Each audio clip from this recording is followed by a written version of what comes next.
Hello. Yeah, that's really.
Okay, check, check, check, check, check.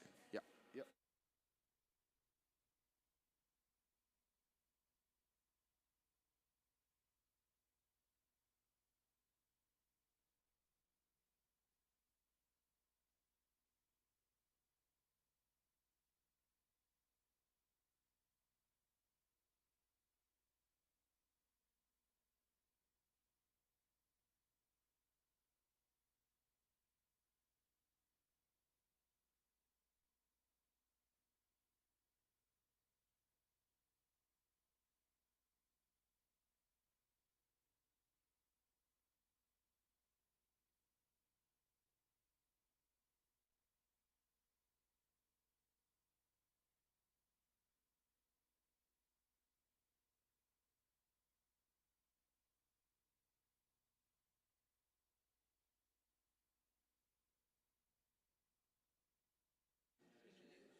Good morning. Sorry for the delay. Assalamualaikum warahmatullahi wabarakatuh. Shalom. May peace be upon us. It's a beautiful morning today. How are we? Good. I hope everybody's great. Happy, full of blessings, and ready to start the day. So we'll be talking about the collaboration of Global Interfaith Rainforest Initiative for Climate Actions. So aside from big major stakeholders with the power and capital to work with the climate crisis, there is this multi-faith alliance that brings moral urgency and faith-based leadership to global efforts to halt and reverse tropical deforestation. It is Interfaith Rainforest Initiative, or in short, IRI. IRI has launched Faithful Forests Declaration and Action Agenda to mobilize new leadership, commitment, and momentum on global climate issue. So the question, can faith leaders be part of the key player in rainforest protection in finding climate justice? Can they lead the efforts of divesting from environmentally harming investment towards impactful investment? To start the discussion, I will invite all the speakers to please be on stage, being the first one. He is the National Facilitator IRI Indonesia, Bapak Wahyu Prabowo. We have also invited National Facilitator from IRI Colombia, Blanca Echeverry. National Facilitator from IRI Peru, Laura Vargas. And we're still waiting for Carlos Vicente from Brazil to join us, but he will be here when he's here. And to host or to lead the session, let's welcome Gabriel Labate. He's the head of Climate Mitigation Unit from UNEP as the moderator for the session. It's all yours, Gabriel.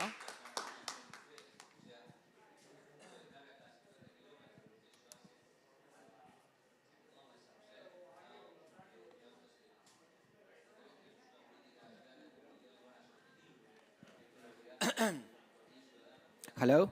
Perfect. Welcome. Good morning to all of you. And first of all, thank you very much to the Indonesian government for letting us use your house today. This is the event of the Interfaith Rainforest Initiative. And I have with me distinguished speakers, all of them directors of the IRI country programs. I will briefly introduce this session to re-emphasize the importance of dialogue with audiences that do not always speak the language that people like me, I come from UNEP, the UN Environment Program, that we use. Language of science, language of numbers, language of facts. The innovation of this project is to talk to people in a language that they can feel closer to their heart, which is the language of belief, is the language of religion, is the language of understanding things that are right and things that are wrong. And that's something that IRI does in an outstanding manner, reaching out to communities all over the world. So with that, I would like to start the event and to welcome Dr. Wahyu Prabowo. He is the IRI country director of Indonesia with a very, very long trajectory and experience in reaching out to the religious community in Indonesia on issues of environment and sustainable development. So with that, Dr. Prabowo, the floor is all yours. Sorry, we have something before that. I forgot. We have, as an introduction, we have an outstanding video that I would like I would ask our colleagues in the room to provide us. Enjoy.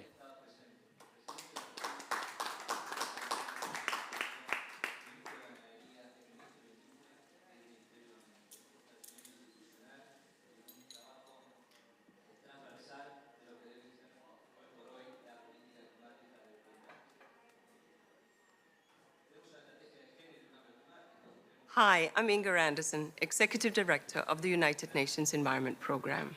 Tropical deforestation is among the most urgent challenges of our time. Now more than ever, we need leadership and influence of the world's religions to halt and reverse tropical deforestation. The Interfaith Rainforest Initiative is showing us that there is more commitment across faiths to achieve this goal. We invite all leaders, organizations, and networks of faith around the world to please join us in this mission to protect our future. And now, United Nations Messenger of Peace, Dr. Jane Goodall, to tell us more.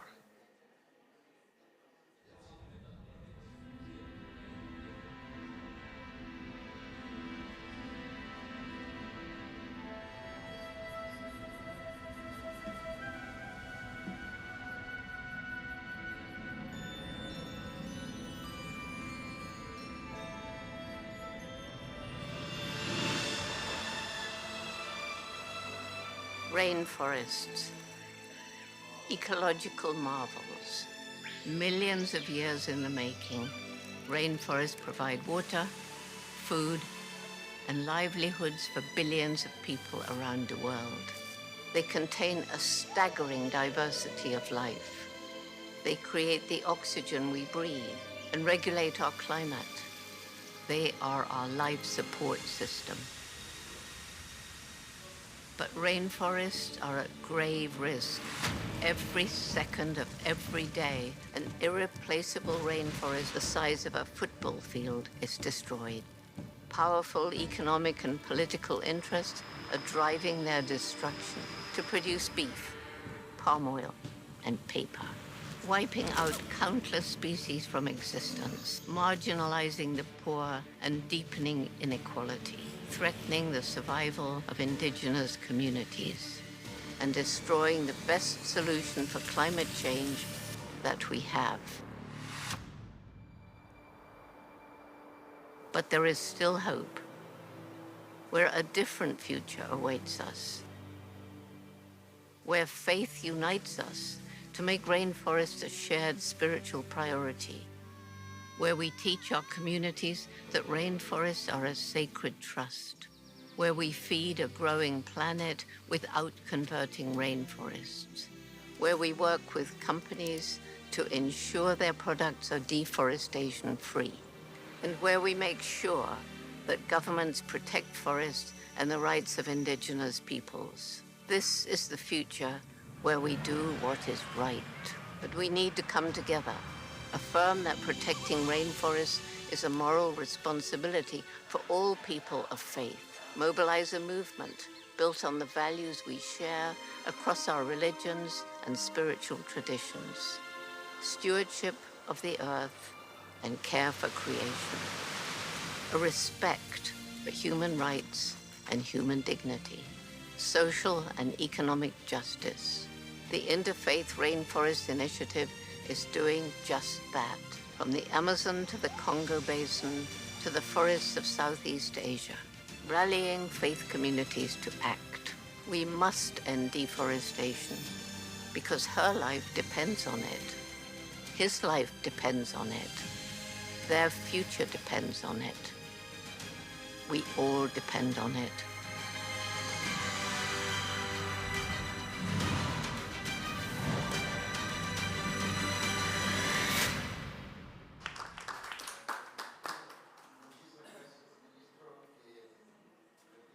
Thanks very much. And with that, it's an honor to introduce you to Dr. Hayu Prabowo. He's chairman of the Natural Resources Board of the Indonesian Council of Ulema, and a person with a very long trajectory in environmental issues and religion. With that, Dr. Prabowo, the floor is all yours.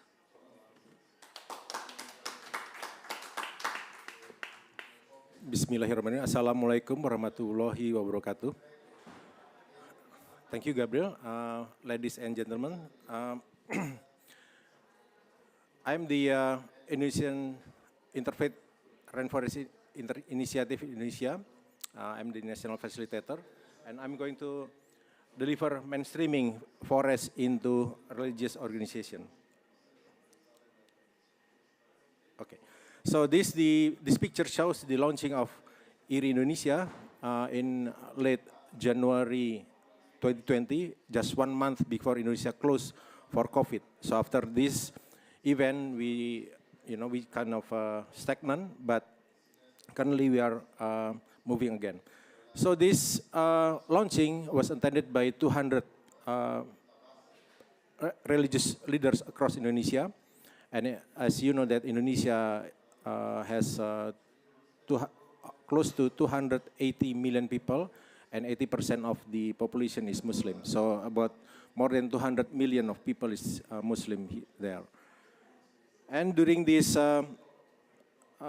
launching, attended by 6 major religious council in Indonesia, which is Islam, Christian, Catholic, Hindu, Buddha, and Confucius. And this organization is supported by UNEP in 5 countries: Indonesia, Democratic Republic of Congo, Colombia, Peru, and Brazil. I would like to show the video concerning the IRI Indonesia function and purpose.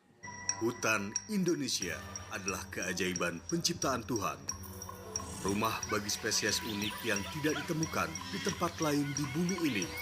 Mereka mengatur iklim dan memberi kita makanan, air, obat-obatan, dan memberikan mata pencaharian.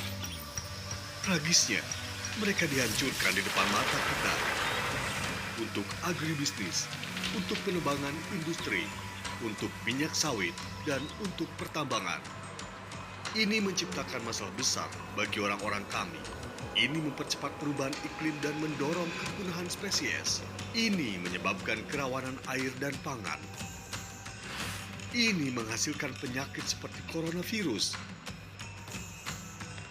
Dan ini mengancam masyarakat adat yang telah melestarikan hutan selama beberapa generasi. Tidak ada hutan berarti tidak ada masa depan. Itulah sebabnya kami meluncurkan prakarsa lintas agama untuk hutan tropis di Indonesia untuk membawa kekuatan dan pengaruh pemimpin agama ke dalam perlindungan hutan.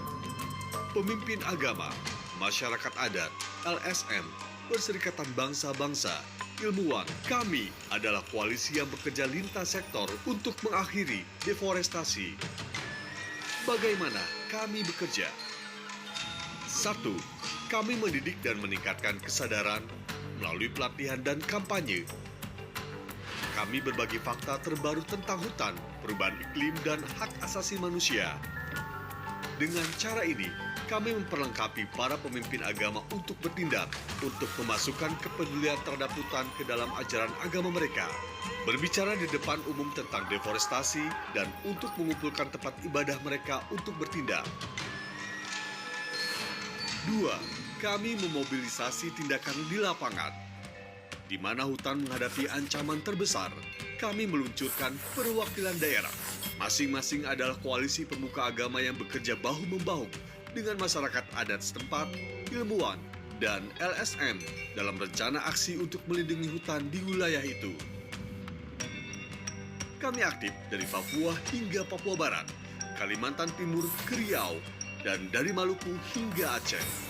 Kami melatih dan memobilisasi ribuan pemimpin agama dan gerakannya terus berkembang. 3. Kami mendukung perubahan dan penegakan kebijakan. Karena menghentikan deforestasi sangat bergantung pada kemauan politik. Kami bertemu dengan wali kota, bupati, anggota dewan daerah, gubernur, anggota parlemen, dan menteri untuk menuntut tindakan. Kami mengadakan debat publik, membuat komitmen dan memantau kemajuan dalam melindungi hutan kami. Pesan kami sederhana, mengadopsi, memenuhi dan memperluas komitmen untuk melindungi hutan Indonesia dan penjaganya. kami bersaksi untuk mendampingi pembuatan kebijakan lokal dan nasional untuk memastikan keadilan bagi hutan dan masyarakat adat. 4. Kami mempengaruhi sektor swasta. Sebagai komunitas religius, investasi keberagaman kami besar. Kami berinvestasi dengan hati nurani dan kami memberitahu perusahaan di mana kami berdiri. Kami meminta pertanggungjawaban bisnis atas kebijakan dan praktik mereka. Prakarsa lintas agama untuk hutan tropis di Indonesia. Berbeda keyakinan, satu tujuan. Kami membela hutan. Kami mendukung keadilan iklim. Kami mendukung masyarakat adat. Hutan adalah masa depan kita dan waktu untuk bertindak sekarang. Okay, so in summary, our strategy is that firstly education, secondly is actions, and thirdly is advocation. And fourthly, we would like to mobilize our religious philanthropic funds to support this rainforest protection and climate justice. So firstly, that's, as Gabriel mentioned, that normally what we have done is just scientific approach, which is very difficult to talk to the people, and especially legal one. So on the left side is the kind of scientific work that we have done. So in considering the Indonesia, rainforest of Indonesia, biodiversity, concerning the rainforest, concerning the indigenous people, and concerning the coronavirus. But this very, very technical language. So what we have done is we translate this scientific language into religious language, such that we can talk to the people, the layman people, to understand with heart and mind. Not only heart, but mind, because people need to understand the logical one, why it has to be done, and why God command to do something like that. So we have written 6 set of book, 1 set. So 6 set of book, 1 set for each religions, and 1 set comprises 2 books, which is the firstly is the guidance, and secondly is the sermon or khutbah.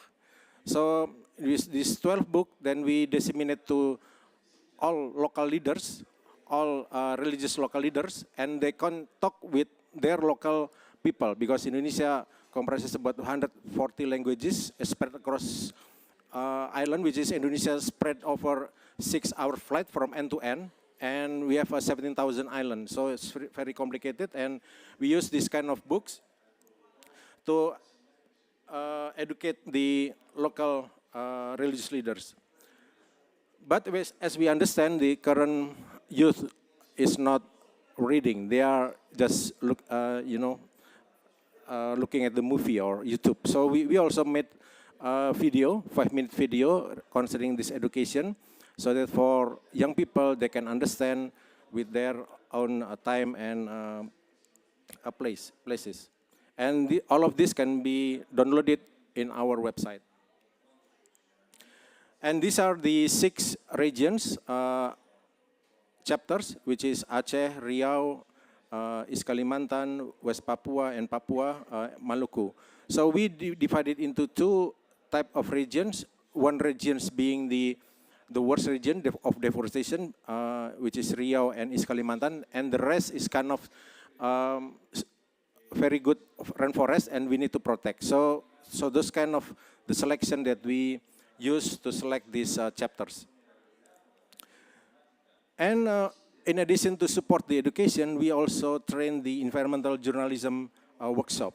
So this, the environmental journalism is not only journalists, but all of the extra relation for each religious organization to be trained, so that they can understand the importance and the issue being faced by their community. So in this training, we aim to promote accurate information dissemination through journalist participation, preventing the spread of misinformation and misconception of environmental issue. And additionally, this workshop expected to enhance the accountability of religious organizations and environmental journalists. Also, on the bottom left, we have started the annual conference of IRI Indonesia. So we started in 2023, and we will continue next year. The aim is to gather diverse perspectives to map a focus of IRI Indonesia program, sharing moral and religious knowledge on rainforest protection. And this mostly is followed by academician of religious one and scientific, not only rainforest, but scientific in the religious teaching, and as well as the religious leaders and community at large. And also we have done also the webinar series. So webinar series talking about faith and rainforest, climate change, indigenous community, and intersectoral collaboration in advocacy for forest Indonesia. This featuring experts and practitioners in their respective fields. Also, we visit the indigenous communities, and we targeted the youth indigenous communities because they are the one who will face the future event. So we have conducted the youth conservation camp, and we attended, their camp, as well that we visit the elders, of course, of the indigenous community, just to understand the issues and their concern of the current development. And also we met the, we gather NGOs in 6 regions, 6 chapters that we have. It is to avoid the overlapping of program between the IRI provincial section and the NGO. So we build collaboration between NGO and IRI Indonesia such that we can achieve the respective goals of IRI Indonesia and the NGO. As well, we also engage the faith leader with the governmental, legislative, and executive bodies locally and nationally, so we can talk concerning the moral issues and legality of the current rainforest issues. It is to enhance understanding and advocacy for sustainable forestry practices among religious communities. This engagement aims to leverage the moral influence of faith leaders to encourage policy initiatives that promote environmental conservation, responsible forestry management, and the protection of Indonesia's diverse ecosystem. Also, this in the central one, this is the Minister of Vice Ministry of Environment and Forestry.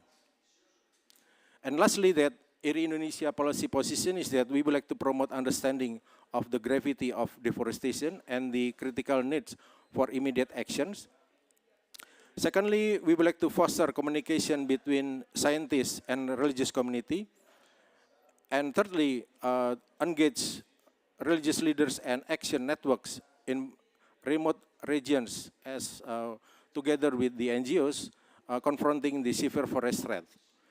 And fourthly, that we would like to champion the adoption of policies and laws that prioritize the protection of the Indonesian rainforest. That's all. Terima kasih. Wassalamualaikum warahmatullahi wabarakatuh.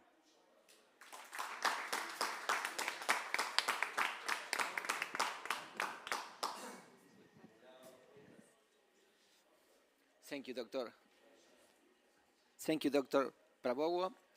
And now is the turn of Blanca Echeverry. She is a human rights lawyer with about 20 years of experience in the Ombudsman Office, where she led the defense of indigenous rights. She is also a national coordinator of the ecumenical program in Colombia for displaced people, and she has been the IRI National Director since the program's inception. So with that, Blanca, it's a pleasure to give you the floor.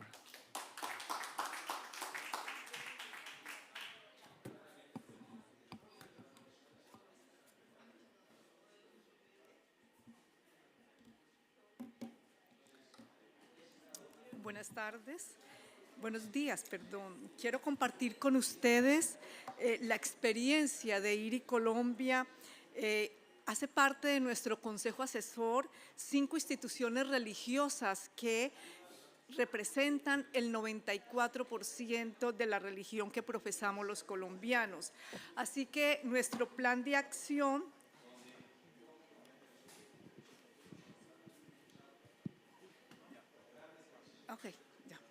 Así que nuestro plan de acción empezó requería que fuera regionalizado y que nos permitiera la creación y el fortalecimiento de una plataforma de diálogo interreligioso, cultural y científico sobre la cual se fundamenta la misión de IRI en los municipios más afectados por la deforestación y la consecuente pérdida de biodiversidad.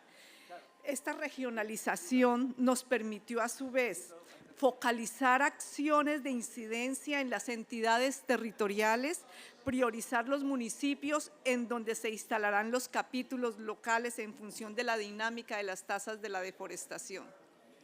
IRI Colombia's action plan was designed based on the territorial approach, as we needed to obtain a regionalization that would allow us to promote the creation and strengthening of the platform for interreligious, cultural, and scientific dialogue on which IRI's mission is based on the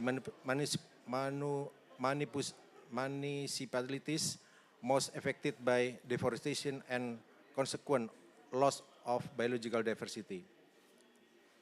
IRI Colombia instaló 42 capítulos en los municipios más amenazados por la deforestación, 14 en centros urbanos y 28 en zonas rurales.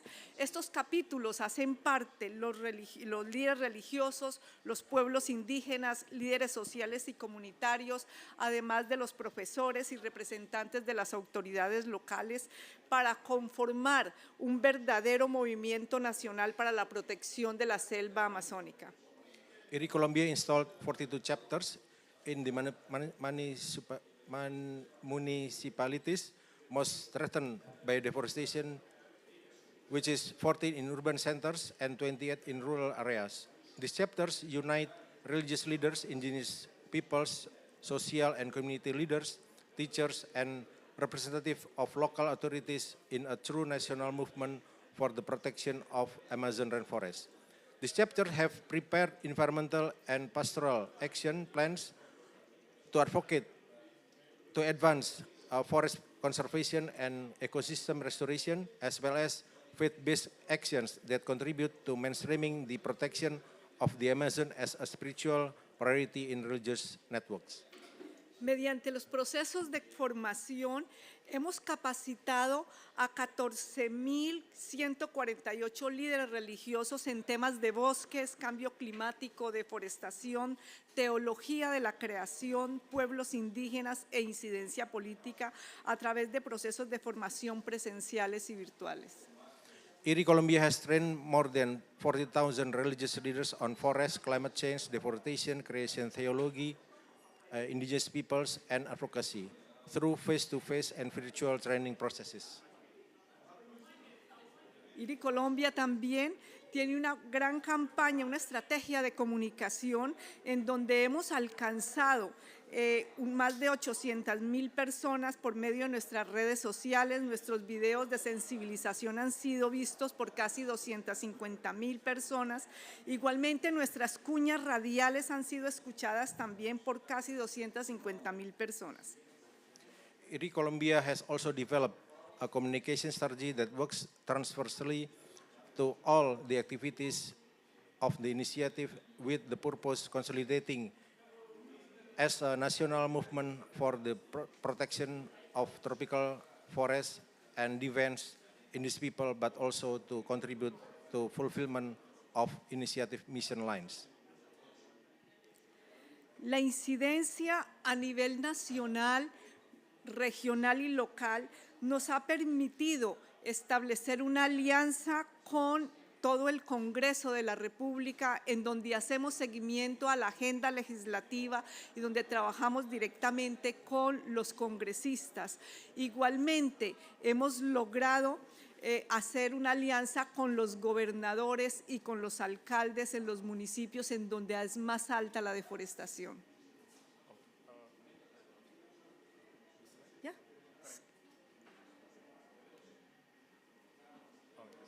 Okay, sí.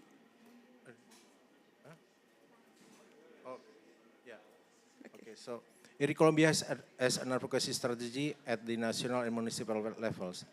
Advocacy at the national levels is proposed among other actions to monitor and evaluate the development of the legislative agenda related to matters relevant to the mission purposes of the initiative. Within this framework, we make recommendations on the implementation of nationally determined contribution and the National Development Plan.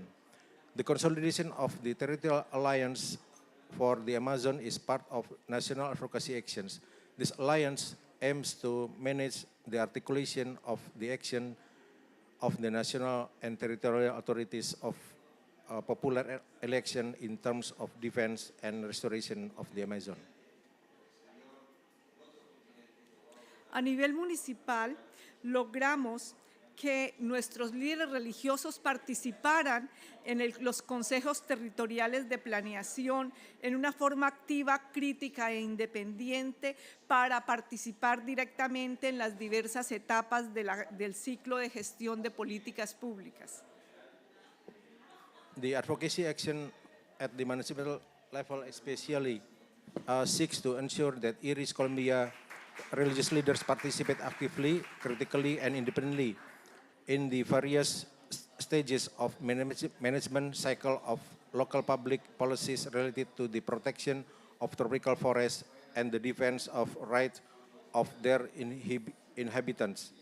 This ensures that local IRI chapters have the opportunity to make recommendations and influence the implementation of projects associated with deforestation prevention and forest restoration. It is also guaranteed that they can monitor and evaluate compliance with municipal development plans. Recientemente, IRI Colombia, en Colombia se hicieron elecciones de alcaldes y gobernadores. IRI Colombia llevó a cabo una serie de debates y conversatorios con estos candidatos para examinar los impactos de la deforestación del ecosistema amazónico y la pérdida de biodiversidad producen en estas regiones. Se realizaron 16 debates en los que participaron 9 candidatos a gobernación, 53 candidatos a las alcaldías. A estos encuentros acudieron más de 1.500 personas y fueron vistos por más de 53.000 gracias a las transmisiones en vivo a través de nuestras redes sociales. Election for mayors and governors were recently held in the country. IRI Colombia conducted a series of debates and discussions with these candidates to examine the impacts that the deforestation of the Amazon ecosystem and the loss of biodiversity produce in their regions, and to analyze the public policy proposals that the candidates propose to adopt and implement in order to mitigate those impacts and to contribute to the achievement of the goals of the national policy for the integrated management of water resources and the national climate change policy. A total of 16 debates were held with the participation of 9 gubernatorial candidates and 53 candidates, mayor candidates. These meetings were attended by more than 1,500 people and were watched by more than 53,000. Se firmaron acuerdos programáticos con cada uno de los candidatos a las gobernaciones y a las alcaldías que fueron electos, y estos asumieron el compromiso de hacer del cuidado de la selva amazónica constituya una prioridad ética y política de los habitantes de la región y sus autoridades, y de incluir en sus planes de desarrollo estrategias, programas y proyectos que contribuyan a poner fin a la deforestación de la Amazonía y a detener la pérdida de su biodiversidad. I think I read this one. It's okay. Okay. No, está bien. Okay. Thank you. Okay. Thank you.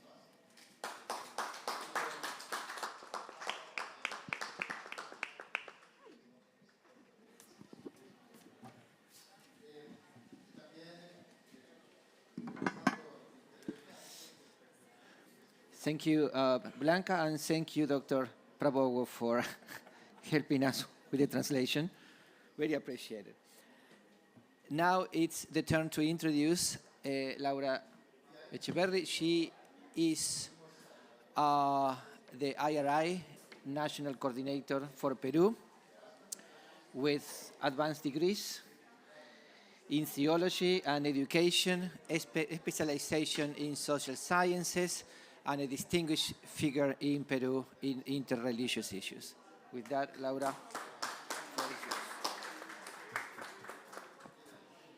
Thank you so much, dear friends. It's a pleasure to be here. The Interfaith Rainforest Initiative in Peru is a wonderful program with the support and endorsement of the majority of the religious traditions in the country. We have managed to open a fundamental space for dialogue, recognition, and joint work with numerous allies in the protection of the tropical forests and of the indigenous people in our country. We have 53 indigenous nations. The gravity of the moment and the urgency to act to confront the very serious climate emergency that we are experiencing have been a force for action, opening conscience and hearts to respond to it. Without forests, the planet will be a desert. The people and the land cry out for a change.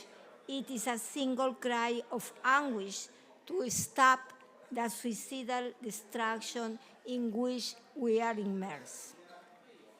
Faced with this reality, our faith proposes to us as a key word, change. We have to change in lifestyles, changes in our ways of thinking, changes in the way we organize ourselves and relate to each other and to Mother Earth. We cannot continue acting and living in the same way as if nothing is happening. We need radical changes at all levels so that the future will be possible for everyone and especially for the generations to come. We work in that sense for a new paradigm, the paradigm of care. The IRI does not work only from a desk. It walks in the middle of the people, listening to their cries and their hopes, looking together for solutions to their serious problems. In these 5 years, we have created 16 local chapters to carry out very direct and concrete work in the regions. Because the time is very short, I go straight to the most important aspects of our work. We work in electoral dialogues. In each electoral process that we had, we organize electoral dialogue with our allies so that the competing candidates tell the district, region, or the country what their policies will be in relation to the care of nation and especially the forest and indigenous people, in order to later demand their compliance. In this way, we believe we are building environmental citizenship. Also, we accompany our indigenous communities, influencing local, regional, and national policies is a central aspect of advocacy and is one of our objectives, along with raising awareness of reality and mobilization. Because as the saying goes, what is not known does not exist. We have established a very good relation with some of the ministries in the country and also with the Presidency of the Republic. And we believe that it is very important to build bridges of understanding and open the doors for laws that will be of benefit for our forests and for the indigenous peoples. In that sense, we work with the Ministry of Justice the creation of a mechanism to defend and protect environmental defenders. Because the reality of the indigenous peoples is very painful, and there's a lot of aggression against their ancestral rights to the land. Also, we have formed a pact for the Amazon. 2 years ago, we launched this pact for the Amazon and its healthy forests to promote an agenda of dialogue with different sectors to promote a healthy Amazon, because we believe if we have a healthy Amazon, we are going to have a healthy society. It was signed, this pact for the Amazon, for more than 100 institutions and personalities, and we were able to promote a series of dialogues on key issues for the Amazon, inviting in each case a religious leader, an indigenous leader, a religious leader, an indigenous leader, and a businessman or a decision-making person.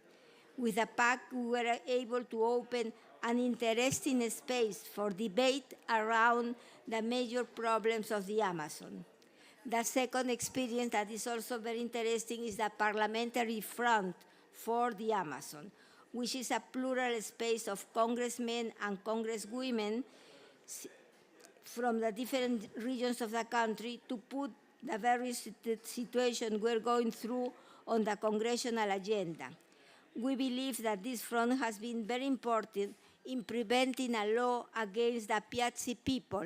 They are the indigenous people in voluntary isolation and initial contact from being approved, because this law wanted to erase the Piazzi people from the map. 7 bishops of the Amazon, or that means all of them, presented a document that we prepared to express a rejection of that law, the possibility of having that norm, because it was so contrary to the life and to the interests of the indigenous people, and also against the forest, because what they wanted to do was erase the Piazzi people so that they can enter into their territories that are care territories, and they can extract all the richness that they have in their lands. These are some of the things that we're trying to do. Thank you very much for hearing. Thank you.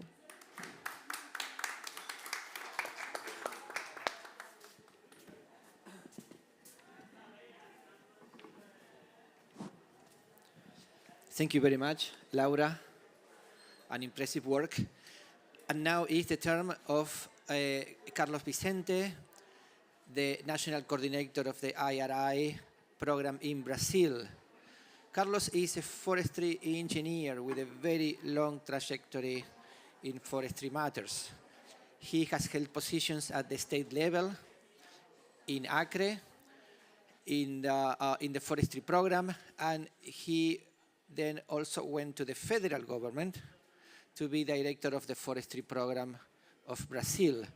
And he also has experience in the legislative arm of government, being an advisor on forestry issues.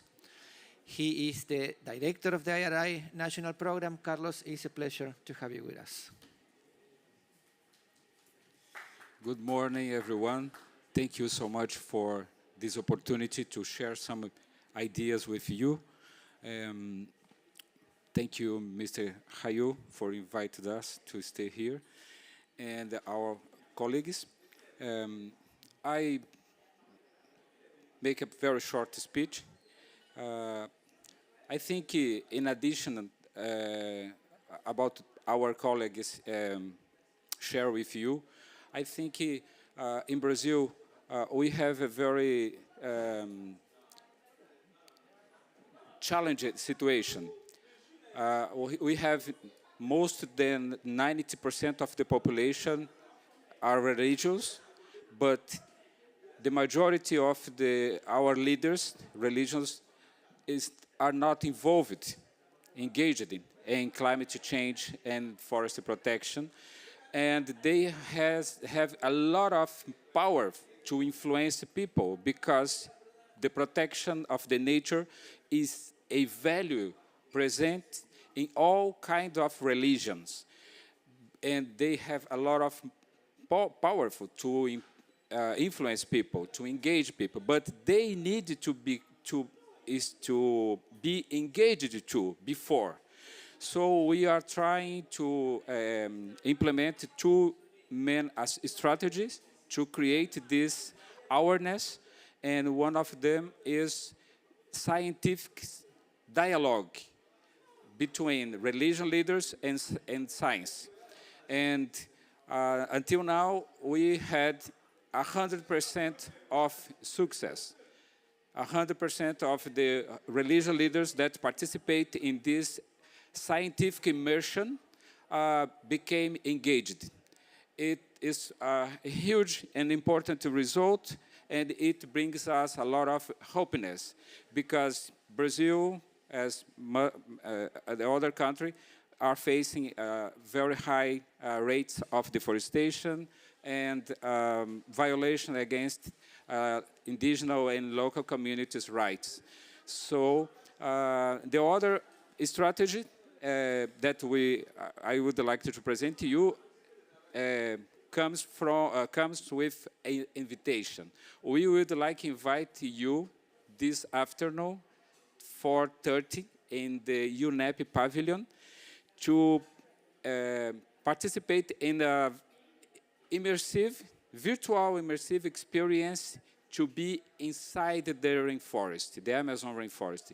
We are using the virtual technology to create for the population, for people from the government, the sense of value and importance of the Amazon rainforest. 90% of the Brazilian population live very far from the forest. And for most of them, the Amazon rainforest is only an abstraction, even in the same country, because most of people live in the city. So we are using this technology, and this technology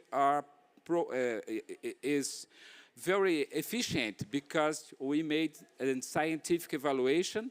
If the result of this very deep emotional experience become an action, and we had this good result. So we would like to invite you to participate, and we can share with you this film, the file of the film, and you can use in your different actions in favor of the climate and in favor of the forest.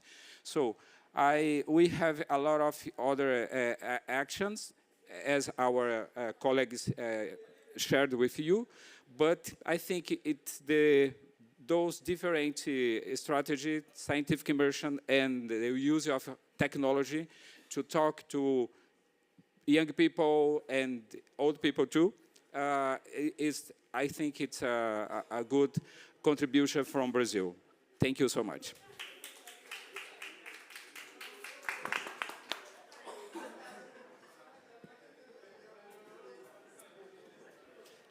Thank you very much, Carlos. As you know, Brazil will be the host of COP30 in 2025. That will be the midpoint towards 2030, the goal of net zero deforestation by 2030. Well, at that point, we will be half the way through. And it's a question mark whether the global community will be on track or maybe not so much. What it is true is that Brazil is playing a very important role, as well as Indonesia, as well as other countries, in making sure we achieve our goal of stopping, halting, and reversing deforestation by 2030.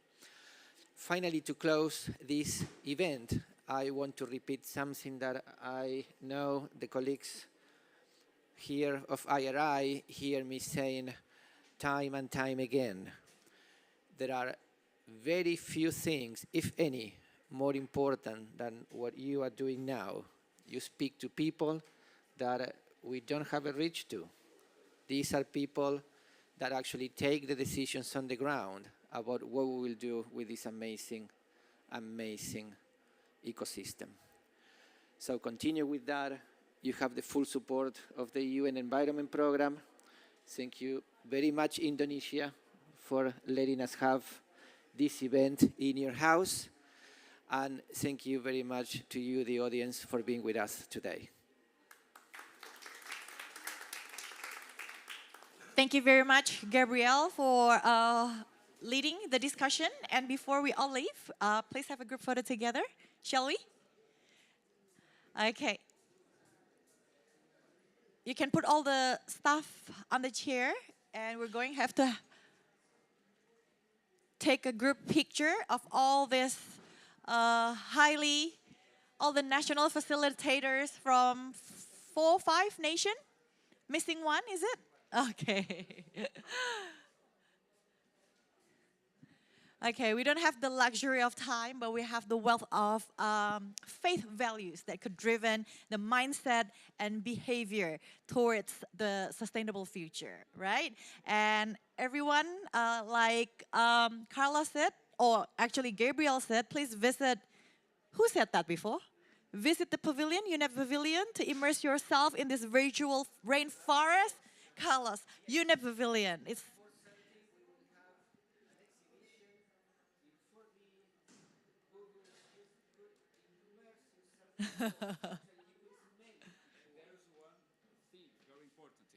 This film will be the first film in the world 4D, because you will see the forest, you will be inside the forest, you will hear the forest, and you smell the forest. explore something that you've never seen before. Okay, we have a special token of appreciation to all the speakers for your contribution, and one of our director from the Ministry of Fisheries, Marine Affairs and Fisheries, Republic of Indonesia, will be presenting our special note of thanks to all of you.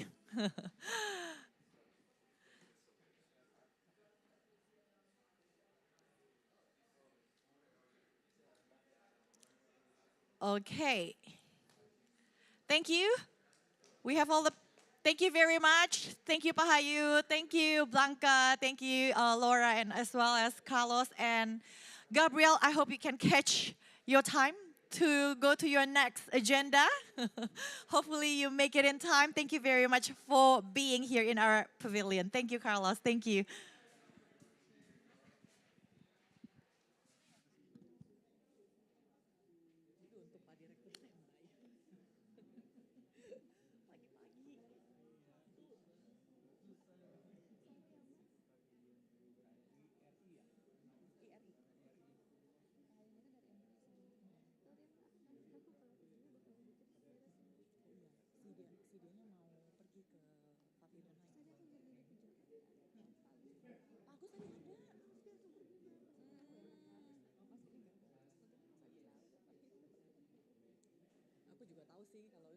Aku juga udah main cabut. Siapapun itu pejabat yang ada. Berarti Pak masih bisa break kita, Pak?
agama, karena agama sudah masuk ke dalam sistem masyarakat. Jadi nggak bisa cuma government doang, nggak bisa. Agama ini harus embedded di dalam seluruh pekerjaan pemerintah. Goalnya gitu. Ada programnya Pak? Kenapa? Ada programnya untuk mensinergikan itu? Ya ada lah. MUI kan gitu. Misalnya salah satu yang paling jelas itu ekonomi syariah. Ekonomi syariah, government tidak bisa buat policy tanpa ada fatwa dari MUI. Iya. Ekonomi syariah. Iya. Jadi dia embedded di dalam policy. Nah, tapi kalau ini nggak perlu lah karena kan bukan negara Islam. Tapi intinya itu segala sesuatu itu harus di approach-nya itu harus bareng. Faith-nya itu harus ada gitu. Nggak bisa semata-mata logikal. Secara konkretnya apa Pak Hayu? Apa? Konkretnya apa? Konkretnya? Ya, pelaksanaan secara konkretnya. Sekarang misalnya climate change. Okay.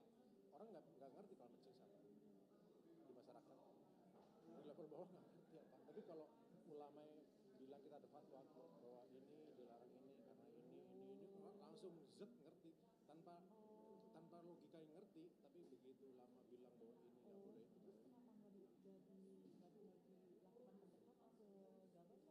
Udah, tapi mereka nggak bukan prioritas mereka. Prioritas mereka lebih atau apa Pak? Nggak tahu Pak. Sibukin apa mereka Pak?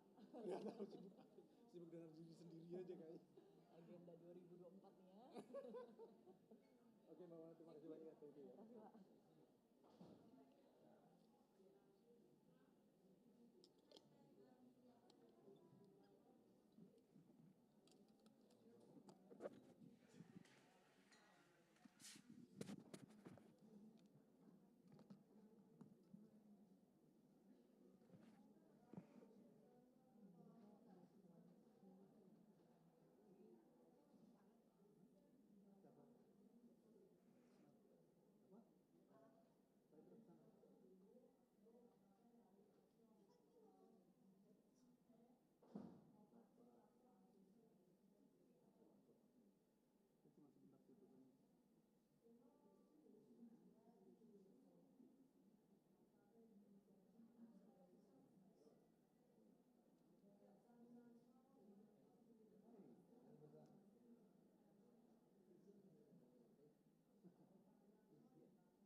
Good morning.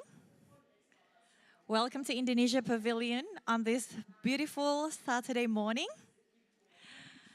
I would like to invite all the audience participants who sit at the back.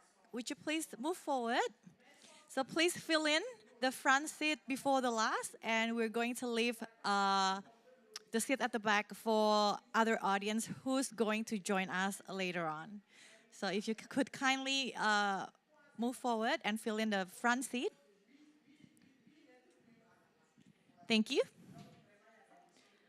Okay, today we'll be talking about around the topic on how to sustain our seas and partnerships for a thriving blue carbon economy.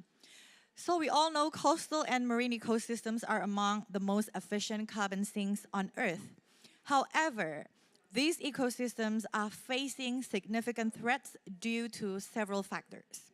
So the next question is, what can we do to address marine ecosystems threats and conserving biodiversity? So on this session, we're going to gain a better understanding on blue carbon economy, explore the blue carbon economy's potential, also to learn successful partnership model to foster collaborative efforts in sustaining a healthy ocean. To commence our session today, please welcome our keynote speaker. He's the acting advisor to Minister on Economic Sociology and Cultural Affairs from MMAF Indonesia. Please welcome Bapak Hendra Yusran Siri.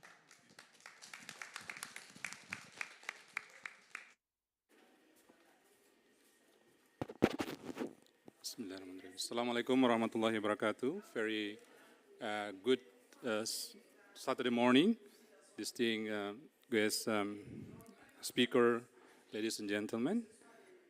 First of all, I think this is a great pleasure and honor to address you today in these important panel sessions on sustaining our seas partnerships for thriving blue carbon economy. I would like to mention here that I stand before you as we collectively recognize that importance of our coastal and marine ecosystem that we so-called blue carbon ecosystem. It's not only a source of unparalleled natural beauty, but also as a fundamental pillar for sustaining life and its role in climate change. Mangrove and seagrass as a coastal forest act as a powerful carbon sinks, sequestering vast amount of carbon dioxide from the atmosphere, up to the 10 times faster than a mature terrestrial forest. Indeed, both ecosystems are essential for marine biodiversity and provide a fertile nursery ground for countless species. Ladies and gentlemen, distinguished guests, as the largest archipelagic state with the 23% coverage of the global mangrove and among the top 5 ranked countries with the largest seagrass area, Indonesia has a unique position to lead the thriving of the blue carbon economy. There are various perspectives on the blue carbon as an important part of the blue economy. It can be considered as a mechanism to move forward lower carbon economies and also an economic value through the formulation of other services such as nutrient filtration, coastal protection, and tourism. And all of this rely on the existence of the healthy blue carbon ecosystem that form the natural capital from which valuation is generated. Considering this, we view that blue carbon meets all 3 of the essential elements of sustainability: economic, environmental, and also social, and therefore should be framed as an essential component of the blue economy. The blue carbon economy encompasses the economic activities that contribute to the conservation, restoration, and sustainable use of the coastal and marine ecosystem that store carbon. These include activities like mangrove restorations and also seagrass meadow protection. Ladies and gentlemen, we believe that the blue economy is a balanced approach to sustaining ecology and economy. Therefore, the Ministry of Marine Affairs and Fisheries Indonesia implement a blue economy strategy through the 5 priority programs. First, mention and ecology, expansion of the marine protected areas, Second, quota-based fisheries, quota-based fishing capture. The third, sustainable aquaculture. 4, monitoring and surveillance of coastal and small island areas. And last 5 is clean up plastic waste in the sea through the fishermen participation. Blue carbon management in the context of the climate change is important part of the blue economy policy, especially the first and the fourth policy, as I mentioned before. By expanding the marine protected areas and applying surveillance and control of small islands, we can ensure the existence of the blue carbon ecosystem for thriving blue economy. Ladies and gentlemen, sustaining our sea requires a collective commitment to action. It demands that we transcend individual interests and work together to ensure the vitality of our ocean for the generation to come. Let's use this platform to share insight, foster partnerships, and catalyze the transformative change needed to build a thriving blue carbon economy as one of the benefit humanity and also preserve the irreplicable wonder of our oceans. Let me conclude my remark by emphasizing that we need to share our commitment and collective action to safeguard our blue carbon ecosystem. It's because we cannot solve the climate crisis without preserving the blue carbon ecosystem, and I believe that by implementing this, we can create a future where our oceans are thriving, our climate is stabilized, and our communities prosper. Thank you. Terima kasih. Syukron. Wassalamualaikum warahmatullahi wabarakatuh. Thank you, Pak Hendra, for the warm opening remarks. Okay, let's commence the discussion by inviting our moderator. But before that, I would kindly invite all the audience who still sits at the back, please fill in the front seats, and we'll leave the back seat for the guests who will join us later.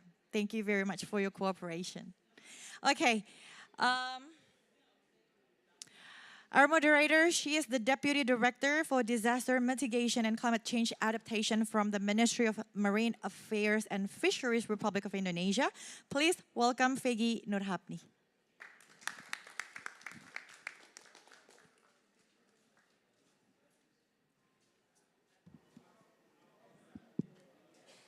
Good morning. Assalamualaikum warahmatullahi wabarakatuh.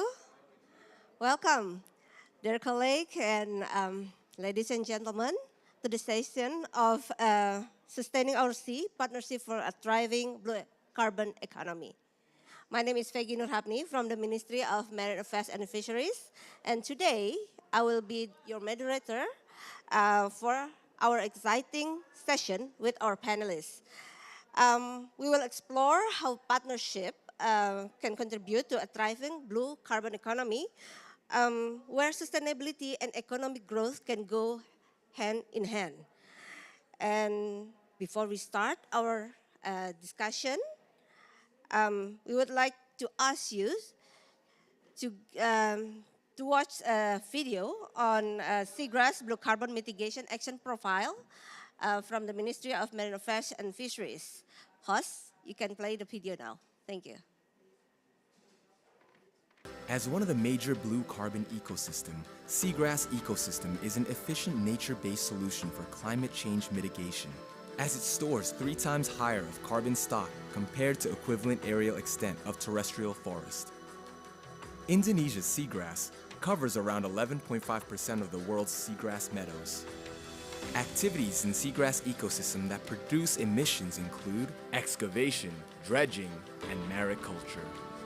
The analysis began by overlaying current seagrass map of Indonesia with activity data located in coastal area.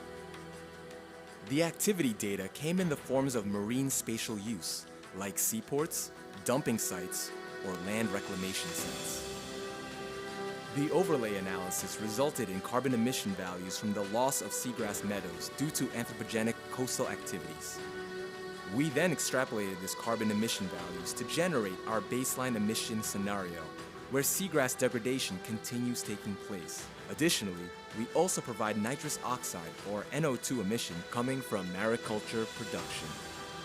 From baseline emission scenario, we developed mitigation scenarios for reducing emission by intervening regulation on marine space utilization and by conducting seagrass restoration. With these mitigation scenarios, we project a significant reduction in carbon emissions coming from seagrass degradation by 2030. We encourage the public to join our efforts in seagrass conservation and data collection through our monitoring, reporting, and verification system set up at the Ministry of Marine Affairs and Fisheries. For this system, we developed user-friendly apps to give the public easier access to actively join actions against climate change by implementing nature-based principles of blue carbon. Finally, we are establishing the Blue Carbon Room, a centralized and dedicated space to monitor all ongoing activities related to blue carbon all over Indonesia.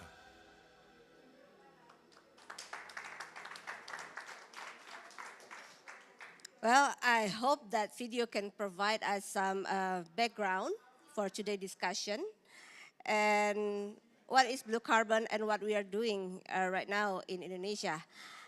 And now I would like to invite our panelists to join me on the stage. Please, Pak Yusuf, Stephen, Kimberly, and Emily, please.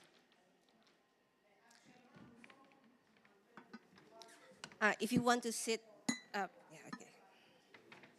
No, it's okay. I mean, it's like a ladies' block and gentlemen blocks, yes. Okay. Now it's okay. Okay. Okay, let me start with Pak Yusuf. Bapak Muhammad Yusuf is the Director for Coastal and Small Island Utilization at the Ministry of Marine Affairs and Fisheries. And he will present about the blue carbon ecosystem and its significance in addressing climate change and also the current Indonesia policy on blue carbon. Pak Yusuf, you have 10 minutes, Pak. The floor is yours. Thank you, Peggy, for the introduction. Good morning, colleagues, ladies and gentlemen.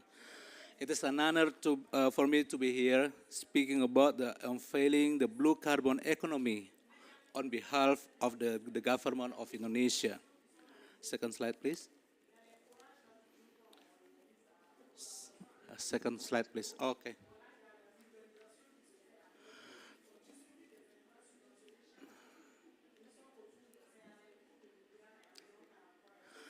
As the national coordinator for the ocean climate issue, the Ministry of Marine Affairs and Fisheries set our eyes on the blue carbon ecosystem as a means to reduce GHG emission as well as to increase community resilience. According to regarding to the receipt of the Alongi et al. 2015, you can see in the slide, the blue line and the green line, it means the mangrove and the seagrass line ecosystem. It means that in Indonesia, the seagrass, the mangrove is very potential, it's very huge ecosystem. It's roughly 17% of world's blue carbon reservoir in Indonesia. It's very huge number. Therefore, Indonesia, just like any other maritime nation, put a lot of attention on blue carbon ecosystem. You can see in this slide, the blue carbon ecosystem, mangrove, seagrass, and salt marsh, but Indonesia don't have salt marsh, are said can sequester carbon up to 4 times if we compare to the terrestrial forest. You can see that the mangrove and seagrass can sequester more 4 times from the terrestrial forest. You can see in this slide, even the seagrass is a grass, but it can sequester more than the terrestrial. We can see there is a 500 ton carbon equivalent can sink if we compare to the terrestrial, just 200. But in biomass, we can there's not significant. There's 11 than 600, but they can keep it in the sediment and the soil.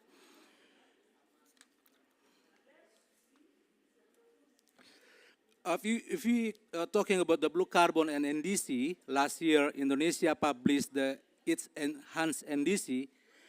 It's increased Indonesia ambition in reduction GHG emission up to 31.8% unconditionally and 43.2% conditionally.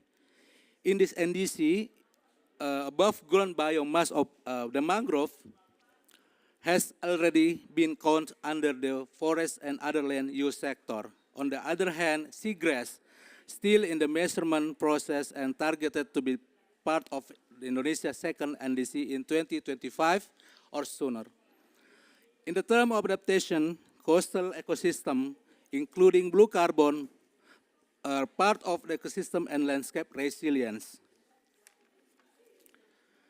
Colleagues, ladies and gentlemen, under the Presidential Regulation number 98/2021 on carbon trade pricing, Indonesia set up its mechanism for carbon trade, result-based payment and carbon tax.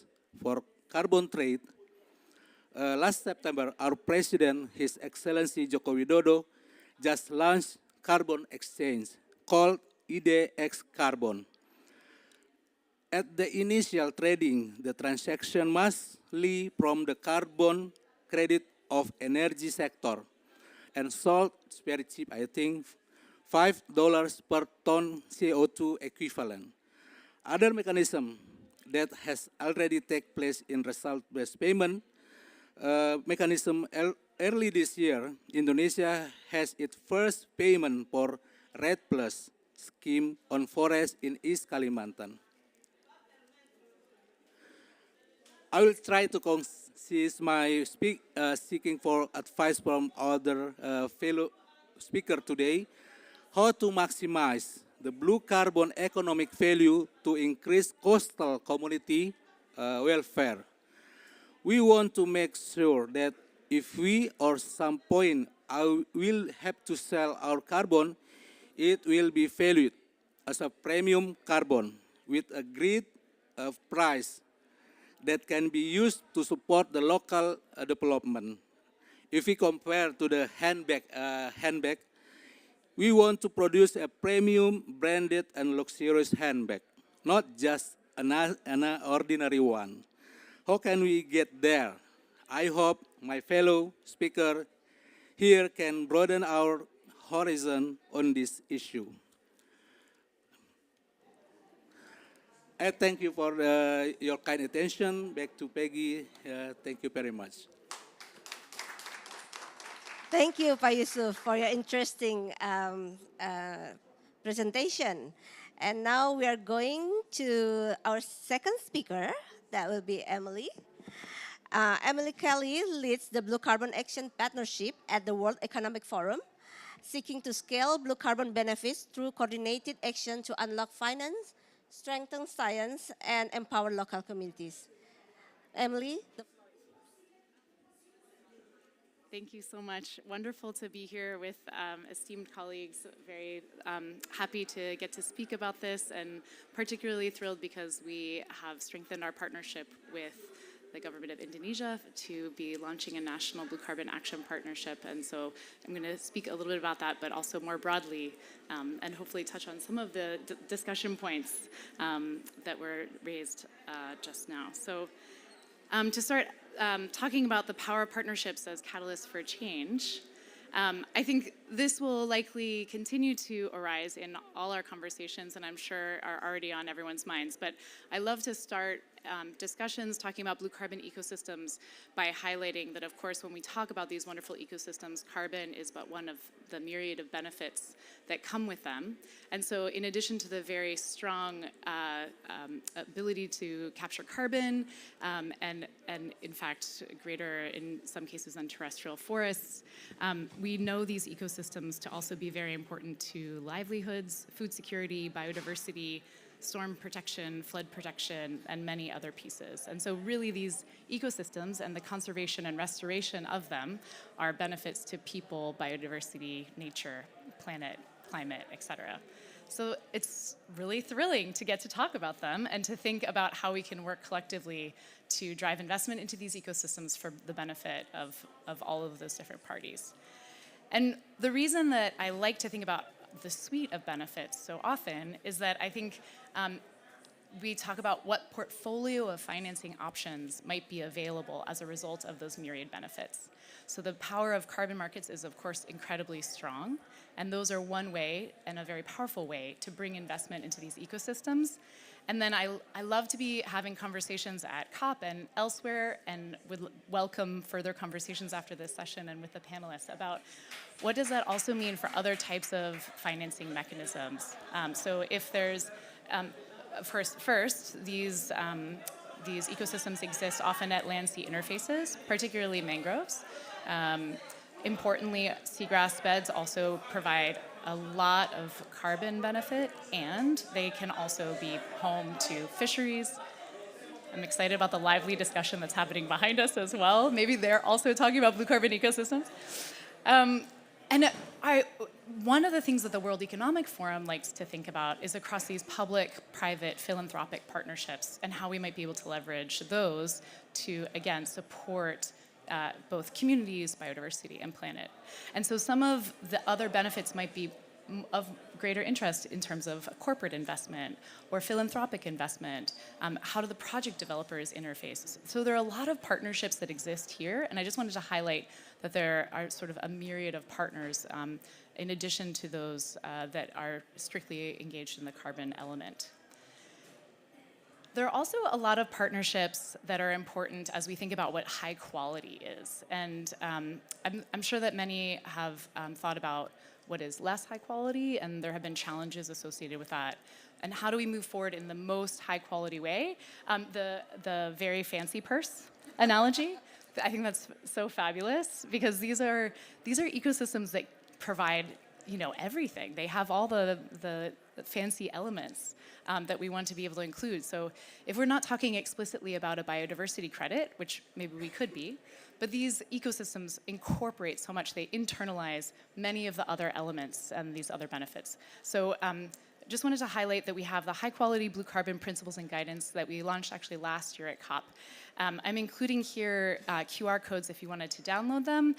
They're available in English, in Bahasa, in many languages, and would welcome to have more discussion about this. This is, again, another opportunity to highlight partnerships. This project is looking into, this report has now provided both high-quality ways to engage as a project developer and high-quality ways to engage as an investor, and is the result of many, many, many different collaborative sessions and consultative process to get to this point. So the forum was very pleased to be a part of it, also with Salesforce, Conservation International, the Nature Conservancy, and Meridian Institute as a delivery partner.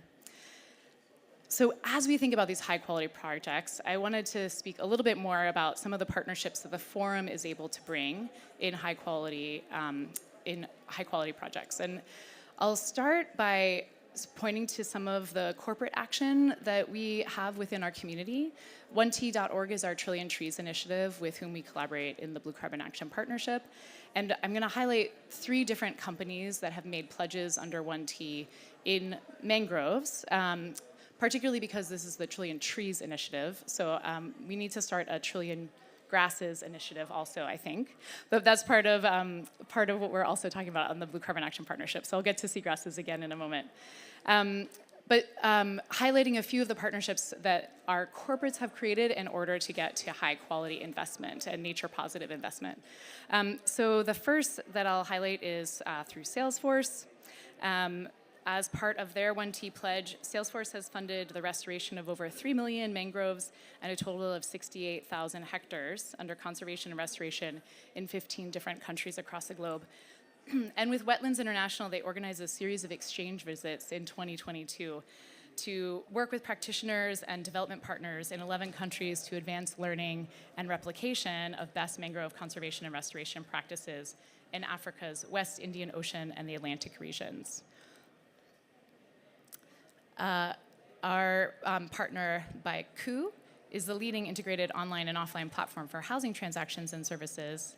And they pledged with their Blue Ocean campaign. So customers who have taken low carbon behaviors can apply for tree planting individually or with others to support mangrove protection and restoration in Fijian coastal wetlands.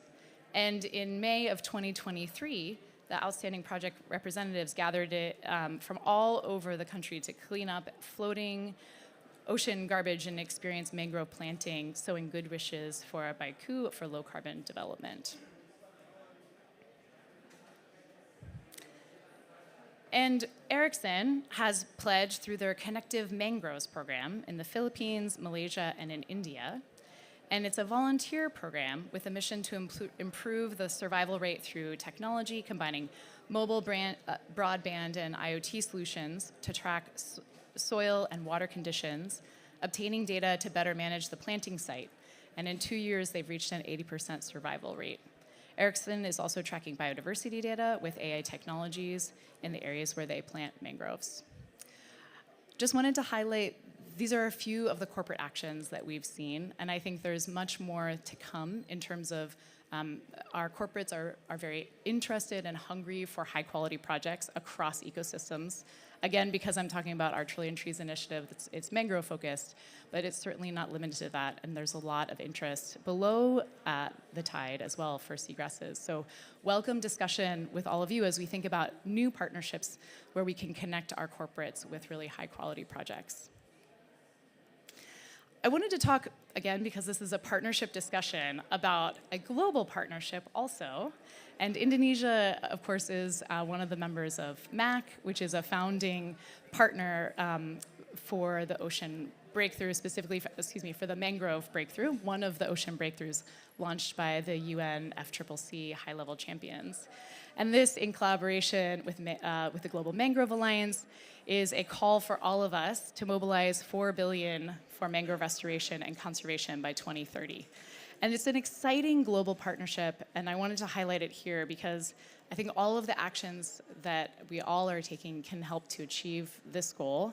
And it will be global partnerships that help us through all of our blue carbon action, be it through mangroves or through seagrasses, in terms of sharing our lessons learned and also sharing our collective ideas about creative financing. I wanted to speak a little bit now about how our National Blue Carbon Action Partnership works. And again, we're so thrilled to be working with Indonesia as our first National Blue Carbon Action Partnership. The Global Blue Carbon Action Partnership works at two scales. The first is with these national partnerships, working with governments in achieving their blue carbon ambitions. And the second is operating at a global level to work with partners across sectors to tackle challenges in finance, policy, data, science, governance, et cetera. And I think at the top of our list is this finance component right now. I just wanted to mention sort of the sort of action parts of how we think about the NBCAPs. And the key here is for creating, coordinating, leading, engaging, and scaling. And I might focus on a few of these parts. One is coordinating across existing blue carbon, mangrove, seagrass initiatives, and finding synergies in existing programs. So the NBCAP is really aimed to be a coordinating body that is helping to connect and provide some human capacity to add to what is already happening and make sure that there is coordination and benefit from working across all initiatives. And then leading, I wanted to emphasize, because Indonesia is such a leader in so many different spaces, and we were chatting just before the session about how, for example, including seagrasses in the NDCs is such an important next step that many countries will be looking towards. And so how do we help to connect? How do we help Indonesia be able to share their story with other countries that are interested in following their lead? And then thinking about engaging across stakeholders, again, pointing to the partnerships that exist importantly across the private sector, the public sector, also with communities and civil society. And finally, I think the point of scaling is one that is such a challenge when we're trying to think about how we get investment into these ecosystems and how we do it quickly so that our climate action is able to benefit us in the very near term. Ooh, thanks so much. Thank you, Emily. Very interesting presentation, especially with some example of partnership that already happens and ongoing. So yeah, maybe we can learn something from that. And then next we have our third speaker, Mr. Stephen Lutz. Stephen is the acting head of the Marine Program and Blue Carbon Lead for Grid Arendal, a Norwegian foundation and partner of the United Nations Environment Program. With over 14 years of experience in blue carbon, his project span from the 2012 Abu Dhabi Blue Carbon Demonstration Project to the current Indonesia High Integrity Blue Carbon Market Project. Very interesting, Stephen. You have 10 minutes for your speak. I thought I had 15, but I'll talk fast, I suppose. Thank you very much. I'd like to thank the Indonesian Pavilion, the Ministry of Marine Affairs and Fisheries, and yourself for organizing this fantastic session. So essentially, Pak Hendra mentioned how blue carbon is a mechanism to support sustainability.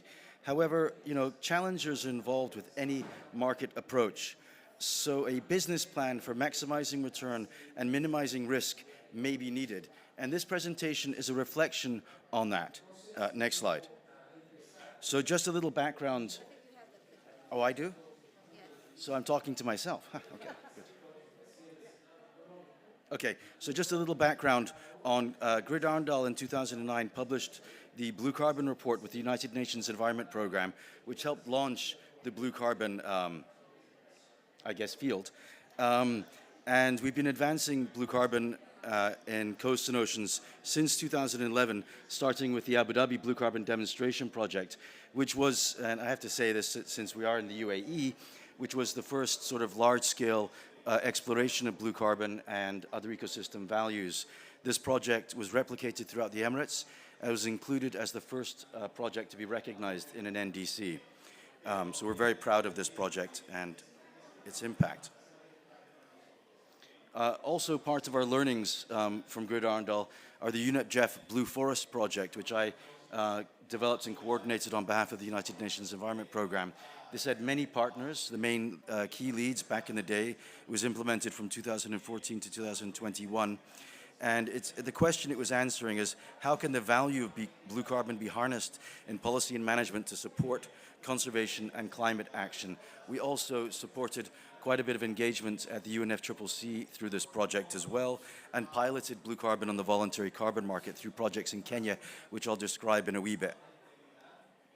So this was part of the theory of change of the Blue Forest project, and I think this still rings true today, is how are there different pathways for utilizing this value of blue carbon into policy and management through carbon finance, in addressing national policy and management goals, international commitments, or other mechanisms such as blue bonds and other things that have come up recently. Okay, so let me just check minutes here. So since late 2021, the price of nature-based carbon offsets has dramatically increased. And by 2015, carbon offsets are expected to be a $550 billion market. Well, since 2021, there's been an increasing demand for blue carbon projects. These projects are seen as highly valuable because of the benefits that they have. Blue carbon has been advertised very well since its introduction in 2009. So now there's a high demand, but obviously there's, the market's finding that there's not that many of these projects out there, so there's a drive to develop them. Okay?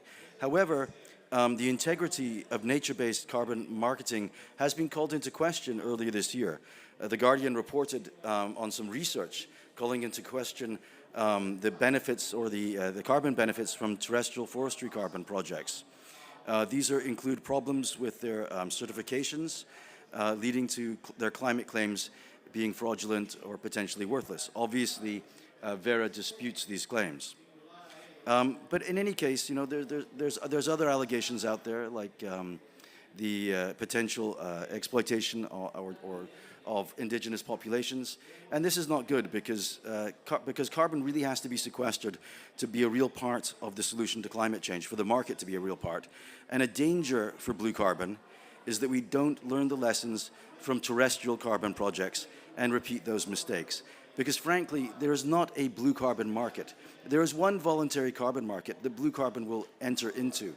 So I think there's lots of things that we can learn from how nature-based offsetting has been advanced.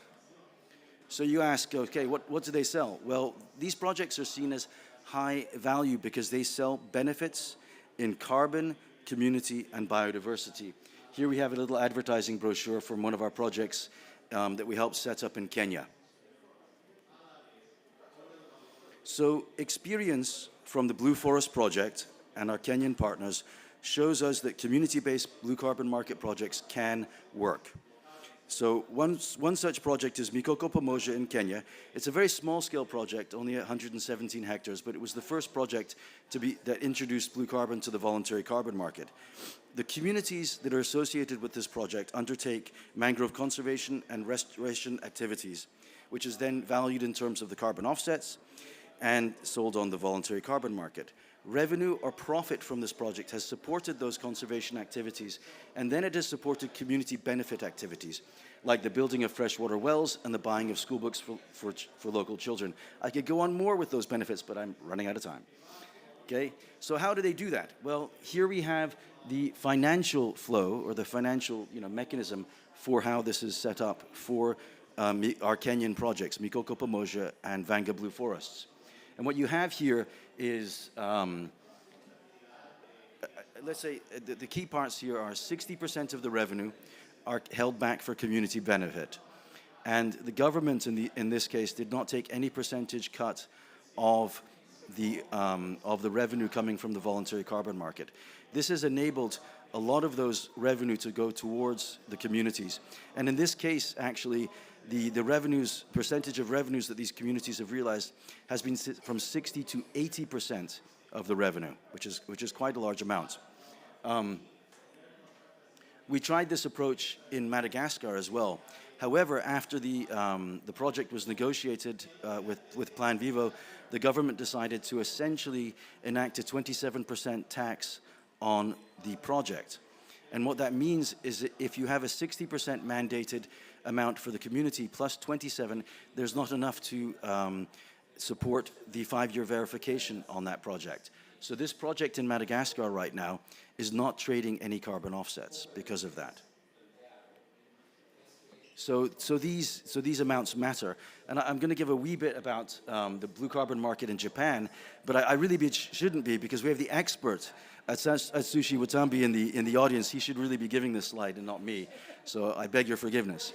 But in any case, there's another a model that we have there. Japan has a thriving and burgeoning internal blue carbon market where seagrass and macroalgae carbon projects are being supported.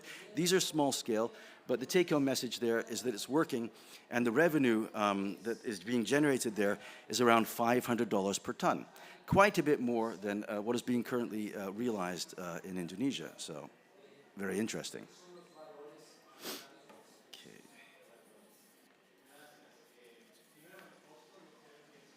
And other financial models exist.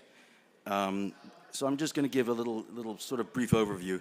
So there are projects out there that if private investment that may want 50% of the revenue from these projects for the lifespan of the project, which is 25 years.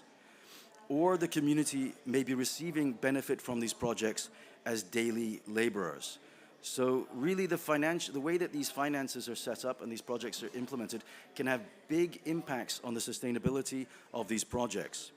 And I would ask that, if we look at these sort of financial allocations, do these different types of financial allocations, can they tell us different things about the quality of the project or the integrity of the project? And should that be looked at? Okay? So right now, the market of blue carbon is very new. It's kind of like an airplane that has taken off from the runway without connection to the radar or ground control. Okay? Right now, we are experiencing the wild west of the blue carbon market. The market is opaque, hard to access. Broker pressures are potentially causing local conflicts. And I recently met with the community associations, and their term for these brokers or hustlers are coyotes. Okay? But also, please note, the market is not there to govern these ecosystems. It's a tool to be used to support conservation and restoration. Governance is the role of governments, okay? And there's no question that these projects are going to have impacts on the socioeconomic milieu of coastal communities. Here we have a slide from indigenous communities in Fiji which clearly illustrates who uses these coastal resources and who benefits from them, okay? Women are primarily the ones that are using the mangrove resources, but this may change, excuse me, when blue carbon now makes that activity more valuable. So blue carbon market projects could reinforce existing gender equalities. It may redefine women and men's gender roles and relations. So it's under this context that the Indonesia High Integrity Blue Carbon Market Project has been developed. This project has made possible support from the Norwegian Oceans for Development Program and supports a bilateral agreement and a request for technical support from the Government of Indonesia to the Government of Norway through the Ministry of Marine Affairs and Fisheries. The ambition of this project is that Indonesia develops a robust and high-integrity blue carbon market with increased and verifiable carbon sequestration and measurable and meaningful benefit for coastal communities. We want to help you develop that designer handbag that you spoke about earlier, okay? Ultimately, what we're talking about is the integrity of the market. Can these projects work across the board? The price of carbon in the voluntary carbon market is negotiated between the buyer and the seller. It depends on the type of offset project, the carbon standard, and other measurements. Okay. However, in this case, carbon is essentially measured. Okay. The other key benefits that these offsets provide are usually reported in narrative format. Okay. So, from our other side events and from our our earlier presenter, Emily. We've heard about high integrity or high quality blue carbon, but my question is, how do we actually measure that? It's one thing to say high quality, but if you don't actually measure it, can you really actually call it high quality? Okay. And you may ask, is there an appetite for high integrity? Well, here we have a slide. It's Microsoft's internal guidance on carbon offsetting. Projects that avoid negative impacts to communities and promote equity are given priority for investment. In other words, there is potentially a market for this premium brand that Indonesia would like to offer. It is clear that multiple types of blue carbon offsets are already on the market. However, from our experiences, we already really know what high value or high integrity offsets are. They deliver on carbon, communities, and biodiversity. Regulation is the role of governments, and it may be that the current actors or the current blue carbon scene needs to expand our expertise and learn the lessons from terrestrial carbon offsets. The image on this is my last slide, don't worry. The image on the wall here is from the Vanga Bay Community Association in Kenya. I took that last year when I engaged with the community. Right on the wall for everyone to see are the finances from the selling of the blue carbon offsets. Every Kenyan shilling is accounted for and is illustrated to every member of that community. The community is the #1 supporter of this project. If a coastal community in Kenya can show this level of transparency and make the blue carbon market work for themselves, then why not other blue carbon projects? Thank you. Give applause for Stephen. Thank you, Stephen. Yeah. And next we have Kimberly Todd from the UNDP. Kim is a Global Technical Advisor for UNDP Climate Promise Project, and she will give a presentation on policy and advocacy shaping the blue carbon economy agenda. Time is yours. Thank you so much. Thank you for having me. Hello, everyone. Happy to be here. So I will dive right in. So I'll cover 3 topics, just a bit more about the momentum and the sort of context for the blue carbon economy agenda, the importance of science-based decisions, and sort of examples of global successes in this first bit. So I think you've heard quite a bit already, and I think many here are already familiar with the multiple benefits, right, that blue carbon offers beyond carbon. So just to give a bit on the people side of the story, just wanted to mention some numbers and figures. So there are about 12,510 villages along the coastal areas of Indonesia, and so the livelihoods are, of course, hinging on the coastal resources for sustainability. But of course, there's also heightened vulnerability to the impacts of climate change, rising sea levels, flooding, and as one of the world's most susceptible nations to climate change, Indonesia is projected to witness adverse effects of coastal flooding affecting approximately 5.9 million people. So this is really, just to keep this in mind, as part of the context that's really driving the momentum behind this blue carbon agenda. So what is the role of policymakers in this? So to address this challenge, we really need this expeditious promotion of the blue carbon economy agenda, and policy advocacy is one key tool in the toolbox to move things forward, right? And so policymakers play a key role in this, looking at identifying gaps, evaluating effectiveness of the various financing instruments, the tools, navigating the various challenges and opportunities inherent in policy formulation. And so in this case in particular, blue carbon, of course, this is a delicate balance between ecological conservation goals, economic interests, and really requires a proactive search for innovative solutions, a lot of solutions which you're hearing about already.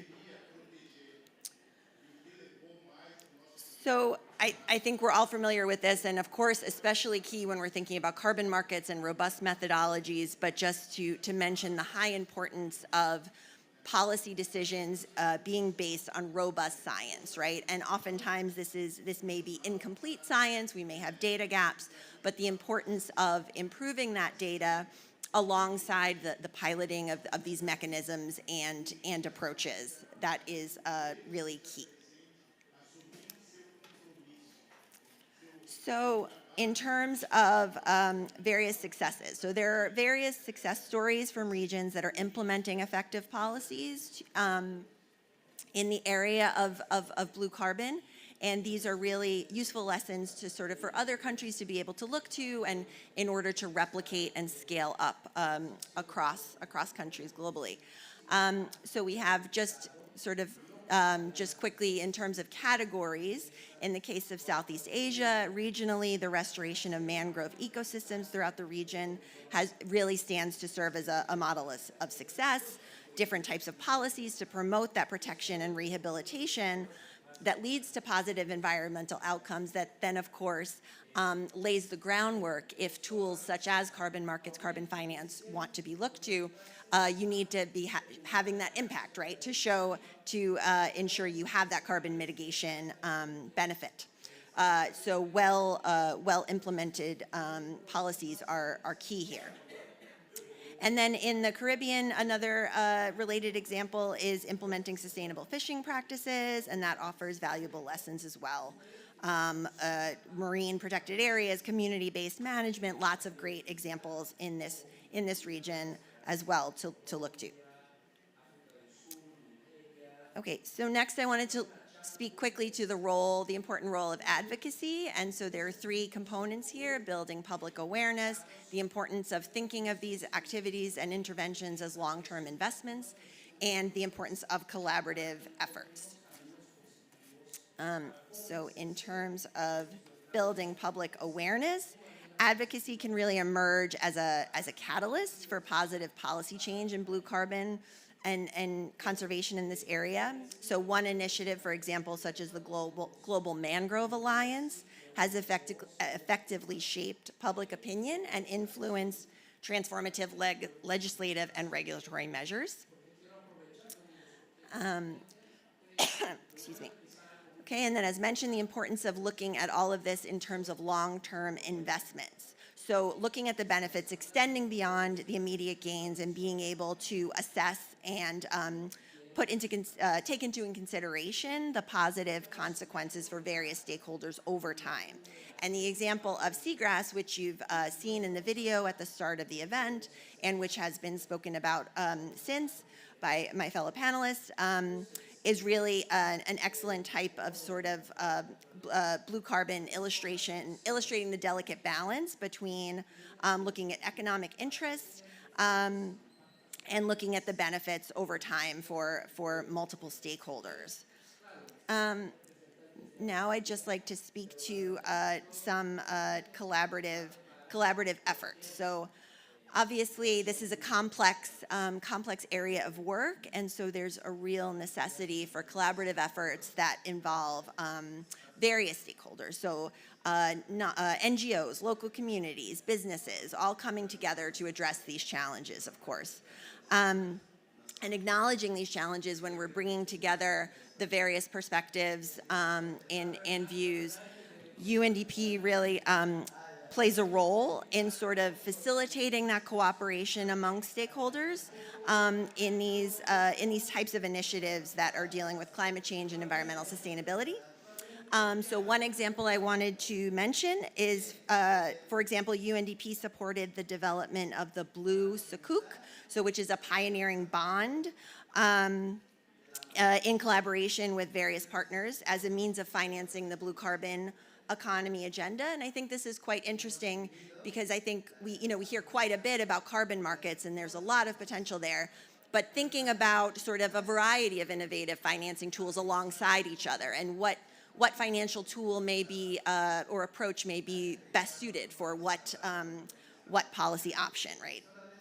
So that's sort of work that's alongside these other financing tools. Next slide. Okay, I just wanted to speak a bit then on these last few slides about the importance of collaboration across the various scales. So globally, regionally, and nationally. So at the global level, of course, I don't think I need to say much about this. I think everyone is familiar with the sort of, the key international agreements that form the foundation, form the context for this work, right? So we're cutting across the various conventions: Paris Agreement, Convention on Biological Diversity, and Ramsar Convention. So countries are, implementing their national priorities and targets and goals in line with these various conventions. Then at the regional level, a lot of interesting collaboration on various initiatives.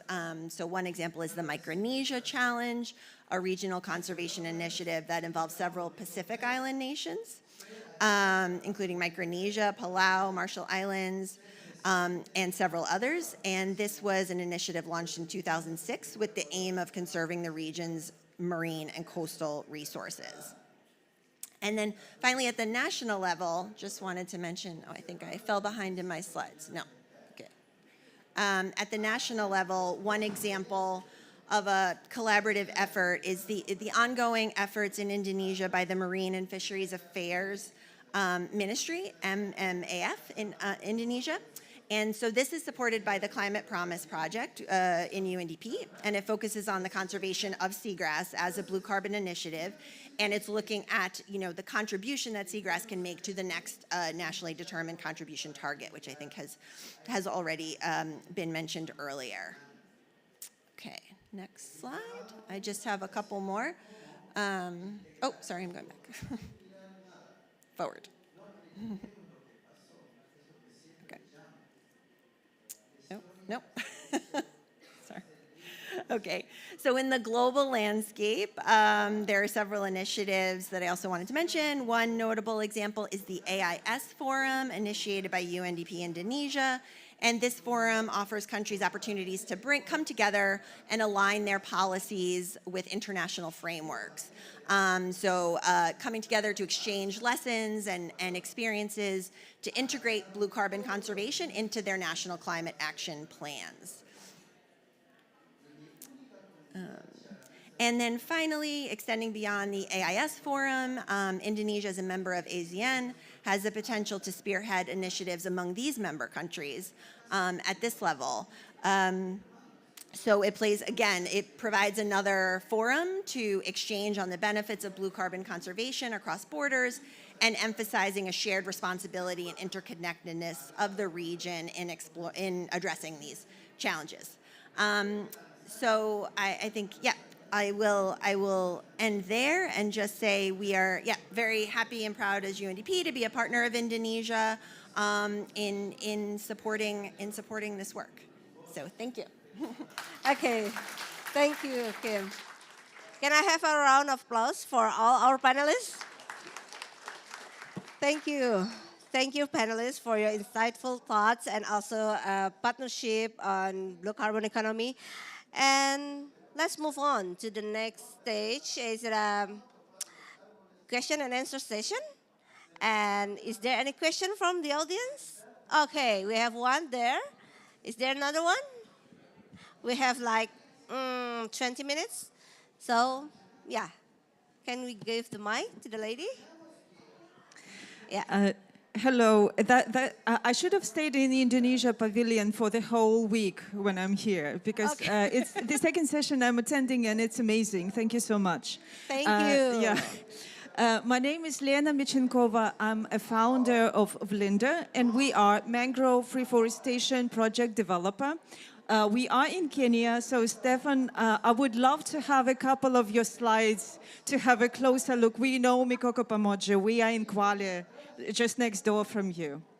And we are those who actually work on the ground and do what you are mentioning when you say we need a high-quality carbon project. So we come to the ground, we talk to communities, we build capacities, we upskill communities, we educate them, or we design a project together with them. We find out how we finance the greenfield, because it's really hard, and probably Stefan will know how hard it is to finance it from the very beginning. Then when we are big, when we are registered, when we are issuing, the big money will come and everything will be good. So probably I will have this conversation on the initial greenfield or initial investment and pre-issuance investment funding with you later. But my question would be around something else. When we come to a project, when we come to a certain country to talk about a project, it would be very often that the government haven't yet figured out the legislation around carbon. Indonesia is pioneering the space. Indonesia has got the legislation. Now you just need the second step to start implementing it, but you will come. Indonesia is also amazing on the educational side, and I mentioned it yesterday at the panel discussion that, look, we come and we see that people on the ground know everything about mangrove reforestation and about carbon, and they approach us so that we could help them to bootstrap the project. But maybe to Kimberly and to Emily, we are talking to West African countries which don't know what to do with their legislation. And what we feel and what we see, they need a platform to sit down with probably not only governmental consultants, but also other stakeholders like investors, project developers, community representatives, so that they could start talking about carbon legislation. And I have a couple of practical questions from Togo, from Papua New Guinea and other Western African countries. Where do we go? Where do we go for funding? Where do we go for capacity building? What can I recommend? Thank you. Sorry, it was too long. Okay, thank you. You're not specific, you have any specific panelists? Okay, that's for you. Kim and Emily, you can respond to that. Yeah, it's on. Is this on? Yes, okay. Yes, maybe I can start quickly. And I should have caveated that I am not a blue carbon specialist. I'm here on behalf of colleagues, so I work in the forest sector. But I can say maybe a bit on the broader legislative frameworks. And maybe just what I wanted to say was the importance of framing this within the context of the country's nationally determined contribution, right? Because that process is a national process, has the political momentum, the buy-in across cross sectors, brings in stakeholders from various perspectives, that often offers the platform where those foundational sort of legislative sort of changes and processes can be put into place to lay the foundation then, to move forward with a given carbon finance, tool or stream or whatnot. So I think it's important to sort of not necessarily engage in perhaps, more of these one-off discussions on a carbon market engagement over here, but the NDC provides a nice central platform to say, how does this all fit in with where we want to go as a country, right? How we want to meet our goals, the tons available to meet our targets versus what may be ready to enter the market and so on. So maybe just to stress the importance of the NDC as a central platform. Yeah, thanks. I'll, from the forum side, add to that wonderful point that the goal for the National Blue Carbon Action Partnerships that the forum is supporting is actually to do some of that coordination that you're speaking about, and to support through a secretariat that's established in country to be able to coordinate across all of the different government entities that are working in blue carbon. As we know, of course, these ecosystems are cross-ministerial in terms of their jurisdiction. And then also to engage other stakeholders in that process for thinking about a roadmap of where a country would like to take, and those within a broader stakeholder group would like to take their blue carbon goals. So I think it's very important work. I'm not offering you as a lovely concrete answer as Kimberly has alluded to, but noting that this is certainly a process that I know many countries are interested in. We're very excited to be engaging. And I think there are a lot of partners that are looking to be supporting on this because, of course, this is a huge challenge. There are a lot of challenges to getting to the point of being able to scale. And one of them is just having enough of the time and person power to be able to coordinate across many different entities. Oh, Stephen, you want to add something? Yeah, I'll add. So in the early days of lobbying for blue carbon in the U.S. government or the U.S. Congress, my advocates and I, we looked at sharing samples of legislation where blue carbon would be recognized. And obviously, I think now is the time to share international examples of where that legislation is being recognized in different countries so that we could, I guess, share that information. That would be a good practical thing to address your question. Thank you. Thank you. Pak Yusuf, you want to say something? No? Okay. Is there any question from the floor? Okay, we have Atsushi and Hari. Okay, Atsushi first. Yeah, thank you very much for the great panel. And I'm Atsushi Watanabe for the Sasaka Peace Foundation in Japan. So in Kim's presentation, I think you showed us the importance of a partnership between the private sector, government, and NGOs and the local communities. So my question is addressed to all of you because you are representing government, maybe NGO or IGOs, and private sector, maybe World Economic Forum is kind of. So we are not lacking local communities, so maybe it's good to include them next time. But I hope you can, I want to hear about your take on the importance of each role of the NGOs, government, or the NGOs in achieving the blue carbon economy. Yeah, so. So you yes, are asking all of you. to all of them. Yeah. Okay. So it's the importance of every stakeholders in the process of the carbon economy. Yes. Yeah. Kind of. I think, yeah. What do you think about it? I'll start. I'm holding a microphone closest to my face.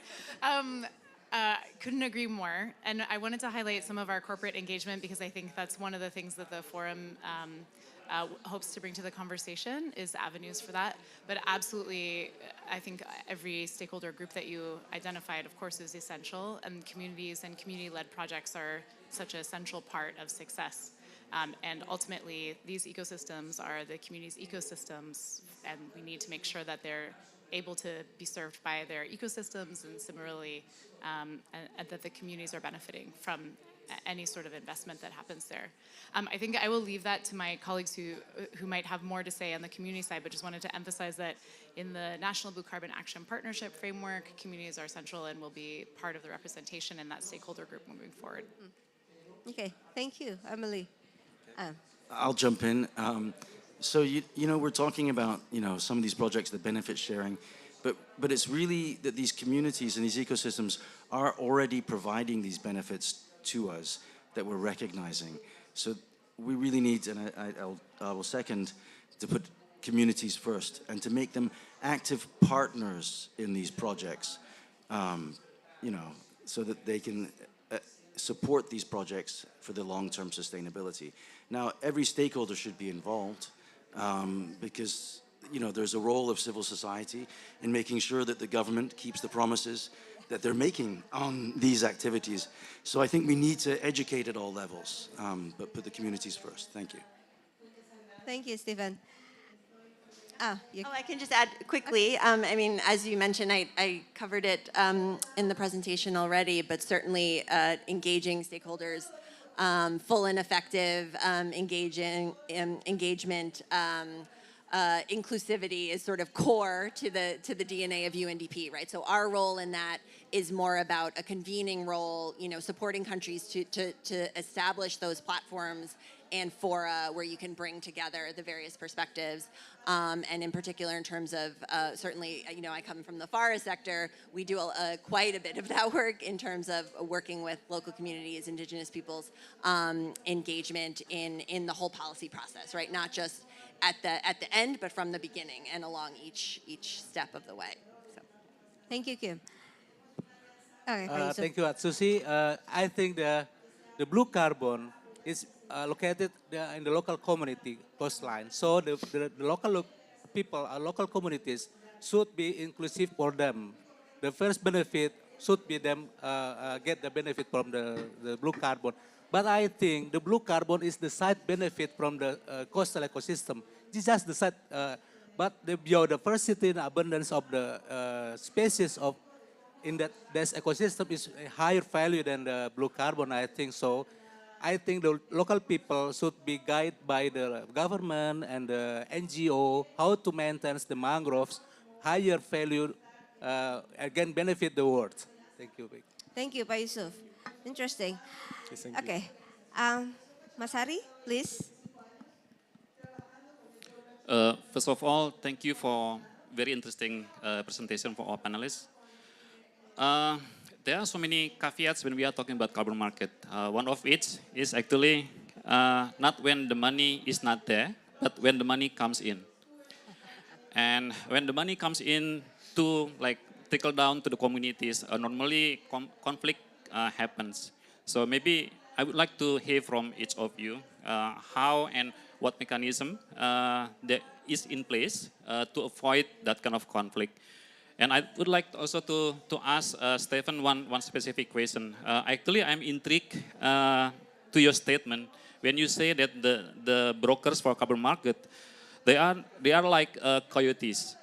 And is there any mechanism from your end to tame these coyotes? At least I don't know if they are aware that carbon market is not only money. It is about conservation. It is about social justice and so on. Thank you. Wow, thank you. Stephen, okay. Go, Stephen. Is that on? Yeah. Okay, I'll go first. One, I did not say that the brokers were coyotes. I said that the community said that the brokers were coyotes. So please don't misquote me on that one, okay? So where the money comes in and what mechanism? Well, you know, under the Plan Vivo standard, you have 60% of the revenue that's mandated towards community benefits. Under the Vera standard, it's a little bit more difficult to find out exactly what happens to those finances. I believe that right now, considering we only have about a dozen or so projects on the voluntary carbon market, is the time to look at these blue carbon projects and to look under the hood and to look at those financial allocations. I mean, honestly, that information is kind of difficult to find, but it's that now is the time to look under the hood and see, are these projects actually delivering on the benefits that they're promising, and how are they actually treating the communities? So now is the time to take the community can take a step back and say, okay, fine, you know, let's see and see if these projects can really put the money where their mouth is, so to speak. You know, as far as mechanisms to avoid coyotes, I'm sorry, you know, we don't really have that. The mechanism, you know, in the national sense, should be the government, you know, to protect communities from these predatory aspects of the market. And as I said in my presentation, the market is not there to govern these ecosystems. So we can't say the market's all bad. It's there to raise finance and revenue. Okay, so then we have to say, okay, fine, what's next? Then the government needs more information to understand these opportunities and these risks that the market presents, and then to manage these risks in a meaningful and accountable and verifiable way that maybe is not happening right now. You can quote me on that one. You want to add something?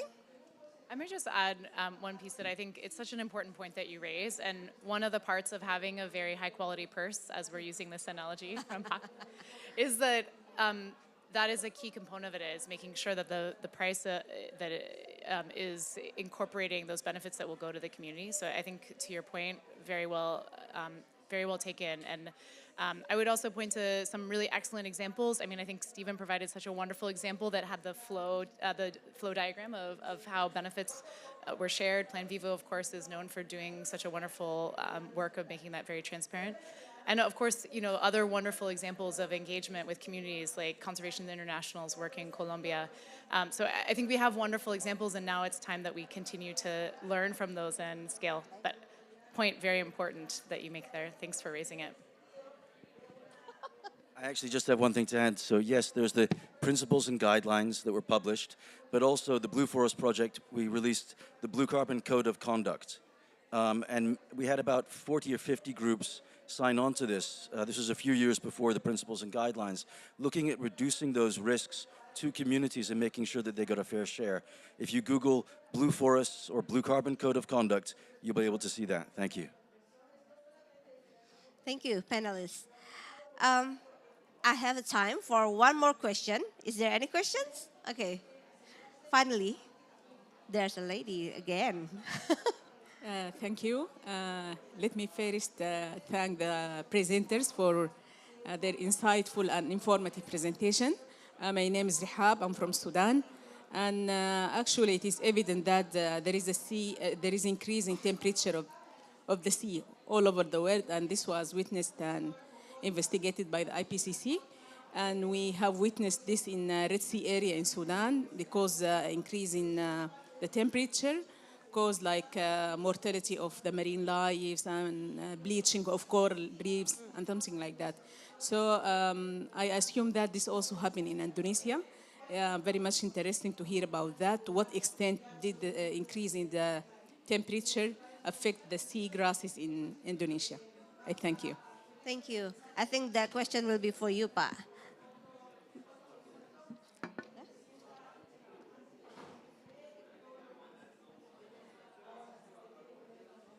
Thank you from Sudan. The impact of the climate change for the seagrass, according to our experience in the field, there's some seagrass ecosystem became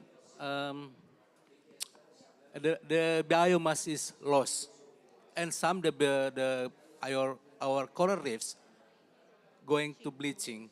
So that is the impact of the climate change. So we have one book about how the impact of the climate change to the fisheries and coastal communities by the University of Columbia, I think. We have it. You can read that book, but I think the climate change in Indonesia is there's some impact. For example, the ground fishing is moving from the near the coast to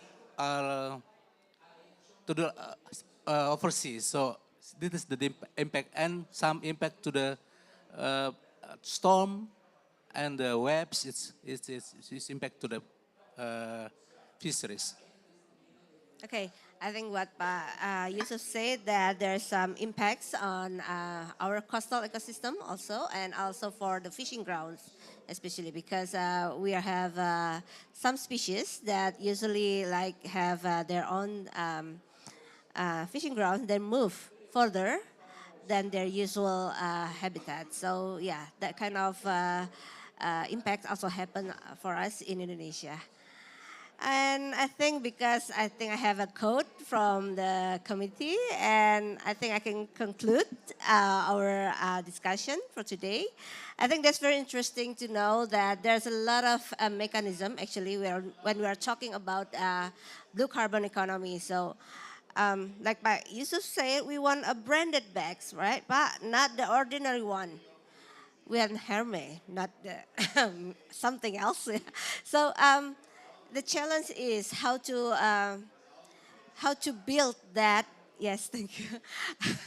How to develop the framework and guidelines and apply it into the coastal community. How to so that they can provide, they can be part of the blue carbon economy itself. So we don't want any they to be left behind and doesn't have anything. Uh, while their ecosystem is the one that is being sold, right? So I think let's conclude all.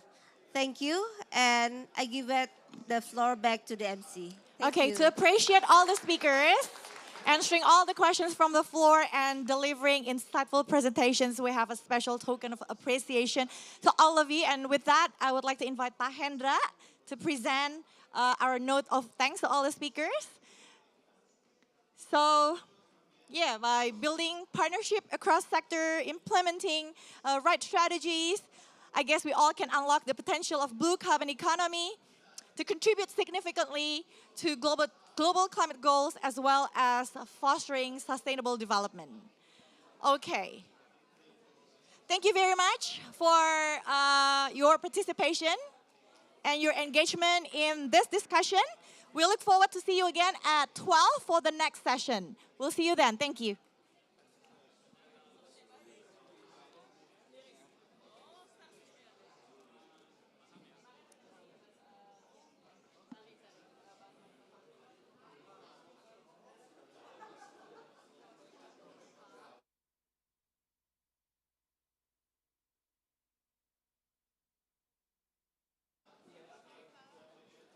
Okay, then the mandatory photo session before y'all head off for lunch.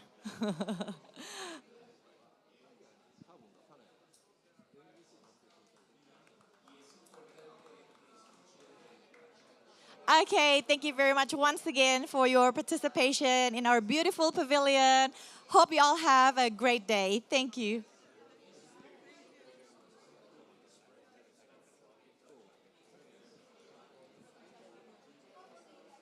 Aduh, maaf, maaf. Sesi kalian hari ini jam 5 ya?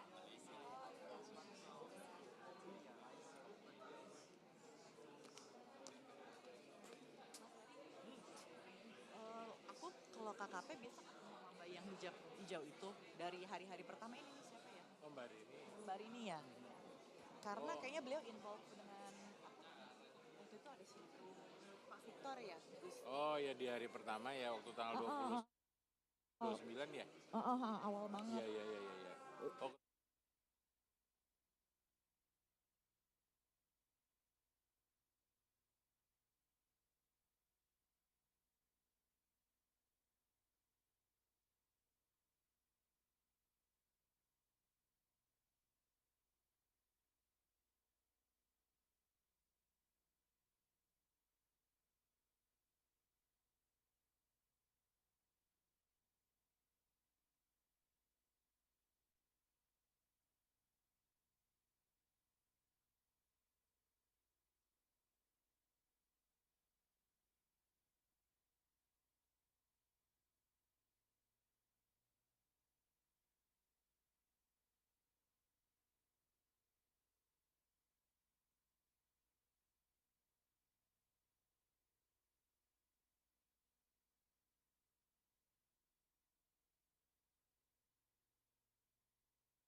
Tadi pas Pak Agus lagi aku udah kasih infonya ke Pak Agus, jadi tinggal dibacain aja. Enggak, Pak Agus ini yang KLK. Agus Jus kan? Enggak dulu. Ini yang untuk apa Mas Agus ya, ada dua ya, satu Mas Agus, satu Pak Agus ya. Jadi udah disiapin tuh namanya yang harus dipanggil. Nih, supaya aman speakernya aja kalau speakernya aja ya. Sorry, moderatornya. Ya udah, oke, gitu aja ya. Kalau udah di Mas siapa namanya? Widar Nita sudah. Nah, sudah. Aman ya? Masih lagi menterinya nggak ada orang. Oke. Oke, ketemu lagi Mbak Muna ya. Ya, oke. Udah siap ya? Itu nanti yang manggil berarti Mas Widar ya? Nggak tahu nih. Iya, udah tadi udah ngomong. Udah ya, udah gitu ya. Ya wes, oke. Iya, siap.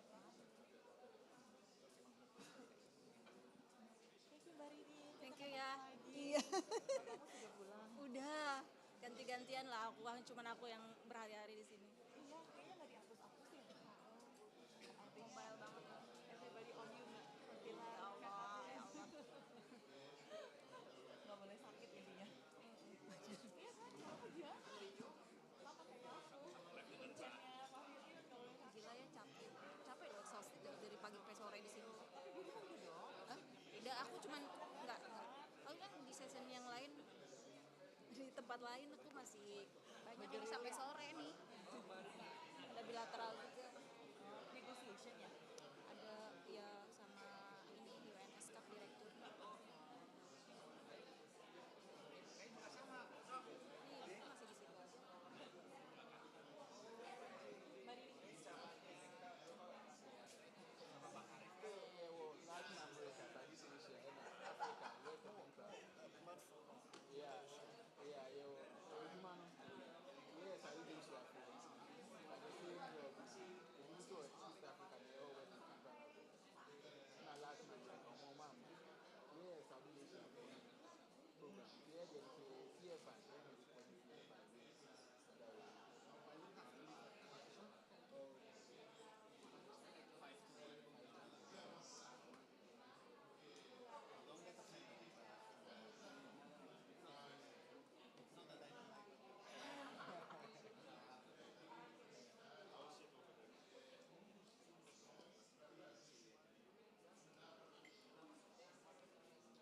Saya mau narik wawancara Emily sih. Kita punya itu di situ bagus tuh.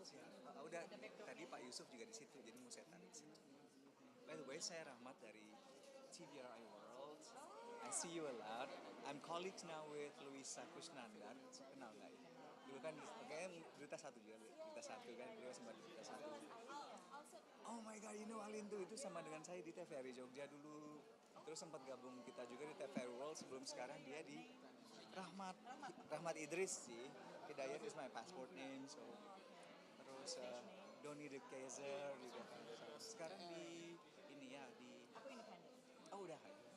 But a whole slew of TV portfolios. Oh no, otherwise, not that much. It wouldn't be possible to go this long for days. 2 minggu di sini tugas berarti. Oh, more than that. Kan kita ada persiapan.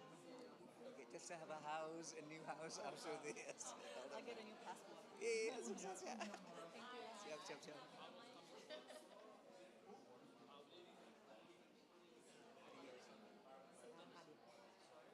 Actual Indica Nature. Indica. Emily is a good Yeah, very soft spoken. Like a voice. style healthy, yes. But also what she has to say. Kan baru Februari kemarin juga ke World Economic Forum kan. So iya. So that was quite something. Jadi piggybacking on that nanti mau ngepoin beliau. Sukses ya. Okay, thank you. Thanks, Emily. Lovely to see you.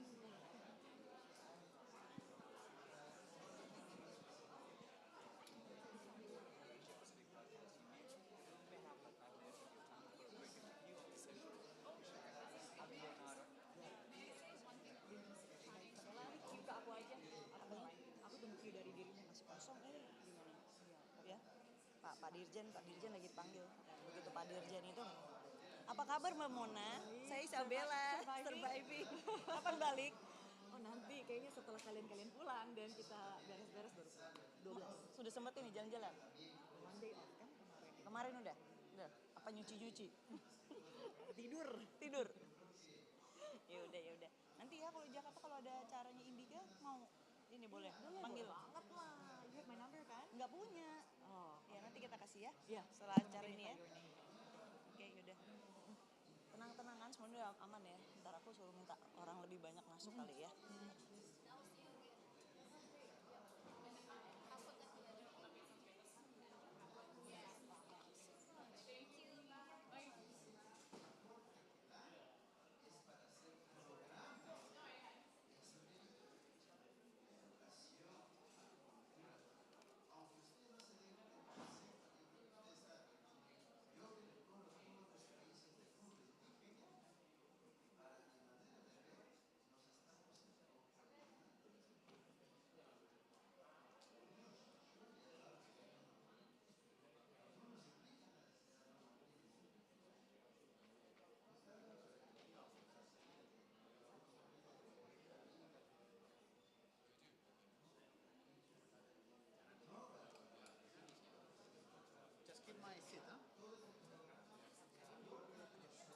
Si Mbak itu baru datang.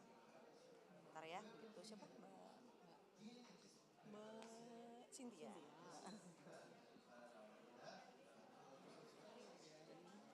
Nah, yuk bangun tengah aja masih di sini.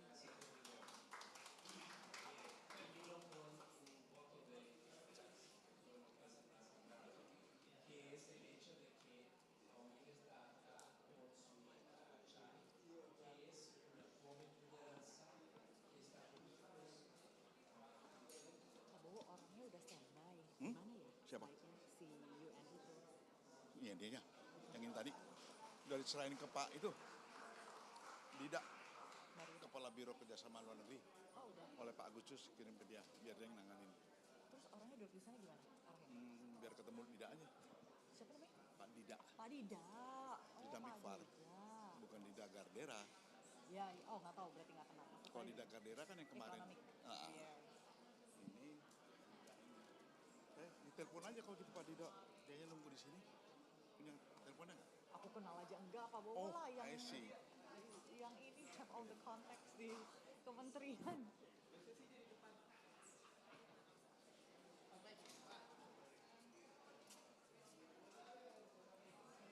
Basin. Sehat ya? Sehat, surviving. Lagi ini kayaknya lagi break.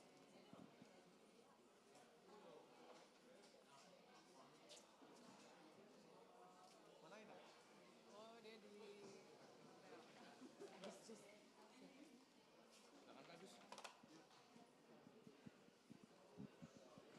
Hello everybody. Assalamualaikum warahmatullahi wabarakatuh. I encourage everyone to please fill in the front seats before the last so we can leave the back seat for other people who's going to join our discussions later on. So can you please make a move to please sit on the front row or second row, and we'll leave the back seat for the rest of the participants. So I hope you all already had lunch to make sure, not yet? Oh, okay. You can grab some snacks or light refreshments at the front door. Just want to make sure everybody is going to focus and tune in. Okay, so today we'll be discussing on the shared responsibilities and benefits in regenerative forest business between business actors as well as the communities. So in today's rapidly changing world, the intersection between business, society, and environment is more pronounced than ever before. And striking a balance between economic growth, environmental conservation, and community engagement is a pressing challenge to ensure a sustainable future for our next generations. So here we are, ready to explore the power of collaboration between business actors and community initiatives in forest-rich countries, like one of them, of course, are Indonesia. We will also learn some best practices and strategies from existing partnership with a focus on creating replicable models for future collaborations. Furthermore, we will explore approaches and technologies that can enhance the effectiveness and sustainability of business community partnership. Okay, so the discussion will not complete without having a contribution from our keynote speaker. So please join me on stage. Actually, replace me on stage, Pak Dirjen, Pak Agus Justianto.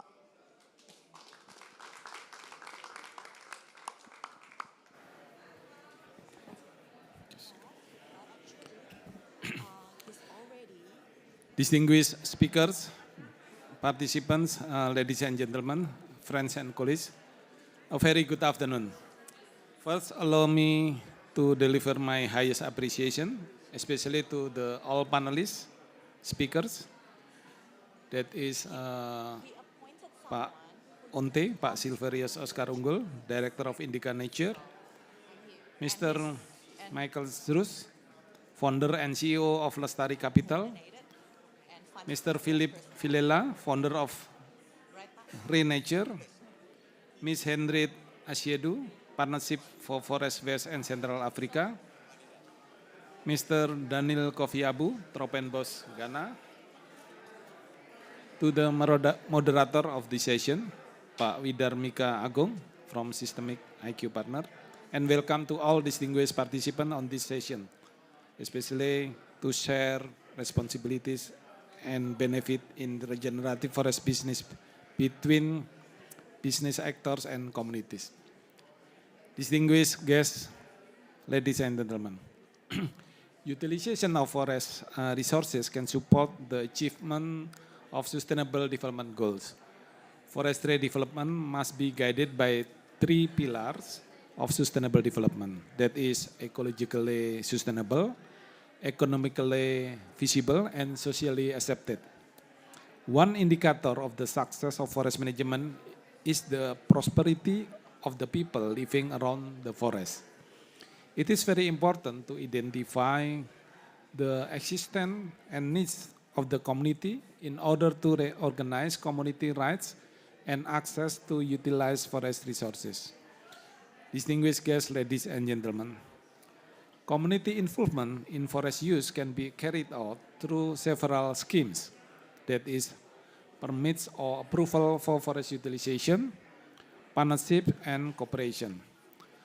Through permits or approval for forest utilization, communities can manage and utilize the given area. Of course, the government must provide to facilitate the granting of permit or approval for forest utilization. Forest utilization policies by the community must also be prepared to suit the community abilities and capacities. Meanwhile, partnership and cooperation schemes are carried out jointly between the community and the business license owner. Cooperation and partnership are a long-term relationship between 2 parties for a common goal. Therefore, it must fulfill the principle of mutual respect, mutual contribution, mutual benefit, and equality. Implementation of cooperation and partnerships can be carried out in various forms, that is, investment in shares, business cooperation in business activity segments, off-taker, buying and selling, support small businesses through training, education, and research, regional economic development, agroforestry. The Indonesian government has changed the forest engagement, the forest management paradigm from initially focusing on wood utilization activities to landscape-based forest management to optimize forest areas and optimize forest products through forestry multi-businesses. The policy will encourage forest farmers to develop superior local products. Forestry multi-businesses policies, cooperation and partnership will support the regenerative forest business, an effort to encourage strengthening the implementation of sustainable forest management activities. through multi-product business integration, including goods and services produced from the agroforestry system, utilization of environmental services and non-timber forest products to increase the added value of the role of forestry businesses. Collaboration between the government, business actors, and their community in forest utilization activities will provide benefits, conflict prevention and resolution, and then maintain forest cover, optimization of forest areas and forest products, improve product quality, overcoming the problem of limited capital, technology, and market. So it will have an impact on forest sustainability and improving community welfare. Distinguished guests, ladies and gentlemen, to conclude my remark, I hope from this panel discussion session we could learn the best practices from existing partnerships, inspire engagement between the collaborating parties, explore innovative approaches and technologies that can enhance the effectiveness and sustainability of business community partnership. I wish you all to have a fruitful discussion. I thank you. Thank you, Pak Agus Jus, for the keynote. Let's be ready to learn from each other today. So, because we have a big panel today, let's start off by inviting our moderator. He's the systemic partner, Widarmika Agung. Please join me on stage. Thank you.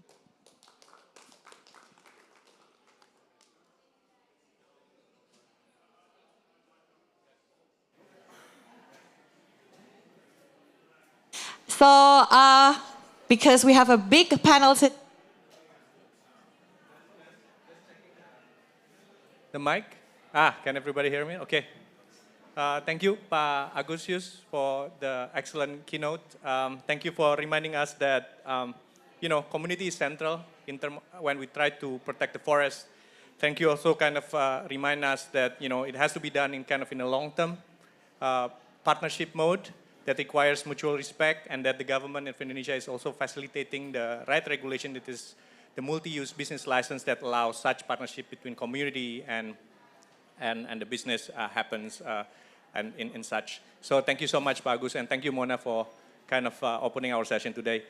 Hello, everyone. Hope, it's really me and the panels between you and lunch. So, and this is the 10th day of COP. But, I will reassure you this is an excellent session. We will have a lot of 5 panelists and a lot of learnings on communities, working with businesses to scale regenerative approach. So to start with, right, when, how many of you have read the book Jared Diamond, Guns, Germs, and Steel? Oh, have Ruth. Okay, 1. Represent a lot, right? I assume 10. So, no, I think, to start with, why the book? I remember when I'm reading the title of the sessions that talks about communities and collaboration with business. The book, at the openings, it shares, a question of who's smarter. Is it someone from, big cities such as New York, or indigenous people from the heart of Papua, right? I think the writer posed that questions. And then he said, it depends, right? But if you look at it, right, if you put someone from a big city in the heart of Papua, right, the person might not survive a day, right? Because they don't have a knowledge to survive in the heart of Papua, in the heart of forest. Whereas probably if you put kind of someone from, indigenous people from the heart of Papua in, say, city like Jakarta, he will likely be, able to survive. So I think it brings us to perspective when we think about investing in nature, working in nature. It's very important to work with the community because they really do have the knowledge and the incentive to really do that properly. So I think just at the beginning, and today we have 5 panelists, right? All of them have worked very closely with communities in trying to scale regenerative approaches. So let me call the panels. We start with Pak Onte, Silverius Oscar Unggul. So Paunte, please, I think you can take. So Paunte is the director from Indica Nature, and you know Indica Nature is the arm of Indica Energy that focus on nature-based businesses, and he will share more about Indica Nature's approach in working with communities. And then I will love to ask Mike Surst, please, to come to the stage. Mike is the co-founders and also CEO of Lestari Capital, right? A pioneering company that helps companies to invest in nature-based business, nature outcomes, right? And we'll hear more from Mike. And then I would like to invite, of course, Felipe, please. Round of applause, I think. Thank you, Bu Isabella. Felipe is from the Land Bank group, right? I think last year also get an opportunity to share with us about his experience with Renature, but now with the Land Bank group, I think happy to have you with us today. And I think we have, and then I would love to invite Henrietta Asiadu from Partnership for Forest West and Central Africa. It's really a pleasure to have you, right? Here with us, providing a different perspective from Africa as well as also from gender perspective as well. So, and then we don't have Madam Mercy from Tropenpos, but we have Daniel Kofi Abu, right, with us. Please, if you can come to the stage. Tropenpos have kind of worked for almost 40 years, right, trying to progress the vision of a more inclusive economy that is central around communities in around the forest. Thank you for being with us. So great. We will conduct the session in Bahasa. Just since we started Paunte, no, just kidding. So Paunte, I think great to have you with us. And you know, if we can start our kind of session by sharing with us what is Indica Natures for the audience, so that you know what is Indica Natures, and also share with us what is unique about Indica's nature approach in working with communities that set you apart from other businesses. Please, over to you, Paunte. Thank you. Good evening, ladies and gentlemen. Indica Nature is a part of Indica Energy. We are doing the natural-based solution for transformation of Indica Energy. And with Indica Nature, we're doing three things. First, we're doing the energy plantation. Second, we're doing the environmental services. And also, we're doing agroforestry. In terms of doing these three activities, we're working in our concession, and we're working with people in social forestry license or in people smallholders on land. So this is Indica Nature. So the community is very important for us because we are not doing like we're doing our business, and then if we have profit and then we go to the community. No. But the community is the part of our business. First, we think working with community will give us social license to operate, but we're wrong. Because we working with community, doing us more benefit. Our company, I think, will save many things with working with community. I give you one example. Before, when we built the road in our concession, we must pay, in rupiah, maybe in US dollar, maybe 100,000 US dollars every 2 kilometers. But when we go gotong royong in English, what you call gotong royong? Collaboration. Working together. Working together. Working together. Collaborate with community, with 3 villages. We built road for 29 kilometers. Only put maybe only 5,000 US dollars. It's very effective. And then after that, the people surrounding us protect this land, protect this road for illegal activity, which is illegal activity. It's very difficult for us in the beginning. Illegal logging, illegal mining, and everything. But because we built road together with people, they protect this road, and then they not allow any illegal activity to come. This is very good for us. So I think for the company, for us, especially for us, the company, the people is the part of our business. Not only for social license for operate, but also because we will get more benefit because working with the community. Okay, no, thank you, Paunte. Very powerful. So working with community is not only to get the social license, right? But the community is really a core part of the business, right? So, Paunte, I think I'm fully aware, right? I think you are, your starting point was you are an environmental activist at one point, social entrepreneur, at one point on the entertainment industry as well, setting up the community-based TV and Kendari, right? You've been to some extent the other side, but now you are working on with a corporate, right? A corporate, Indica Energy is an energy companies, right? So, and your approach can be seen quite innovative, quite new. If you can share kind of your learning working within kind of corporate organizations, business leaders in Indica, what kind of mindset shift that is needed to allow the company to work as you have described? I think first of all, because we can show, we can make a proof working with community, we make a company more efficient. You can imagine if you tackle illegal logging, illegal mining by yourself, it's very expensive. But working with the community, we can show to my friends, because they come from like people from businesses, they can show the money, yeah? Oh, yeah, more cheap, more efficient. It's good. And I think I appreciate to the founder, the leaders in Indica Energy, because they have a strong vision.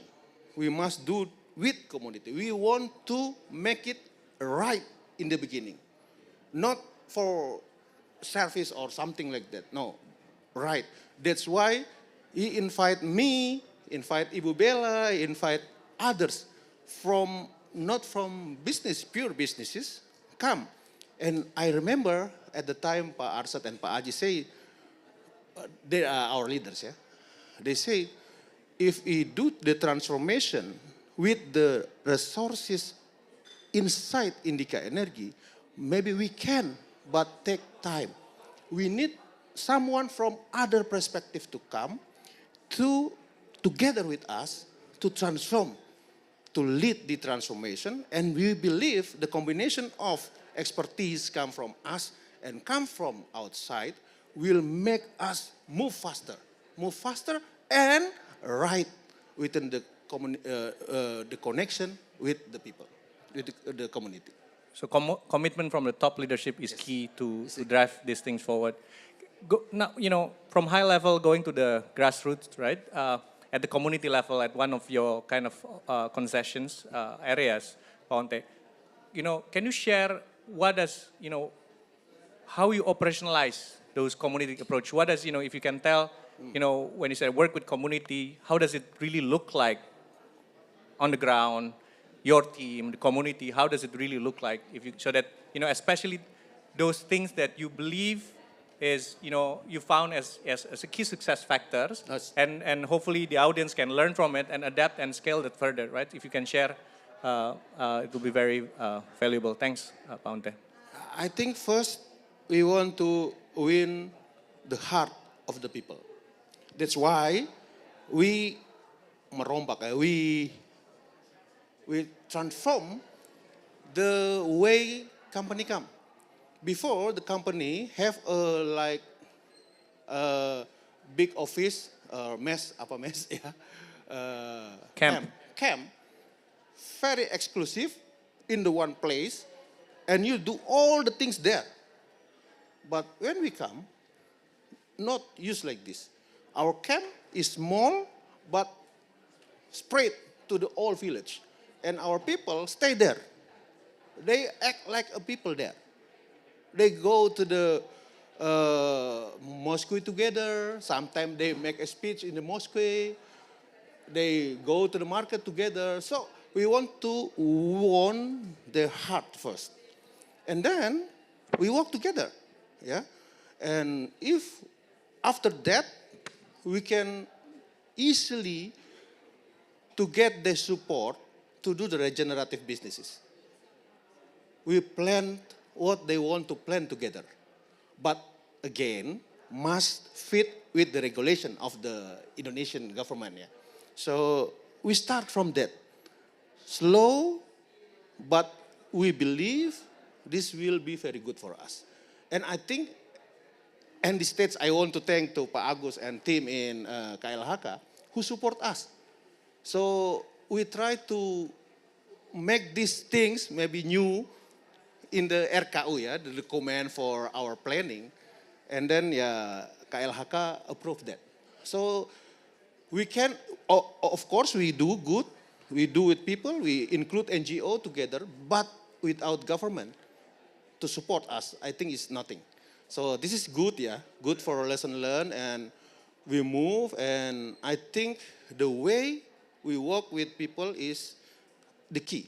Also, I want to explain one more about the monitoring system. We have Mului with NGO, Padi, friends there, and then Mului. They have the monitoring system for the forest.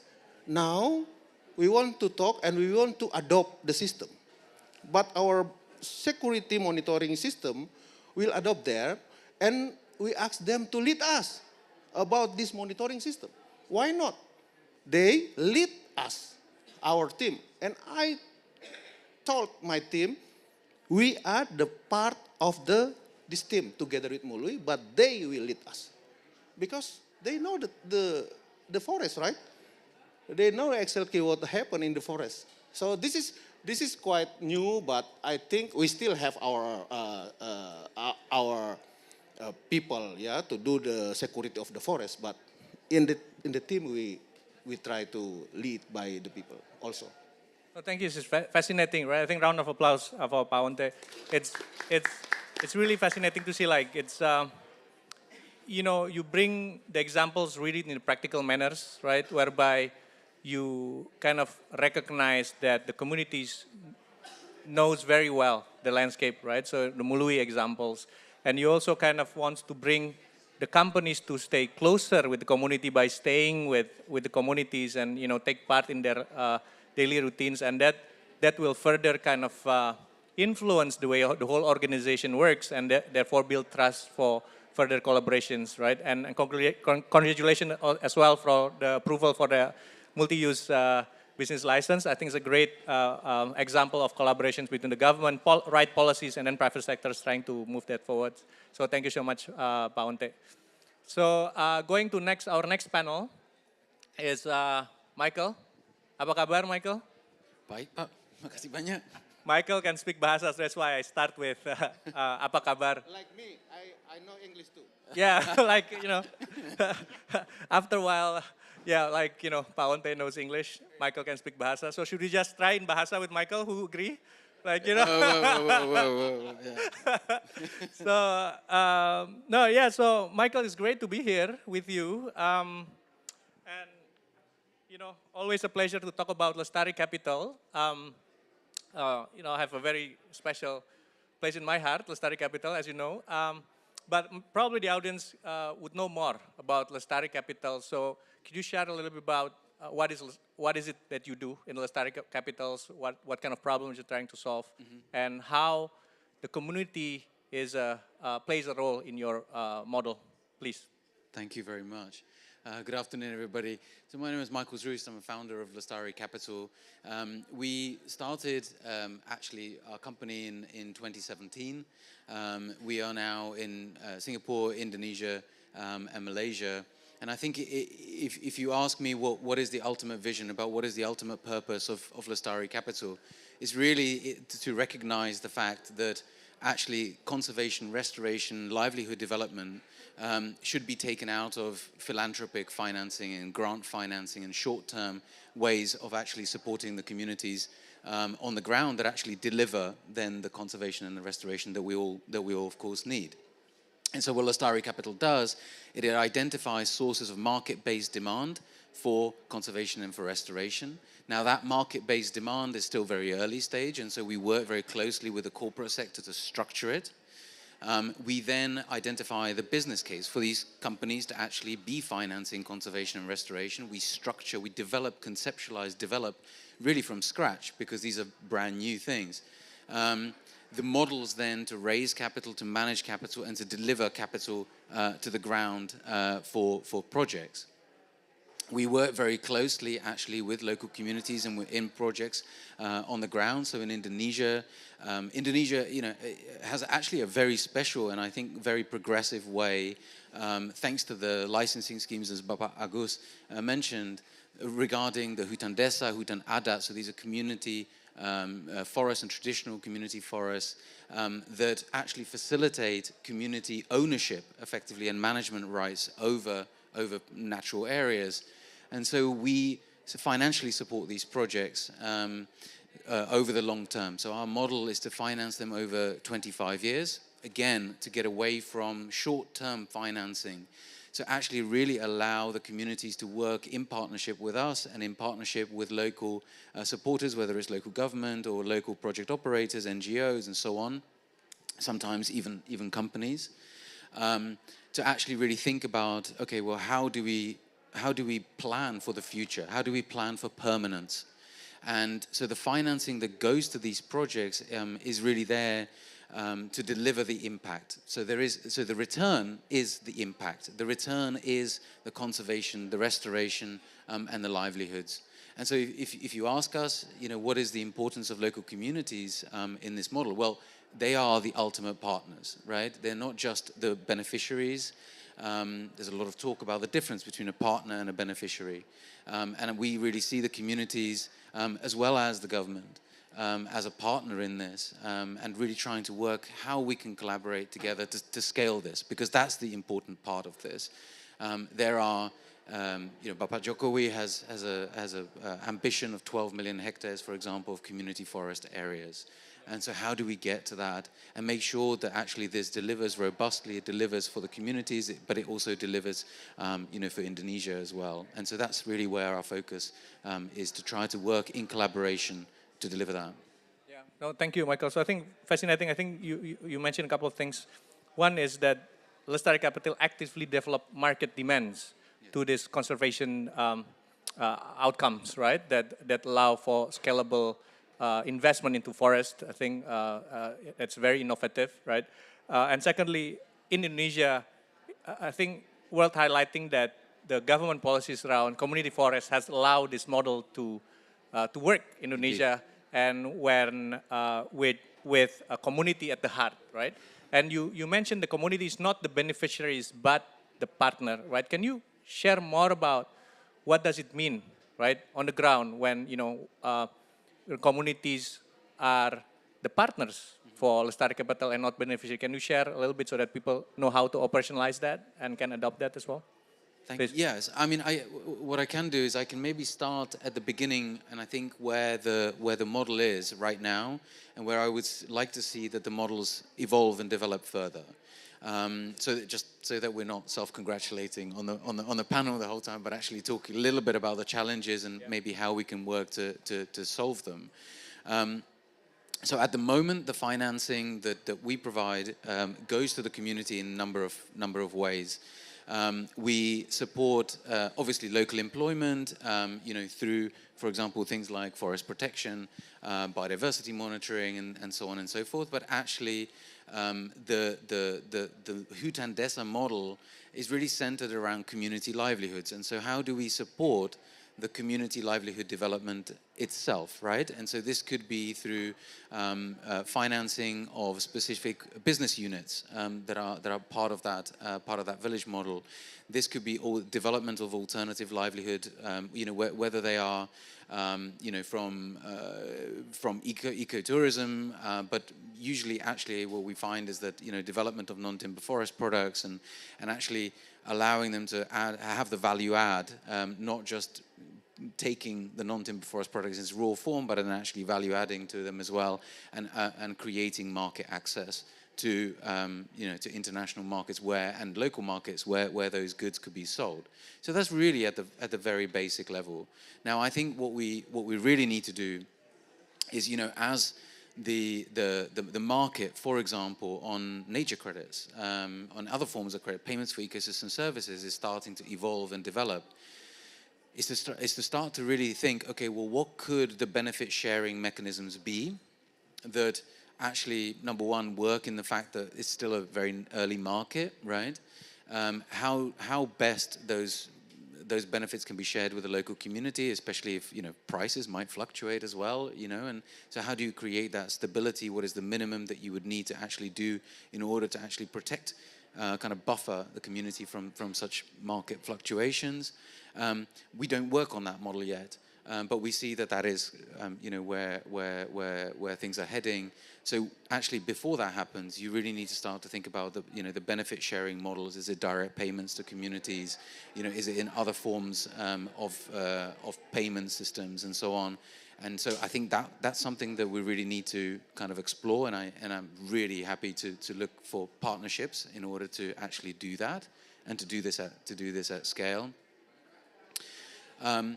And the other thing I think that is important is that if we're talking about 5, 10, 15, 20 years, is really to actually start to think about, okay, how do we increase the capacity to develop the livelihood plans in the first place? That is one significant gap that we see, is that actually the livelihood plans are usually not well developed. They're not well developed in terms of actually having the vision of 10, 15, 20 years.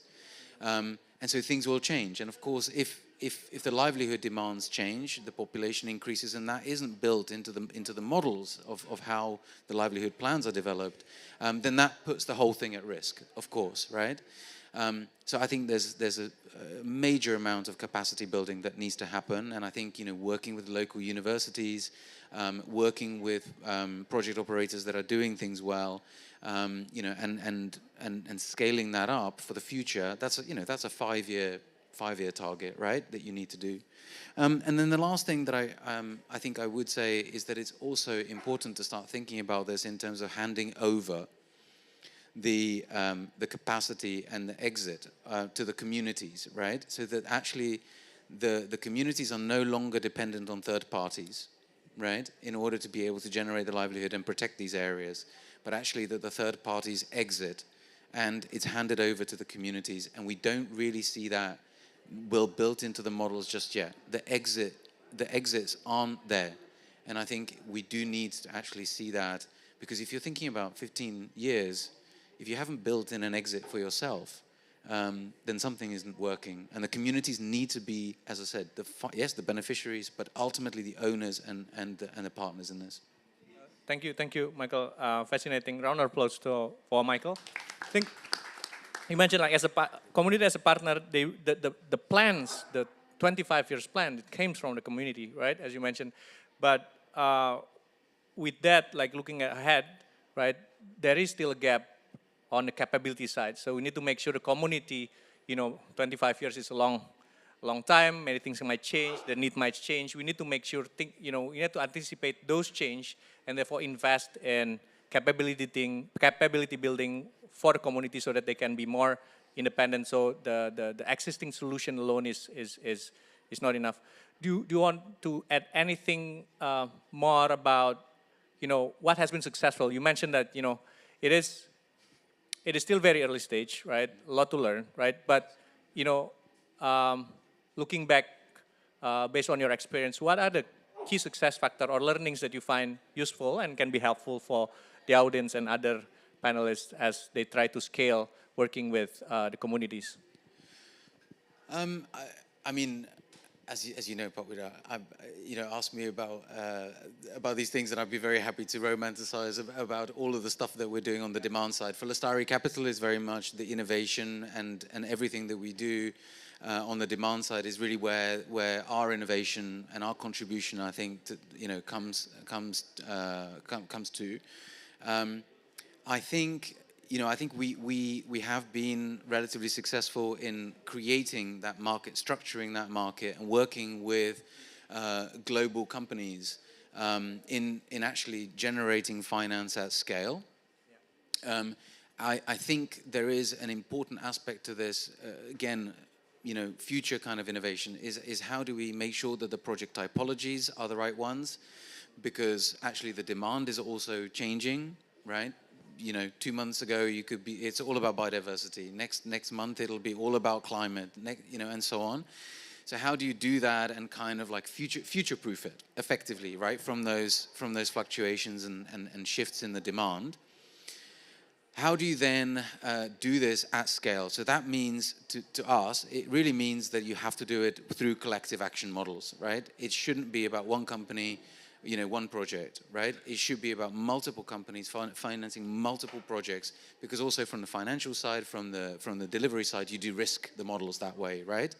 And it is a risky endeavor, right? Some of these projects are, because they are in high deforestation risk areas, for example, there is a risk, right? And so actually doing it through portfolio approaches, doing it through collective action is one way that you can then kind of attract the financing more at scale and from a larger amount of group of parties.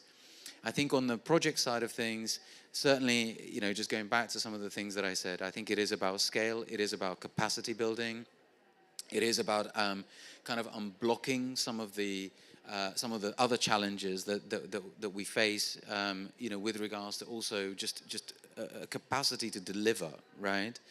And so that, I think, also in itself will then attract more demand. Once you're able to show a really stronger pipeline of projects, it will attract more demand.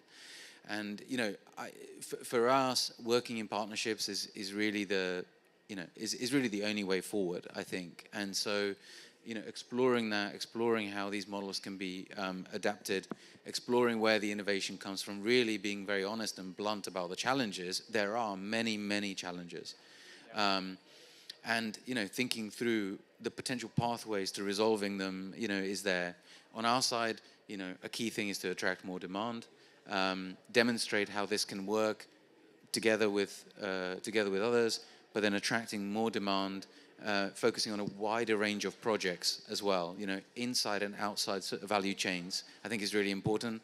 One thing that I would say is that, unfortunately, there is a movement, through some initiatives that start to focus in really concretely on the supply chain and the value chain and,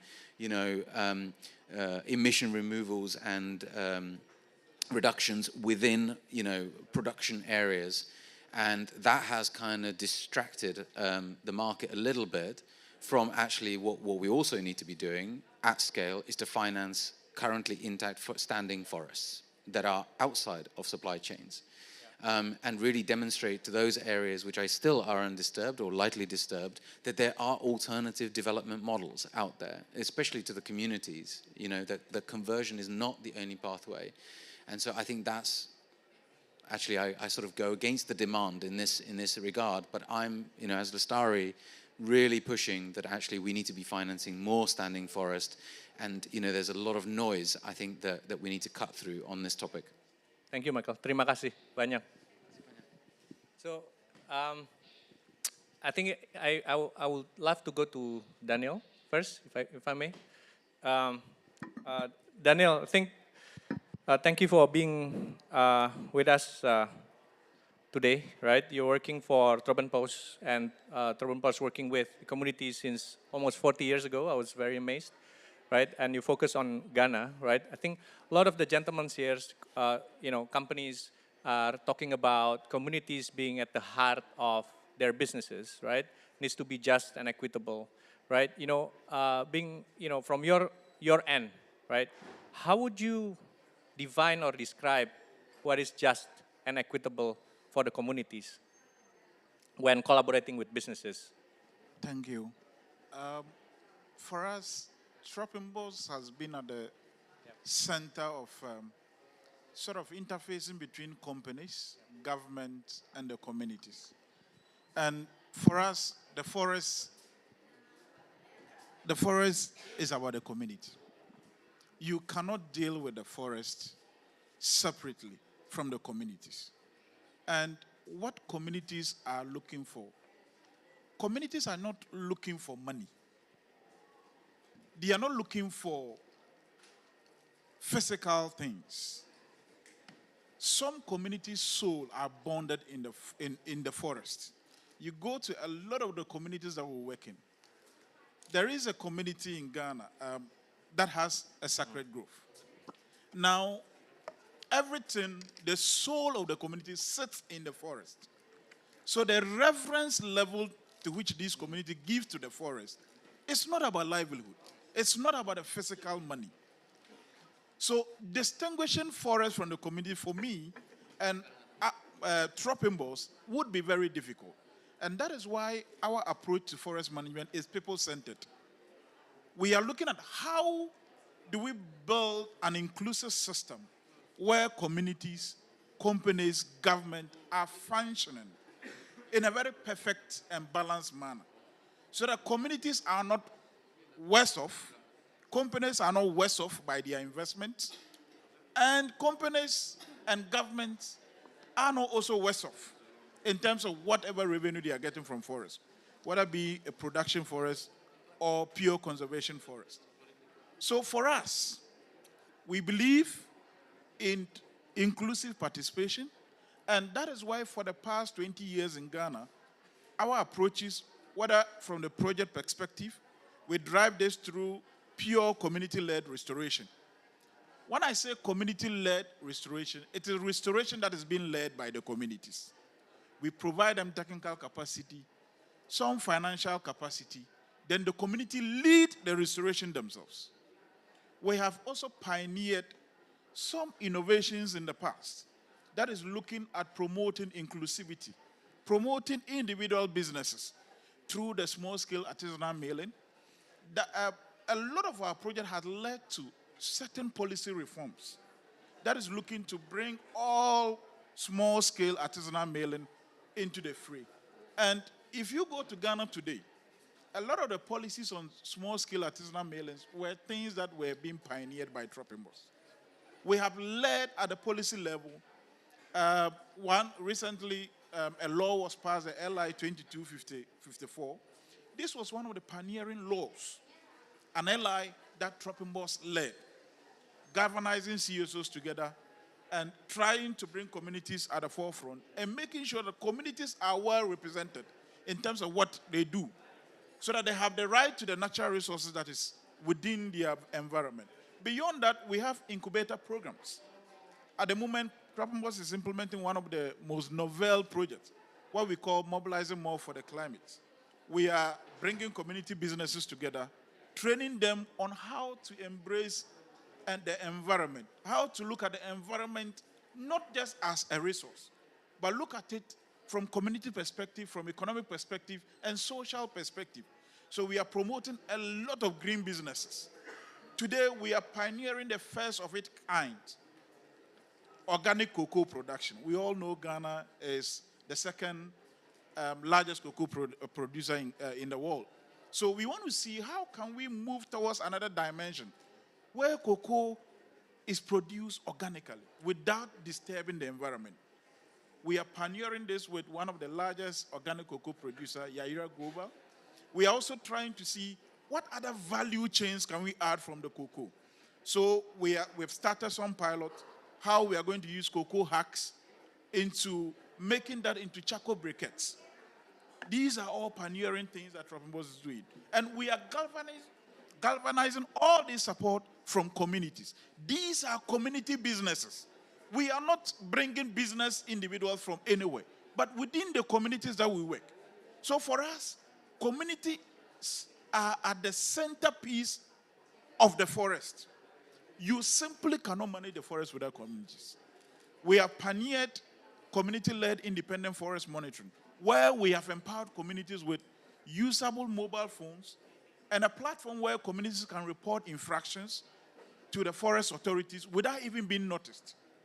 These are all pioneering things that Tropimbos has done over the years. And we continue to catalyze on every single community infrastructure to make sure the communities are well represented when it comes to forest management. And that is the approach we have adopted over the years. No, thank you so much, Daniel. And it's great to hear, right? There is a consistency in terms of community-led, as explained by you, right, in Ghana, and as well as Pa Onte in Indonesia, right? It's great to hear, and I think it's also very refreshing to hear that what you just mentioned, right? For the community, it's not only about financials. It goes beyond, the connection goes beyond financials and materials benefit, right? The culture, their soul is there, right? So thank you for reminding us about that as well. And, can you share, while you've been working on the pioneering kind of approach with community-led, right? What do you think are the challenges for us now, right, governments, businesses, to implement that approach in a large scale?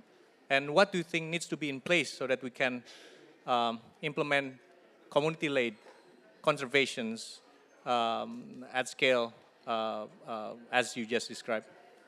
Please. I think that the biggest threat today in Ghana is illegal mining. The crave for gold is one that is destroying a lot of community initiatives, a lot of community sacred groves, a lot of forest reserves are being invaded. And the manner in which we are doing it is not very sustainable. Beyond that, communities will continue to need some capacities. I mean, communities might have some indigenous knowledge. Let us not downplay the indigenous knowledge within the communities. Because these community guys have been managing these forests for several years using indigenous approaches. But of course, there are some scientific approaches that these communities will need to learn. And that is why we introduced the independent forest monitoring. That space where you can use a simple mobile phone to monitor an infraction. You just take pictures, and the person who reports that infraction cannot be tracked. And it lies within the ambit of the forest authorities to act. So if you ask me, what are the prevailing challenges? As we speak, the crave for gold is the #1 challenge. And of course, there are several policies that have been enacted, but the policy environment needs to sanitize. As we speak, there's a new law, an LI 2462, that is looking to open up certain concessions within the forest space where individual companies can have access to explore certain forests reserves by a certain percentage. From our point, from the organizational point and CSO front, we think that it is very inimical. So we need to streamline our policy environment. We simply cannot allow certain spaces and certain clauses within our constitutions to push our forests to the bricks. And of course, if you look at the Forest Authority, one of the biggest challenges they are faced with is logistics. They are not able to patrol through all these forests. Imagine one concession, a forest concession, just one is in excess of 300 hectares. And you have several of them. You have probably, within a particular compartment, you can have up to 300 compartments. And you have only one forest buyer to patrol all these areas. So they will need some infrastructure, some logistics, drones that can assist in monitoring all these areas. And of course, we should start looking at the communities as partners. Look, as I said earlier on, communities are not looking for finance. They are not looking for material things. Some communities' soul are connected to the forest. Let's look at the cultural dynamics. Let us not be influenced by just finance. The quest to have money from gold, the quest to have money from lithium, the quest to have money from bauxite. That shouldn't define how we manage our forests. Communities are open for dialogue. They are open for dialogue. And we believe that, look, let's together pioneer an integrated approach that is looking at right-based, that is looking at inclusivity, where we can bring all the economic and social dimensions so that together we can foster a healthy forest. Challenges persist. There are challenges, but we can overcome them within the limited resources that we have if we work collaboratively. Thank you, Daniel.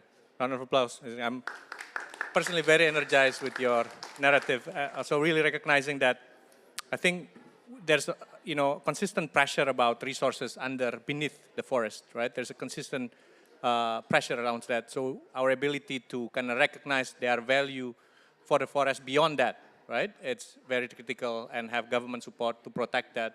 And the capability building as well, as has been kind of mentioned by the other panelists, is also important. Constantly to empower the community so that they can work as a partner, right? Is also important. Thank you so much for sharing. If I can go next to you, Henrietta, right? And thank you for being with us. I think your position is quite unique, right? In a way that you are representing Partnership for Forests in West and Central Africa. It is an incubator. Maybe you can start by sharing kind of your role, and also kind of what is Partnership for Forests in West Central Africa to the audience, so that we can start with the context, please. Great. Thanks, Wodha. So Partnership for Forests is an 8-year program. It's actually a global program in East Africa, Southeast Asia, of which I'm here, and then Latin America, and I'm in the West and Central Africa office, being funded by the Foreign Commonwealth Development Organization, basically. And for us at P4F West and Central Africa, our aim is to halt deforestation and also catalyze investment in forest and sustainable land use. We work across quite a large portfolio, looking at large businesses, agro-businesses in cocoa, timber, oil palm, and also medium, and also the smallholder or the cooperatives. And that's how unique the program in West and Central Africa is. But we focus on three main strategic objectives in implementing our business.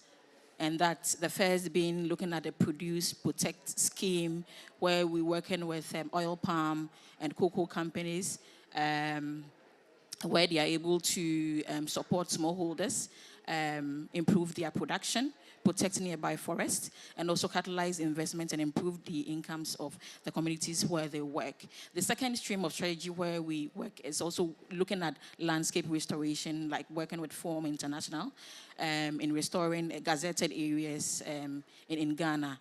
And also the third strategic area is looking at landscape management in the long term, basically. So that's how our portfolio works. But then in incubating businesses, we have three main things that we really look at in incubating these businesses that we work with. The first being funding, which is coming from FCDO. We also look at technical assistance supporting these businesses to be able to improve their business model, and also support the communities where they work, improve their production sustainably, protect forests in that regard. And also we're looking at linking these businesses to investment as well. And one unique part of our business models or incubation is the fact that we build in, some of the lessons we've learned in is to build in exit strategies for this business. And I'll take, for example, in Cameroon, we've worked with Eco Trading, which was a very small company. They are working with the Baka people, and I'm sure most of you have heard of the Baka people, also called the Pygmies.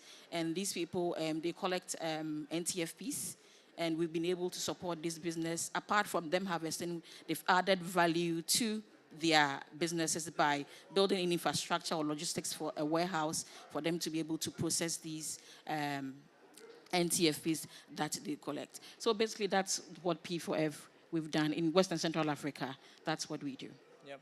Thank you. And on the topic of working with communities, right? Can you share examples from one of the portfolio that kind of can help us understand the challenges and kind of the solutions to scaling up approaches or businesses that has the community at heart of the model? Thanks. So communities have always been a central part of the businesses that we incubate. We cannot leave them out. As a program, being able to improve the lives of over 252,000 people, that's very phenomenal for us as a program. And therefore, we do not downplay communities. And that's why in our portfolio, we even work with smallholder cooperatives in cocoa, in oil palm, and also in NTFPs. Now, these farmers or these smallholders or communities face quite a number of challenges, but I'll dwell on quite a few of them. First is for them to be able to access funding as a cooperative. Sometimes impact investors, the funding is very short. You have 1 year, 2 years to be able to implement this. And if you're talking about forest and landscape, it's a long-term thing. It's not a short-term thing. So this is the challenge that these smallholders, they face. And for us as a program, looking forward, we're looking at collaboration where we can have long-term funding, reliable sources of funding for communities, for smallholders, for cooperatives that we are working with in these areas or in these supply chains. The other challenge that they face is the fact that if you look at the landscape where they are working, it's quite diverse. Incubating businesses comes with public and private partnerships. These communities cannot do them alone. Engaging stakeholders, it's a long-term thing. And therefore, we need to look at the management of these stakeholders at play. And I'm happy Daniel talked about they not only need the financials. These communities have their souls tied to this forest where they work. And aside from funding, they are looking at how their lives will be better. Not today, not tomorrow, but forever. And they do not take these forests for granted. But of course, they will need funding to be able to do what they do and to be able to protect it sustainably. Another challenge I would look at in terms of, for example, where we are working in Cameroon, is the fact that we really need to build capacities of these farmers. For donor funders that are giving funding to these smallholder cooperatives, the due diligence processes that farmers or cooperatives have to go through, sometimes they are unable to meet it and therefore they are unable to access these. And this makes it difficult. So for us as a program, we are looking at how can impact investors make it more flexible for communities, for smallholders to be able to access funding. And in doing so, you are able to build their capacities to be able to enhance the business that they are doing. So these are the challenges I would want to dwell on. Thank you.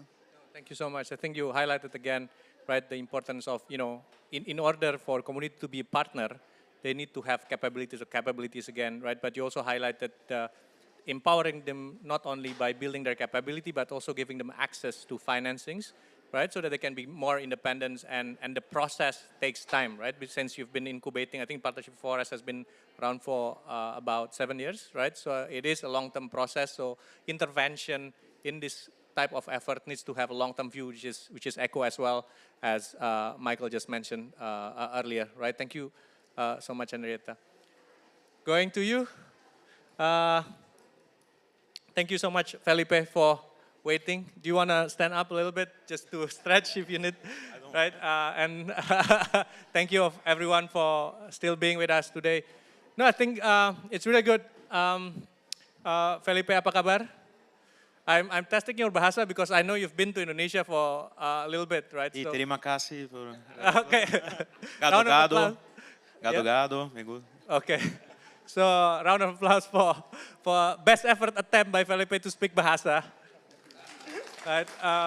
It's really thank you and gado-gado. I think we need to set the bar higher. I'm vegetarian, so okay. I mostly eat gado-gado there. Okay. Okay. Well, we can work on that as well. Felipe, I think, last time we met, I think you shared a bit about Renature, but now you are representing the land banking group, right? I think my understanding is that land banking group helps, businesses and individuals invest in nature, right? Can you start by sharing the context so that we understand what you do at Land Banking Book? Please, over to you. Perfect. Well, thank you so much for the invitation. And it's great to share the panel with these amazing people here after a year when we were in Egypt as well, sharing here.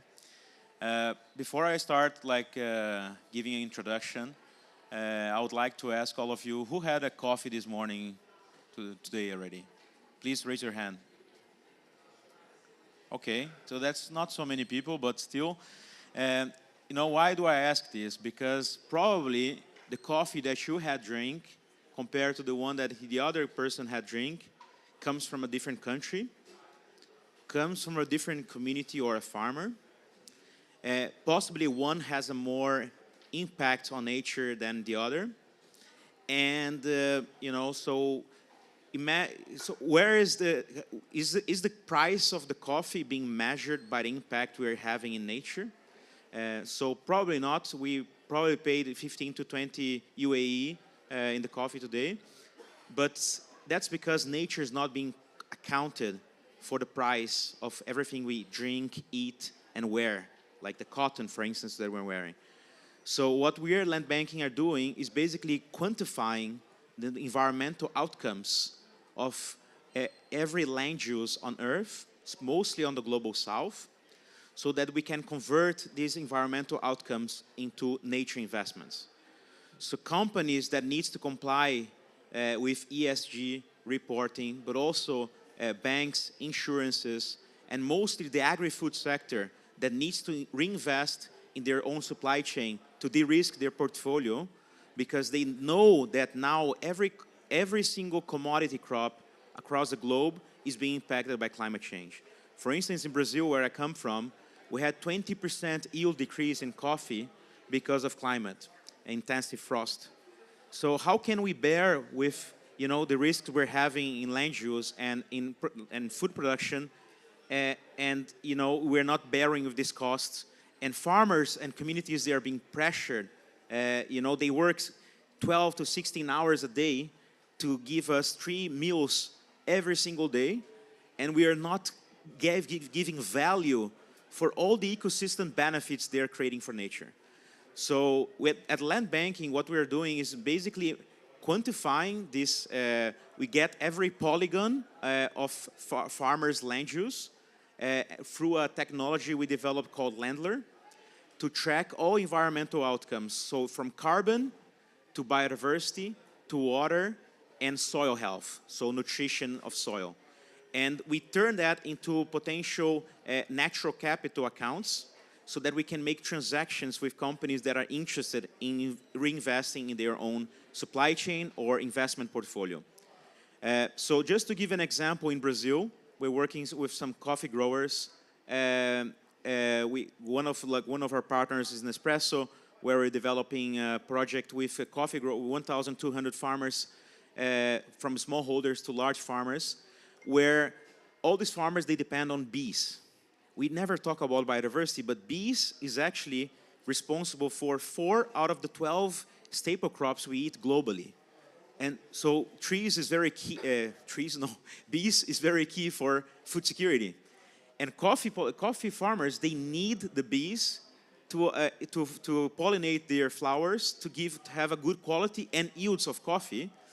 And what we're doing is that we are quantifying through bioacoustics and satellite imagery the amount of bees in that particular land.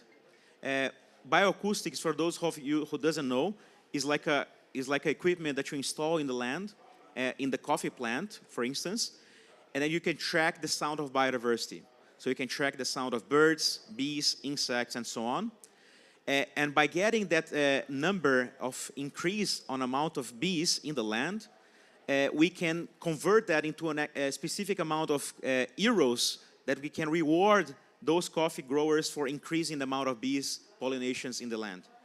So, you know, we can go beyond carbon. The carbon markets is very, you know, contradictory right now. And there is much more than carbon. There's biodiversity, there's water holding capacity in soil. There is nutritional value of the soil. You know, in Brazil, we have 80 million hectares degraded already because of degraded pasture. So rewarding farmers for their ecological outcomes will be key for us to drive change and put a price in everything we wear, we drink, and eat.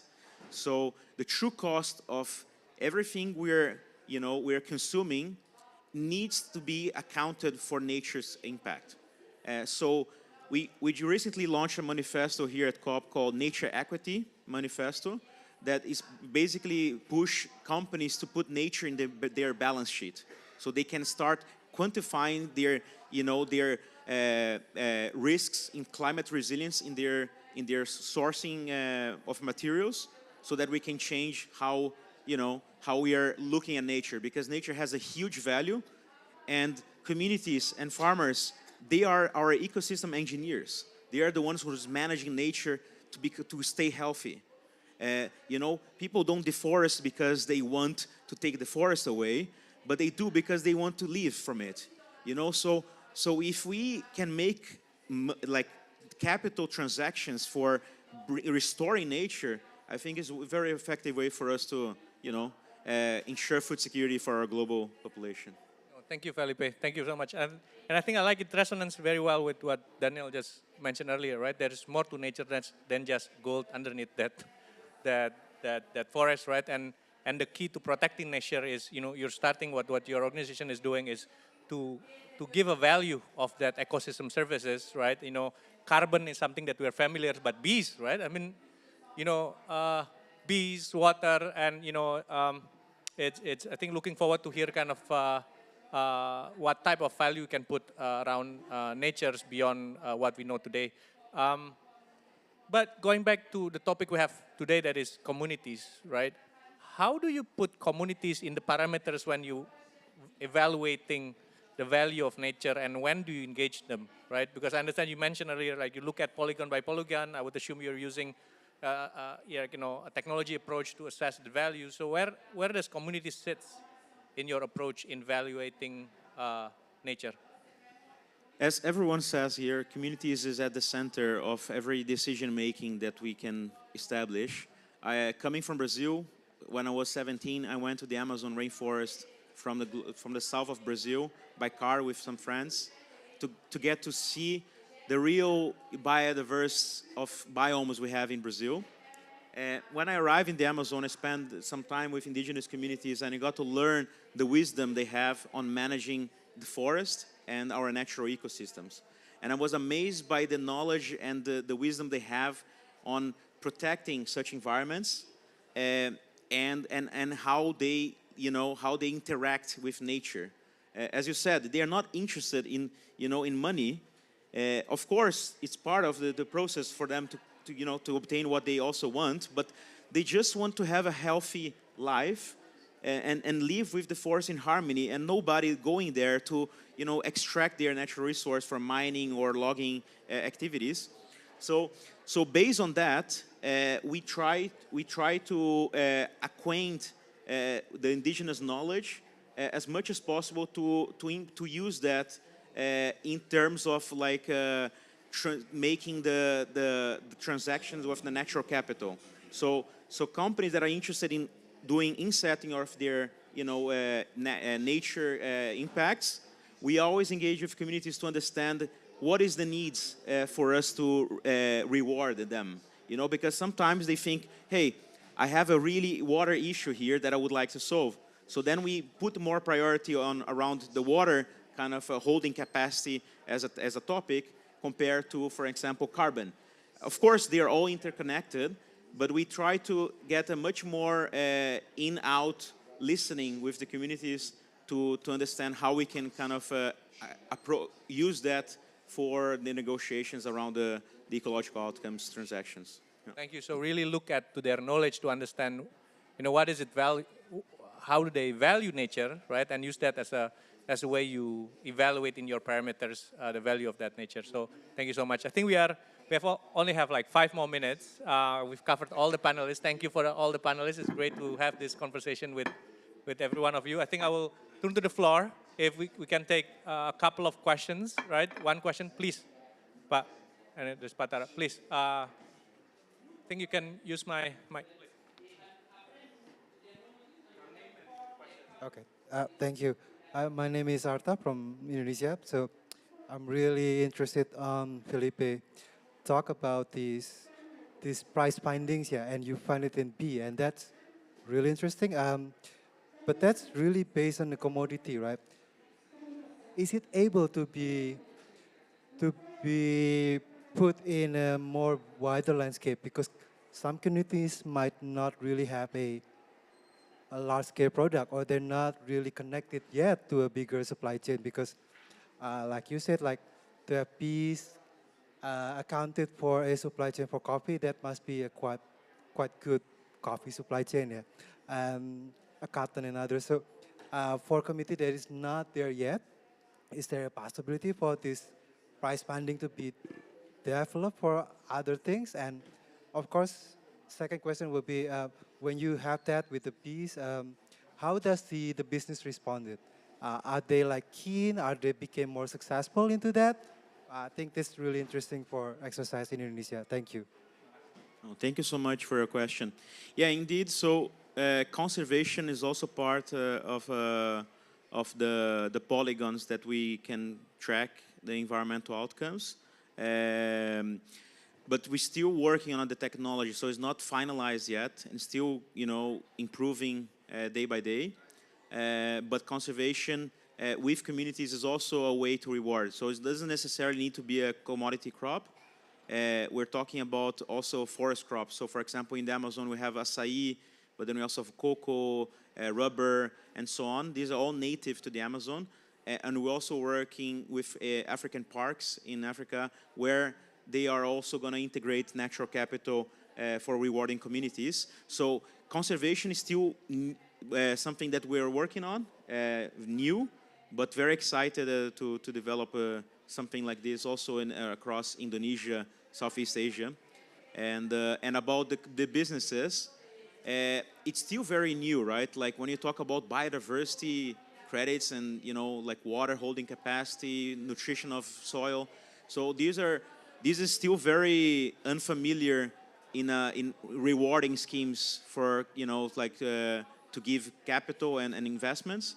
But it's starting to get more traction. We see a lot of luxury and fashion brands interested in doing things related to biodiversity, for example. And so I think that it's still new, but it's also, they all recognize that it's very important to look at nature as a holistic kind of impact and not only at carbon. So this is changing a lot. I'm quite positive that by COP30 in Brazil in 2 years from now, we'll see a lot of new nature investments so that communities and farmers, they can see the value even more on what they are doing. Because I don't know how is it in Indonesia and Africa, but like in Brazil, we have a big problem with succession in farms. A lot of next generation of farmers, they're moving to cities because they don't get enough passion or incentives to continue. And it's very critical that we can keep the agriculture culture, because this is the roots of who we are. Everything we do today, it thanks to the history of agriculture. So I really hope that by COP30 in Brazil, where I hope to see all of you there, we can accomplish some things by then. Thank you. Thank you very much. So I think with that questions, I would like to conclude this panel discussions, right? Thank you so much, Indica, for hosting, and thank you for the panelists for sharing your knowledge here, right? Really, I think we learned so much, right? We learned that, when we try to think about working with communities, we really need to learn how the communities really appreciate nature, as you mentioned, right? So we need to really understand how they look at nature, and that will allow us to value nature better, and how we interpret how we work better with them, as shared by everyone. At the moment, the solution is very important. Some of them are still kind of small scale, but it's very important to really work together fast to scale the solutions, right? We need to work now to act together, to work with community to scale this kind of approach. Thank you so much. Thank you everyone for staying with us. Over to Mona Thank you. for the session, please. Thank you. I guess by now we all have this high spirit on collaboration, sharing social responsibility in order to make a positive change within communities worldwide. So building strong and more effective partnership between the business actors and communities, so we all can actually ultimately contribute to a better future for everybody here. And thanks to the generosity of Indica Nature as the host, they've prepared a special gift to all the speakers. Thank you for your valuable knowledge and experience, sharing your knowledge with empty stomach. So with that, I would like to invite representative from Indica Nature, Bang Onte, Pa Onte, to present our special note of thanks to all the speakers. Unfortunately, it's not gado-gado. It's something more precious than that. But in case you're hungry, we've prepared an Indonesian delicacies right at the front door. Maybe Michael, if you miss our Indonesian snacks, traditional snacks, please, you're more than welcome to indulge in our snacks right at the front door. Thank you very much all for your attention. We'll see you again. Oh, one more mandatory photo session before we let all the speakers leave the stage. So please.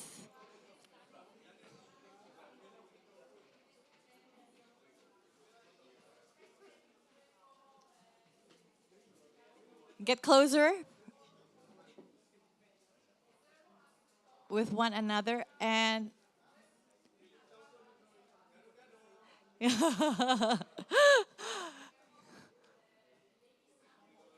thank you very much once again. Okay.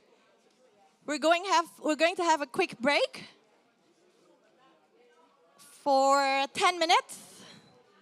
We'll be right back. So see you soon. Bye for now. Which paper again? We have to get a receipt, isn't it? Oh, did you register? Yeah, we did. Oh, you need to register to get that. So you need to register in exchange for that voucher. Okay, we Just go out and register and said you will just join the discussion and get the paper.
di itu ya? Iya. Mau fotonya nggak? Oh ada iya. Ada, gue fotoin. Iya, aku airdrop ya. Oh.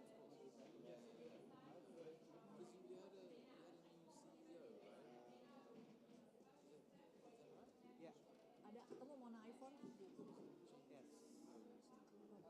Oh iya. Oh iya. Oh. Oke, thank you. Bisa pas banget ya. Oh, sorry, this is. So the foundation is.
Oh, okay, great. Excellent. Okay.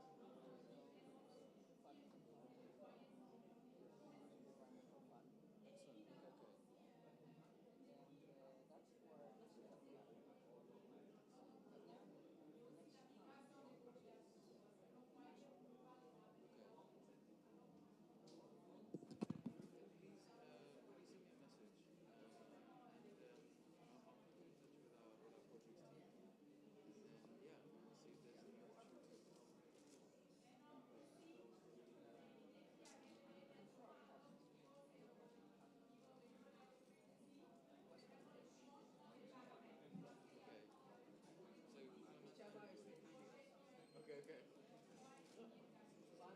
if there's any opportunity. Okay. Oh, right. Okay. Well, it's already.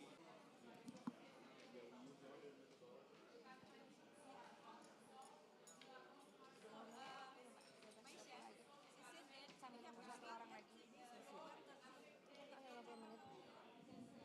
Masih belum datang satu lagi.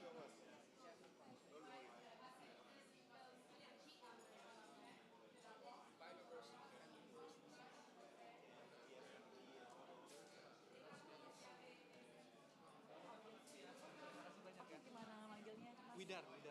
Ya, makasih ya. Thank you.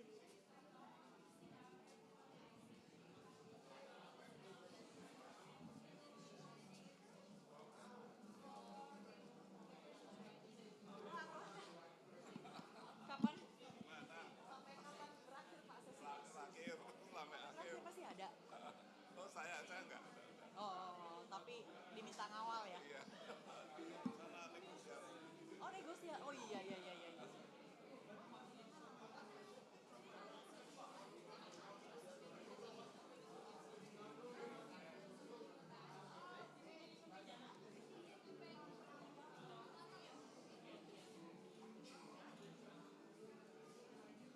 No, that's the email I met last night.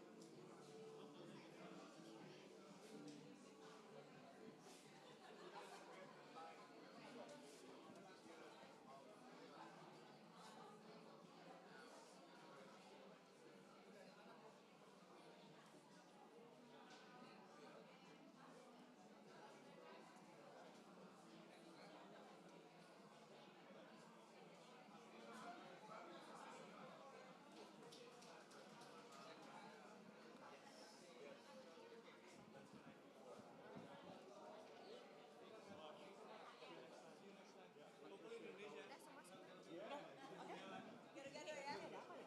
Oh, dia akan perform, dia akan personal target. Kalau persembahan ininya dari moderatornya, Iya. ada speaker.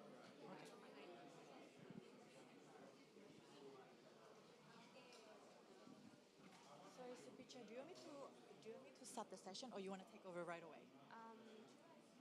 Maybe I can. since you have a performance and you only have 50 minutes duration, so if you want, you are welcome. It's up to you. Maksud Ibu, iya. Ibu, maksudku tadi kan kita mau langsung tanpa aku tapi bebas sih. Kan aku pikir me ya, start with me. Okay. Thank you. Formally feeling to be welcome here. Okay. Sure. Okay.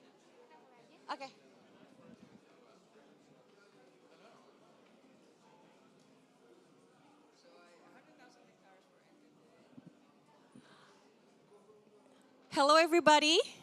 We're going to start our next session. I know outside there is a dance performance, but also inside here on the main stage, we have an interesting musical instrument performance. So please join us at the main stage as we are going to start or talk around the topic climate and urban culture from the Asian perspective. So please have a seat.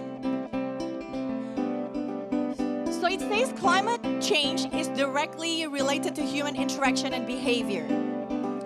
Today we will discover the ethical connection between climate and human behavior towards nature by actual cases from Southeast Asia, including Indonesia, Singapore, Thailand, and Vietnam. So today's speakers will also enlighten us on the importance of culture and ethic in the conservation and preservation of our natural, cultural, and urban environments. So to commence this short 50-minute session, let's welcome our moderator. She's the researcher at Simeo Spafa. I hope I said that correctly. Please welcome Supitra Sutanonkul.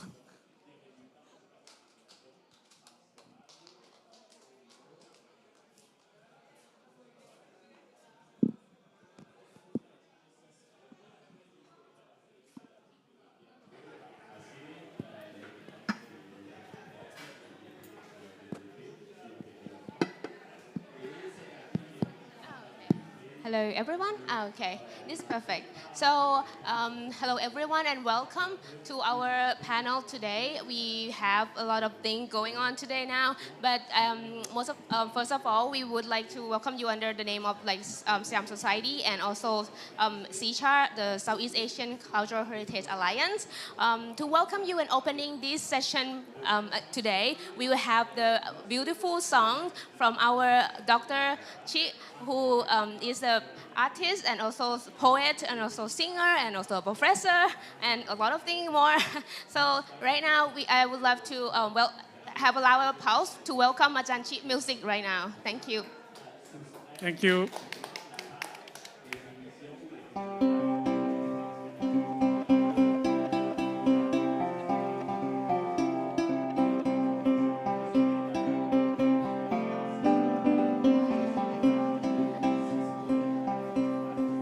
Dule dule do ti tu ole dule le ole ole dule le ole le dule le ole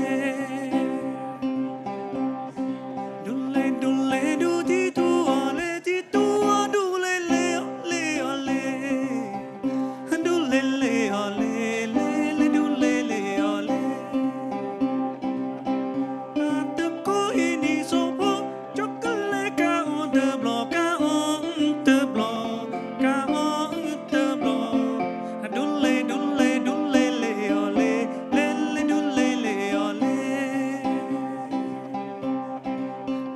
dule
Thank you. So Dulele for the current culture, current indigenous culture is mean peaceful, no? Peaceful. Even we have our state in current state inside Myanmar, we also call Ko Thule. No? Le is mean peaceful, the land of peaceful, something like that. So we dream to the land of peaceful, we dream to the land of greening, something like that. No? Okay, so I think when we talk about the climate, we have to participate. No? So I also would like you to participate with my perform. So you can sing with me. I can teach you introduce you about the Bogotá language. We have only 3 words, no? If I say, you just repeat me. Can you try? Okay. Okay. This is current language, no? We also have Thai language. Thai, we say, พี่น้องเอ๋ย พี่น้องเอ๋ย Okay, can you repeat? Okay, 1, 2, 3. พี่น้องเอ๋ย Okay. พี่น้องเอ๋ย พี่น้องเอ้ยเอ้ยเอ้ยเอ้ย Okay. No, we will try together, no?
Dr. Shi here, he is a professor. You might not believe that, but yes, he is a professor at the Sinakarin Bureau at Pasanmit University in Thailand, and also a really well-known musician. And yeah, we have him entertain us for 2 days long.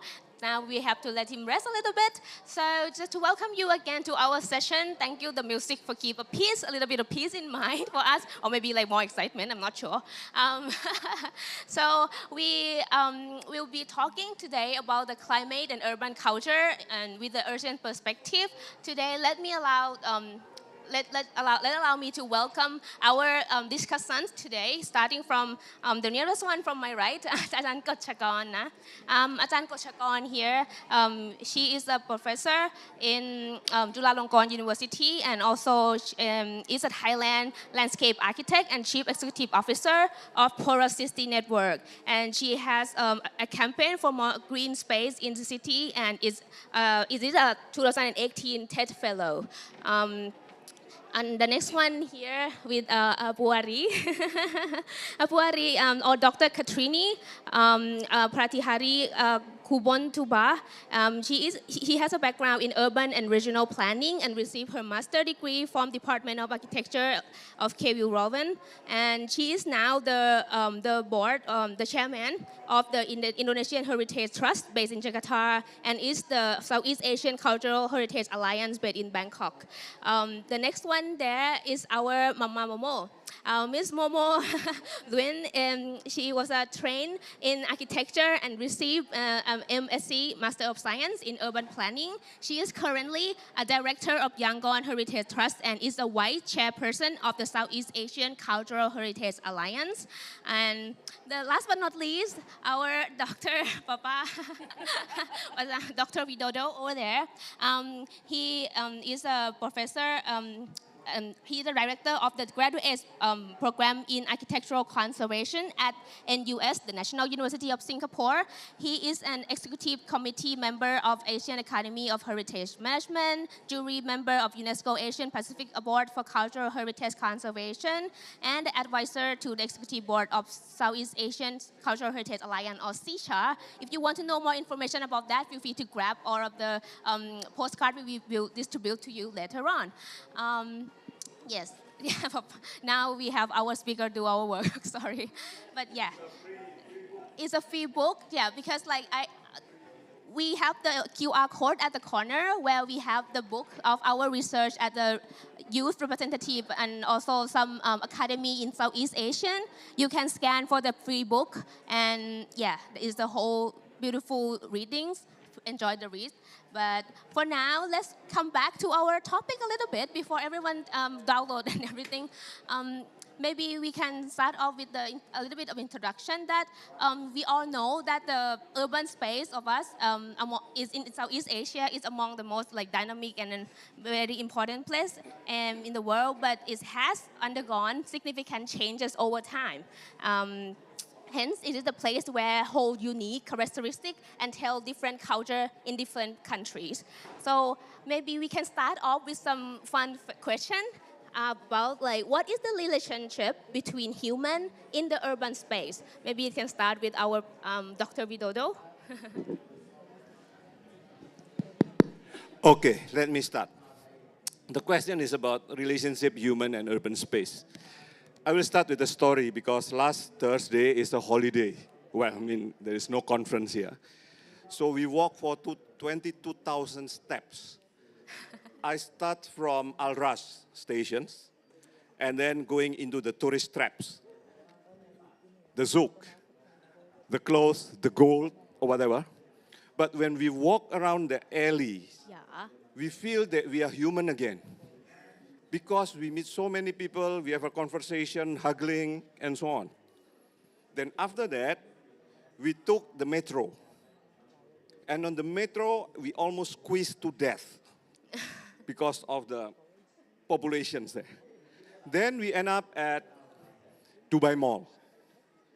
So I walked from the stations looking for the entrance of Burj Khalifa. And it almost collapsed. Well, we can only stand at the travelator and then take a rest until the next travelator, next travelator, next travelator. And after 1 hour or so, we don't even manage to find the things. So this is, I think the answer is, in what kind of city that you want to live?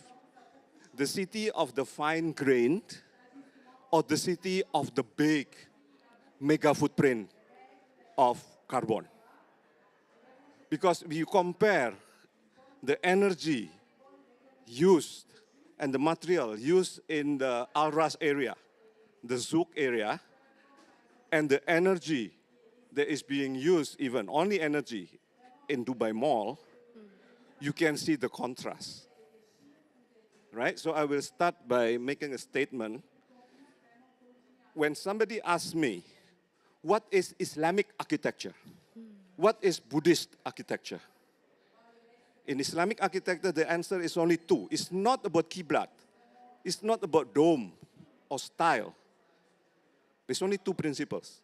Clean and not mubazir. Right? Clean in whatever meaning, and not mubazir is not to waste anything.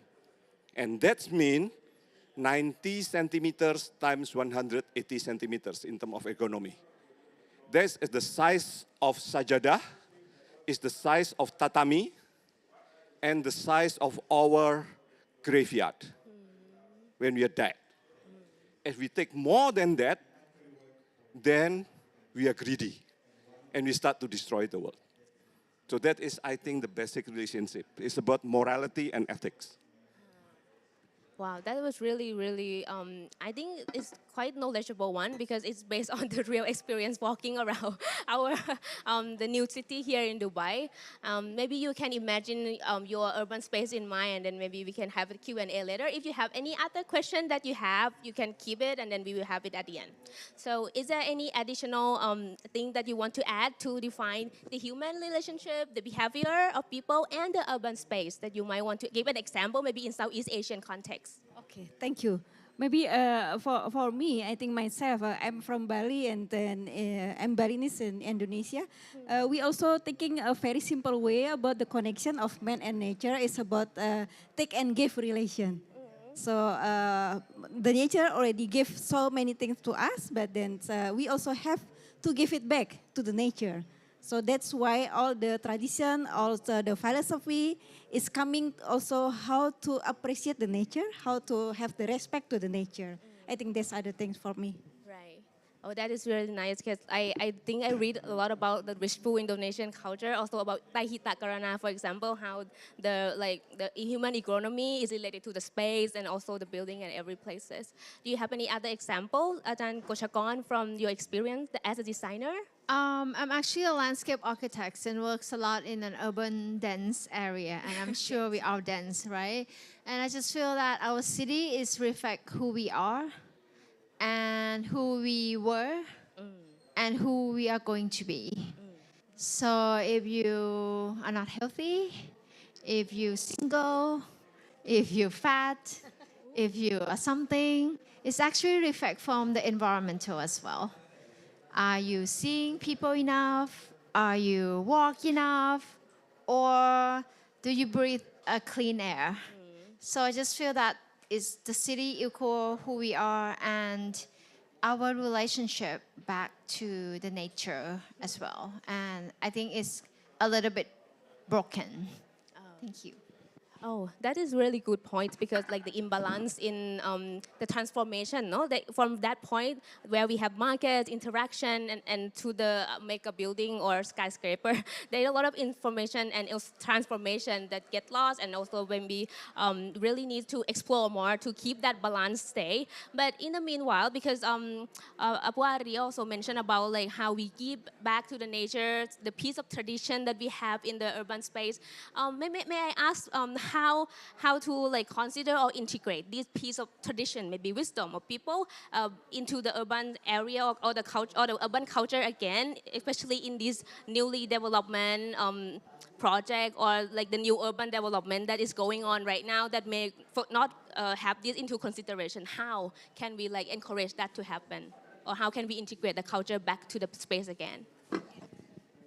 Okay, it's also, I mean, the question usually come from the youngster, yeah? All the youth people also arguing why we have to do this and that, and then this about the traditions, should we also change this? I think this is also the answer about the integration is also we're coming for the dynamic things. So it's open for all the changings as well. This is like for the heritage itself, we always also mention like there will be a selection of heritage. So it means the one that can be fit also to our common and currently daily life. It's also the one that can be integrated. It's also like, for instance, in the hot weather, we need the aircon that we didn't have it in the previous time. So know how to have the integration of the good design and also how to minimize the carbon on the other side. So this is how the integration have to be work. Okay, that's to keep the core, or I could say like DNA of those nature of those culture, no, and then to integrate that into the new design. Maybe Dr. Widodo can give an input about air condition. He loved that so much. Yes, I jump into this because whenever I come here, it's the first time in my life to get out from the Dubai airport. Normally, I only have transit. So one thing then, when I landed from the airplane and then start to look into the city, I feel, wow, this is Los Angeles. Sprawl. But then I choose my hotel in Deira. And then I saw a lot of wind catcher. Wow, I'm in the traditional town, like in Iraq, like in Iran. It's very, very climate-friendly things. Yeah, iconic. But I was shocked when I learned that actually that is only artificial. It's just ornaments to make form as an identity. But when you go inside, what you see is aircon. So I think this is something that we need to think seriously. Are we using traditions just for commodifications? Just for image, just for branding. But then we forgot the essence of passive design, the essence of zero carbon, the essence of carbon neutrality. Right? My university built the first net zero energy building in Singapore. You know, Singapore is like Dubai. I think Dubai is inspired by Singapore in terms of unsustainable things. It's sustainable because of money, right? But you see, we have the first net zero energy building inspired by traditional stilt house, facing south because you're in the tropics, block the sun from east and west, cross ventilations, high ceiling, stack effect, and then we implement the hybrid aircon system. So we have a very small footprint of the roof that we install solar panel. But it's an expensive solar panel. It's Ferrari, not Toyota. Why? Because it produces more electricity and the technology age of solar panel is 20 years. Well, the cheap solar panel is only 10 years and produce less electricity. And remember that solar panel is not sustainable and potentially it's become like plastic. The cost to recycle is very expensive. Actually, after 3 years, we found out that our building is energy positive by 20%. Why? Because we moderate our behavior inside the building. We hide all the lifts. We design sexy staircases. So I don't feel comfortable sit inside the aircon room now. So I think that is the way to go, right? Use the local wisdom, implement it in the contemporary setting, use technology, AI, smart building, whatever, for human wellness, not just for the sake of technology. So I think by doing so, we come back to what our ancestors did in the past. Sorry, can I add as an architect for this discussion? sure. For the human and our space. For me, is the simplest thing is we should reduce a little bit of all the scale that we're trying to do when we designing the city design or the urban spaces or even the houses or the office. So I think that the traditional architecture that what we got is a very human-friendly scale, Right. sizes. And then when we getting richer or more developed, we want everything bigger, and there could be a lot of waste and unnecessary, and that can be drastic reduce of carbon footprint. Right. Yeah. So as a landscape architect, let's move a little bit out from the buildings. And I just feel that landscape architect is very important part of the city. It's all about what is leftover space, the outdoor, the public space, and things. And in our culture, as a Southeast Asian, that we share this agriculture culture that we don't have public space culture because back then, maybe 50 years ago, even now, we just go out to the field and then we feel like the sense of relaxation. But after this 50 years or 60 years of rapid growth of urbanization, I just feel that some of the city, including Bangkok, is not well planned for that. So now we're actually losing many things, tangible, intangible heritage, including our existing canals. We dumped it, we thought we need more road. We forget about how we used to commute to boat. We heavily to the car. So when tangible is not there, intangible is actually disappear as well. So I just feel that as a human being and as a water culture that my city and many cities in Southeast Asia is actually sinking, have problem with floodings, droughts and things.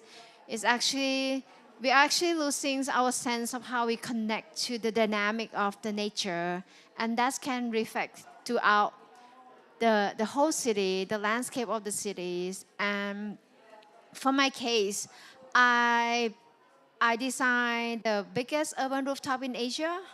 And you can Google it. It's called Thammasat University Urban Farm Rooftop. And it's actually learning from the rice terraces. Because when we think about a big building, we actually are moving mountain from elsewhere. But how can the building itself acting as the function of the mountain?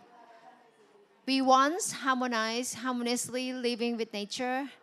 So the rice terraces is actually our shared wisdom. So it's actually can be part of our rooftop, like how it can slow down runoff, how the rain can grow food for us, and how we can use that rooftop creating solar roof or using the energy from the sun. So I think there's so much to be learned, and the answer is not in the future. It's actually some of them and many of them is actually in the past.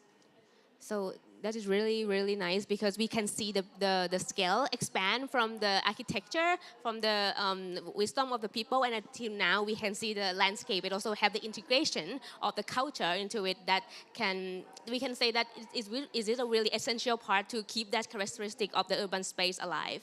So maybe because right now I feel like I'm a student, like listening to her, my teacher lecturing me. But maybe as a normal person who maybe I am an architect also, but I just wonder in this digital era, because the time passes, and I wonder how can we integrate maybe digital technology into like this urban culture that can relate to the climate actions later, because everyone nowadays use cell phone, right? Everyone use internet, everyone use technology. How can we maybe be part with the integration of technology, maybe, if you have any idea?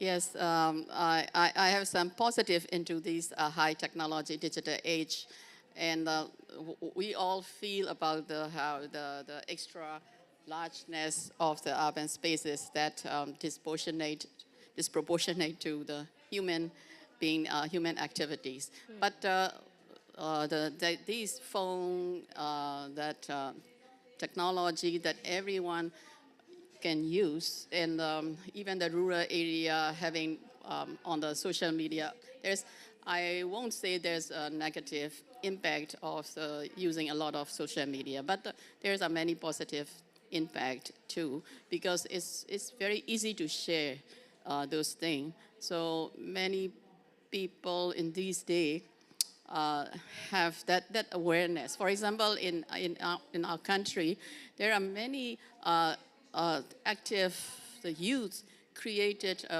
many Facebook groups. Some are like the wildlife, so that the urban people previously when we saw snake in our backyard or at home, just kill it, right? The snake is very frightening, but in the social media, and they have delivered a lot of knowledges on the snake, how snakes are also important in the food chain or biodiversity, then nowadays those followers or people have a lot of knowledges that to identify whether this is a poisonous or unpoisonous, or you can just easily avoid them or frighten them to keep away. That kind of social media influences on the awareness raising of the nature, biodiversity. And another one is that we all face the COVID, and during that time, only dependent that our communication is by the digital, the phone, and we all are trapped in the home.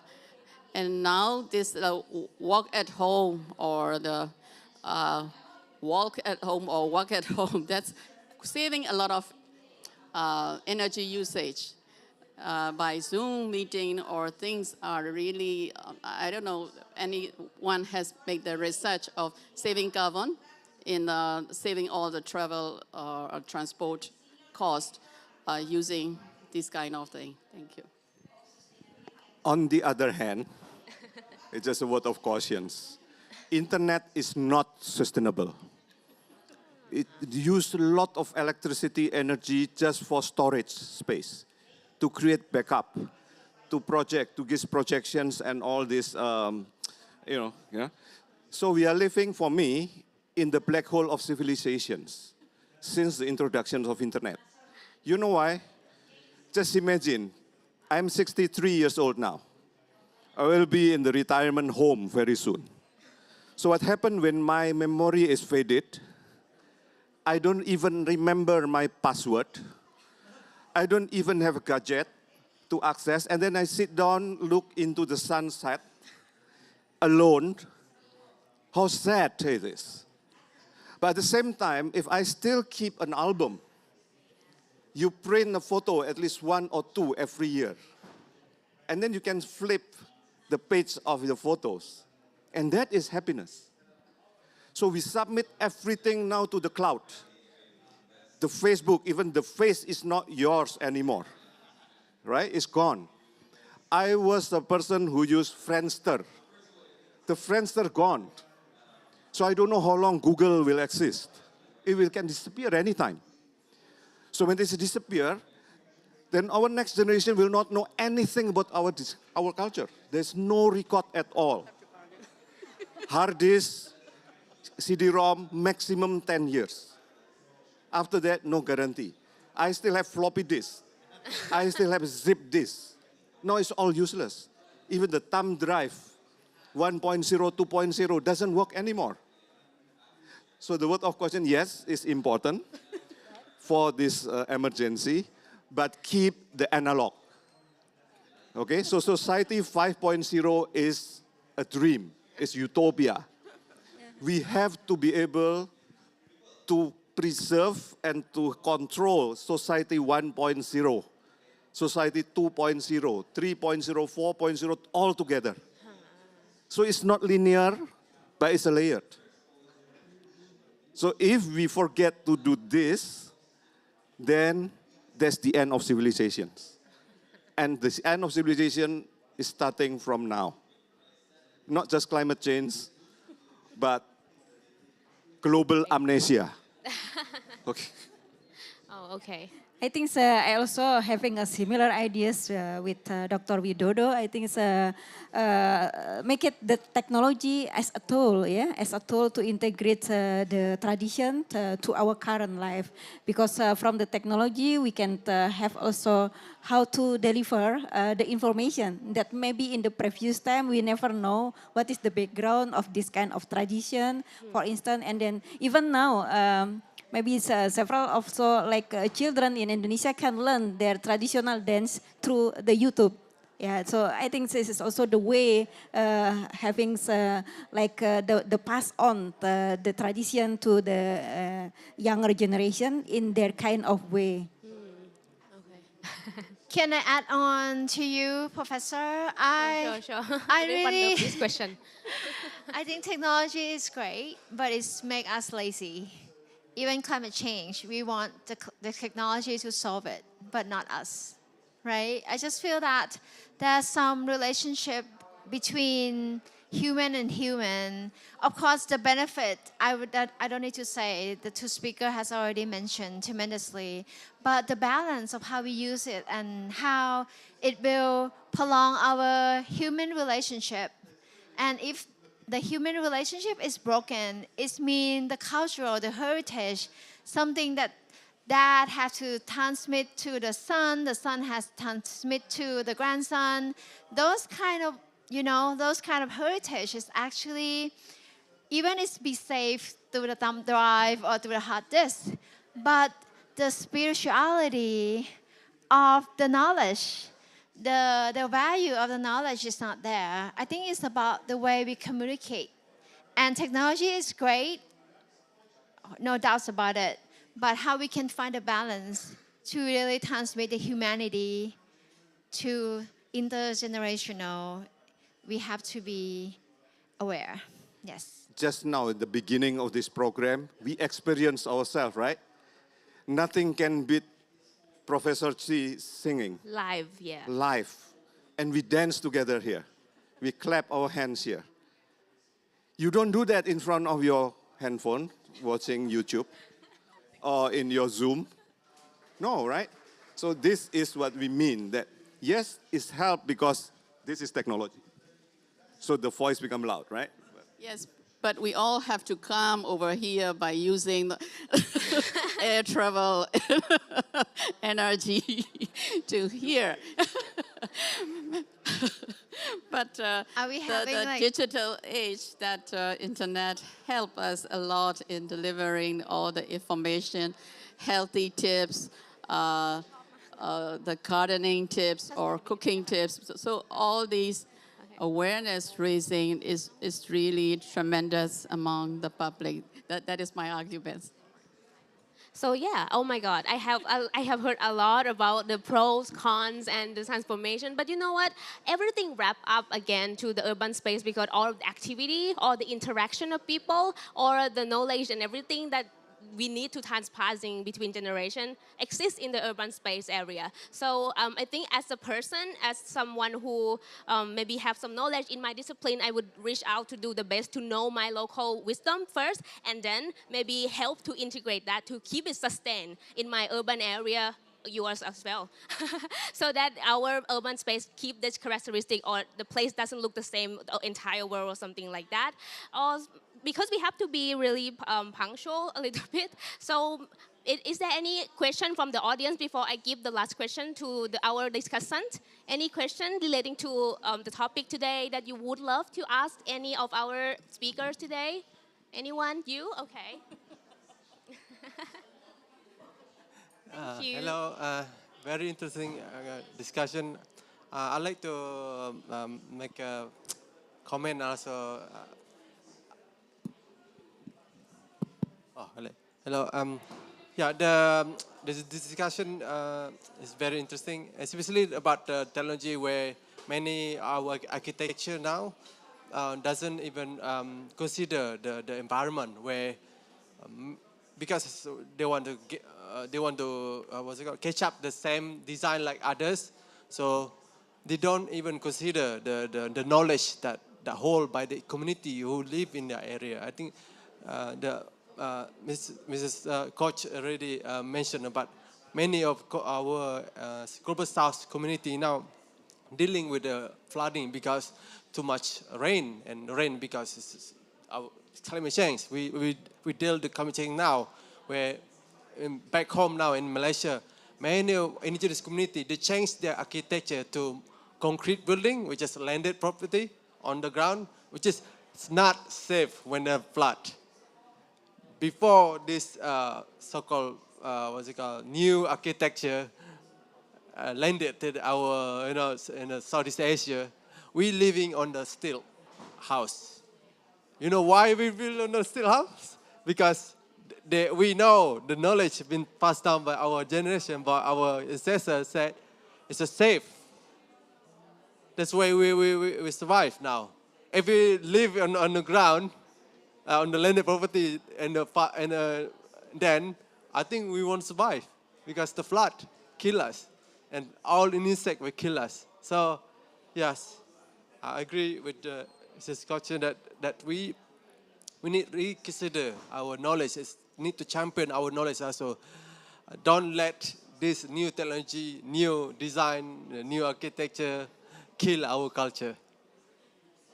Yeah, I really agree with you that we have to be back and be amphibious again. And this is probably our strength as a region or as a city. And I just feel that when Bangkok don't want to get wet, and it's impossible. So we sacrifice so much forests, build more dams, flood other Thai people upstream. Anything we can do just to keep some group of people not getting wet or not being amphibious. So I just feel that this is actually very challenging for us all, not only just Bangkok. Yes. Okay, so I add. So yes, it's about dugong things, right? So you don't have to be amphibious. But I think it's for the urban planners. My message is really for urban planners. We should consider a change of paradigm. The city is taken from the nature. So you should have a paradigm in urban planning now. City should be back to nature. City in nature. So when you open one site, mean you take out from nature. Either it's greeneries, water resources, or whatever. Then of course you can build again. Yes, you can build with a higher GFA, higher towers, more floors, bigger volumes. Then you have to return whatever you stole, you are taken from the earth into that building. So the greening of the building is not just for aesthetics, but to replace where we are taking the green roof, green wall, whatever edible food, whatever rainwater harvesting should be calculated back. And you should not take more than what you need. So I come back to the original premise. Clean and not wasting anything. And don't take more than what you need. So form is not follow functions, right? But function follow ethics. And ethics, form also follow sustainability. So I think that is the way to go now. I think form should follow change. Because right now, the word nature is no longer what we understand anymore. We don't know how much it's going to rain, how much it's going to flood, it's when as well. And I just feel that when the group of urban design, we shouldn't leave solution of the urban to just one particular profession. Maybe landscape architect should be in more with the conversation, because when we design city, we thought it's flat. It's on the paper, but we forget all the dimension of the landscape, the dynamic of underground water, the rain, and the dynamic of the nature. So right now, I just feel that we forget to put nature in the center, but we put still human development. Architects, urban design, or even landscape architects serve only human development, and now we are off balance. We should shift the narrative, and it's gonna be difficult, but we have to start. Yes. Okay, that is really, I think, kind of holistic view. But is there any other addition for you in regarding the maybe intangible part of the city that you may want to like leave some message for maybe the younger generation or maybe the people who involved in this process to make our urban space in Southeast Asia sustain? Yes, maybe that is because the urbanization, that the people who why gathering all into the urban spaces, that will be still growing. So the all urban will have to transform. So only thing is how to make it more sustainable. So the technology will also transform, and people have to get used to it. So that the urban culture, what we trying to mean is different from maybe the traditional culture, but we are transforming to and getting used to this kind of culture. But how to, I think all the points that the panelists made to respect the nature, to keep our past knowledge and traditional ancestral wisdom to be integrated into it, that will be always right. But how, and that we have to keep it, yeah.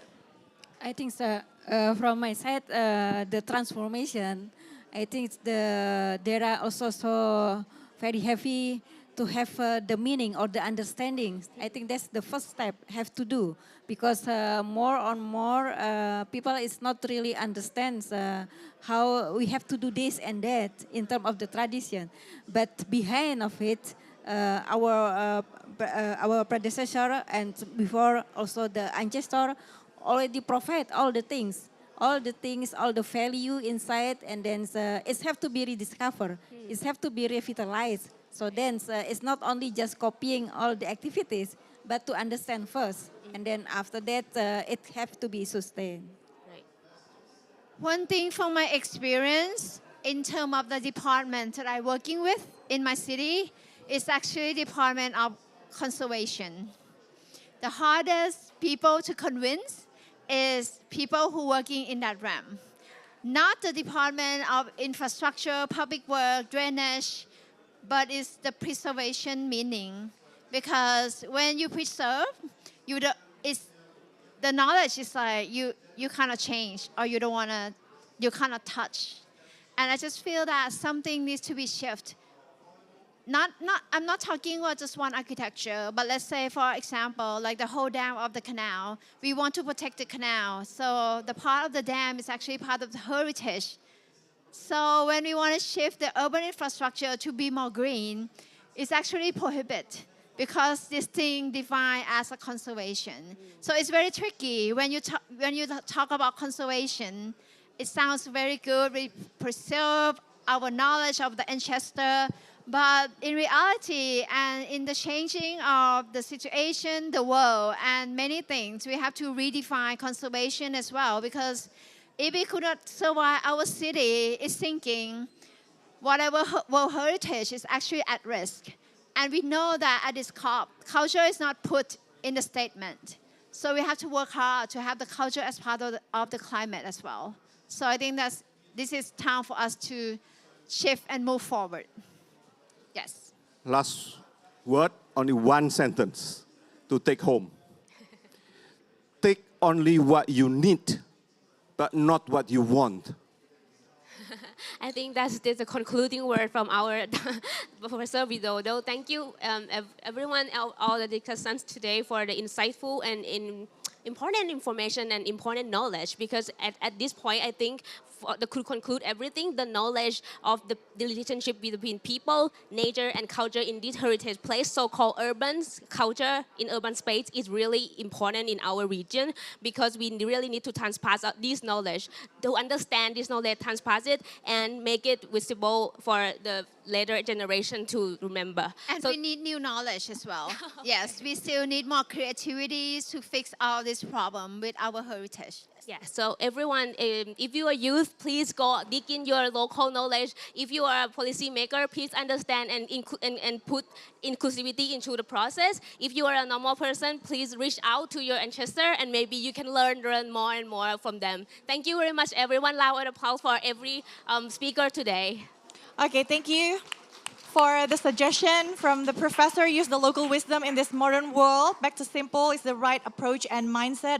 A new paradigm in order to preserve and conserve the nature. So, do you have something to promote? Yes. Okay.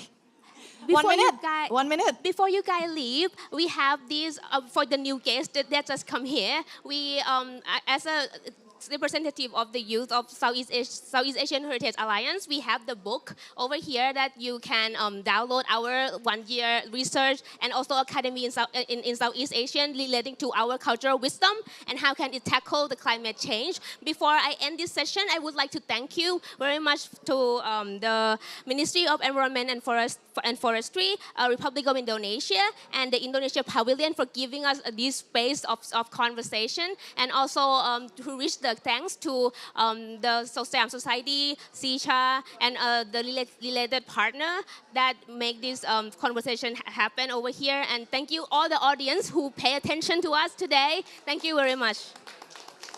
Okay, in exchange to what you've given out, and also most importantly, your valuable knowledge that you've just delivered, we also have prepared a special gift to all the speakers, which will be presented by Pak Nur from, he's the Secretary of MOEF, which is the Ministry of Environment and Forestry. Thank you very much, all speakers, for your valuable contribution. Thank you for sharing your knowledge and expertise to all of us.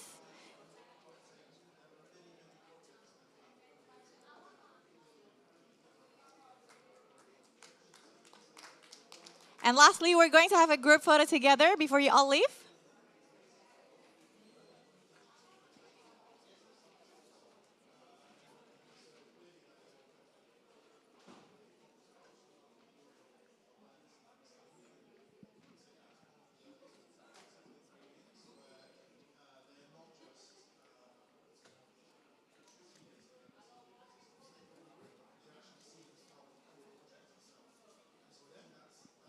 Okay, thank you very much once again for engaging in this meaningful, insightful discussion.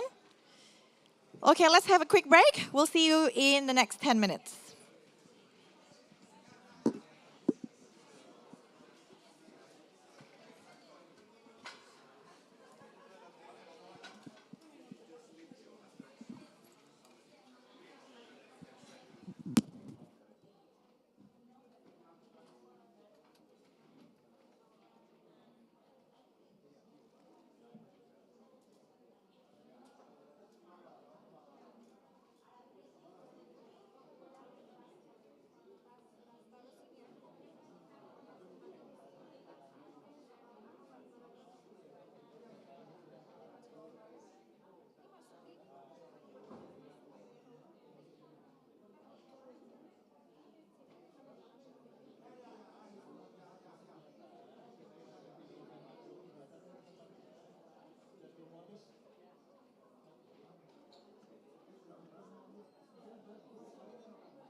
nanyain, terus saya lelang aja, bayar berapa, berani, buat ongkos pulang. Mau diuangin. Ayo, bisa. Aku mau putar video dulu. Mbak MC-nya kan? Iya. Iya, D5 ada video. Diputar dulu? Iya. Oh ya, minta. Lagi, Mbak Mugi di situ. Oh lagi di... Berapa menit? 5 menit, diputar dulu full? Makanya biar di awal-awal sambil sebelum mulai kan. Oh oke. Kalau nggak habis sesinya buat video doang. Oh. Ya kan kalau sesinya cuma 10 menit, terus kita putar 5 menit video. Sesi maksudnya? Giliran presentasinya? Oh iya. Sesinya Bu Monica cuma 10 menit, terus kita putar video 5 menit, habis. Iya.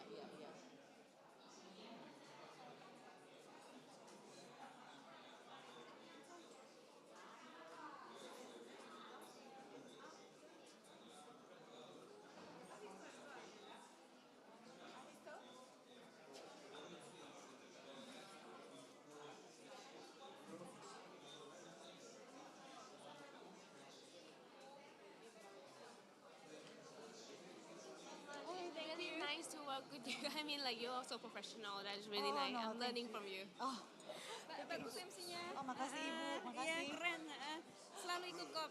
Baru pertama. Oh, bagus. Teruskan. Tapi sering bantuin KLHK. Teruskan. Makasih. Iya. Mbak siapa namanya? Mona, Ibu. Mbak Mona. Oh iya. Tadi ada profesor yang nanyain itu Ibu namanya, aku bilang ya kayaknya asli banget dari kerajaan Bali. Namanya masih asli soalnya. Iya, asli Majapahit. Nama Majapahit itu. Iya. Iya. Pak Bowo, sebentar ada video 5 menit yang lagi di-render untuk di play. Putar di sini. Iya, karena itu kan Nggak apa-apa. video dari bambu itu yang Monica itu. Jadi sebelum Monica main dong? Enggak, Atau di awal? dia nggak mau makan 10 menit dia. Dasar. Makanya. Mana Monica?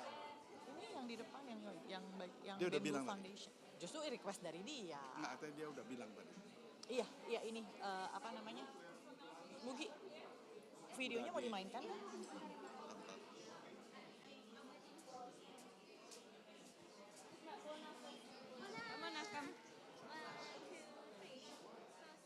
It's a good MC ya? Yes, I learned from her. Thank you. Thank you.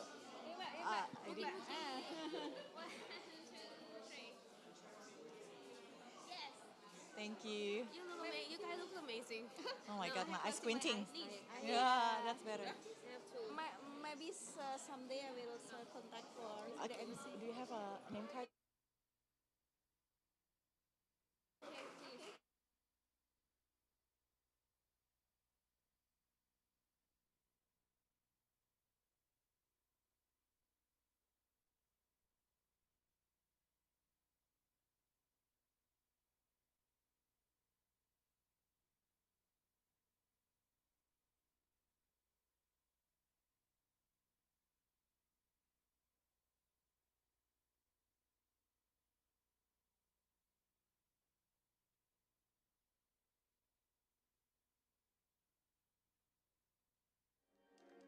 Bamboo is that new material.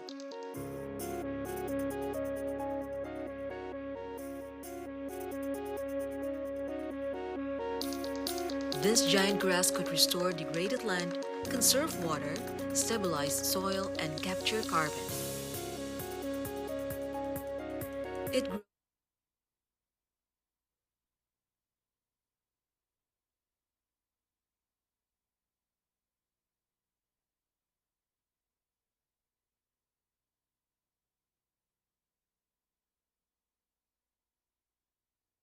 also an integral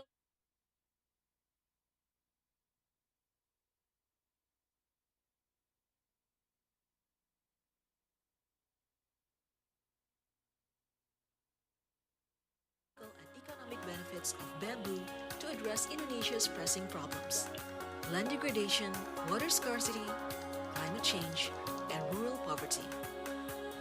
At its peak, this restorative economy will repair 1 million hectares of Indonesia's degraded land, conserve 350 million liters of water, reduce emission by 4,500 kilotons, create 1 million jobs, generate $5 billion of economic benefits, and produce 1 gigawatt of clean energy.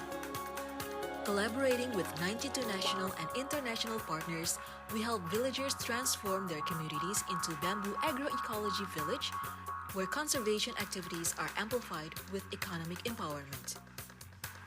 With support provided by the donors, the national and local administrations, and Indonesia's Volu NetSync initiative, we have worked in 247 villages across 5 provinces, engaging 2,278 villagers in creating 3.5 million seedlings and in planting 1.9 million bamboo trees.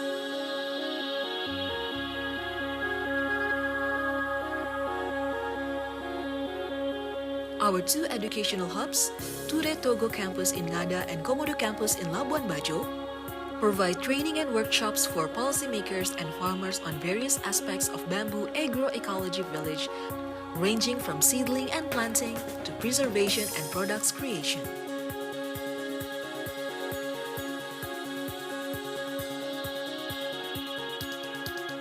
Women are the principal actors in our seedling and planting program. In East Nusa Tenggara, we work with more than 1,600 women, mostly housewives, who manage the family-based bamboo nursery program. They are fondly called Bamboo Mama, an homage to their loving dedication to the bamboo seedlings. The seedlings are planted in degraded land, around water sources, and along river streams to improve the ecosystems. They are also planted in community-managed forests. We trained the villagers to manage and harvest those forests in a sustainable way. FSC has recognized our sustainable practices.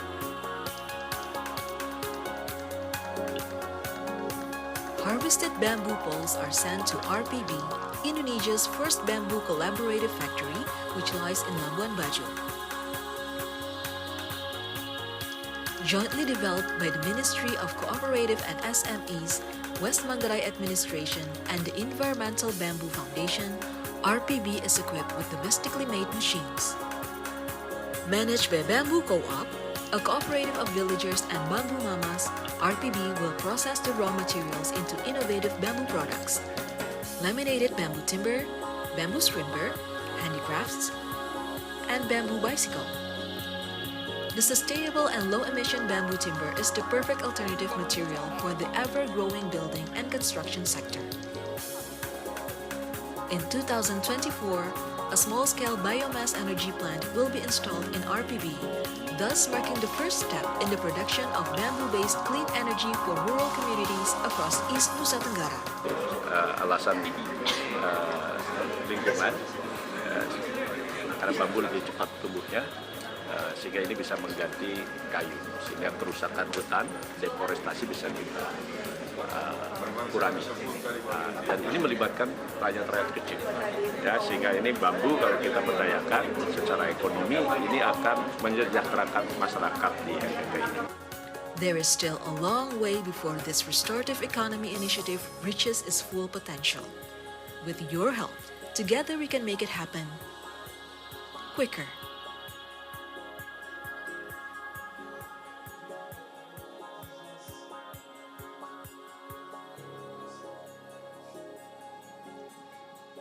Assalamualaikum warahmatullahi wabarakatuh. Welcome our distinguished guests and speakers. Today, on this particular session, we'll be talking about bamboo. Who doesn't know bamboo? If you paid attention to the video, I'm sure you all know what bamboo is. It's a versatile, sustainable resource that has been used for various purposes. So, to ensure responsible, efficient management and utilization of bamboo, standardization is essential. So today we will highlight some key aspects of standardization of bamboo management and utilization, share experience, knowledge, and information on the best practices of integrated bamboo management to support communities' climate resilience. To commence this session, please welcome our keynote speaker.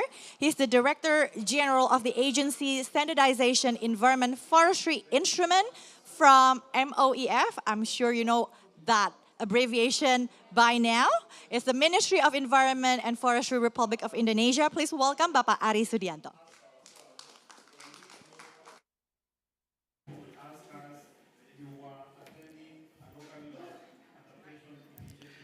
Bismillahirrahmanirrahim.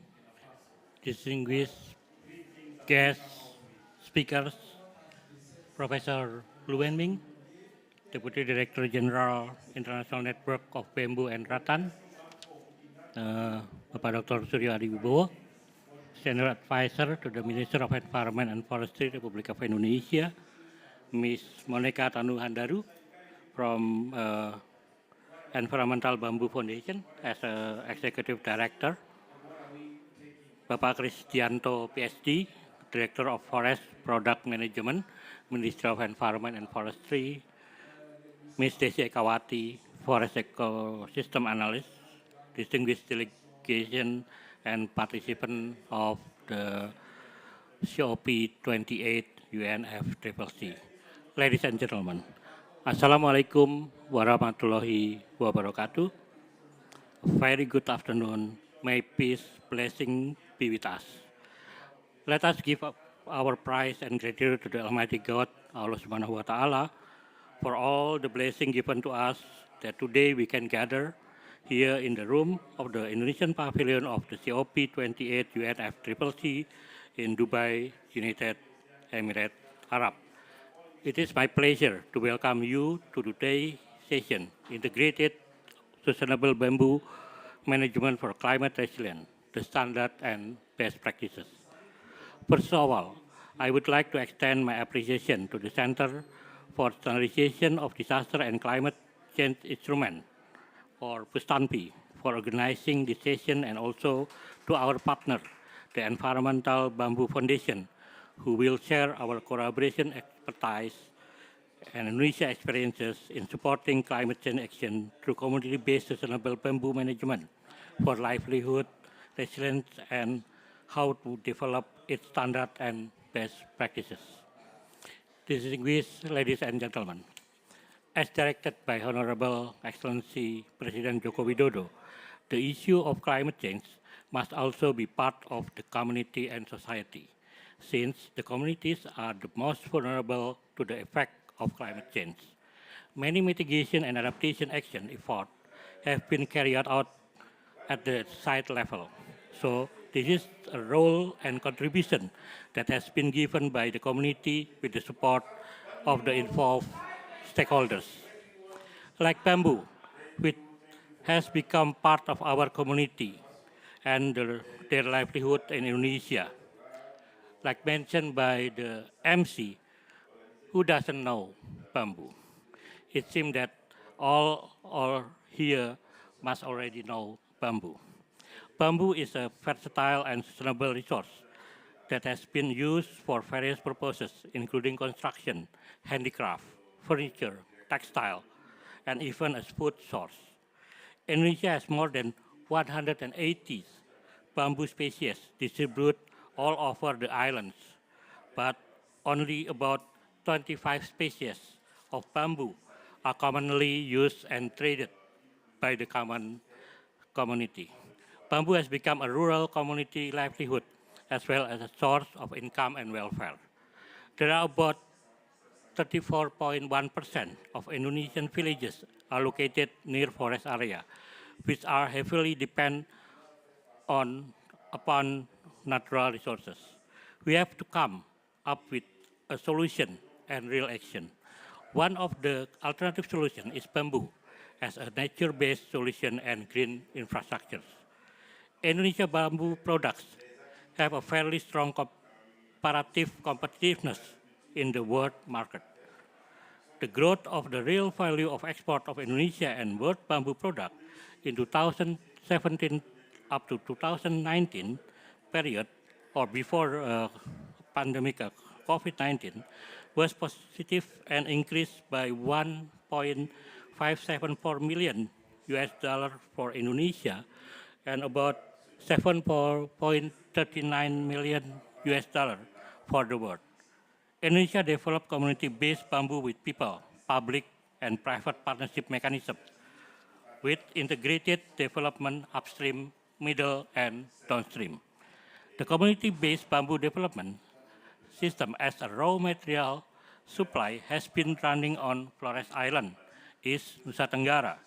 This program is supported by the local central government, non-governmental organizations, the private sector, and other stakeholders. The community bamboo cooperatives have obtained certification for voluntary sustainable bamboo management. Nowadays, with the rapid growth of population, technological development and innovation, as well as environmental issues and climate change as impact, the use of bamboo as a renewable natural resource is increasing. On the other good side, awareness of environmentally friendly green products is also increasing, where the green economic and circular economy movement encourage the use of renewable resources. Therefore, this is one of our tasks in the Ministry of Environment and Forestry, which has the authority and role to ensure the management of bamboo resources in the upstream sector that will support downstream are very important. Distinguished participants, ladies and gentlemen, in global, we are facing the issues of how to reduce about 36 gigaton of CO2 in the atmosphere every year, restore 2 billion hectares of degraded land, halt deforestation, establishment of resilience and welfare of communities, as well as the establishment of inclusive economic growth. Regarding mitigation of climate change, in the best case scenario, the combined carbon sequestration and carbon emission reduction potential of reforesting degraded land with bamboo in general could reach about 322 tons of carbon per hectare of reforested land, or about 1,182 tons CO2 per hectare. However, the situation is reserved if the bamboo plantation is not managed, which related to combined carbon sequestration and carbon emission reduction potential is only 49.5 tons of carbon per hectare for unmanaged bamboo, which shows the importance of bringing bamboo forests under sustainable management. Distinguished ladies and gentlemen, standards play a crucial role in addressing and mitigating climate change. Standardization in the context of bamboo involves the development and implementation of agreed upon norms and specifications related to the growth, harvesting, processing, and utilization of bamboo. Standardization for sustainable management would play an instrumental role in promoting sustainable and responsible practices, ensuring the quality and safety of bamboo and bamboo products, fostering innovation and facilitating trade. It contributes to the development and thriving bamboo industry that balance economic, social, and environmental consideration. Another driving factor why bamboo standards are needed in the market need for certification of sustainable management of bamboo as a source of raw material, especially for export commodities. Therefore, it is necessary to formulate some standards in the management and utilization of bamboo that ensure its sustainability. Integrated sustainable bamboo management is a comprehensive approach to bamboo cultivation, utilization, and conservation that prioritize climate resilience, environmental sustainability, and social inclusivity. These standards encompass various aspects from measuring and monitoring greenhouse gas emission to promoting energy efficiency and sustainable practices across sectors. One of the key areas where standards contribute to addressing climate change is the Sustainable Forestry Management Standard, where bamboo as a non-timber forest product is included. It is essential to ensure responsible and efficient management as well as the utilization of bamboo. Standardization in this context refers to the establishment and implementation of guidelines and protocol based on the best practices and science to ensure the sustainable and effective use to bamboo resource while considering environmental, social, and economic aspects. This involves guidelines for sustainable land use based on the best practices that reduce emission, enhance carbon sequestration, and promote biodiversity. However, the attention to the bamboo sustainability management is still limited, leading to the need for bamboo standard and certification. Standard guidelines and manual are needed to enhance capacity and knowledge on how to measure activity outputs and help communities and stakeholders engage in the process to take action on adaptation and mitigation of climate change. Currently, there are less than 20 Indonesian standards related to bamboo, and most of the standards are focused on bamboo products and as a construction material. And now we are in the progress of developing for sustainable bamboo management to support the certification of non-timber forest products.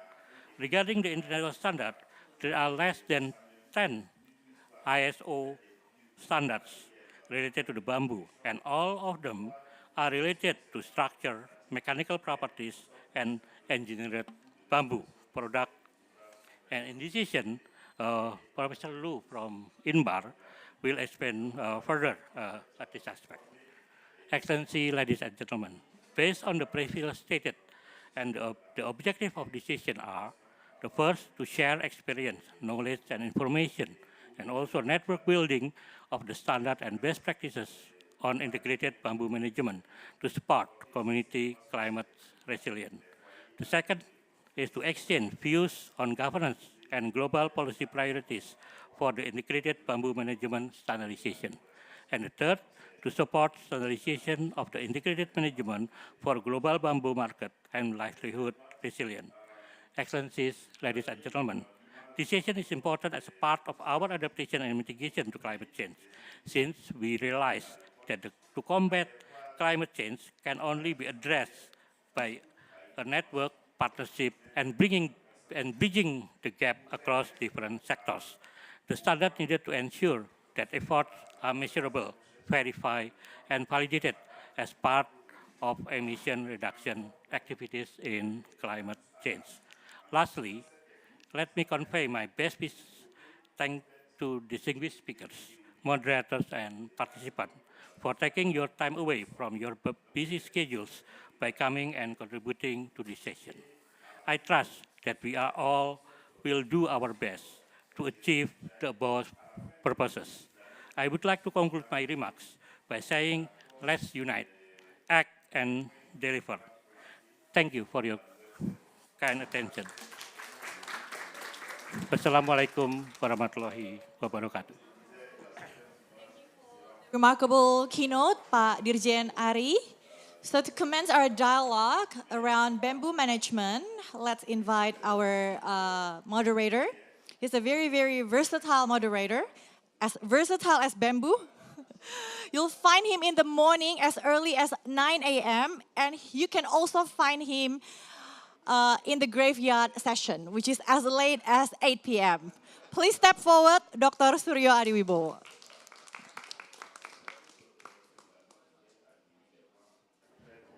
Thank you, Mona, for appreciation to me. Ladies and gentlemen, distinguished ladies and gentlemen, and all the participants, today in the afternoon, we have a very interesting topic, bamboo. All of us know, particularly in the tropical countries, but previously, decades ago, we consider bamboo as a plantation in the riverbank, as a plantation without maintenance, without good practices of cultivation in the home yard, particularly in the secondary forest. But now, the last 2 decades, bamboo became a prestigious commodity. And now our discussion is about integrated sustainable bamboo management. For what? For climate resilience, a new discourse in our world. and it is dealing with the standard and best practices. So bamboo are not local anymore, but also a global commodity that could contribute to reduce the carbon emission and to strengthen the biodiversity. Therefore, may I invite you, distinguished speaker. The first is Professor Luwening, for Deputy Director General International Network for Bamboo and Rattan. Would you please in the stage?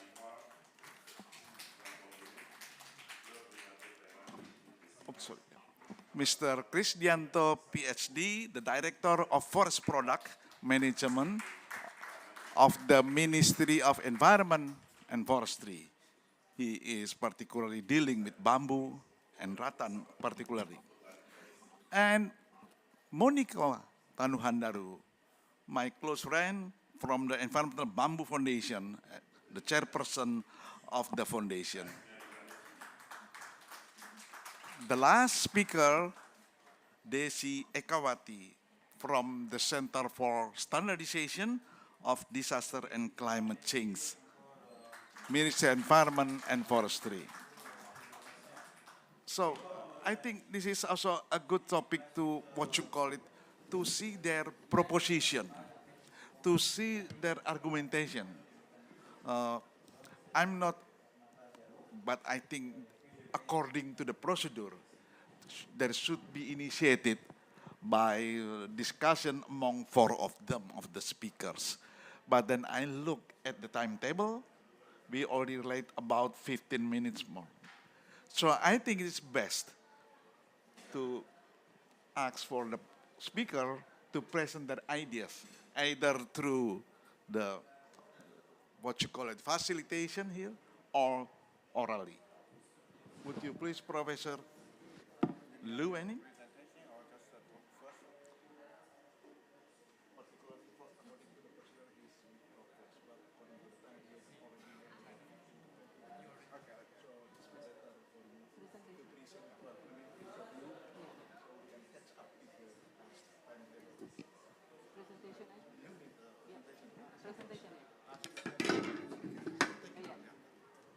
Give applause to Professor Lu. Yeah, thank you.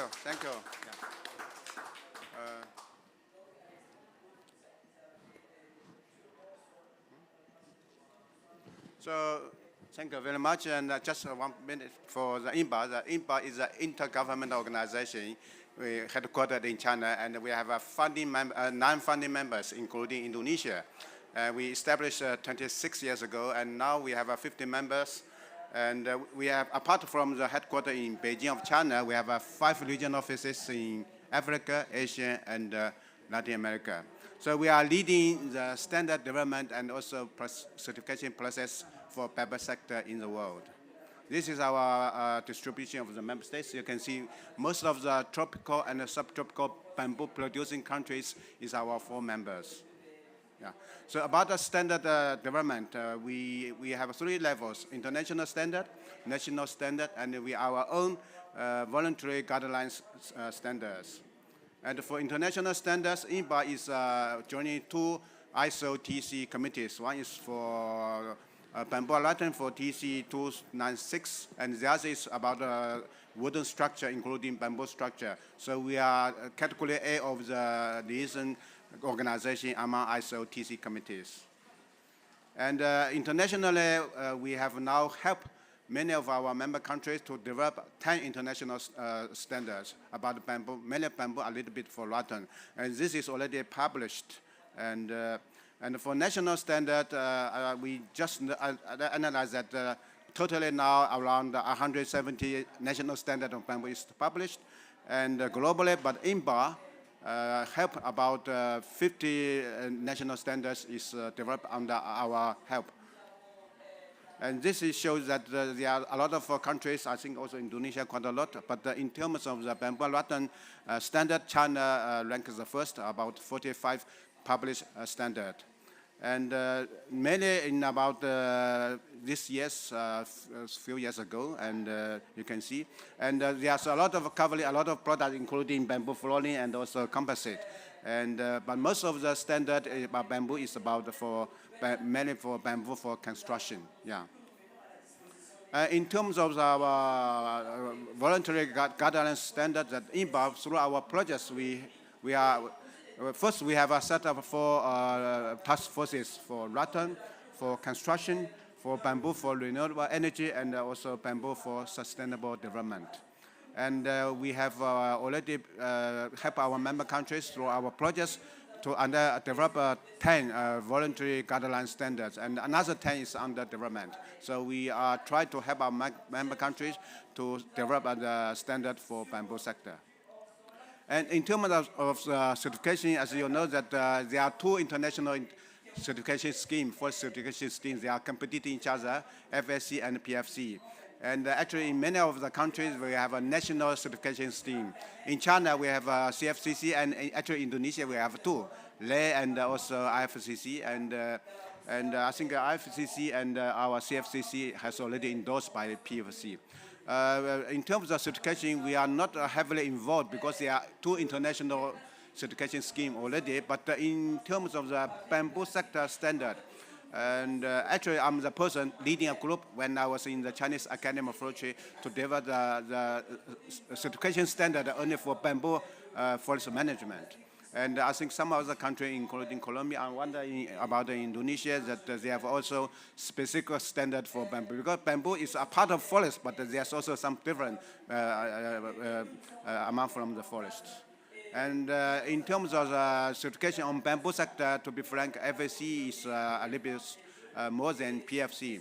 And most of the bamboo, certified bamboo forest is in China. And also most of the CFC, FSC certified companies of bamboo processing and trade is also mainly from China. So, but I think also in Indonesia is still quite a lot, yeah.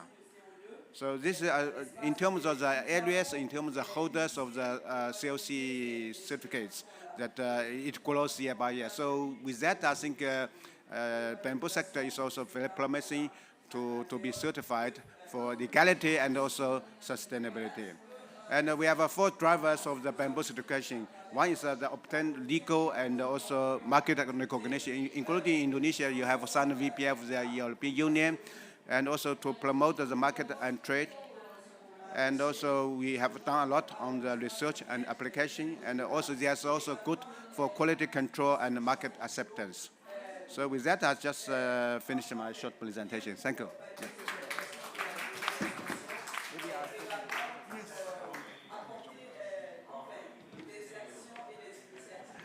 Thank you, Professor Lu. The second speaker, I would like to invite Bapak Dr. Krisdianto. Would you please?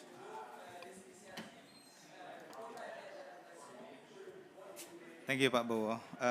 Good afternoon, everyone. Honorable Head of BSI and also Bu Eti as a Kapus Pustanpi. Thank you very much for this opportunity. And my name is Krisdianto. I'm a Director of Forest Product and Marketing in the Ministry of Environment and Forestry. I'm going to talk about the non-timber forest product standardization and certification role for sustainable forest management and community resilience. And I'm going to talk about the bamboo properties. I think everyone knows about that. And then also the mostly bamboo for construction and bamboo codes and standards and application. I think Professor Lu mentioned a lot of things about that, and benefits of standardization and non-timber forest product certification and possible criteria and indicators. We try to compare with the timber as a commodity with our SVLK. So it's the position of this non-timber forest product. For the introduction, I think everyone knows that bamboo is part of the what we call a giant grass, and is the family of Poaceae, and it's about 1,642 species globally, and it grows from a broad range of environment across the world, and it's fast growing, 3 to 5 years from the one cycle. And then some people mention it can be also harvested in 4 years.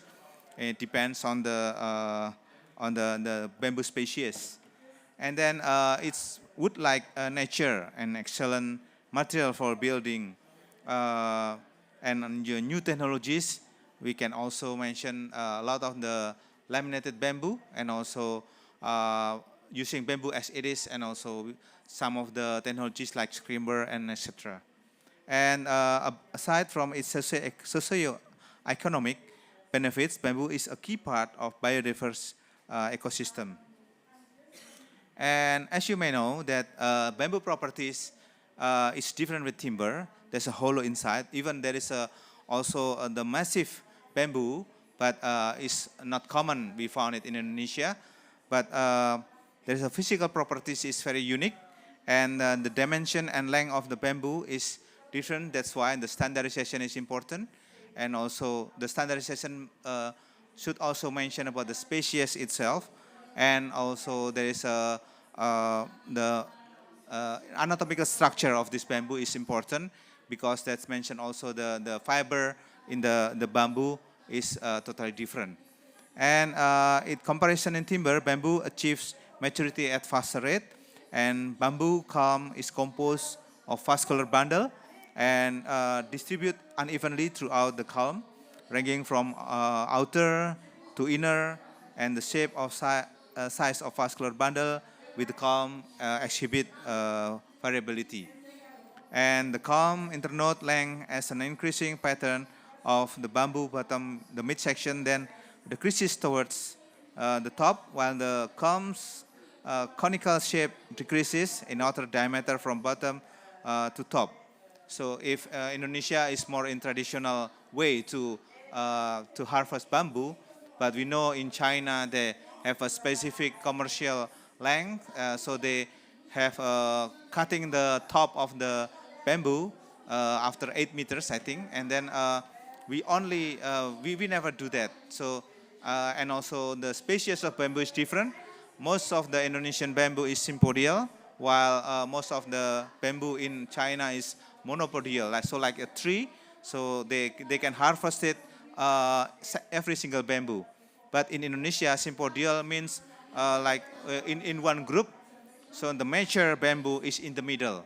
So when we cut bamboo, we need to cut them all, which means the young bamboo is also cut, and the young bamboo is easily attacked by insect and also fungus. And this is some of the area from the standard.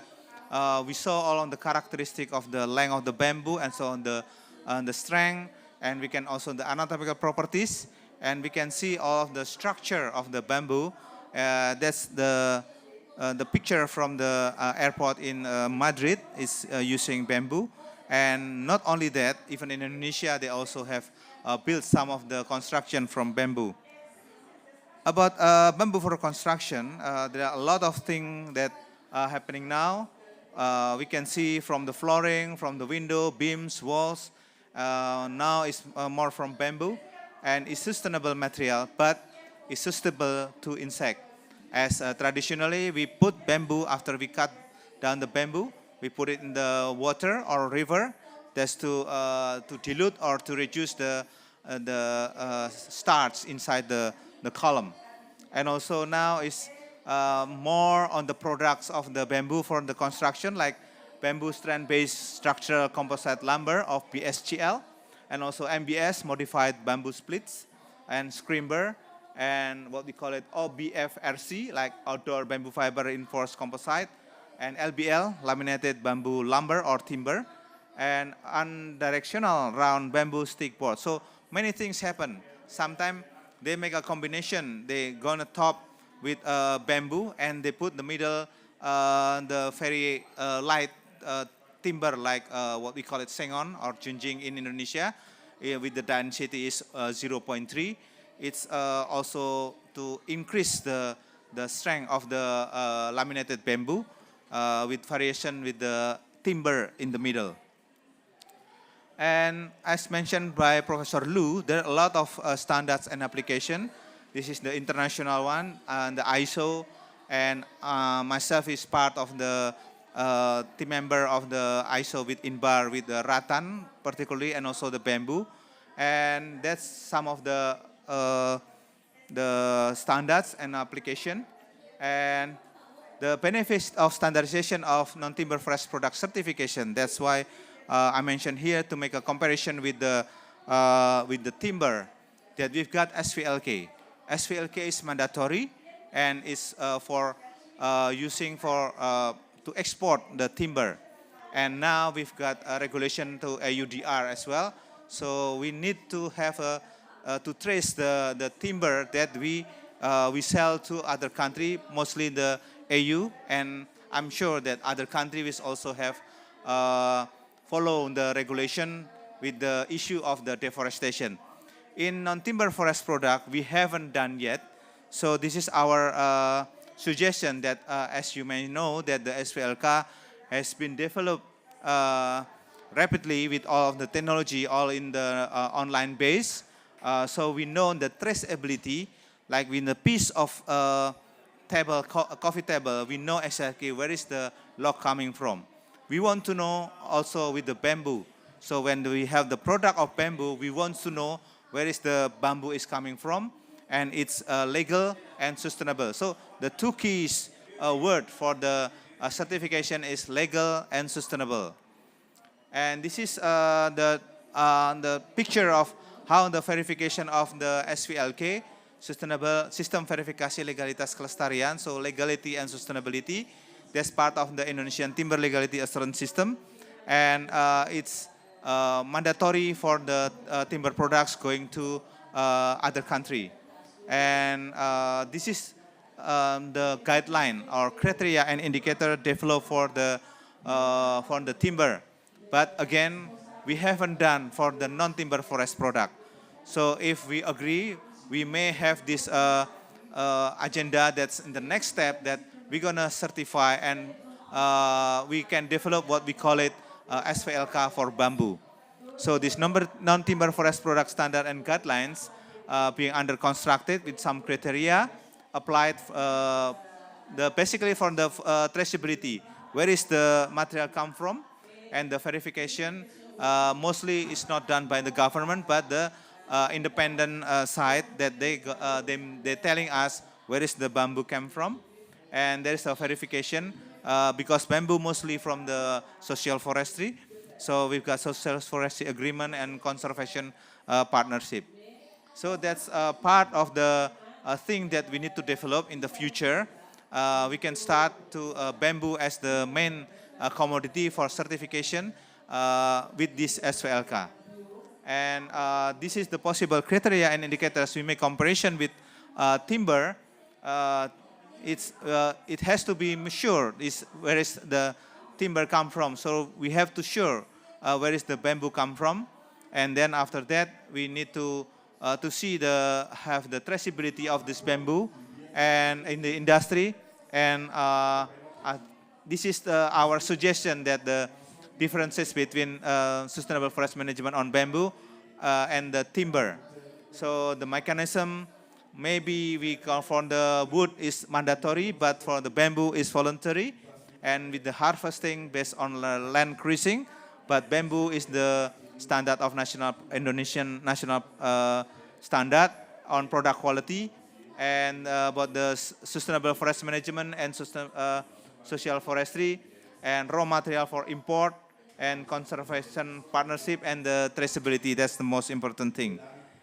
And for the conclusion, like I mentioned before, that bamboo is more potential in Indonesia and for other country, mostly in the tropical. And then we try to develop the standardization is already there. So we try to develop the certification for this bamboo for the cheap, because bamboo is cheap material. We want to keep it cheap. But again, in the context of climate change, we want to have it legal and sustainable. Sustainable means renewable, and it's support the climate action. Thank you very much. Back to you, Pak.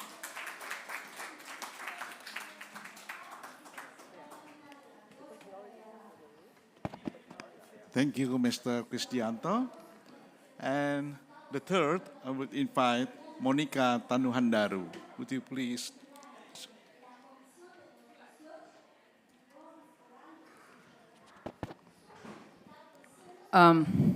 First of all, thank you for holding this session, organizing this session. I also want to particularly thanks Dijen PHL, Pak Chris, and INBAR, Professor Lu, for coming and willing to speak. I'm asked to present something different in practice. How do we do this in practice? Environmental Bamboo Foundation has been doing this exercise for the past 4 years, including we're trying to make a standard for making seedlings, planting, harvesting, processing from upstream to downstream.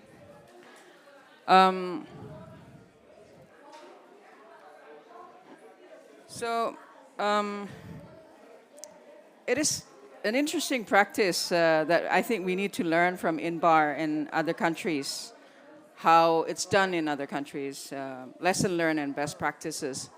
But we also found something different.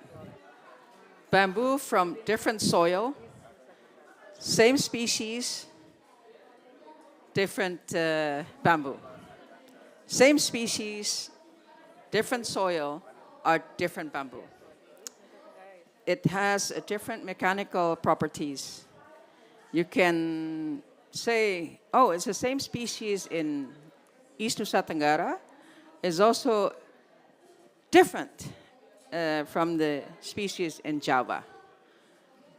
It is the same species in highland, 500 meters above sea level. It's different than the same species in the coastal areas. So I think I would ask INBAR to do that research, different landscape and different mechanical properties. Just to give you a background, we work in 264 villages. So we have a lot of data set. If ever INBAR and other universities and academics who wants to do a research, we have a lot of data sets that we can analyze. So just again, different soil in Kalimantan in Borneo and East Nusa Tenggara. We also calculated carbon and water. It has a different amount it has a different numbers.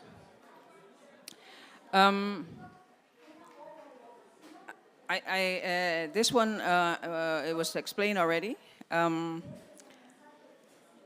opportunities of us working in the villages, we have national, regional areas that we are located.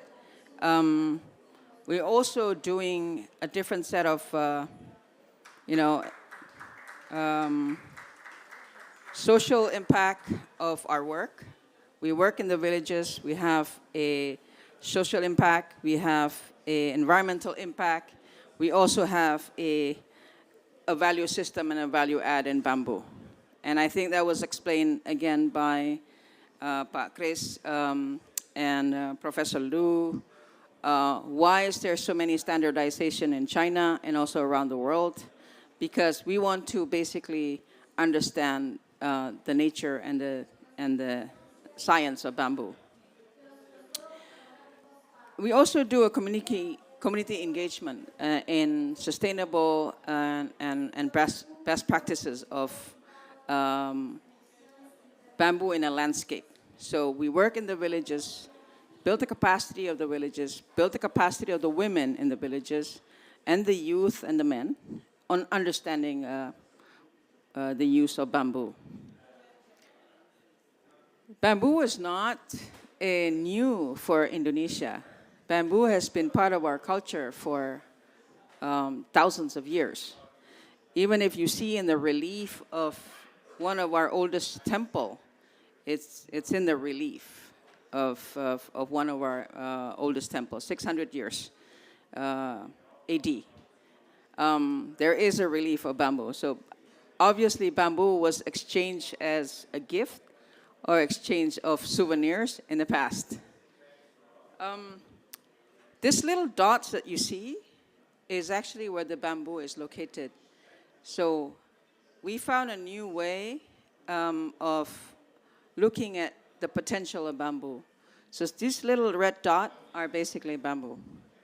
And we know where it is, and we know where the potential of the location, the use of bamboo. And one of the things that we did was to build a village factory, which people can learn how bamboo is used. In comparison to China, we're still making baby steps, not big steps. We're learning that. I think we're learning, we're making baby steps in comparison to Vietnam or India or China, not to mention.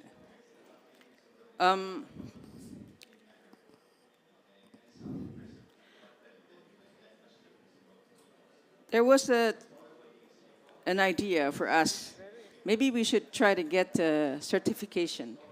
So we've received an FSC certification through the work of Environmental Bamboo Foundation, but the legality of the FSC was given to the business entity of the people, which is the cooperative.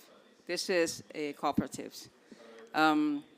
We wanted to make sure that the bamboo economy is fair and sustainable to the people. So instead of a company, we established a cooperative. What are the benefits of bamboo? These are the things that we're starting to learn how to make baby steps. We're making building using bamboo poles, turn into community building, beach club, restaurants. This is an example of a building that one of our partners built. But also, we train the youth in how to build with bamboo. Obviously, there's not so many people that knows how to build with bamboo. So we train 20 youth from East Nusa Tenggara to learn how to build bamboo structure. And these are actually the youth that are supposed to become migrant workers or to go abroad to work in construction company or palm oil plantation. But instead, they learn how to make a bamboo structure, and now they become a permanent expert on building bamboo structure and poles. This is another set of building that was done in Jakarta using bamboo scrimber, a 4-story building with for 60 rooms of a dormitory. 4-story building. So we're there. We're making the next level a high-rise building in Jakarta. I hope we can build this, use this bamboo structure in the new capital. I hope. So I hope that Inbar would support that. So, this has been sort of an example, I think, to show that bamboo can be used for high-rise buildings. Not just, bamboo poles, a simple structure, but it can be turned into a high-rise building. And then, of course, this is our ambassador products. Spedagi is one of the best designed bicycle, just because not just the bamboo, but the founder is one of the world awardees for product design. So he designed a bamboo bicycle, and that was used for Paris, Brest, Paris, and the Japan Odyssey 2 months ago. And this has received also a an appreciation from different world leaders when it was given to the world leaders in the ASEAN summit, Spedagi. But we also use the bamboo bicycle to promote green mobility. I think electric vehicle is great, but I think bicycle is the best. So other bamboo products, we have furnitures, biochar, crafts, other alternatives. But you also have to understand, way before plastics and steel and others, we use a nature-based material. Way before plastics, way before paper, way before, we use a nature-based material. And I think I like to, to revisit what we do and what we used in the past, way before plastics.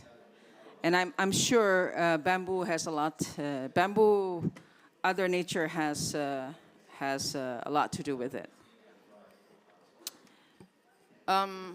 I think that we all, but I wanted to make a statement. I started speaking about bamboo 2019.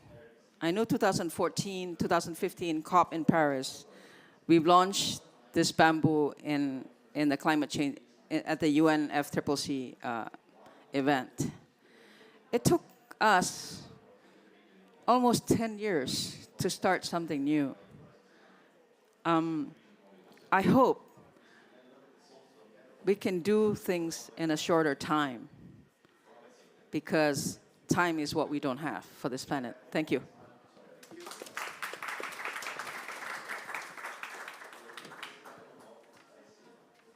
Thank you, Bu Monica. You're precise in time. Your time is precisely less than 10 minutes. Thank you. And the last speaker would invite Ibu Desi from the Ministry of Environment and Forestry. Please present your ideas.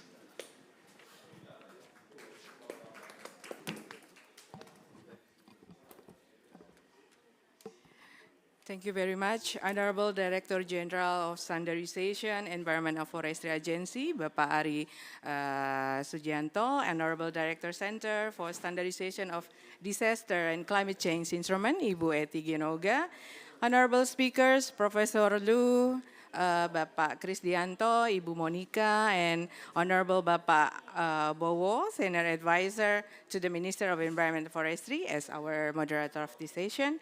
And last but least, distinguished delegation and participation of COP28 UNFCCC here in Dubai. Assalamualaikum warahmatullahi wabarakatuh. So, it is an honor for me to stand here with the great speakers here to share experience and updating the progress and information related with the standardization of integrated bamboo management and support for the community climate resilience. And as we already heard from Professor Lu talk about the global standards, and Bapak Krisdianto already talked about the national regulation on bamboo as NTFBs, and Ibu Monica already talked about the best practices related with the community bamboo management. Therefore, it is an easy task for me as the last speakers because to deliver the presentation. So my presentation will be more technical and related with the climate resilience bamboo management and standards in support the certification of non-timber forest product. And this in line with the presentation of Bapak Krisdianto and Ibu Monica. And I would like to echoing about the NTFB. Actually, if we talk about the forest, we always related it with the woods, but actually the non-timber forest product is also had its potential. So, but it still have a challenge on that. So it's still less utilized and less developed, but it actually have a good market on that. And related with the community base, if we work on non-timber forest product, there's also another challenges. And one of the challenges is not clear the methodology and how to manage the bamboo resource. So this is that we want to talk about right now. Why we need this standard? So until now, still lack of guideline about the standardization and practices for the bamboo management, and also how to know the environmental impact. If we over harvesting or we cut the bamboo without any wise methodology, it will be environmental impact. And also there's economical potential. So this standard can lead us into certification that could be more higher products and more higher value on that.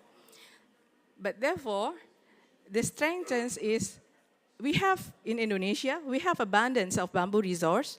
And this is the eco-friendly properties, of course, it's already explained, but still lack of standardized practices and limited awareness on that.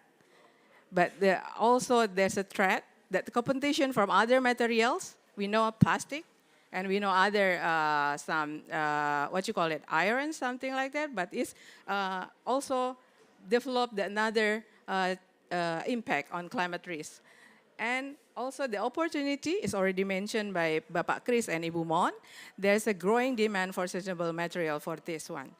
And regarding the standardization on framework, this is leading to the certification process. Why we use this, why we have to make this standard, because it will support the certification. And the key principle is how to make this sustainable bamboo management as the foundation.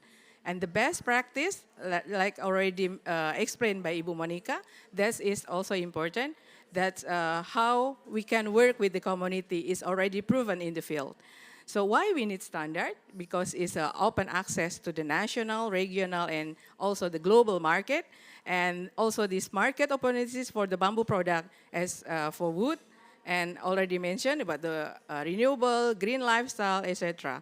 If we talk about the management of the bamboo, there's many factor and aspect. There's a social, cultivation, environment, and economy, as well as the utilization.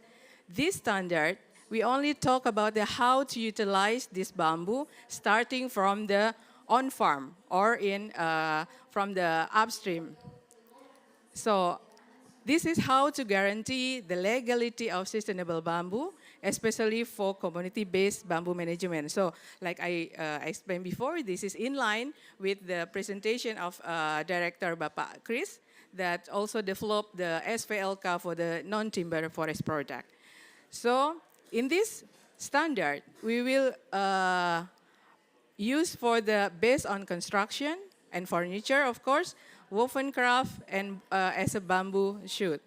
We call it the Sustainable Bamboo Forestry System. It's already proven and it's already run in East Nusa Tenggara through our colleague, our partner, Environmental Bamboo Foundation. So this is the scooping or the big picture of this standard. We're talking about the bamboo that already exists, that belong to the community, and then we develop the mechanism how to sustainable this management through the certification, through the state-owned land and private-owned land, because we separated because difference. And also we're using the standard for recommendation for the draft of the national standard, and also with technical guideline. And it's for the three purposes: bamboo construction, bamboo woven, and bamboo shoot. If we talk about bamboo as a generation, we also explain that the analogy is bamboo has a 4 generation. We call it the baby, it's for the bamboo shoot. We call it for the mother, it's called for the woven, that's a 1-year-old bamboo. And then for the 4 years, this is a grandmother and great-great-grandmother. So that's why it's used for the bamboo construction. It's more easier for us to explain for the community. And for these three purposes, this is using different age of culm of bamboo. So that's why we have to separate the standard into 3 purposes. So the approach is how to make the sustainable, of course, the renewable, and all the factor here is our use as the approach. So this is why we use this as a base for the community-based community-based management standard. Because like Pak Chris already mentioned, the main factor is of course sustainability, traceability, the quality, because the engineered bamboo, the sample that Ibu Monica also bring in this stage, is using the specific quality of the bamboo. And also the productivity, of course, is important because if we talk about the certification, the effective and efficient is a two-factor that related with the cost of the harvesting and management. This is a step. We take a look at the harvesting site and how to transport after the cutting and harvesting, and also the processing is for the how. This is one of the methods that we use for the sustainable bamboo forestry system. We call it the coding system. This is mainly for the construction because like I said, we only harvest the great-grandmother. So it's the 4 years stem of bamboo. So we put it the years for the harvesting in the stem and also put the name of the owners, and we know how to harvest exactly the 4 years old bamboo. So this is the plan of implementation for the roadmap of adaptation. Now we are conduct a research and develop the draft of standard. And after that, we make a pilot to implement this one, especially for the community. If we talk about the social forestry, they don't have any equipment or time to management, so we have to adjust this for the community. I will go fast. So this is more technical, but I can share this presentation. We make the criteria and indicator. For that, 3 purposes. This is for the construction. This is the species that usually used for the construction. This kind of construction that we will make. This is the building that already Ibu Monica present. And for the bamboo woven, there's also several species we use. This is the product. We use the mother age or 1 year. And the last one is a bamboo shoot. We harvest it for the baby or less, just the sprout from the clumps. And this is my last statement. Like the Miss MC said, the bamboo is a versatile and resilient plants. So this is symbol of strength and adaptability. So be like the bamboo in the climate change. Thank you very much. Wassalamualaikum warahmatullahi wabarakatuh. Thank you, terima kasih, syukran. What a nice to close the session. We have to learn from bamboo, the principle, the value of bamboo. Now we only have 15 minutes at the maximum for question and comment to all the honorary speaker. And I would like to invite first the DJ, Mr. Ari Sudianto. Perhaps you will comment and this input to your organization that dealing with research and development and instrumentation. Also, Ibu Emma as the director of under the institutions. Eti, sorry. I'm sorry to pronounce your name. Ibu Eti. Is there any question or comment from you? Because this is particularly dealing with the research, dealing with how we fulfill the criteria of the standard. And this is also one of the biggest challenges in your organization for standardization. Or Ibu Eti, you want? Yes, please. Thank you, Pak Bowo. Thank you, everyone. Appreciate for you sharing and learning with us. Standard is important. We would like to just stress again, standard is important to guard and to guide bamboo from the national to the field level. So let's work together for developing standard to guide all the right holder for bamboo sustainability. That's all, Pak. Thank you. Mr. Ari? Yeah. Thank you, Pak Bowo. It is very interesting to hear from the speakers that we know obviously that bamboo have a very attractive potential, but we not yet manage it well. And it's come from upstream, middle stream, and also in the downstream. And it's obviously it's a challenge for us, especially for the Agency for Standardization, to make it possible with other related DG to make it happen, and also give its potential opportunity to prove it's beneficial for people in the vicinity of the forest and also for the environment. Thank you. Yes, please. And would you also, after 3%, then you provide comments? Yes. Okay, good please afternoon. Mention your name and okay, good country. afternoon. My name is Tine Ageno. I work with the Women Environmental Program. It's an NGO based in Nigeria. I want to appreciate the government and the good people of Indonesia for putting this event together, and I appreciate the presenters. I was wondering, China, Professor Liu had spoken extensively about the work that China is doing in terms of the standardization of bamboo.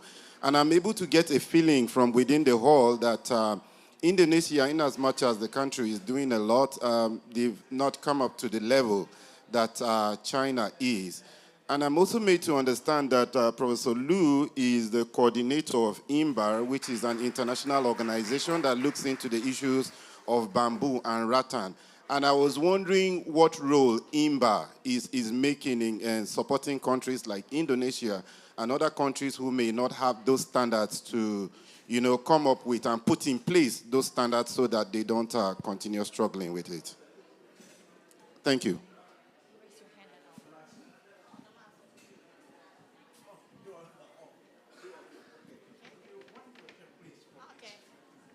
Thank you, Pak Bowo. I'd like to give my respect for the bamboo, because I think especially in terms of the women, because this is, I think, the entry point. Like in Kalimantan, we know about the rattan and the women, and then agroforestry in some parts. And also bamboo can be an entry point in order to make women empowerment. I'd like to know the idea, how the standard and best practices here is how we could make it easy for the community to meet the standard, especially also for the women and young, not so rigid like, wood and etc. Kind of thing. Thank you so much.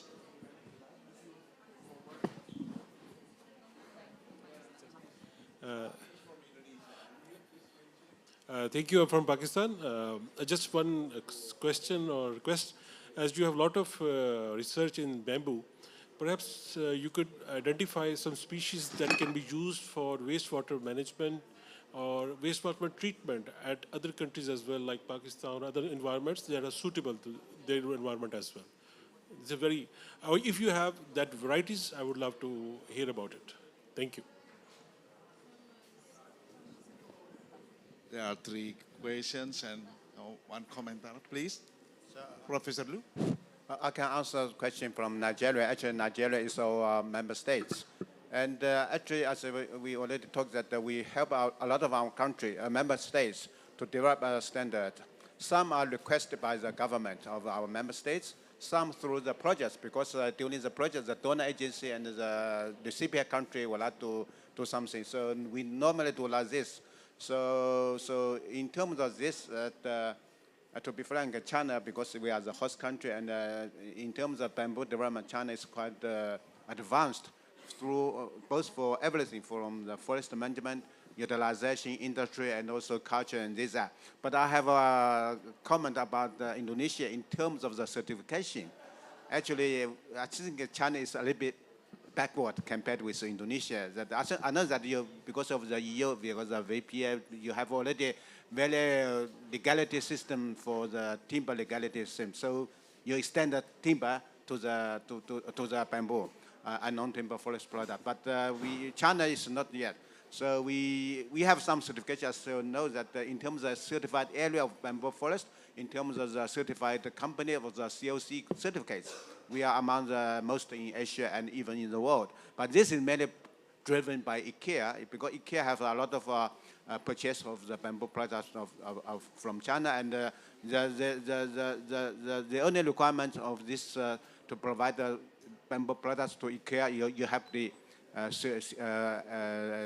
FSC certified. But in the national level, that the Chinese government is also promoting certification of bamboo, but because of this, and that it seems not so good. So I will also pass the message to the Chinese government, our host country, to try to establish cooperation between Indonesia and China in terms of the legality and the sustainability, traceability, and the productivity of the bamboo products. So I also benefit a lot from this sad event. So thank you, the government of Indonesia. Thank you. Mr. Krisdianto. Thank you very much, Pak Bowo. And thank you for all of the note about the standard, about the certificates. But basically, yes, SPLK will tend to go for timber and also include bamboo. And Pukapus, yes, we will work together to do that. And again, on the bottom of that the standard has to be based on the fact and also based on the document. So it has to be supported by the document. And principally, it has to be make everything easier for everyone and high in acceptability. So if it's now is okay without certificate, that's fine. But if you talk about deforestation, you talk about the legality and sustainability, so you need to certify the product. Thank you, Pak. Ibu Monica, would you please?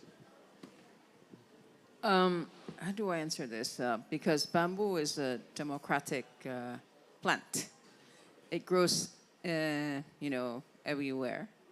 It's a grass, is part of our culture, is part of different communities and daily lives. So you can't really say, regulate. It does need a standard for, safeguard for preventing deforestation. It does need a safeguard for, to ensure there's no land conversion. It does need a safeguard for, if we are starting to plant bamboo, we have to understand that it's not in competition with food. So at the moment, we use a landscape-based approach, which is 20% maximum of bamboo, and the rest is other plants. So we don't, Environmental Bamboo Foundation does not recommend a plantation-based approach. And it sticks in our heart and mind that we don't do plantation-based approach.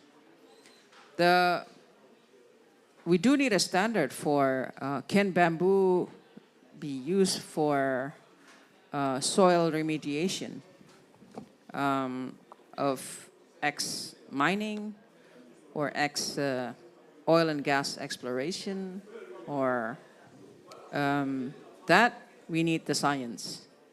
We need the science. And your question whether we can use bamboo for water treatment, not just water, but also air. We use biochar for water treatment. But also, we're doing research on how bamboo and water conservation. At the moment, we came out with the data that one clump of bamboo can store 3,000 to 5,000 liters of water. One clump of bamboo. So it stays in the root, it also stays in the pole. So for sure, we needed science. We need to do, 3 researchers to conduct that bamboo and water conservation. then the rest is basically, if we think bamboo is a silver bullet, bamboo is not a silver bullet. Bamboo is just an alternative source of renewable material. Don't try to bamboo-size or bamboo-nice the world, because that's also not the solution. We did that with palm oil. Now we have to also see that bamboo is just an alternative plant. And also it's an alternative source of material. I think INBAR has done many research from timber to the button of your shirt made out of bamboo. I think that's an amazing, we also are conducting research. Can bamboo bark replace styrofoam? That is also a solution. So we need more innovation and research, certainly. And we need more people to get involved and more people to understand about bamboo. Thank you. Yeah. Thank you for the short to add what Ibu Monica said, brother from Pakistan. If you want to plant bamboo, you better check the area and the biology of the biotopography of the area. Because is it warm, temperate, or tropical? Because it's different. You should check the species because it would be different from Indonesia and other area. And also for the tropical and the warm temperate area, of course, different. Yeah, Professor Lu. And to answer Ibu Tami question, yes, of course, this standardization, especially for the woven and for bamboo shoot, is mainly is for the women because the crafters is usually is the mother. And also the bamboo shoot is also working with the women. So of course, yes, this standardization is work for the women. Thank you. Thank you, Bu Desi. Give applause to all the response. Ladies and gentlemen, we, for almost 1 hour to 20, we heard about the uniqueness and the multi-purpose of bamboo. From the use for housing, for apparatus for the kitchens, and other utensils. But there is also not the socio-economic aspect, but cultural aspect. Perhaps one unique cultural aspect in Indonesia, bamboo also used for angklung. You know, perhaps Indonesian people know about angklung, this in orchestra, and everybody can playing the bamboo used applied as an angklung instrument. So this is very interesting. But dealing with the climate resiliency, we need a more progressive, more advanced, not only research, but also develop the standard. And more than that, as mentioned by all the speakers, the gap between the knowledge that practicing in the field with the people who dealing, particularly the farmer, etc., they didn't have any cultural traits on writing, on keeping the records, etc., as required by the international standard. So this is the challenge, how we could, and I heard from Ibu Monica, he also strengthening the capacity of the local people. So don't forget that if we want to achieve the international standard, then we have to be local, strengthening the local people. Thank you for the inspiration for all speakers. Give applause to them. Okay, to show our appreciation, we would like to invite Pak Dirjen Ari to present our appreciation to all the speakers. And not to forget, it's all our responsibility to promote the sustainability of bamboo products and to ensure that market can actually accept it while maintaining its affordability in the context of standardization as well as certification. Okay.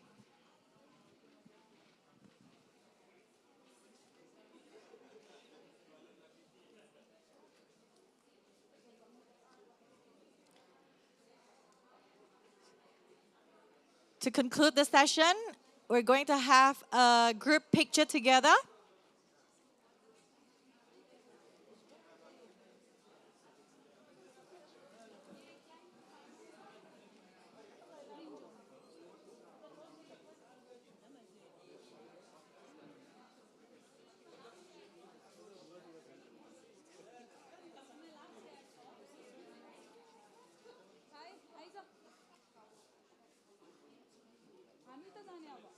Okay, we're all good.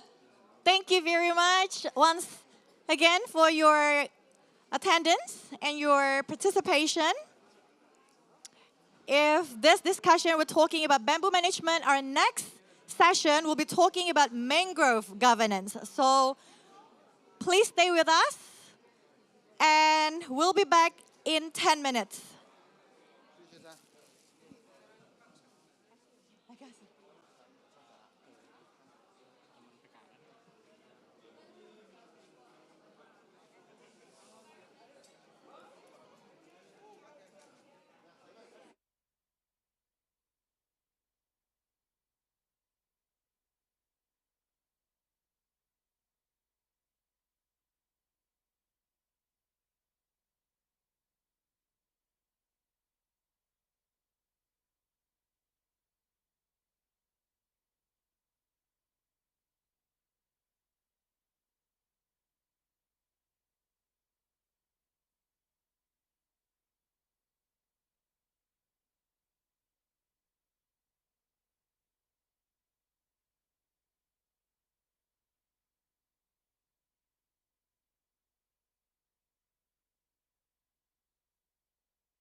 Tes, tes.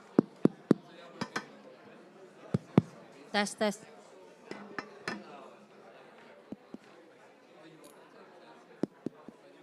Tes.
Nanti setelah talk show selesai, nanti dari moderator diserahkan ke MC mandu untuk nyerahin souvenir dan foto bersama. Oke.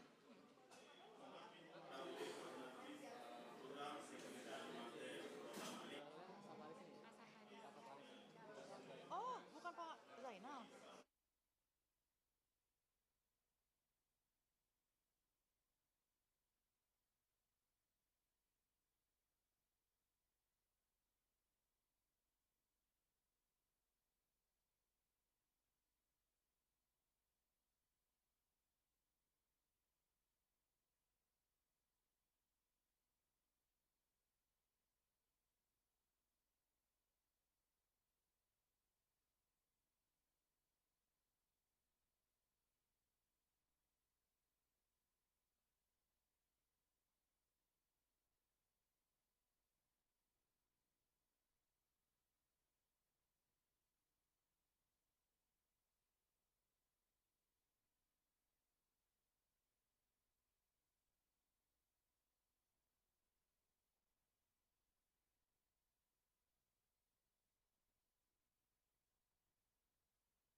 Welcome back, our dear guests.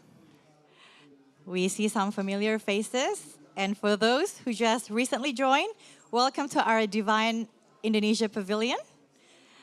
So this session will be talking about mangrove ecosystem governance and rehabilitation, implementing commitment and enhancing climate resilience. So mangrove is a coastal ecosystem that supports our life in many ways, including supporting Indonesia's commitment to climate change mitigation. Therefore, conservation of mangrove forests is very, very important as it helps in reducing GHG emissions. So this session, we will learn the approach to improve policies, strategies, and practices on mangrove management.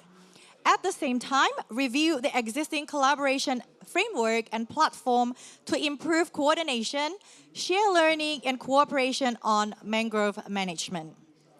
So to commence our discussion today, let's welcome our moderator. He's the Director of Watershed Management from MOEF. Please step forward, Bapak Dr. Saparis Sudaryanto.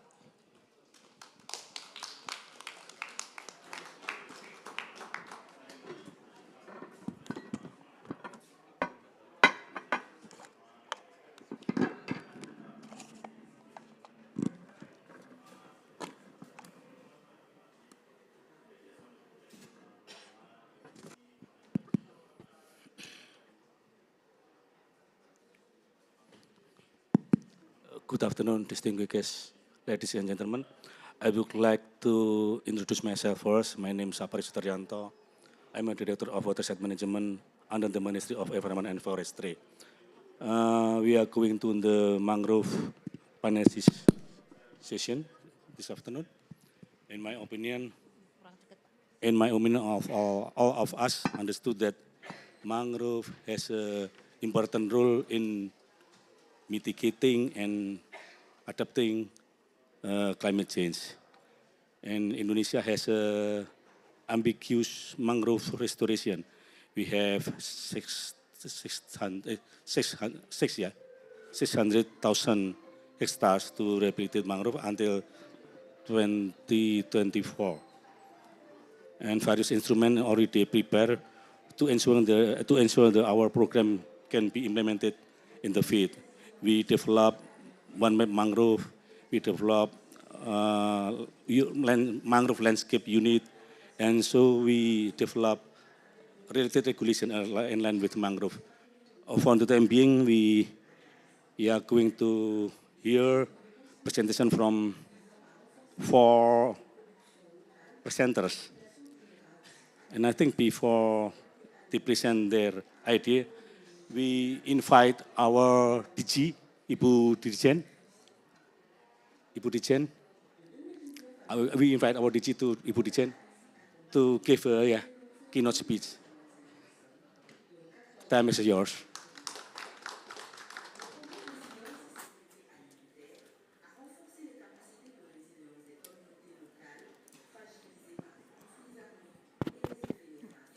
Thank you, Pak Dr. Saparis.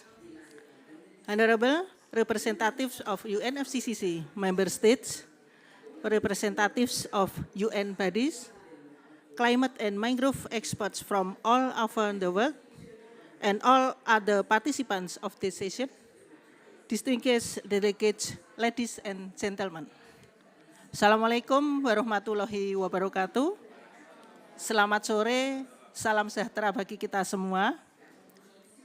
Good afternoon to all of you.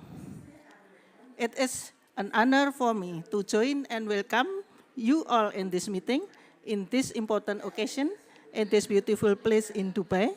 Allow me to give a traditional rhyme, call it pantun in Indonesia, to be on opening speech.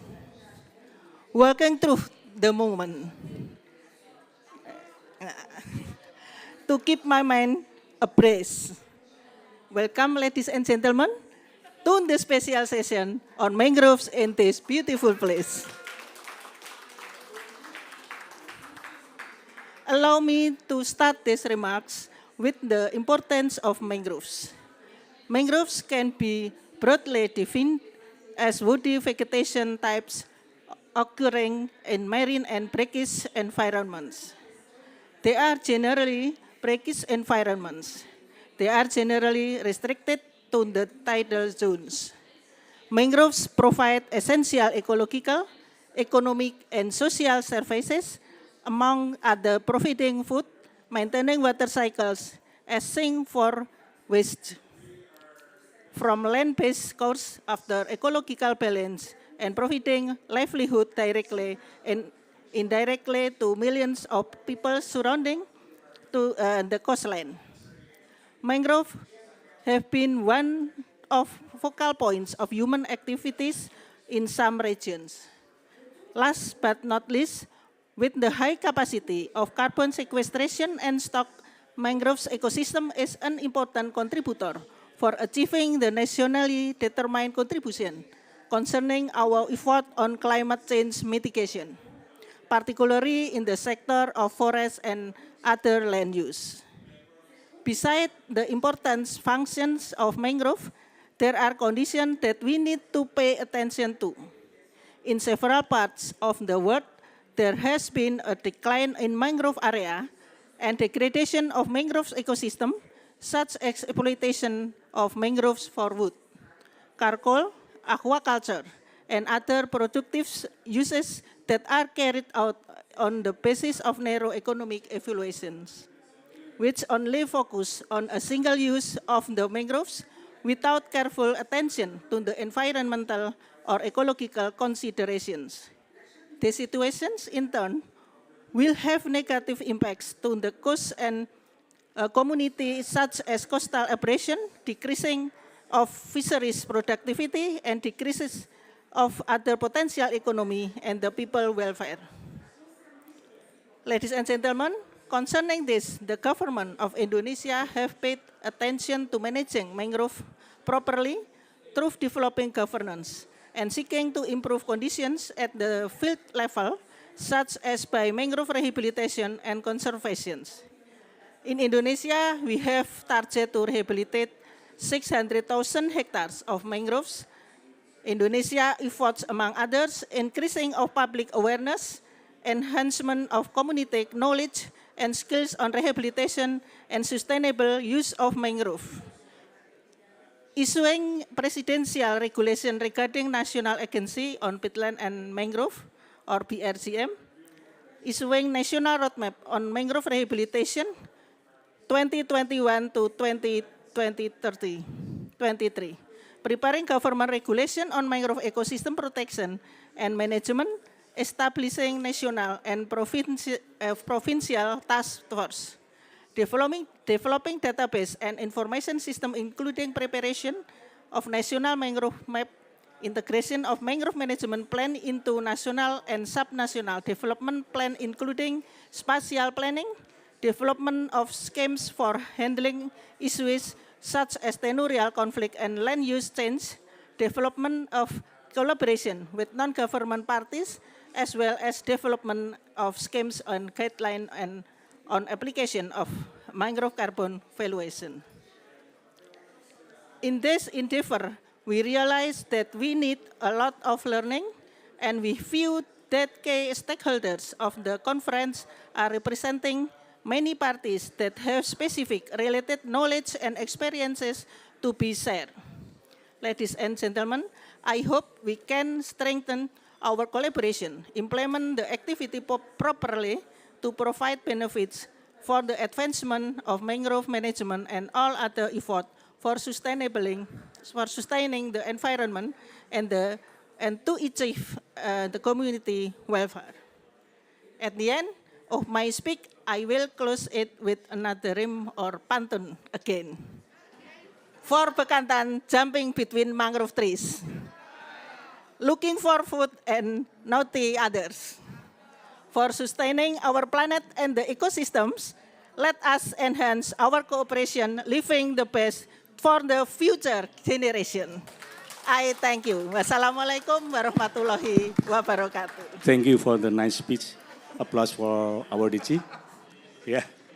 Before we start panel session, allow me to play the video. My colleagues, please.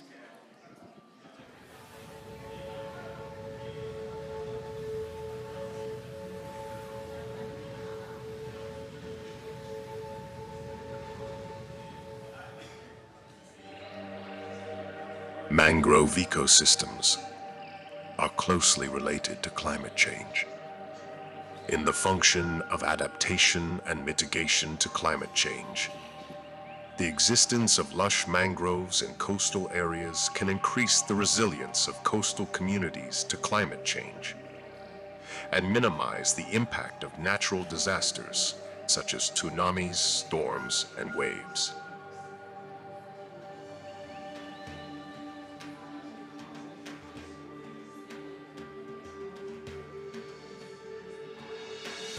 Mangrove acting as the lungs of the world through the absorption and storage of blue carbon stores 5 times greater than normal forests. And an estimated 3.14 billion tons of blue carbon are stored in Indonesia's mangrove forests.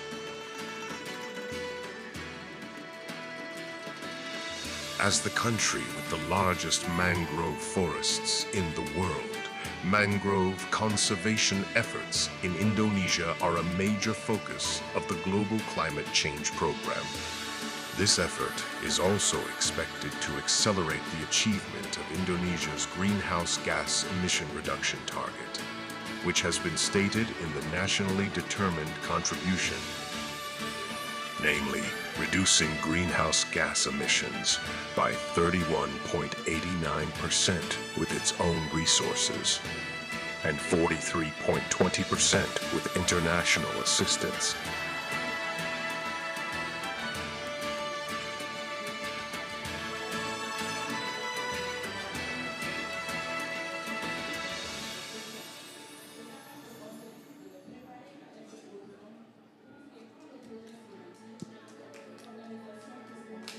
Oh, okay. Ministry of Environment and Give applause Forestry, to the video. Directorate General of Watershed Management. Right now, I and invite the Forestry. presenter to join me in the stage. I invite Ibu Inge, Director of Mangrove Rehabilitation under the Ministry of Environment and Forestry, to join me. And also I invite Pak Suwek Nyo from Peatland and Mangrove Restoration Board. I invite Mr. Maurice Andrew Rollins from World Bank. And the last, I invite my colleague, Dr. Wawan, Dean, Faculty of Social and Politics, Gadjah Mada University.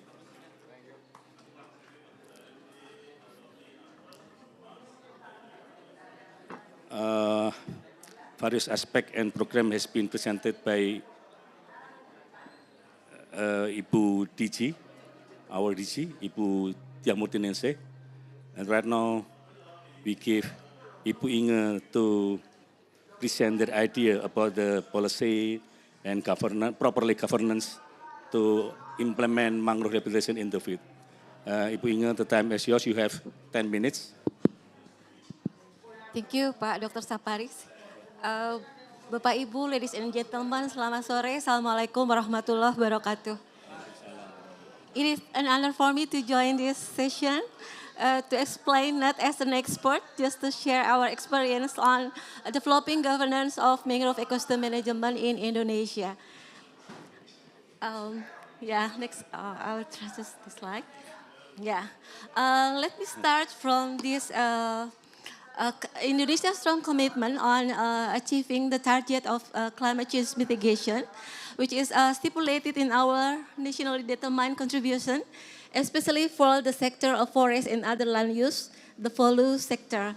It is also has been stipulated in Indonesia ratification on the Paris Agreement.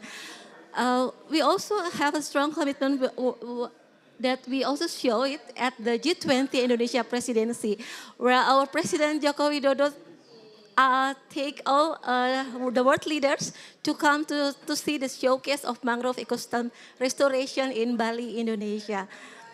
We hope it is also will be in line with our achievement to the Sustainable Development Goals. Anyone here haven't seen mangrove trees? I think all participants, all delegates here already know what is mangrove. All participants here are experts on mangroves, I think. By this slide, I just would like to remind all of us that mangrove has specific characteristics, specific conditions. So the mangrove trees need specific requirements to live. That's why we also need to have specific management for the mangrove trees, different from other trees.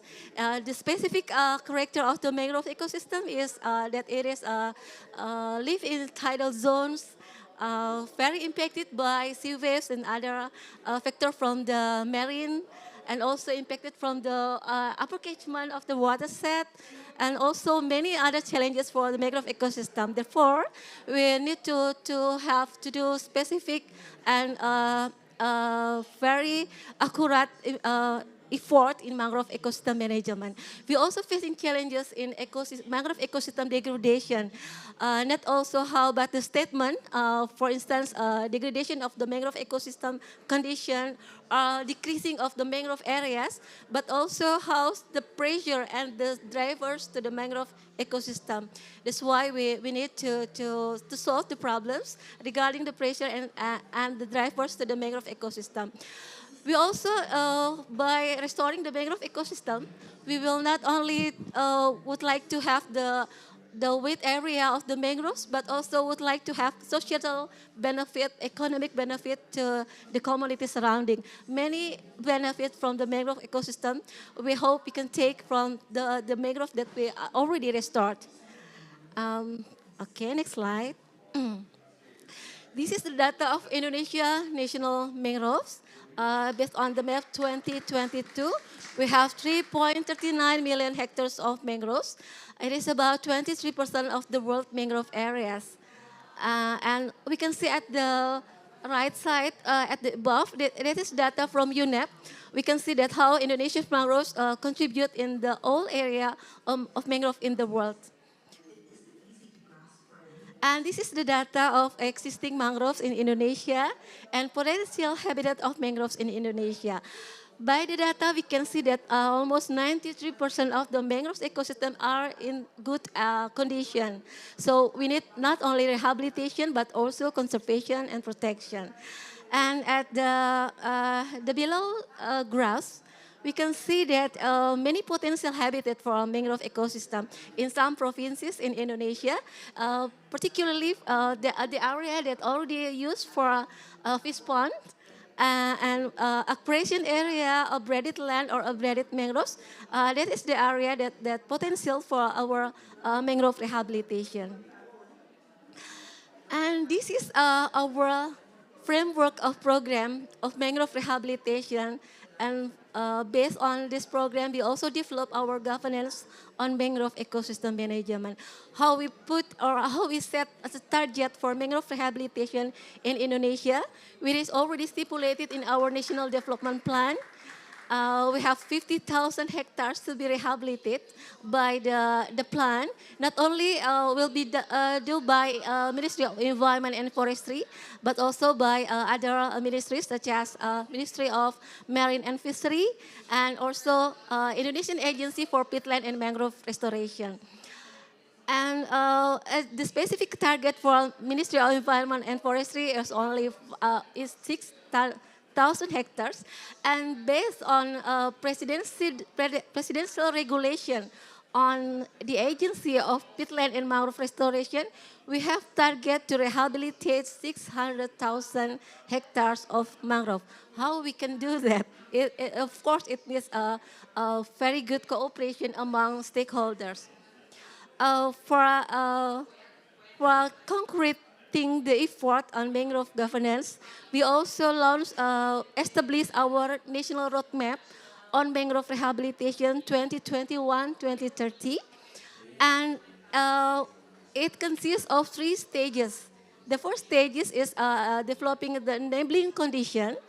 The second stage is implementation of action. And the third stage is for the sustainability of the effort. For the first stage in developing the enabling condition, we develop policy development, institutional arrangement, including how we are now formulating our draft of government regulation on mangrove ecosystem protection and management. And we also have a special task force in the national and subnational level for mangrove ecosystem protection and management. And some other effort, and at the implementation of action, we do not only conservation and rehabilitation, but we also making effort for community empowerment, and how we connect the effort at the landscape level to the context of climate change mitigation, including to the scheme of mangrove economic value, carbon economic value. Carbon economic value.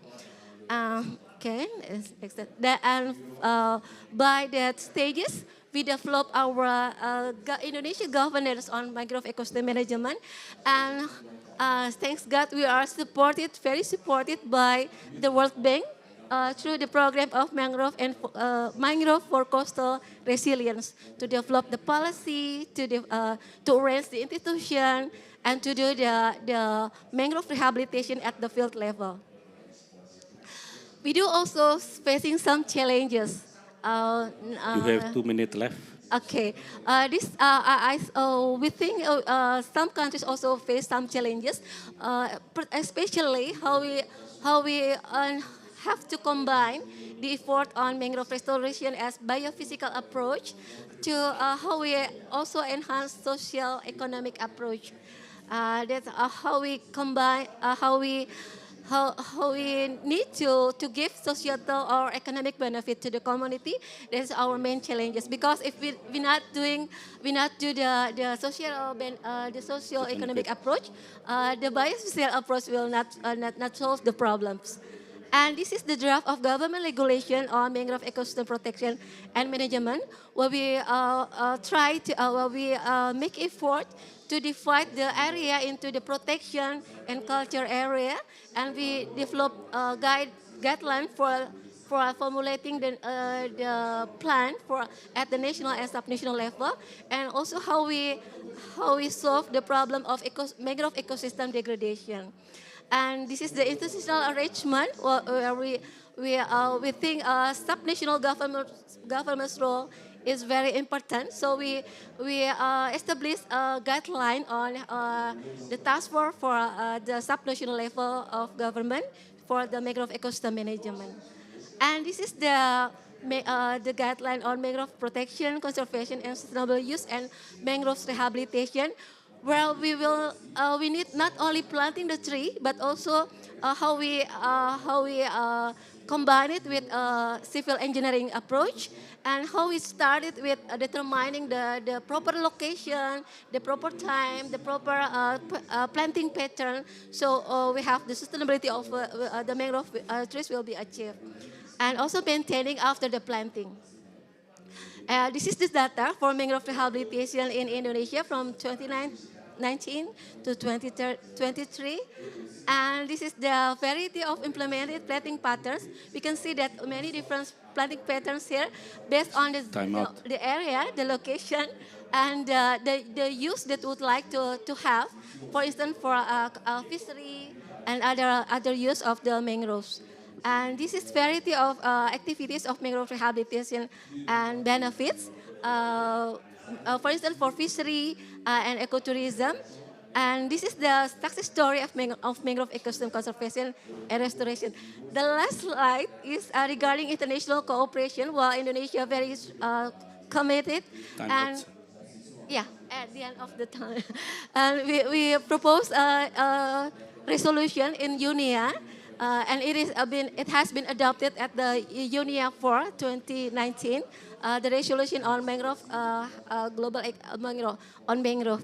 And we also have cooperation in ASEAN regional countries, in ASEAN, and we also supported by many countries. For instance, from Japan, Korea, German, Uni Arab Emirates, and of course from international organizations such as World Bank. That's all from me. Thank you. Indonesia Mangrove for the Earth, the people, and the world. Thank you, Ms. Inga. Yeah, various aspects and program has been presented, Ibu Inga, including policy and institutional development.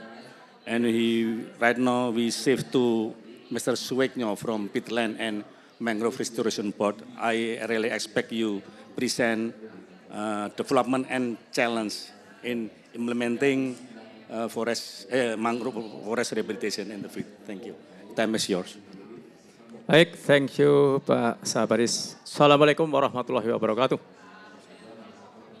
Good afternoon, ladies and gentlemen, and the distinguished participant, Bu Dirjen, Pak Dirjen KJAE, Pak Dirjen Planologi.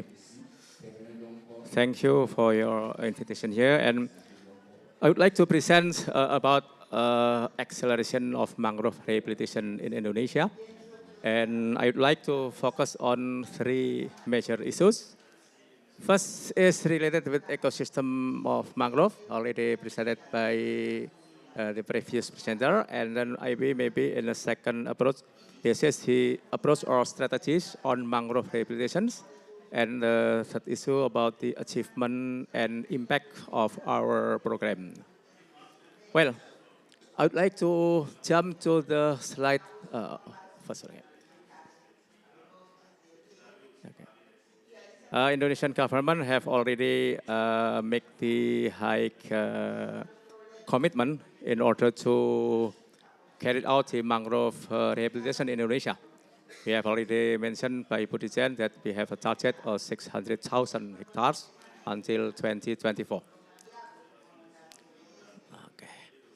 Well, I'd like to go to what is our strategy on accelerating mangrove rehabilitations. At least there are 4 strategies. The first one is that mangrove rehabilitation is part of the community welfare. So the involvement of local people is very important. The second part, that the collaborations among stakeholders is very, very important. So in this case, we have to support many collaboration that in the future we have to build about that.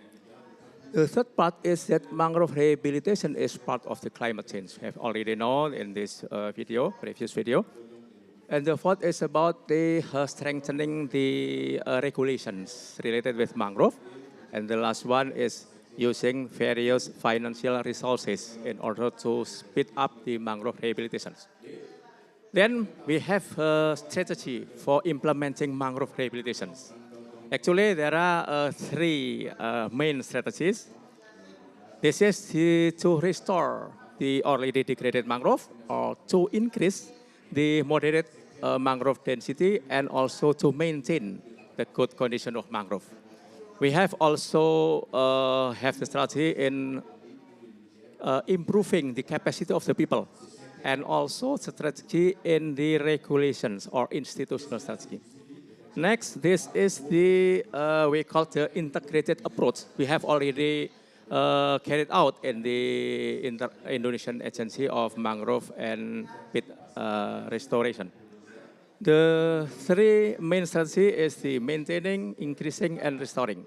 And we have also the strategy on the institutional approach. This is to strengthen the village community, the village government, in order to improve their participations and also to improve their involvement in carrying out the mangrove rehabilitations. We have also the strategy on improving the people. The people we have improved in the capacity. We have improved in educations and also in like the vet school for the local people. And also the last one is about the local livelihood. So we have also carried out some local livelihood in order to make the people is more have the participation in this program. Next, next. Okay, this is the concept of the institutional approach.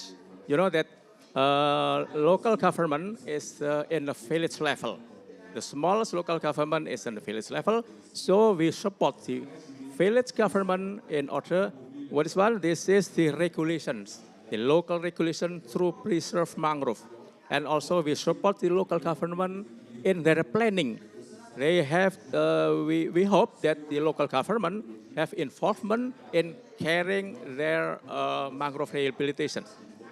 And also we to support the, the innovations of local people in mangrove rehabilitation. Next, and this is also our approach, educational approach on mangrove rehabilitations. So we foster the local government in order to implement the local policy, how education is part of their policy.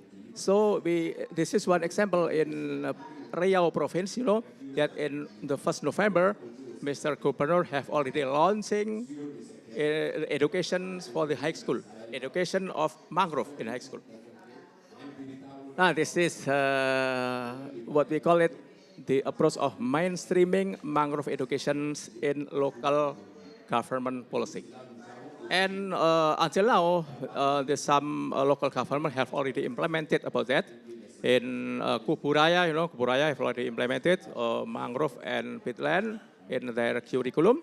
And this one, the Riau provinces, and the next maybe in South Kalimantan.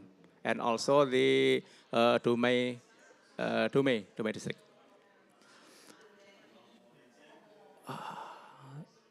Okay, next. So, what is our achievement of mangrove rehabilitations? First, our achievement among the target is 600,000 until 2024.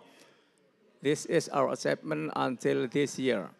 We have already carried out the mangrove rehabilitations, 41,615 hectares. This is involved the 1,047 groups of people, and this also involved about 38,230 people. This is our achievement. The next is the achievement or the what we call this village level. We have also already built around 300 what we call it, Desa Mandiri Peduli Mangrove. You know, this is maybe the mangrove stewardships, like that. Okay. And this is the documentations of mangrove rehabilitation in Indonesia. Okay. Some documentation. And lastly, I would like to say that at least there are three main points we have to go. First of all, if we preserve mangrove together. And the second, if we have to build the collaboration among stakeholders in order to succeed mangrove rehabilitation in Indonesia. And I think the last one is we have to preserve mangrove for future life. Thank you. Thank you. Thank you. You spent 8 minutes. You have to.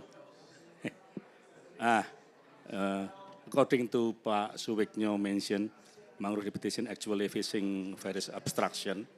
In my opinion, economic point of view perhaps can be addressed to solve the problem as a strategic way out. And I give Mr. Maurice Andreas Rollins to present their idea. The time is yours. Okay, thank you so much, Dr. Saparis, and my greetings to the esteemed panel. I'm really quite pleased to be in such good company this afternoon to talk about mangroves, and in fact I feel a bit out of place. Everyone's so nicely dressed and I'm in a boring suit, but nonetheless, thank you for inviting the World Bank to participate in this discussion about governance around mangrove restoration. And so before I get into it, let me start by congratulating the government of Indonesia for its commitment to sustainably manage and protect its mangrove ecosystem under the National Mangroves Rehabilitation Agenda and its really ambitious target of scaling up mangrove coverage across Indonesia. And so as a contribution to the discussion on governance, I want to talk about how we use economic analysis to help inform decision making with respect to where you do your mangrove conservation, where you prioritize this, and where you prioritize your restoration as well. And so we partnered together with the Ministry of Environment and Forestry and the Peatlands and Mangroves Restoration Agency to do this study in 2022, which is called The Economics of Large-Scale Mangroves Conservation and Restoration in Indonesia. And the report is available online. If you'd like to have a look at it, we have a very short executive summary so you can read it tonight when you get back.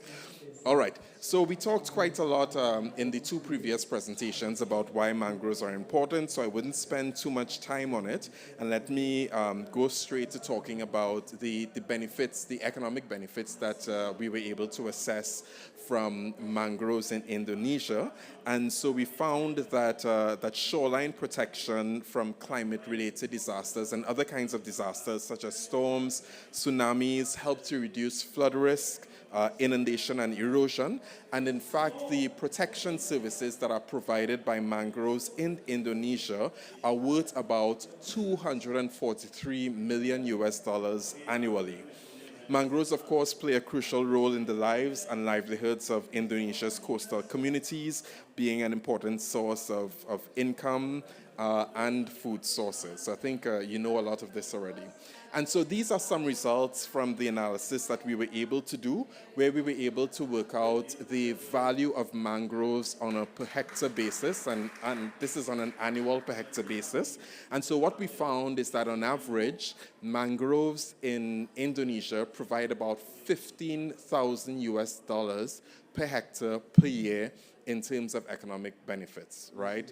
These benefits, they vary by ecosystem service, and so coastal protection, for example, is the largest value of benefit. Climate regulation, fishery support, raw materials provision are other types of benefits. And we also see how spatially the benefits differ, right? And so in Bali, for example, we come close to $50,000 per hectare per year in terms of benefits. And so understanding this spatial distribution of the economic benefits of decision making of ecosystem services is a really important asset and input to decision making on where you want to prioritize your efforts for conservation, for restoration, because as we all know, resources are scarce, right? And we can't do everything everywhere. And so the prioritization is really quite important. So of course, in 2020, we learned from the previous presenters that Indonesia made a bold commitment to restore 600,000 hectares of degraded mangroves. However, achieving the target would cost estimated $1.6 billion to meet this rehabilitation target. And so the strategy for doing this really needs to be quite important and informed. And so this report that we did used economic analysis, and it used spatial economic analysis to really help the Indonesian government come up with a strategy for its mangrove restoration. And so these are some of the results from the report. And so the report contains several of these maps, and there are different maps of the economic benefits provided by ecosystem services in terms of present value, in terms of benefit to cost ratios, etc. And the maps show disaggregation by districts, and so it really helps us to understand on a district by district basis where are those valuable areas across Indonesia for prioritizing restoration. And so mangrove protection and sustainable management of mangroves has a higher benefit cost ratio due to the steep initial cost for restoration and the time it takes to deliver on the benefits from restoring mangroves. And of course, there is the opportunity cost as well involved in restoration.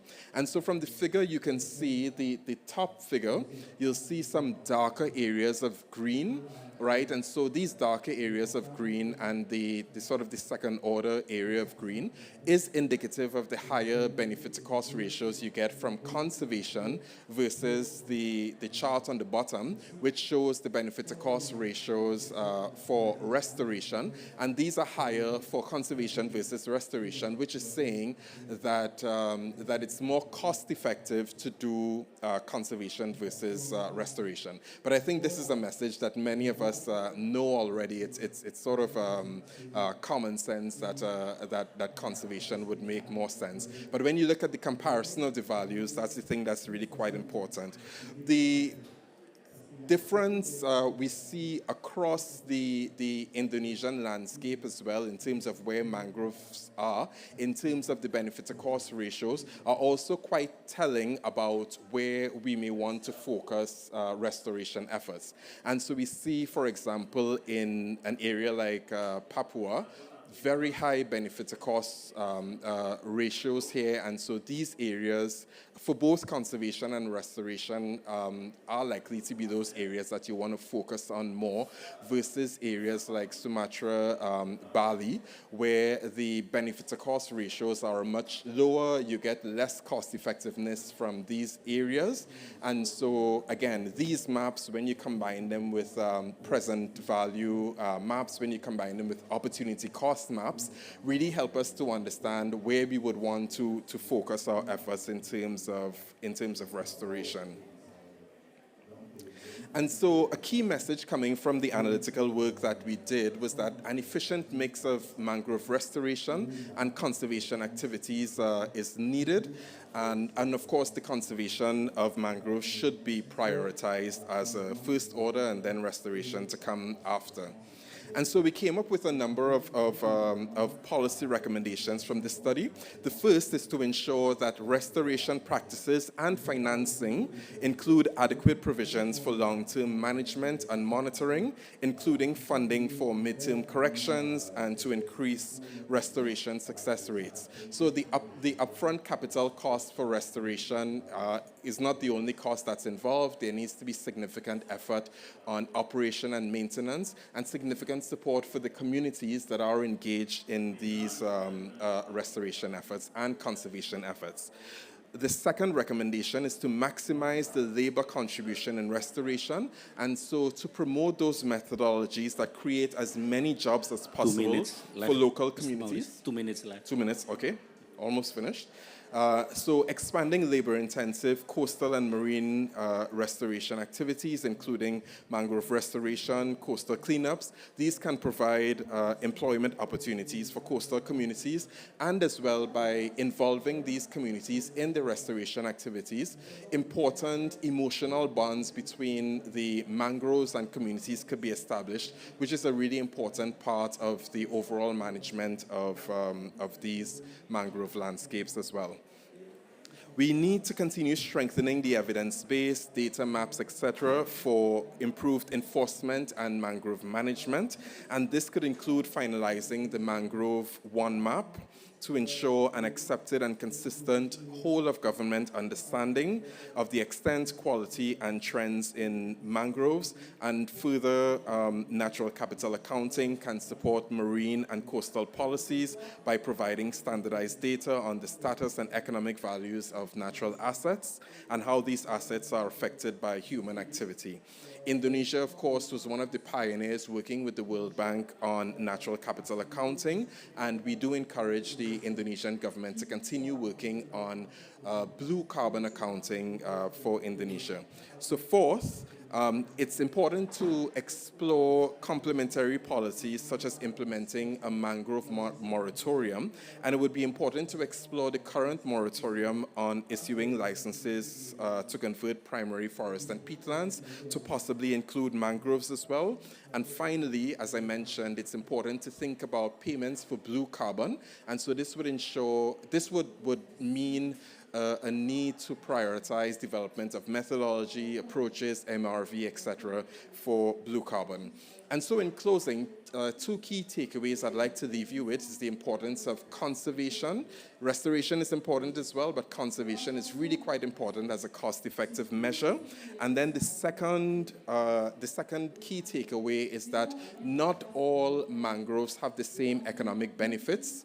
The benefits differ spatially, and so it's really quite important to use tools like present value maps, opportunity cost maps, benefit to cost ratio maps to help us understand those districts across Indonesia that are really quite important for prioritizing conservation efforts, for prioritizing restoration efforts. And so we were really quite pleased to support the development of the M4CR project, and in fact, this analytical work I understood fed into that project as well. So it's good to see the analytical work translating into policy and practice. So with that, thank you. Thank you. Thank you for the nice presentation. Yesterday, many speakers talk about the landscape, and also my colleague has just talk about the landscape. In my opinion, landscape is strongly in line with interrelationship between land attributes, including community in the field.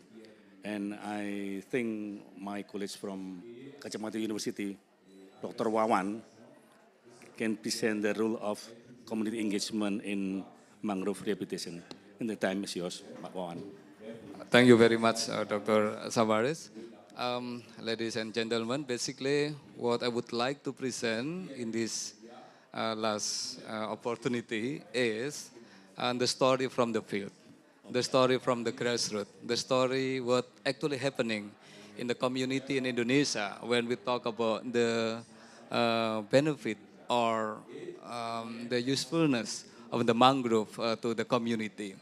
I do myself believe after try to explore and to understand and the engagement of the community in the mangrove area that this forest on the coastal area could be the new sources of welfareism of the people. So that's why my presentation basically is on from rehabilitation to welfare. To what extent actually in the mangrove our effort in order to preserve and also to rehabilitate the mangrove could then, as Ibu Inge, as Bapak Wiknyo, could then benefit to our people in a very essential way. not only in terms of the theoretical way, but in a more empirical way. And I will take two tales or two stories from the small village in Bali. Why Bali is important? I will just skip this one. The Bali mangrove areas, actually it's not the big one, it's just small one, but very meaningful. To what extent? First, we all know that during the G20 summit meeting just last years, no, 2 years ago, that the Bali become a very important venue, and one of the most showcase that present by the government is the successfulness of the mangrove rehabilitation and the conservation in that area. And also at that time, as Ibu Inga already mentioned, the President of Indonesia invite all the leaders that join the meeting to see the real mangrove area, the kind of nursery area that prepared by the Ministry of Environment and Forest to see how this mangrove process, I mean the plantation of mangrove can start from zero to something that really kind of a good place for the forest one. And the second one, the national government, as long as I know, currently try to develop the new center for research and also conservation of mangrove, kind of the global research and a global conservation for the mangrove area. So I think this place will be very important when we talk about to what extent then in the future the mangrove can be, as our previous speaker mentioned, to be part of the most effort for the climate change. And the third one that I can learn from Bali actually is the successful story of rehabilitation and conservation basically involve community in a very strong way as well. So in my opinion, the role of government is very important for sure. The role of international organization like World Bank, international donor is very important as well. But never forget that the role of community will be very important as well. In what extent and the role of community? This is the two stories that I would like to tell you all. The first story actually coming from the west part, west coast of Bali, in a small village called Budeng, in the Jembrana district, around 3 hours from Denpasar. And this area, before or up to 2007, actually it's kind of a fish pond area in the coastal area. And for sure, when we talk about the fish pond in Indonesia, especially in the coastal area, it must or it's supposed to involve a very big capital, small or few people who control, and the local people only become kind of a labor with a small amount of money that they can get every month. But after 2007, especially after one of the state-owned enterprise or state-owned company in Indonesia, the Ngurah Rai airport or airport management, because of the Ngurah Rai. Ngurah Rai is an international airport in Bali, and at that time the government planned to expand the area, and the expansion of this area must take some forest area in that area. But the Angkasa Pura, the name of the company, must substitute this area, replace this area, and then this company bought the area in this village, and from there, supported by the Ministry of Forest and Environment, Watershed, Directorate General of Watershed and Land Rehabilitation, try to grow this area to become a new mangrove. And only few people at that time in that area that really interest to this project, only 10 people. Other fellow villagers just say, you are crazy, why then you be part of this one? Well, this area actually just empty because of Two the minutes fish pond. left, please. But at that time, this group of people just working and working, then there is some successfulness in this area. And currently, this group of people are very successful to develop community-based economic kind of cooperation, something like that. And the ministry give this group a kind of what we call as a social forestry area, giving the people the access to manage this area. So it's another good willingness from the national government to give opportunity to people in this area to be part of this thing. And many activities there, but the most important thing that we can learn from this small area, from this Budeng area, three aspects. First one, the local hero always important. The local tokoh or the local actor will be very important when we discuss about the importance of the community. The leadership from the grassroots always important. I mean, in the future, if we would like to kind of develop a good project of rehabilitation, never left or never leave local people behind. If they can be part of this project from the start, the successfulness will be kind of a guarantee as well, actually. That's the first thing, what we can learn. The second thing is, we can really find the governance in practice, not the governance in theory. What is the governance in practice, in my perspective, or in from these cases? Actually, the close collaboration between the national government, local government, supported by probably some company, both nationally or internationally as well could be, and also the importance of the people. And why then people believe to this kind of thing? There is two aspects actually. First, in Bali, people still believe the connection between the human and the nature. They have a very strong kind of a concept of harmony, of living. They call as a Trihita Karana. Trihita Karana is kind of the harmony. Three aspects of harmony. Harmony between people and people, harmony people with nature, and harmony between people and the God. And this kind of thing are really helpful when we talk about the successfulness of this kind of rehabilitation. Even in some area in Bali, even in mangrove forest, there is a small kind of a temple when people can go and give kind of a kind of a gift to the god, something like that. Yeah. So these three aspects from the community perspective can be really, really important. Outside, for sure, the sources, the mangrove as the new sources of the livelihood. The same thing we can find in other, or in the second case, yeah. This case actually not far away from the Ngurah Rai Airport for the second one, in the kind of a forest park or tahura we call in Indonesia. You over the time. Yes, we will. I will very quick on this.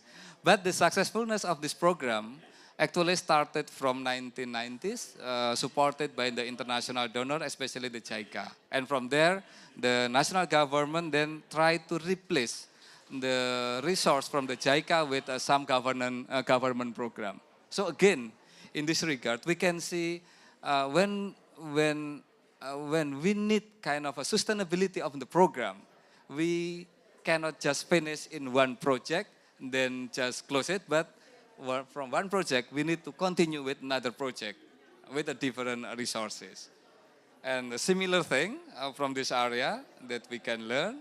This is very beautiful area. So for all of you all who never visit Bali, when you visit Bali, you have to visit this place and to see how the community can really be part of this kind of thing.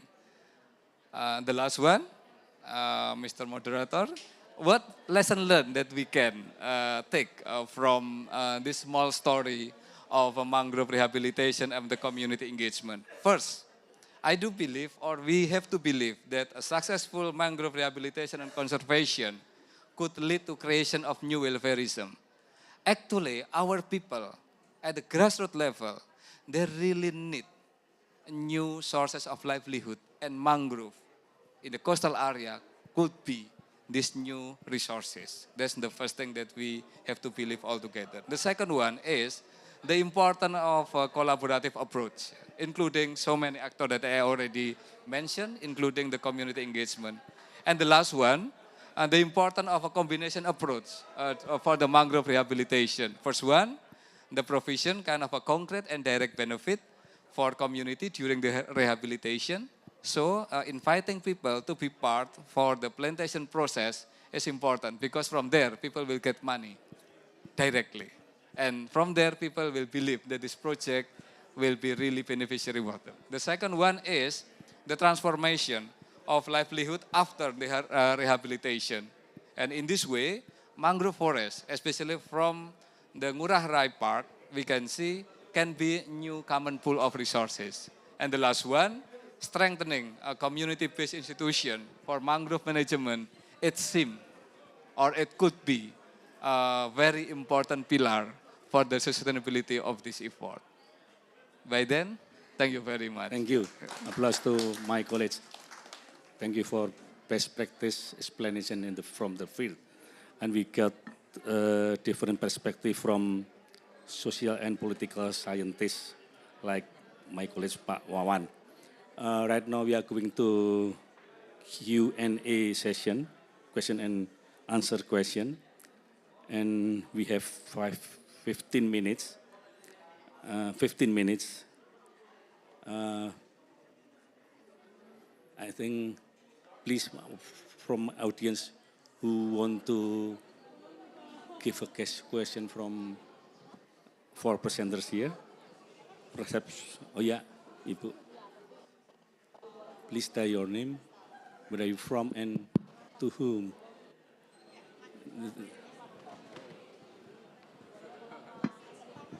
My name is Tami from Indonesia. I've traveled quite a lot just to see the experience and the practices of mangroves all around Indonesia, and it's really give me a feeling that mangrove is not only about the economic things, but the most important thing that, so for example, when we go to the Hutan Perempuan, the special mangrove forest for women.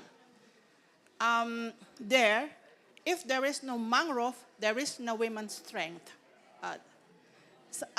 And I also have found the different variety of culture and sociocultural in Indonesia in terms of forest mangrove management.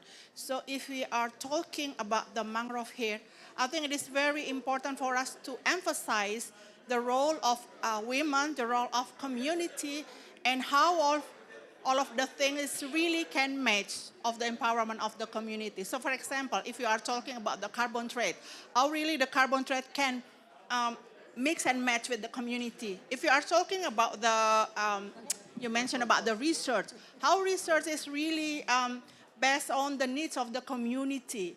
So I really want to pronounce this. For Indonesia, mangrove is not only about the climate, but mangrove is the pillars of socio-cultural, ecology, and economics. So that's all. Thank you very much.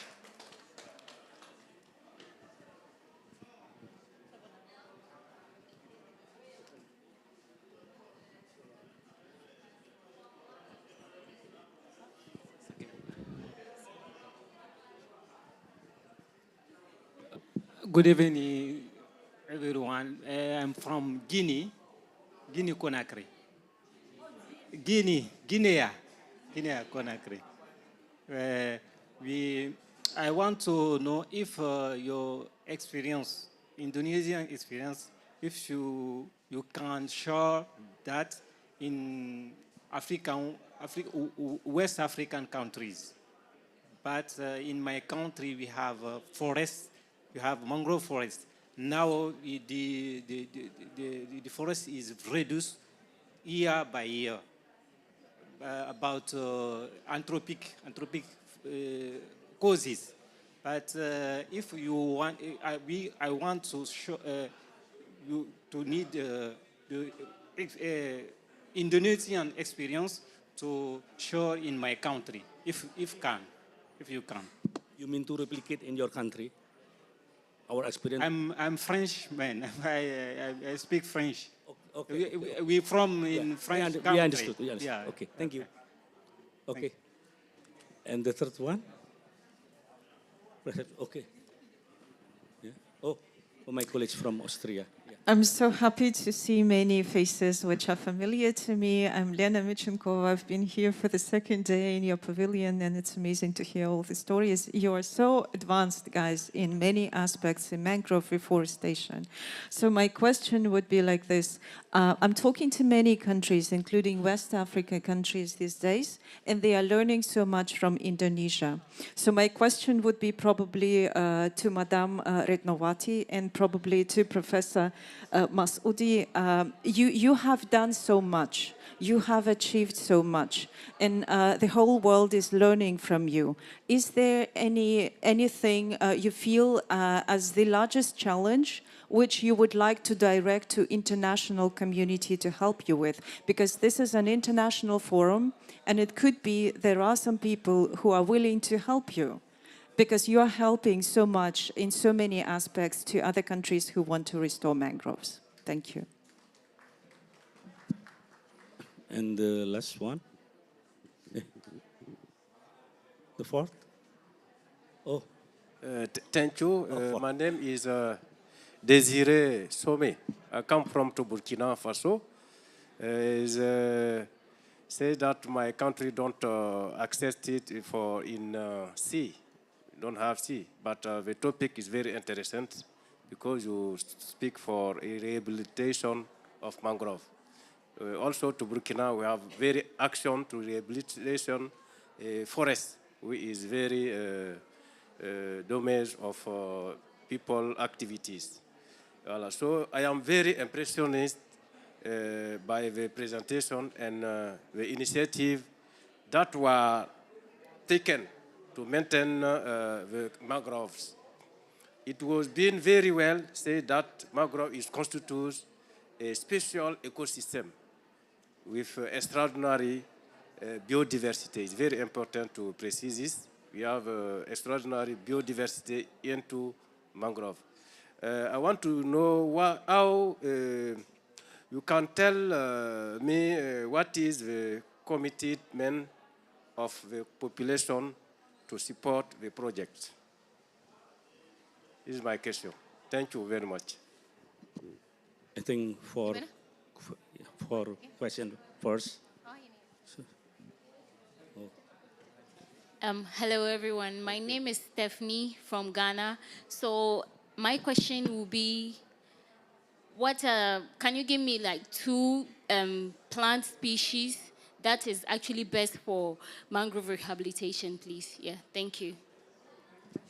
Okay. I think it's enough. Yeah, we have 5 questions, and I think all of question addressed to all of presenters. Therefore, the first I give Ibu Inge to answer 5 questions. Thank you, Dr. Saparis, and thank you all the participants for the questions.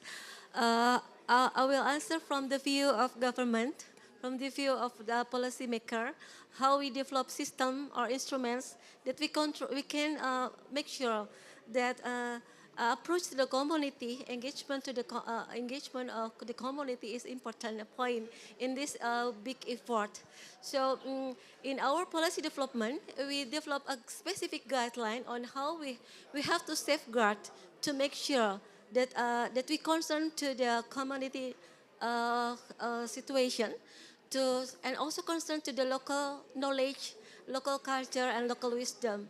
It is integrated in the guideline, and we make sure that it has been safeguarding how the process of the rehabilitation program or conservation program concern to their livelihood, concern to their culture, and involve them into the effort. And I would like to add that we also develop some approach, some specific approach to develop the awareness, to educate the community surrounding the mangrove ecosystem until the village level. And I think our colleague, Pak Wikyo from BRGM, from National Agency for Peatland and Mangrove Restoration could explain it more detailed. I thank you. Selesai tutup Pak Sapres 17.20, berarti nanti fotonya di Thank you. I'd like to add some information that approach on the mangrove rehabilitation in Indonesia. First is about what is your concern in local people, local knowledge. Yes. In our approach, besides the main approach, this is planting mangrove, there are also institutional approach. I mean the village approach. So we developed the what we call village stewardship mangrove. Desa Mandiri Peduli Mangrove. And this is our approach because there are so many different culture, and we will involve the local government, this is the village government, involved in mangrove rehabilitations. We also foster the local regulations. This is, we call it the peraturan desa, this is village regulations in order to preserve mangrove. And also the educational approach. I think this is one of our approach, and you know that in mangrove rehabilitation, the people or the farmer groups is what we call it the center or the actor. This is the main actor of the mangrove rehabilitations. And the second one is about the what kind of mangroves that we have to plant. It depends on the locations, it depends on the conditions. In Indonesia, mostly we plant the Rhizopora mangrove. Rhizopora is like that. Mostly Rhizopora. And actually, the kind of mangrove it depends on. If usually in the front line, I mean near the sea, we should plant the Avicennia. Avicennia is the like Avicennia and Rhizopora like that. Okay. I think. Okay, thank you.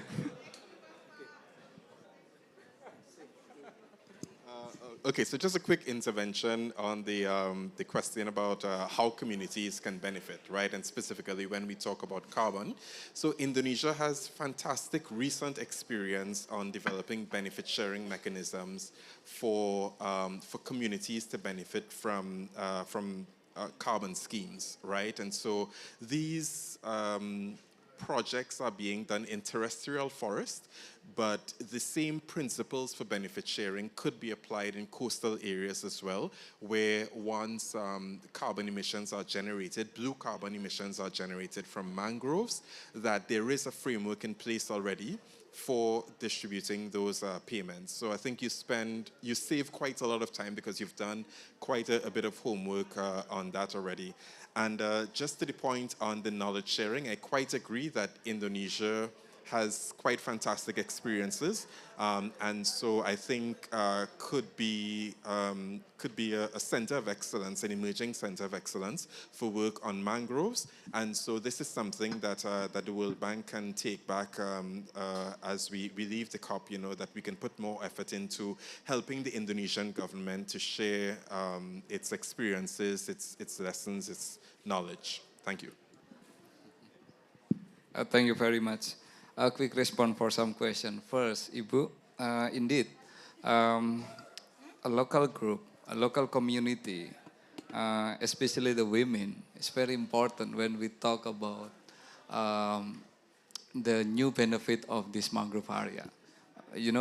Especially in this local community, the livelihood of the men and the women is quite different. For the men, most of them, they will go to the sea and then taking for the kind of a fish or something like that, crab. But for the women group, they will, what I can say, the product, from the mangrove plantation, there is some product that people can develop from there. Yeah, and women play important role in this regard. No, I mean, if we would like to improve the capacity of the community, improving the capacity of this group of women will be very important as well. So they can do kind of a production from this mangrove plantation area. And this response actually related to the challenge that Ibu Lena from Austria asked.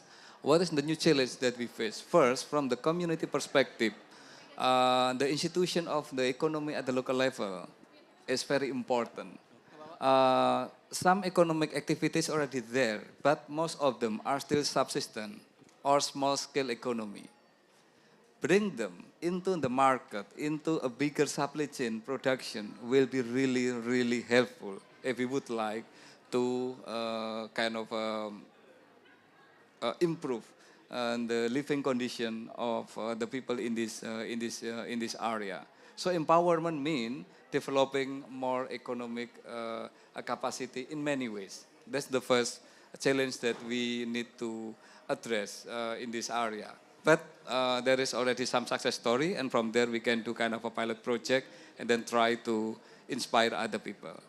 And that's the first challenge. The second challenge actually, the asymmetrical way of the government.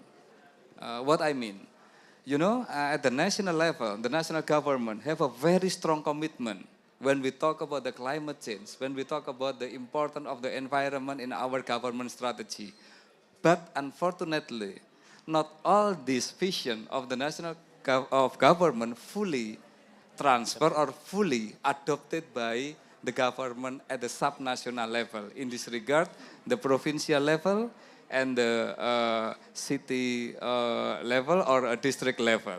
So there is kind of a gap of knowledge, gap of vision, and gap of a commitment between the national government and the government at the subnational level.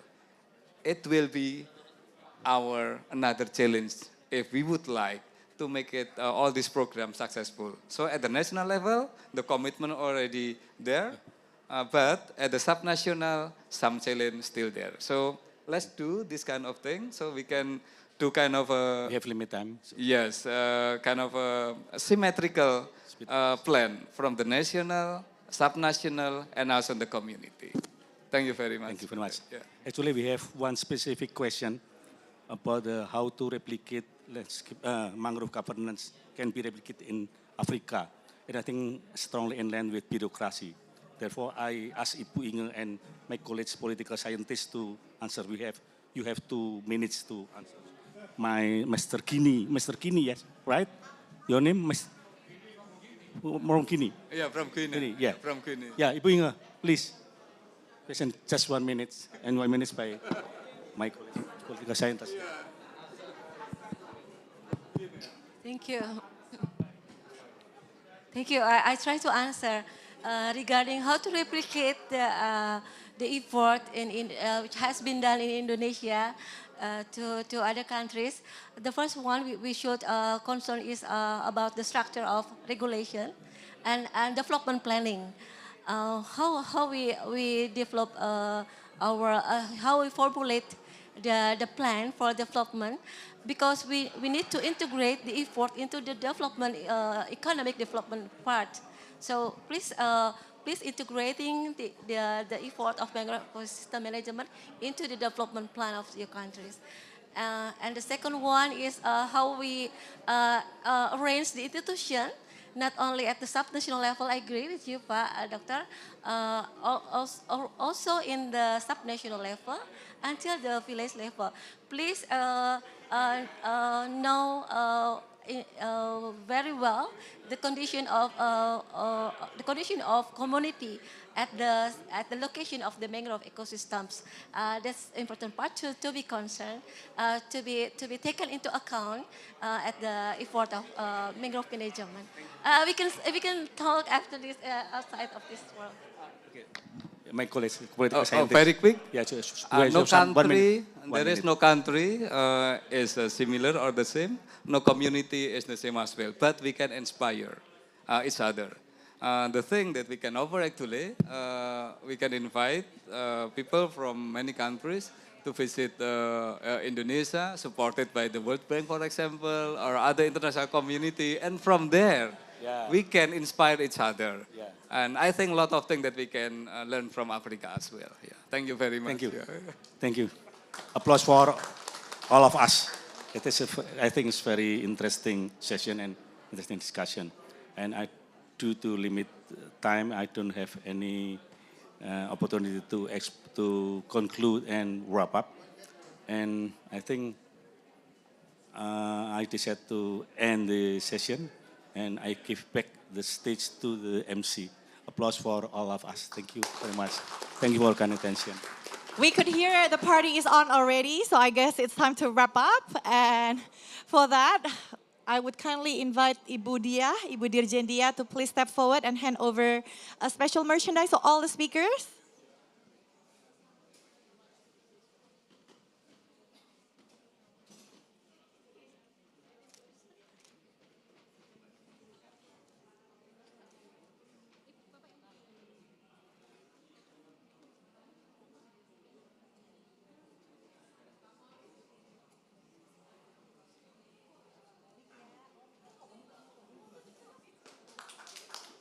Okay.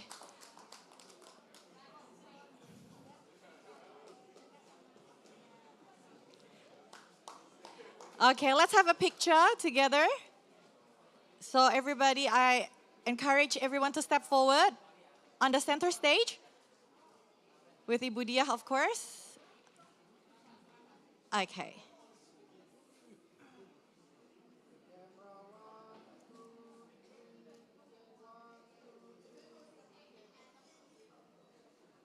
Okay, thank you very much for your participation once again. And we still have 10 minutes to go before our next session. So if you want to join the dance, please make your way right outside the pavilion.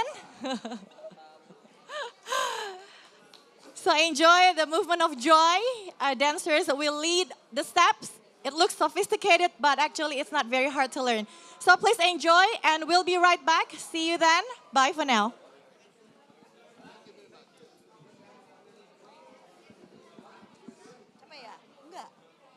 Aduh, gue mau stretching dulu, keluar yuk. Iya, narik dulu deh.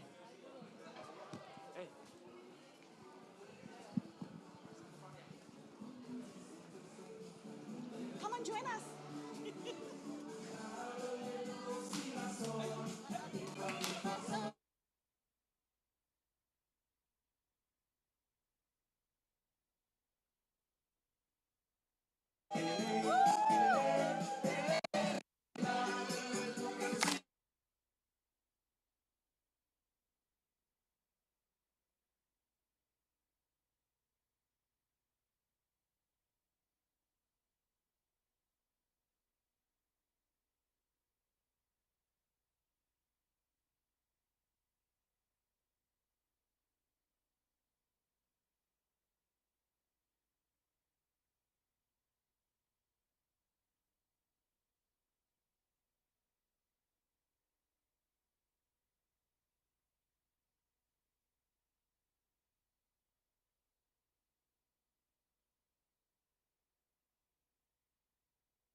Good evening, our dear guests and speakers. Thank you for joining us at this late evening. This is our second last session of the day, so please stay with us. I know there is a party going on outside, but let's focus right here. Today we'll be discussing on growing ingredients in harmony with nature. So, forests are essential to the health of our planet, we all know that. However, the world's forests are under increasing pressure due to exploitation. Therefore, achieving a balance between economic growth and environmental conservation is crucial for the long-term health of our forests as well as our planet. So today we will learn about how several industry players has committed and transitioned from traditionally deforesting land use practices towards regenerative nature and forestry practices. Our speakers will also showcase landscape design for implementation of a regenerative forestry business. So if you were here this morning, you would know our moderator. He is the one and only, our systemic partner, Mr. Widarmika Agung. Please step forward. Thank you.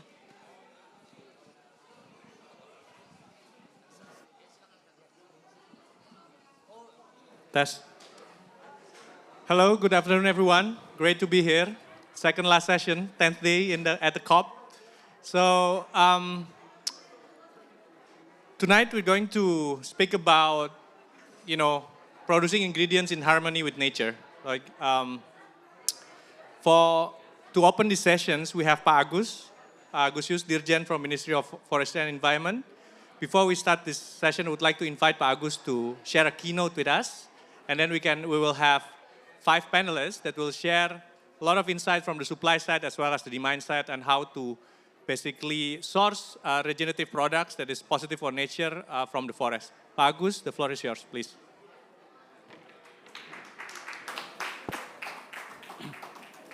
Thank you, Pak Widarmika.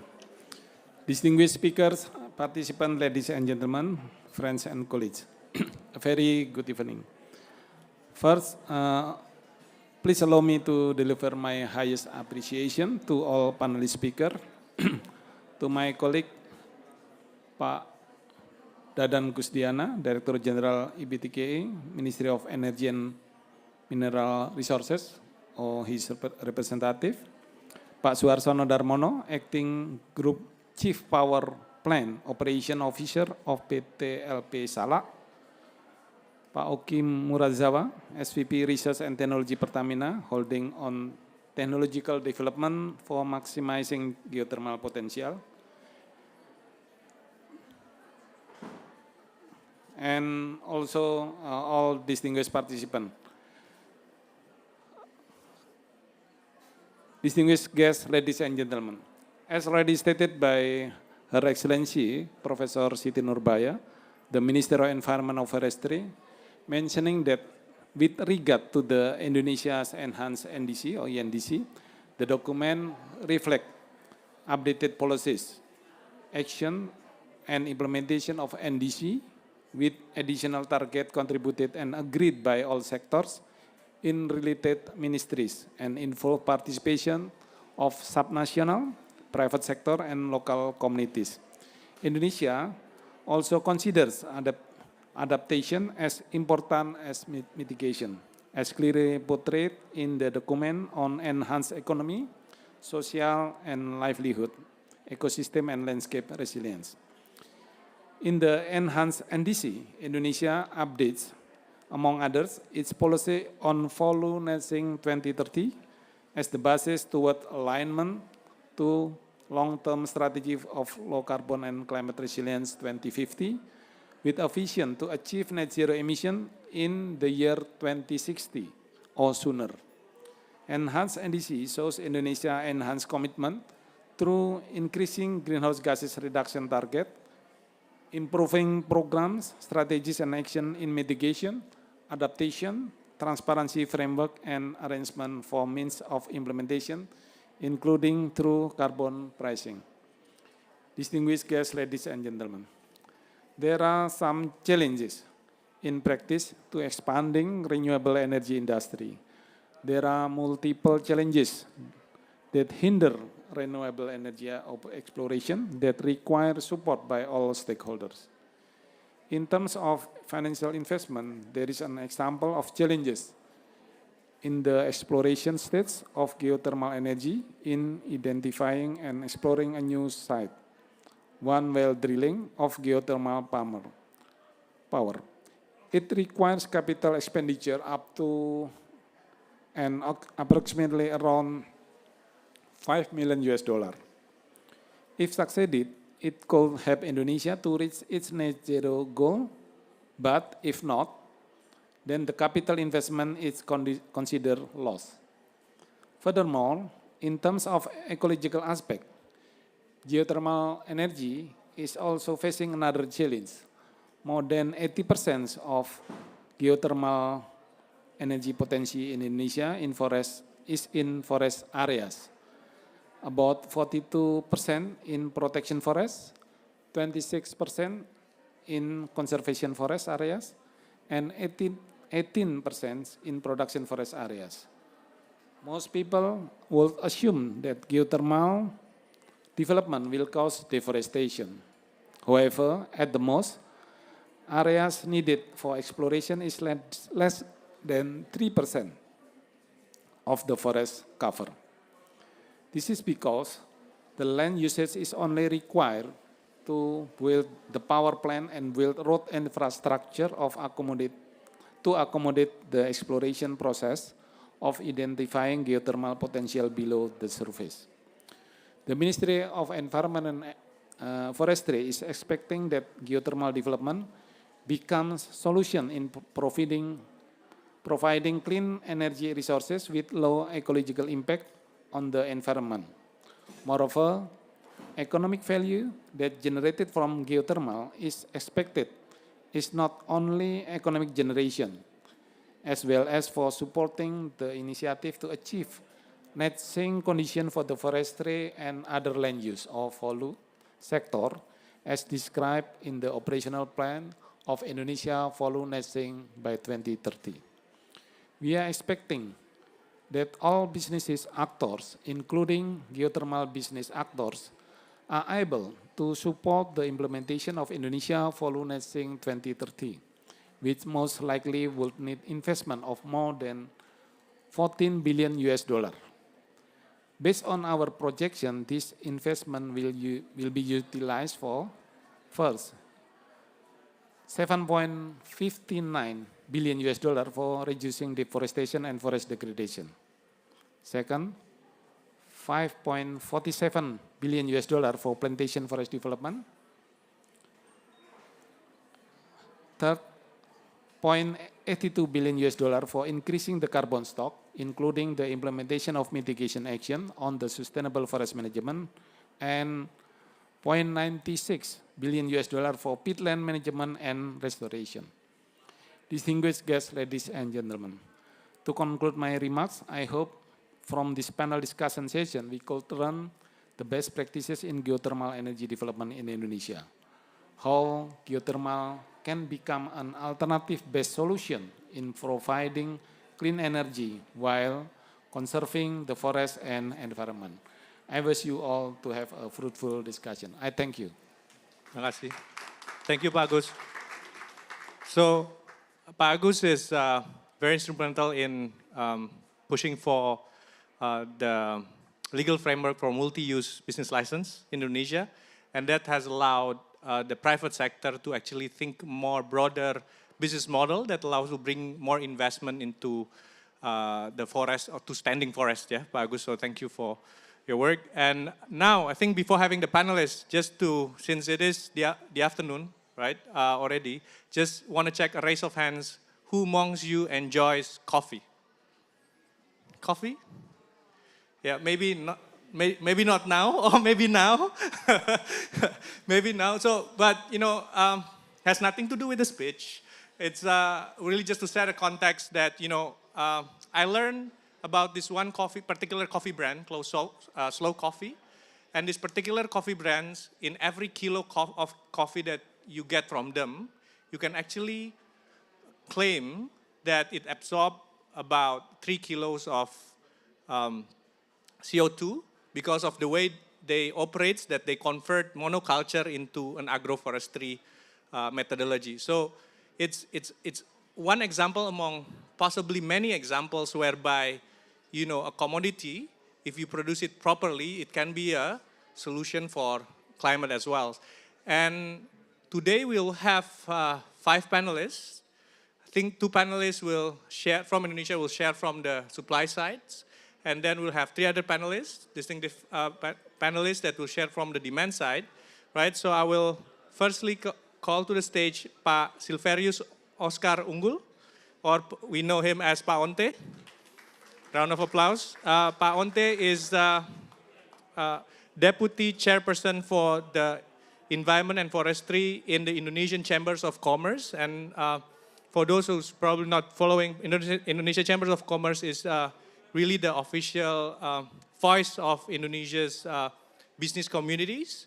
And it is quite an example of ambition whereby usually the position of in the environmental and forestry and the chambers of commerce usually being filled by people with, you know, more professional background in forestries, whereas Pak Onte came from social entrepreneurs and environmental background to really set a stage on the ambitions to basically set a much higher sustainability agenda.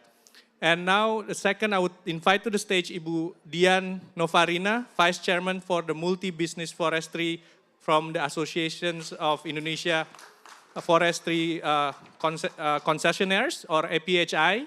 And it is very significant because APHI covers 35 million hectares, Ibu, roughly, right? Can be a little bit bigger. So very significant, and also kind of working with Kadin in establishing the sustainability kind of roadmap. And from the demand side, we have, I will first invite, check if Gavin Hollett from Manager of Supply Chain Investment in Lush is online. Hi, Gavin. Can you hear us well? Yeah, I can hear you perfectly. Okay, fantastic. And thank you for joining us very early in Vancouver. I guess the coffee topic fits very well. So yeah, but you look very well. Thank you for joining us.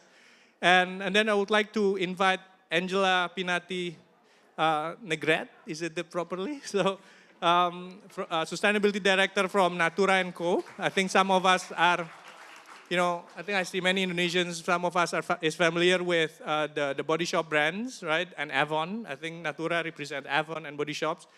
And last but not least, we have Michael Santos, Senior Director of Sustainability at Bunge. Is it the proper way to say the company? Okay, it's not. It's okay.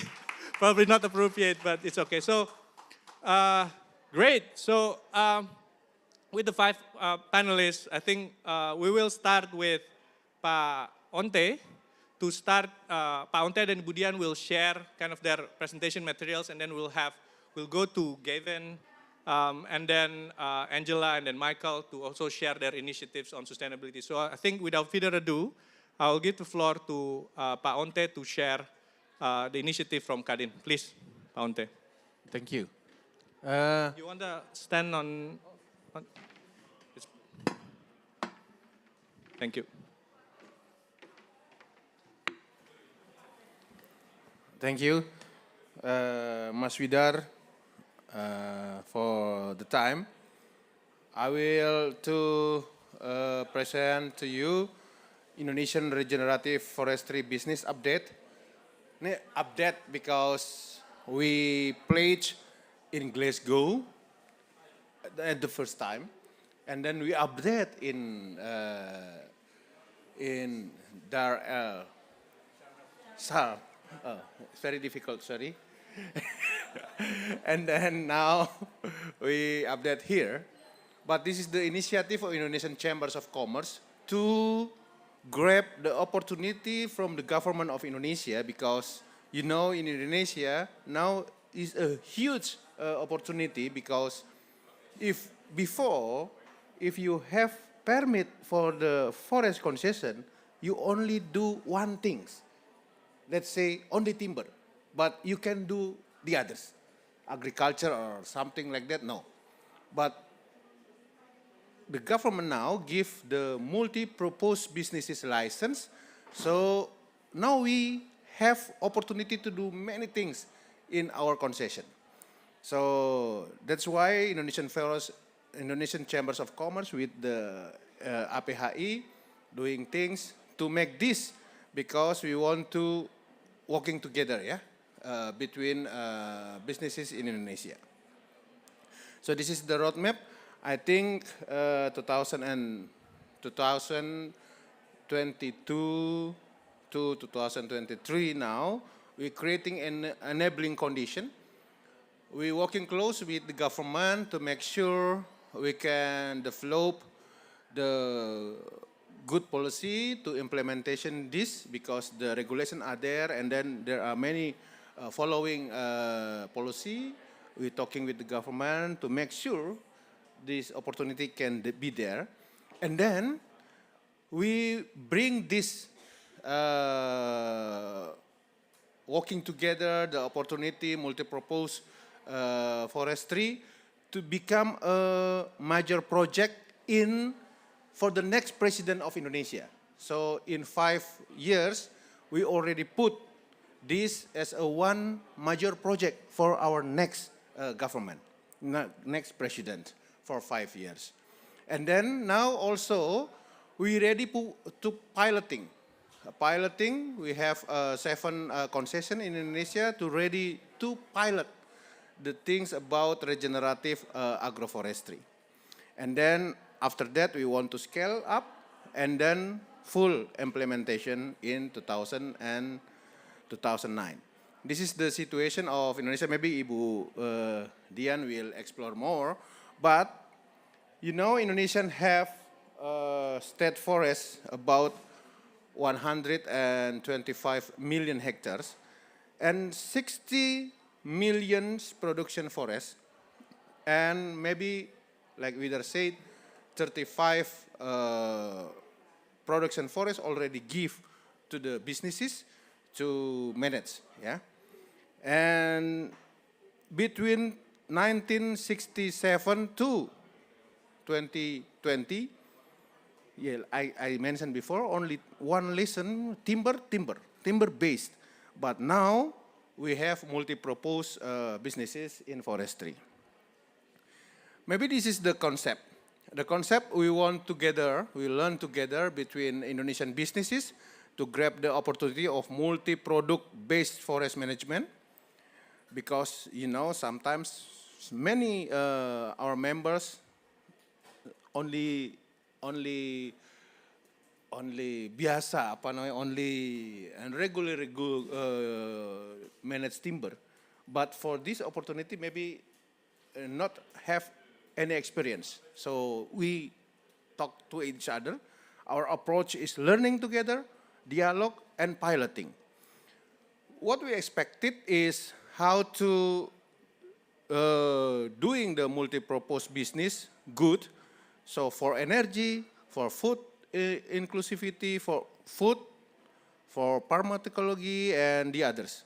So we want to make this good, of course, as a community, as a center of our businesses.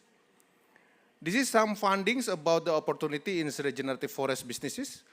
First, Indonesia is about 30 million managed by forest company. And the second, I think we already have like a research together between 500 forestry companies, only 150 active, and the rest company are inactive due timber market issue, because now timber market is down, and multi-purpose product policy is promising for business. Number of concessions registered to apply multi-forestry product are increasing, and ask Kadin to continue facilitate the transformation. Research by Kadin finding that we already identify 5 productive commodities to diversity forest businesses. First, vanilla, cocoa, coffee, arenga sugar, and essential oil. So imagine like this, we make a mapping of our concession. For the good one, timber is still there. We will manage sustainable way. But for the area who already deforestation, there are deforestation already, we want to reforestation by combining trees and this kind of product, essential oil, coffee, cacao, and etc. Together with the community. This is the research by Kadin, and the fourth, regenerative forest business has a potential to scale up. If I mentioned before 30 million hectares under license. Let's say only 10% degradation already, and we want to reforestation, we have at least 3 million hectares. So this year, we're piloting with 250,000 hectares with 10 concession. And fourth, regenerative forestry also aligned with Indonesian target NDC, follow net sink and net zero target. So this is the commitment we received commitment to support regenerative forest business implementation. There are many 20 companies, and then in the middle of 2003, relevant government agency fully support the implementation. We have a Minister of Environment and Forestry, National Development Agency, and etc.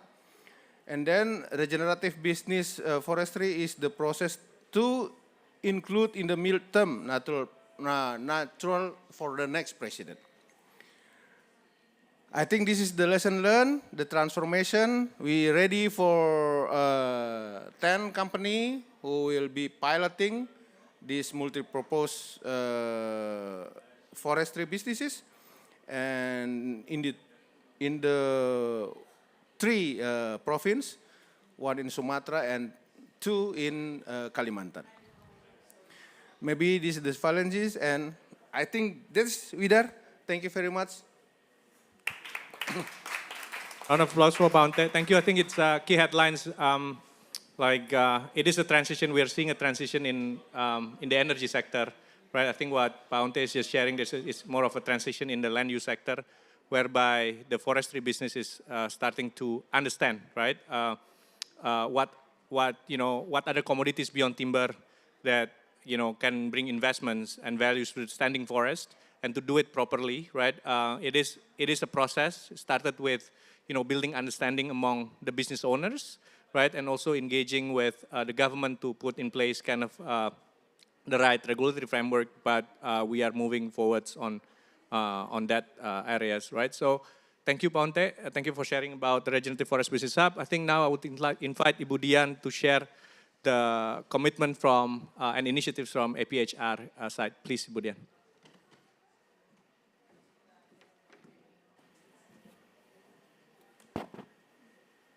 Good evening.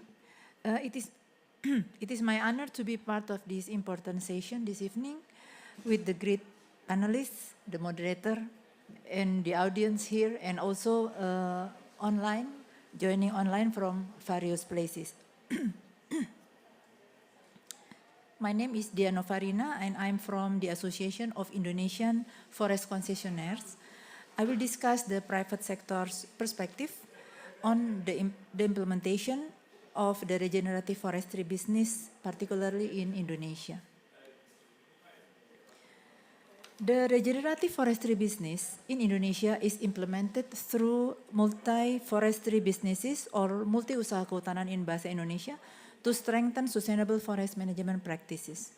From an economic perspective, implementing this concept will increase forest land productivity through various product or commodities, including timber, non-timber forest product, and environmental services by utilizing forest land and space. From the perspective of social, its implementation will play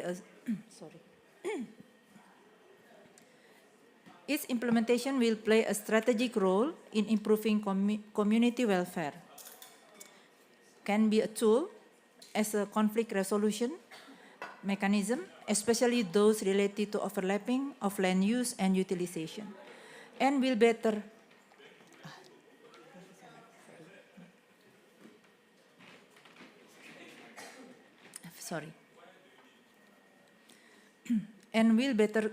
as a conflict resolution mechanism, especially those related to overlapping land use and utilization, and will better guarantee the community access to forest utilization through social forestry scheme or forestry partnership.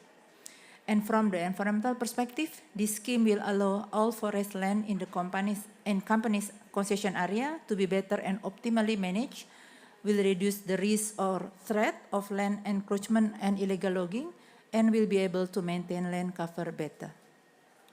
So the implementation of the regenerative forestry business and multiple forestry businesses has led to a new forestry business configuration. So we call it a new forestry business configuration, which includes wood-based forest product industries, non-timber forest product, and bioprospecting, food provision through the implementation of agroforestry, silvofishery, and silvopasture pattern, environmental services including ecotourism and carbon, and biomass and renewable energy.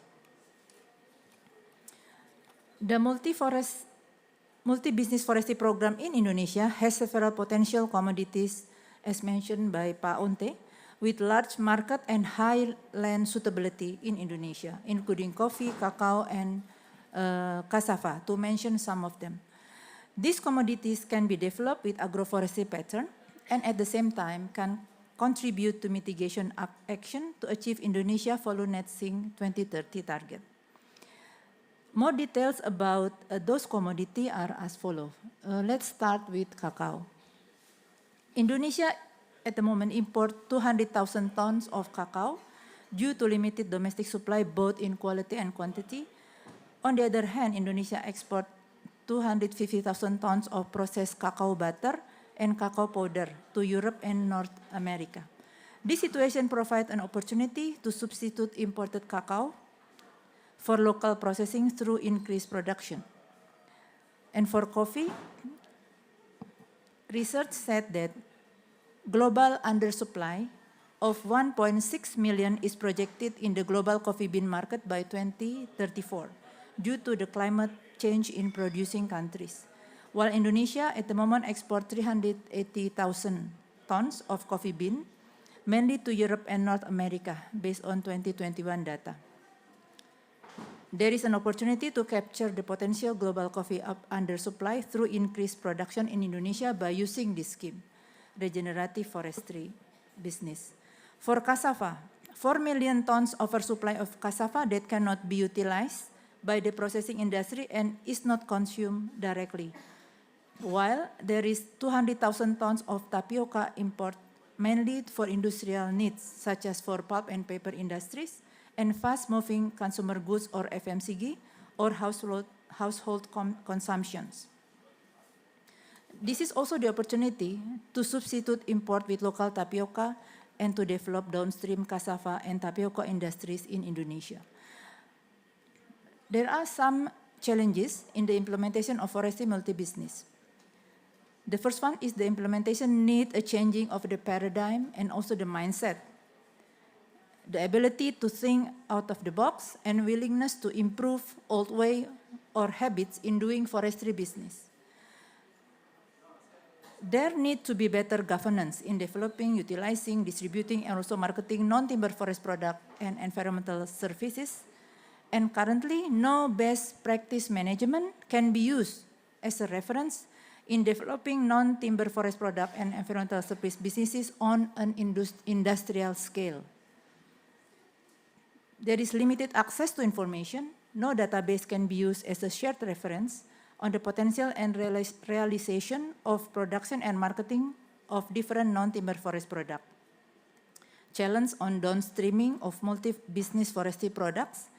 The need for collaboration between concessionaires and community as a business partner, and limited accessibility to funding for the development of non-timber forest product and environmental services business. Several strategies,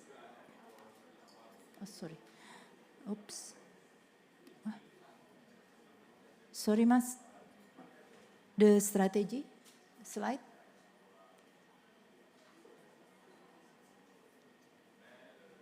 Next. Yeah, sorry.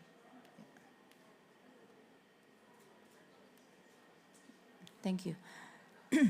Several strategies can be done to overcome the challenges mentioned earlier, namely, to implement multi-forestry business integratedly with national program development, such as energy independence, or in Bahasa Indonesia it's called Mandiri Energy, food security, and regional development programs. Changing the environmental method of corporate social responsibility to CSV, corporate shared value. Receive support from the government, including from a local government. Receive incentive through fiscal policy, for example, incentive for the development of modern low-carbon forestry industry upstream, downstream. Deregulation of ease of cooperation, partnership, distribution, and non-timber forest product, and ease of investment. Number 5, development of landscape management model, then strengthening open market, and then the last one is development of an integrated forestry multi-business model through upstream, downstream integration of non-timber forest product to increase the added value of the forest product.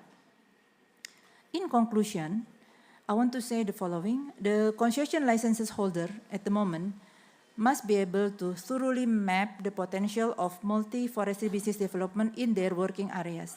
They need to be able to identify which area in their concession are productive for timber production, for example, but which area that can be utilized as an area for producing other commodities.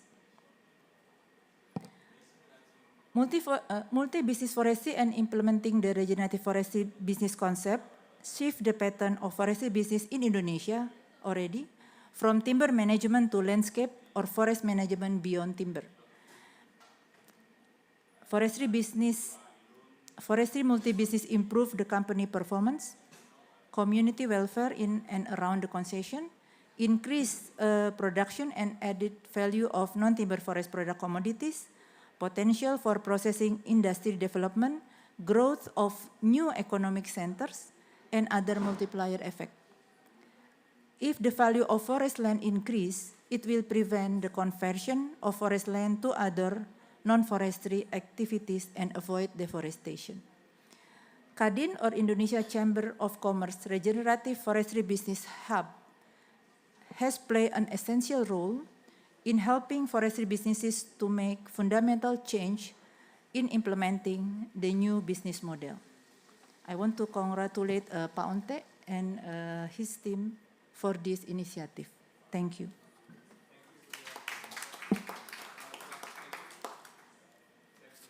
Can I? Okay, great. So I think this is real positive. So I think between the Pak Onte and Budian, right, I think what we learned is that the Indonesian business groups, right, representing 30 plus million hectares of forests, right, sees the opportunity in developing a regenerative supply chain, right, or products, right? So, and if we are, collectively be able to work together, there is an opportunity to really keep the forest standing while bringing, economic values to the forest if there is demand, right, for these regenerative products. And therefore, it's great we have 3 other panelists.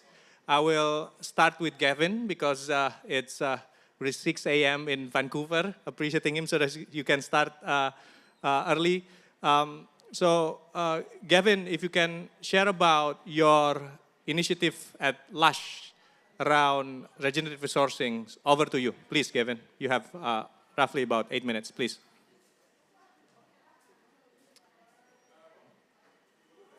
Sorry, we still cannot hear you. Are you on mute? Or can I check the... I'm right. off mute. We can hear you well. Perfect. Okay, great. I had sent through some slides. I don't know if there was going to be some support with that. Yes, can we have Gavin's slide on the presentation, please? I see a thumbs up. It's, wait for a little bit. It's going to be... Yeah, and then I'll just say, click through the slide, please. Yes, I'll be quick, don't worry. 6 minutes. Can we ask for help on the slide, please? Okay, we have There we go. the slide Perfect. on. Over to you, Kevin. Thank you so much. It's a pleasure to be here. Before I start, I would like to quickly acknowledge that I'm calling in from the unceded territories of the Coast Salish people, who at the hands of the Canadian government were organized into 3 bands, the Musqueam, the Squamish, and the Tsleil-Waututh, which is commonly known as Vancouver. So thank you so much for this opportunity and to present a little bit about what Lush has been trying to do and our strategy. Just a quick intro into me. I've been at Lush for 10 years. My name is Gavin Hollett, and I manage our strategic investments in our supply chain. Most of my 10 years at Lush has been spent in various communities across the world, really trying to understand what it looks like on the ground, on a community level. What does it mean to work in a regenerative supply chain? Quickly, just Lush as a business, and this is what this slide says. Our goal as a business is to try to leave the world lusher than we found it. And what does that mean? Well, one of the ways in which we try to focus that is specifically to regenerate nature. Okay, and obviously there are many ways to do that, but throughout our business, but a huge part of it is through our sourcing.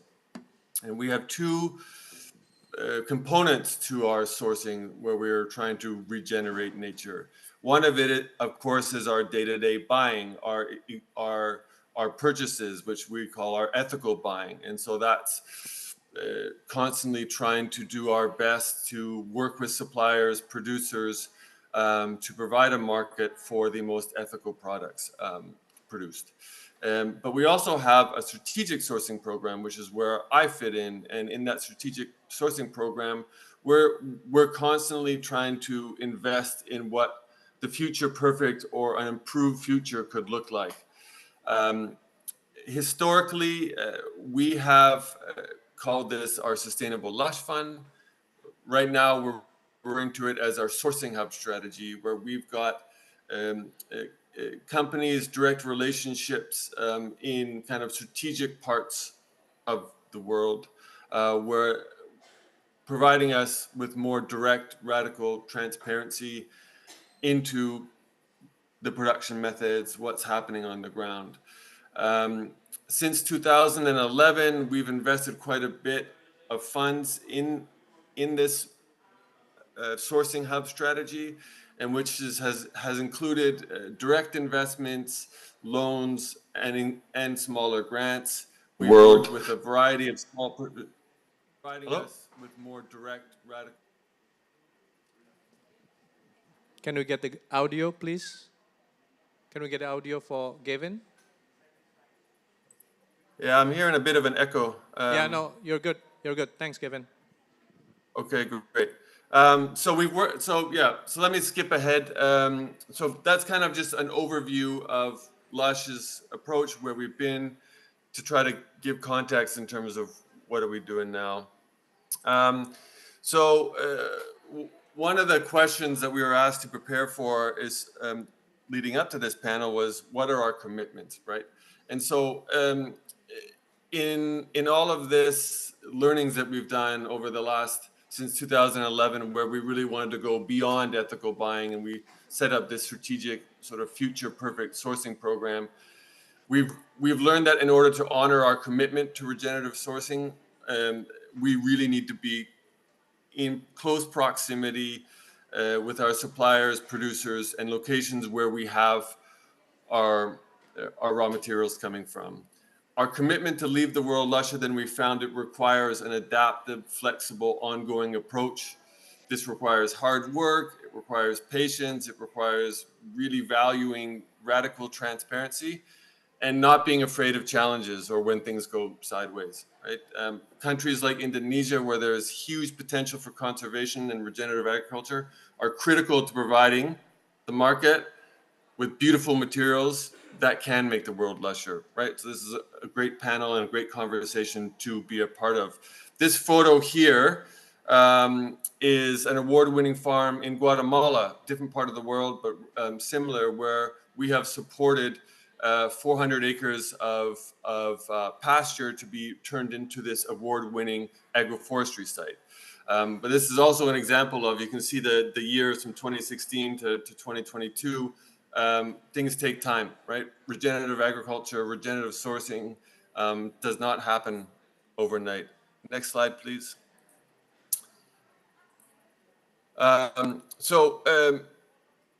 I'd like to specifically share some actions to help scale regenerative value chains.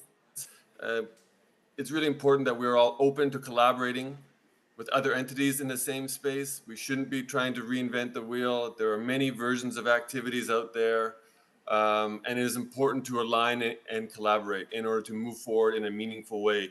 What we say at Lush internally is put the ego away. You know, it's not about what we want, it's about something bigger than that.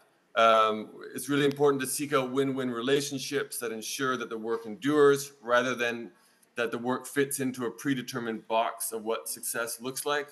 And of course, what success looks like will change and evolve over time.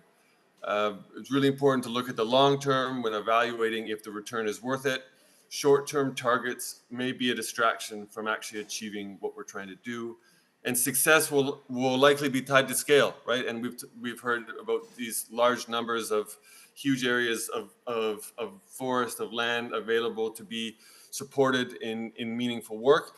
And that really requires, like I've mentioned, mutually beneficial relationships throughout the operations. Market diversification is important, but really it's about the needs of the community, the environment, and the market need to be aligned.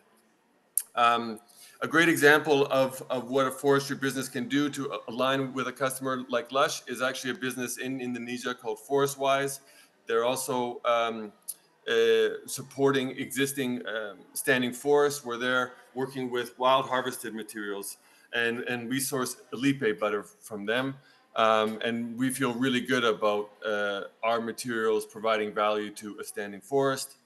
And this photo here is again, a different part of the world, but is a similar example to what I just spoke to, where there's a Brazil nut concession in Peru, where we're supporting conservation through our purchases of Brazil nut oil.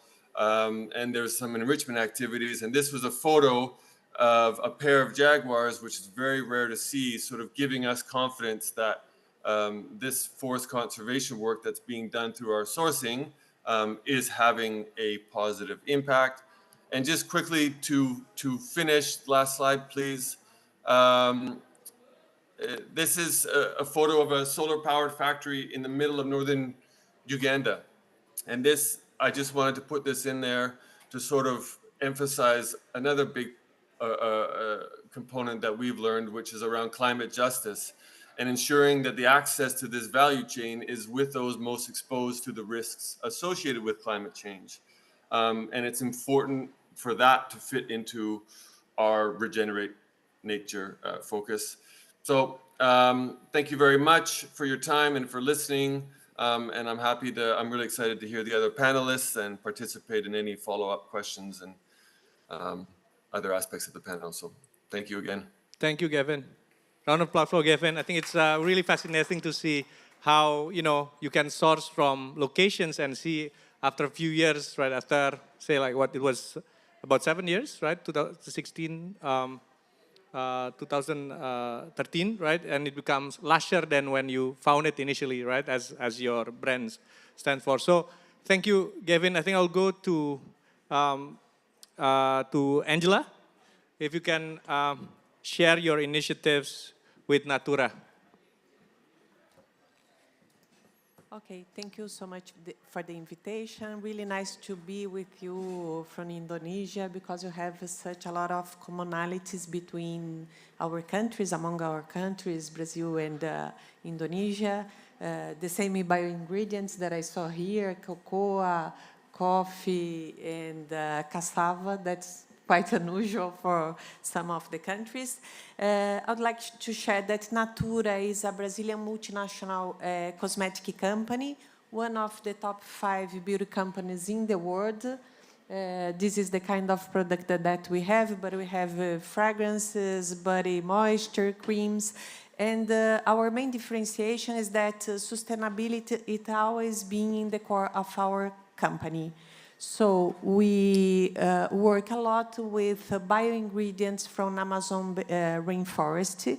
And here I'm going to share just a little bit before getting to our initiatives and our products. I would like to share that the way that we see regeneration is just a little bit different from other companies because most of them are focused on nature and land use and things like that. For us, regeneration got to be with a holistic view. We saw the possibility of regenerating all the capitals, so nature capital, social capture, and also human capture. And why this is so important for us? Because we have 3 brands, that's Natura, Avon, and The Body Shop. The Body Shop, we've just sold them. I know that is a huge company in Indonesia. We just sold The Body Shop. But Avon and Natura, we are leader of direct sales. So all over the world, these 2 brands have 7 million people selling cosmetics worldwide. So the regeneration of social or relationship is super important to us because we can help with living wage, human development index for all those peoples of our network. But going into the concept, we say that the sustainability approach is not a solution anymore for the world because we are facing currently almost 8 wars worldwide. We are almost in the collapse of the climate risks that we are facing. So sustain the actual way of working, way of living, it's not possible. We must regenerate, we should recover, and also we should heal the world. So for Natura, regeneration is a dynamic process of restoring life in individuals, relationships, and nature, and the relationship between them. Each one by cultivating relationships based on mutual enrichment, recognizes themselves as part of a larger system. This is the core of regeneration for us. And then, and we have this very usual, this is from the beginning of Natura, that's well-being well. That means the relationship with itself, the individuals with itself, with others, and with nature. And by going through this process, I would like to give you the examples that we have in nature, because then we think we have lots of commonalities. As I told you, sustainability was always in our core. We work with bio-ingredients for Amazon Rainforest, developing cosmetic products, and I have a cream there. We work with 42 communities and 10,000 families within Amazon Rainforest. From these families, we buy the seeds and sometimes we buy the oil because we implemented the small factories in the communities for them to process the oil. And the second major initiative that we have regarding regeneration is that, as everybody knows, the cosmetic company uses a lot palm oil, and palm oil is a raw material that's when it's based in a plantation system, in a monoculture, it has devastated a lot the forest. So we've researched the agroforest system for the palm oil for 15 years, and we had a very good productivity of the palm oil. So now we are just in the moment of scaling up this agroforest system for the palm oil. We have almost 200 hectares of palm oil. Next year, we are going to reach 500 hectares, and we have a plan to achieve 40,000 hectares of palm oil to have the whole volume that we consume in Natura from agroforest system. And besides that, we are working very hard with our organization called the Union for Ethical Biotrade to have the regenerative certification for the bioingredients of Amazon rainforest, such as the Brazilian nut, the Tucumã seed, passion fruit, that's another active. That is how we are going to guarantee that we are handling and negotiating with families and also taking care of the forest in a regenerative way. So next year, we are going to have the first certification. And besides that, we are going to have the same certification for the agroforestry system for palm oil and also for the organic regenerative alcohol that we use to produce our fragrances. Within that, Natura has already conserved more than 2 million hectares of Amazon rainforest, and we have an ambition to achieve 3 million hectares protected up to 2030. So I would say that these are the main initiatives that we have regarding regeneration. Let me just see. And we use a lot. So we have lots of research based on traditional knowledge, but we also use a lot of technologies. So Tucumã, that's the example of that moisture queen, is a native species from Amazon rainforest, but this raw material enhances almost 80% of the production of hyaluronic acid in our skin. So we combine traditional knowledge with technology to bring the best cosmetic products to the world. And to close the presentation, I'd like to show this is a very new release. This is the Brazilian nut that we are going to have the WBT certification.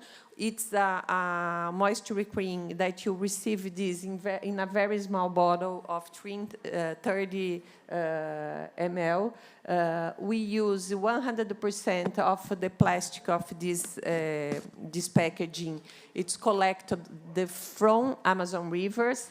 81% of reduction in the use of plastic because I'm selling just the concentrated product, and the consumers are going to add water in their houses, and they will have this bigger bottle to use the product. With this, we reduce the waste regeneration. We have 10 recycling cooperatives working in this process, 20% fewer greenhouse gases, and 70% fewer trucks for transporting in the whole chain. And with that, I close my presentation. Thank you so much. Thank you so much. It's inspiring. You see, also feel like, as a consumer, we also have power to choose the right products so that it has also positive impact to the forest. Amazing, right? Agroforestry, palm oil, working with, bio ingredients, multi of them, and working with communities directly. So thank you for the presentations. And now on to Michelle. I think I've been calling your name. I address you as Michael. I think I just look at it. Is it Michelle? Is the proper one? Okay, please, over to you. As long as you call me, that's okay. Please. So good evening, everybody, and thanks for staying here at this hour. So kind of end of the day. Thanks again for the invitation to be here in this very, very nice venue. The objective here is to show a little bit about what the companies are doing to fight deforestation in a different landscape. So this is not about Indonesia, but this is about global companies working together to prevent deforestation in very sensitive biomes. And let me give you an example of the Soft Commodities Forum. So I work for Bunge. Bunge is a company kind of about 200 years old around the world, global company. And we are leaders in soft seeds. We also work with palm and other commodities. We do have our non-deforestation pledge to be deforestation-free by 2025. So this is something that we are working on since 2015. And the most important thing is that you have to engage. You cannot work by yourself. You cannot work alone. So in the Soft Commodities Forum established back in 2018, all the companies have to have some kind of a similarity for policies. All the companies should be fighting deforestation, and that's what we are calling for the sector. So working alone will not work, right? So we have to bring the others. So all the other companies are working effectively to fight deforestation. We have figured out what are the most sensitive areas in terms of soft commodities.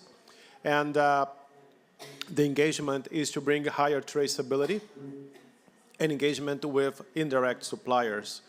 Once you define what is priority, in our case, we have defined where deforestation is happening, so we could cover over 60% of where deforestation is happening in the Cerrado biome in Brazil. Brazil is a very large country, it's a continental country, and Cerrado is not like a rainforest, it's more like a savanna-like vegetation. For the rainforest, where our colleagues from Natura could show how they were working together with these communities, we have a moratorium. So there should be no deforestation for soybean purposes in the rainforest of the Amazon biome. But Cerrado, which is more a savanna-like vegetation, has been somehow subject to agricultural expansion. So what is the problem? The problem is that it's not because it's not a rainforest that is not important in terms of biodiversity, it's really important. We are working with farmers and they own the land and they have the legal right to clean the area for agricultural purposes. So it's not an easy thing for you to convince somebody who has bought the land, who owns the land, to stop having land conversion. So in the Soft Commodities Forum, the main players, the ADM, Bunge, Cargill, Cofico, LDC, and Viterra, all global companies working in the Cerrado fiercely to adopt best practices, are implementing three-step approach. The first thing is to monitor land use. So we are putting together what are the best indicators for us to ascertain that deforestation is not happening, that conversion is not happening, and how companies could show progress. Engage stakeholders, because it's not only about ourselves again. There are many other companies in there operating that do not have any pledge at all. And we also have to engage our indirect suppliers. So we do buy from farmers directly. We call them direct suppliers. But we also buy from a multitude of indirect suppliers who for themselves buy from farmers. And finally, think about transformed landscapes and what are the best projects and approaches that we could have commonly to integrate and have the best engagement with the farmers. We have a progress report, so if you have more interest, please visit the website of the World Business Council for Sustainable Development. Soft Commodities Forum is under the World Business Council, so I'm here representing this group today. Our major step is to engage the indirect suppliers, get the right traceability level, so we do have very high traceability standards for our direct sourcing, and have finally integration with the consumer-facing brands. So those that are, the major food companies in the world, they are most likely buying from these companies. They have their own pledges and commitments. They do not want to be connected with deforestation and land conversion. So working with us is the best way going forward. The objective here is to present briefly one of the initiatives that we have and that we believe that other companies could also support, and that could be expanded over other geographies, such like Indonesia and Southeast Asia. The Farmer First cluster is a way for us to integrate the needs of the right and sustainable development with no need for further land use change. So when we think about Cerrado only, roughly 25 million hectares can potentially be legally converted in the Cerrado for soybean or any other purposes, right? So if 25 million hectares, which is a very large amount of land, would be converted legally, everybody would somehow lose. And remember, this is legal, so these farmers, they can effectively have deforestation.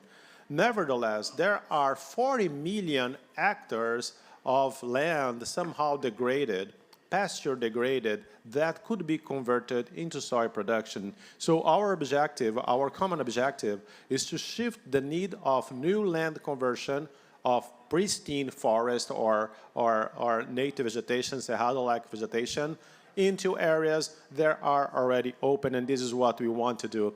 We have mapped in the high-risk areas for land conversion and deforestation what could be the municipalities that we could create clusters. So we have in the southern portion of Maranhão State, the western portion of Mato Grosso, western portion of Bahia State, and finally Tocantins State, we have identified municipalities with some common grounds so we could create clusters of development for these municipalities, understanding their needs. We have defined some 8 different major projects to run in these areas. And we also have identified who could be the actors, the implementation partners for these areas. So we are talking about how to integrate farm with agriculture and cattle. So that's a way for you to have better yields without, let's say, expelling other activity, making certain that you are integrating these practices. Understand also what the farmers are doing and start the best regenerative practices and most likely increase the yields with no need for further deforestation or land conversion. We also have identified that sometimes it's important to have a kind of a green financing model. So farmers willing to commit and not deforest, although they have the legal right, they would have better interest rates from companies that are working with us. So these are 3 of them. Other very interesting thing is, maybe the most interesting one, is exactly the payment for the surplus of forest standing in the ground. So when you have the surplus of legal reserve in Brazil, as I mentioned, they may deforest, but they also have to keep forest standing and native vegetation standing in the farm level. So if they have a farm, let's say 1,000 hectares, and that's in the Cerrado area, they cannot crop over 1,000 hectares. They have to keep at least 20% untouched with native vegetation. So this means that they could open up to 800 hectares, 80%. Right? What we are asking these farmers is that if they have not opened the total amount of land that they could open, that they stop.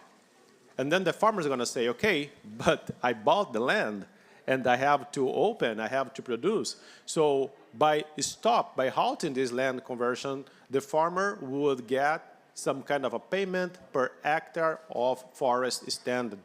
So this is the most interesting thing for these farmers because this is the way for them to get some money on their pocket by the forest standing. I've been in other panels, and it's so hard and complicated to identify what is the real value for biodiversity or forest standing. We are not even talking about carbon here. We are talking about payment for forest standing in the ground. And finally, if they have the forest beyond the legal thresholds, so the willingness of this group is also to reforest the land. So bring the farmer again to legality and make certain that they can grow trees again in these areas. So it's completely connected with the needs of the farmers. It's completely connected with the needs of the end buyers of the products. And also, it's a way for us to have the social responsibility of not simply stopping deforestation or simply stopping land conversion without giving anything in return for the farmers. Well, the partners that we have are basically the sector that are part of the SCF, so they are the major traders for soy. We have the implementing partners. They are selected NGOs that are operating in Brazilian landscape, so they do know exactly what to do in the fields. Please observe that each of those municipalities may have one or more of these solutions, so the solutions are not exclusive. But for some areas, the solution would not apply just because the solution is not made for that area. And we have some advisors also to make certain that we are just implementing the best thing that we could. Finally, These companies have committed to invest up to $7.2 million in the first 3 years of this partnership. The Farmers First Cluster is a success in terms of bringing the light to something more sustainable and engagement with local communities. The implementation toolkit is where we are now. We have started this project now. So we are understanding what are the needs of these farmers. We are understanding what are the best regenerative practices that could be implemented on the ground level. So it's completely different. It's not one size fits all. It's about understanding the real need for that area and implementing things in a way that could have the proper engagement with these farmers and everything. I think that this is all, and thanks so much, and we are open for questions. Thank you. Thank you for sharing. It's very powerful to see kind of, I think, your experience from really collective effort with stakeholders across the value chain, and to really focus on a specific landscape, because understanding there is no one solution fits for all, and really a systematic approach on trying to solve the problem. I think something that is, I think, a lot to learn from, that we can learn from for Indonesia.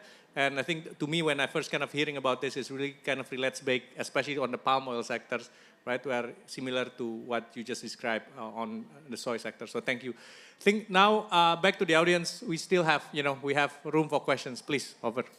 If you can help with the mic, please.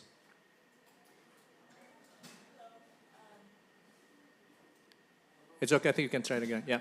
Your name, and can we have the mic for the audience, please?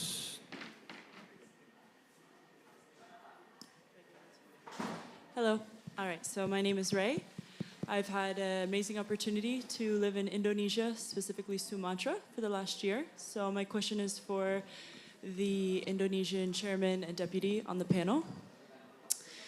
I'll get straight to the point. Something I find quite interesting is that you had mentioned in your talk of how you want to reforest a lot of the areas in Indonesia as part of your sustainability development. But to me, it seems more logical to limit the amount of permitting that you're giving to companies for logging. So my question's a little bit more direct. And so I'm asking, how are you preventing the corruption that seems to bleed into the Indonesian government of giving permits to companies into areas like Siberut, known, UNESCO named it as the Biosphere Reserve for its rich forests and biodiversity, without giving any regard to the indigenous people of Mentawai there. And that permit was approved July 2023, this year, just a few months ago, without the rights and the approval of the people in Mentawai. So I guess my question really is to you, why are you continuing to allow further permits instead of working with the land you've already allowed for permits, working towards getting it more efficient? And what are you doing to prevent corruption from not allowing the indigenous people to truly have a voice in their land? Thank you. Thank you for the question. I guess I think on the permits, I don't think I think what you can share, Paunte, on the permits, I think it's from the government side, but maybe you can share kind of your perspective on, especially around how to address the voice of the indigenous people, please. Yeah. First, I think for us, Indonesian Chambers of Commerce, the sustainability, the inclusivity is our priority. Of course, we know there's a long way to go, but we start the first time in the Indonesian Chambers of Commerce. The tagline is inclusive and collaborative. And one example of the inclusivity is Indonesian Chambers of Commerce choose me as a vice chairman for environment and forestry. Myself, maybe 25 years, I'm an NGO. I'm a social entrepreneur. I'm an Asoka fellow. I'm a SWAP Foundation fellow. I'm a young global leader of World Economic Forum. And about that, myself, working with the illegal loggers, illegal fishermen, to transform them, become a sustainable forest management with FSC certificate. We are the first FSC stakeholders in Indonesia in 2005. And all of them, all the cooperative member, if the illegal loggers before, and we transform. And the businesses is going until now. And because of that, Indonesian Chambers of Commerce want to be inclusive, want to include all the stakeholders, all people working together to better Indonesia. So now, I am the leaders for the forestry section in Indonesian Chambers of Commerce. And I bring the spirit of collaboration. For us now, the people is the central. One concession, I think many concession now in Indonesia, we follow the way the indigenous people way. One concession is Indonesian Chambers of Commerce pilot project in East Kalimantan. We're working closely with the people there. We're working closely with NGO there. And we build the monitoring system of the forest together, but we ask the people to lead us, lead the company, because they know the forest. This is new in Indonesia. I know exactly. If you want to bad story, maybe you will found bad story anywhere in the world. But I'm here to say to you the positive story from Indonesia. No all bad story from Indonesia. We have so many things good in the ground, but never capture. Because for many people, eyes, they are always looking for our negative. Negative everywhere. But let me share about the positive things now. Indonesian Chambers of Commerce, we do. We know exactly there are many things happen. But we know exactly we want to go to that direction. Of course, it's a long way to go. But believe me, we're working hard for that. With all due respect, I appreciate the good spirit, but I guess my question is more, what are the tangible ways in which you're actually giving protection to the indigenous people with their forests? We are working together now, yeah. I mentioned before about the indigenous people. They are the heart of our business now. We working together. We doing business together. That is the way we doing now. We try hard to do that. And yeah, I think we can show many examples of that, yeah. Now how businesses working together with people, because we know, in businesses we know, if we are not doing that, we will left behind. Who will buy our product if we ignore indigenous people? If we make not good harms with our nature, nobody will buy our product. We know that. We know that. And if we not working with indigenous people, who will give us investment? Nobody. Because investment now need proof that us doing well. We know. And we want to do that. Again, it's hard, but we on the way to go now. Yeah. Believe us on that. So thank you for the questions, and Paunte, thank you for the answers. Do we still have, I think we are off time, right? I think good discussions. I think to conclude this, I think it's very clear that I think one is sourcing has a powerful source to heal the nature we've seen from all our kind of presentations, right? We know that it is a journey, right? It is a journey. We are moved from A to B. There is a potential to scale that impact from sourcing, from consuming. And again, going back, it has a healing potentials. And I hope this discussion today is the first discussion, right, for potential follow-up, so that there can be a collaboration from the demand side and the supply side in Indonesia, so that we can together kind of unleash the potential healing power of sourcing to nature. Thank you, everyone. And if there's any question, we can always take it offline. Yeah. Thank you so much. Have a good evening. Thank you very much for the two key important factors Pak Onte mentioned earlier. Inclusivity and collaborations are the main important ingredients to achieve sustainable forest management and balancing the economic growth, environmental conservation, as well as community development. Thank you all for your attendance and participation. We have one last session, our graveyard session. I promise it's going to be the last one because tomorrow we'll finish earlier. So we'll see you soon at 7 o'clock sharp right here. Okay, all the panelists, please stay on stage. Pak Onte, please stay on the stage with other speakers. We're going to have a group photo before you leave.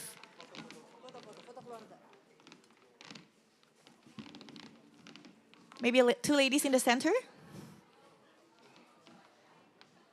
In between all the gentlemen. Oh, whichever formation you prefer.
Ibu Aminya belum ada. Tadi udah di situ ya? Oh udah, mungkin masih ngobrol. Tadi balik lagi. Tadi di sana, Pak Jamaluddin sudah 10 menit. Syukur bisa ngomong. Oh cepet dong Pak ya. Biar makan malam ya Pak ya.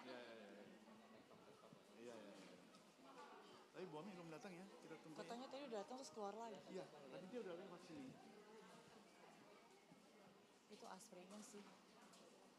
Oh iya itu Mbak, saya tanya gitu.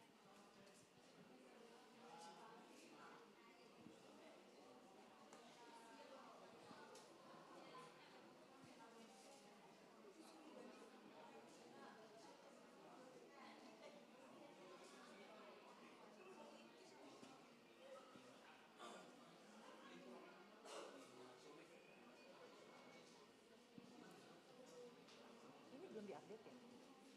Emang belum? Tidak ada yang terupdate. Bukannya itu nggak ada ya? Emang? Ini yang paling update loh fire.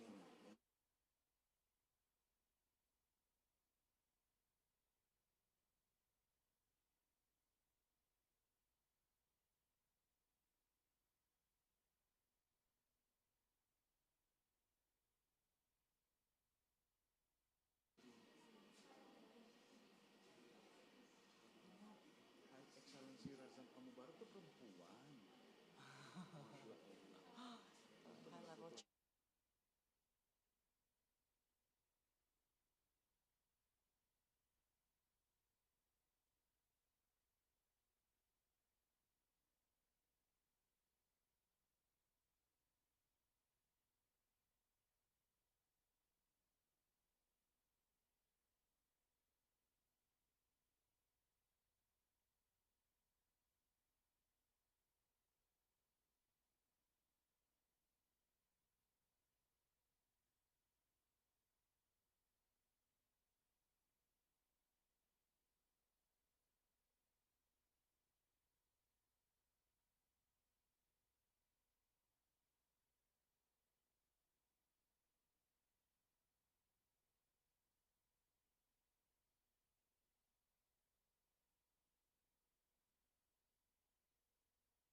Check.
Our distinguished guests, honorable speakers, welcome to the final graveyard session.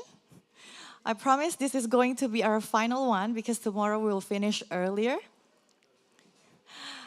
So, well, before I start, I proudly exclaim that Indonesia Pavilion is the only pavilion that starts as early as 9 o'clock in the morning and finish the latest. Can we have a round of applause for everyone's here? Okay, so the effectiveness of controlling climate change is highly dependent on policies and their implementation at all government levels, parties and non-party sectors. And one of the initiatives that Indonesia pursued is engaging non-party stakeholders through the implementation of the Climate Village Program, or Program Kampung Iklim in Bahasa, in short is Proklim. So today we will hear sharing some lessons learned from the implementation of community-based climate actions from our partner Astra, including climate actions using nature or ecosystem. So let me present to you our keynote speaker. You won't be here if you don't know her. She's the Director General of Climate Change. Please welcome Ibu Ami Dewanti.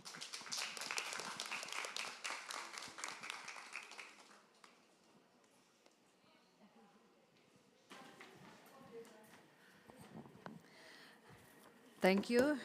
I have a gift here, so I don't know. It is for me? Okay, Assalamualaikum warahmatullahi wabarakatuh.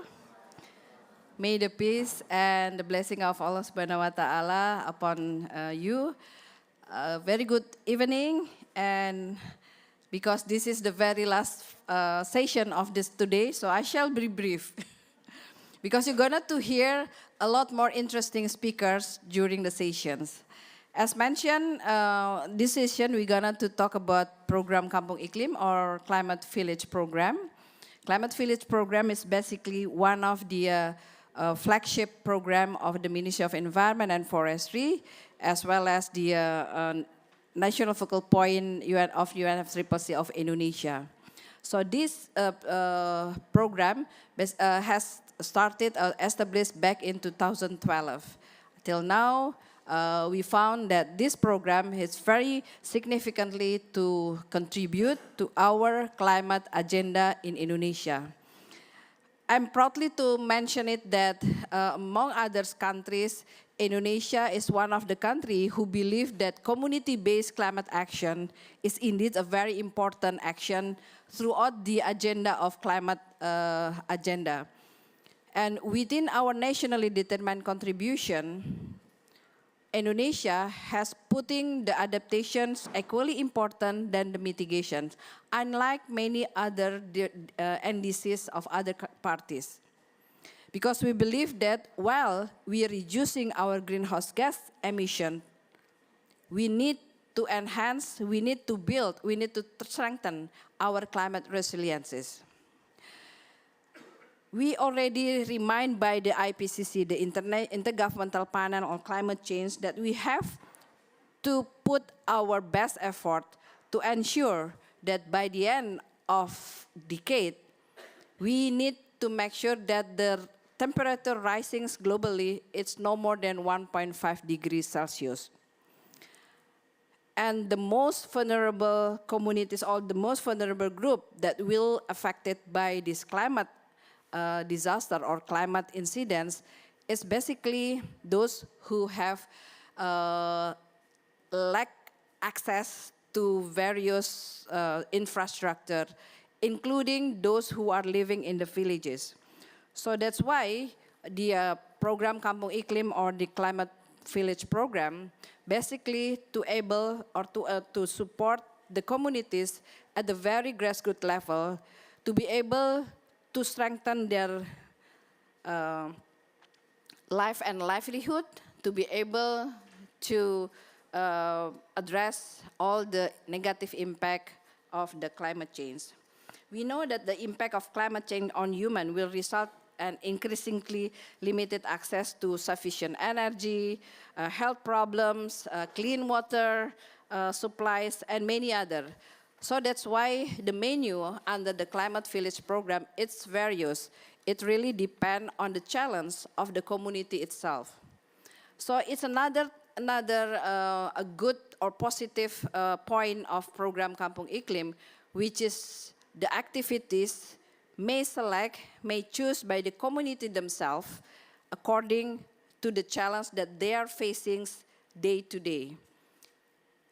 They may facing the issue of clean water or waste management or waste issues and many other challenges that they may have surrounding their communities. Indonesia has committed through the NDCs to actively contribute to achieve to the global target that I mentioned.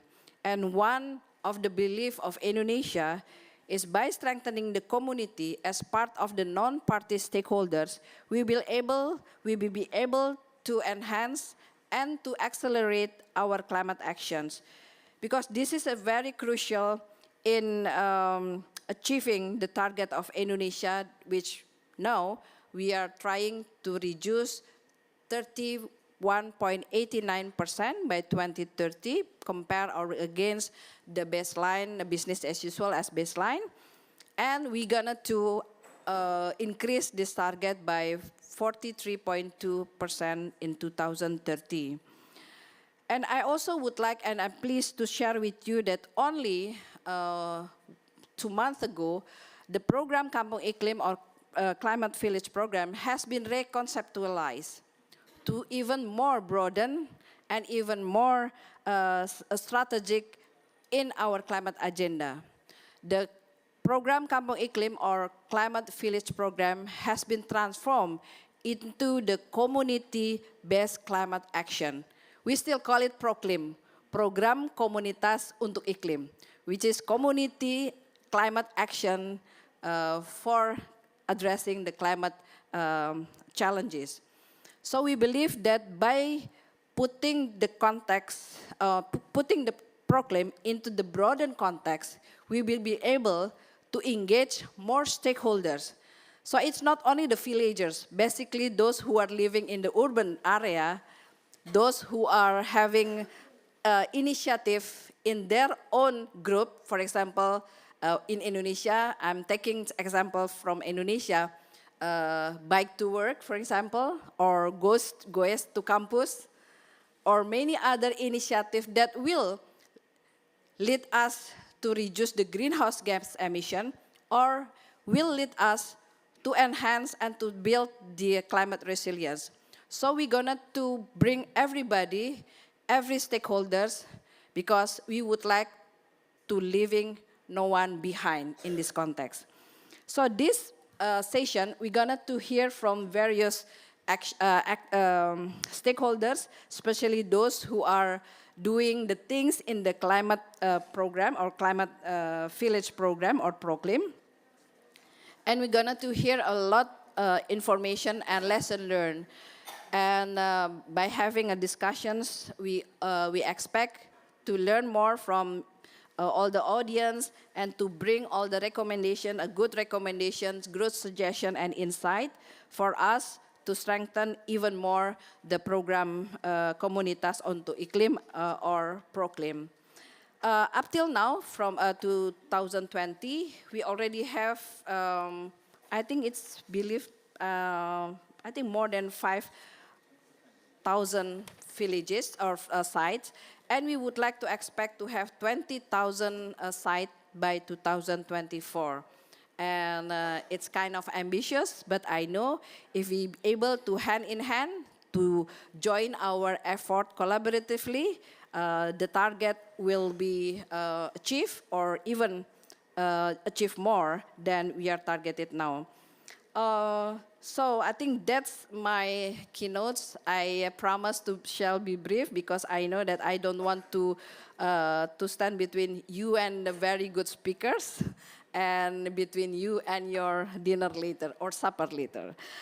Thank you very much. I should appreciate all the speakers, the moderators, and every single of us that we are here now. Thank you. Wassalamualaikum warahmatullahi wabarakatuh. Waalaikumsalam. Thank you, Ibu Dirjen Ami, for the keynote as well as for the correction. So Proklim is no longer program Kampung Iklim. Instead, it is program Komunitas untuk Iklim, still being mentioned as Proklim. Okay. Today we have few speakers on the panel. So as Ibu Ami suggested, let's support this program, but we won't be able to support if we don't know what exactly Proclaim is and how it works. So let's get on to it by inviting our moderator. He is my senior. Please welcome, please step forward, Dr. Suryo Adiwibowo.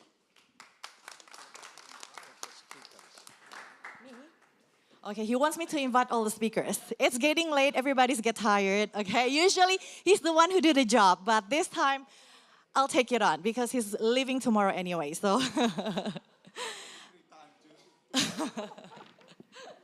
Okay, being the first one, please join Pak Bowo on the stage. Do we have April? Okay, April, she's Global Youth Panel and Youth Education in Emergency Plan International, Indonesia. And we have Bondan Susilo. He's the head of Environment Department, Astra International, TBK. Thank you for your support for many, many years. And last but not least, we have Bapak Jamaluddin. Am I right? Bapak Jamaluddin. Oh, he is a local champion from what? Goa District, South Sulawesi. Okay, over to you, Pak.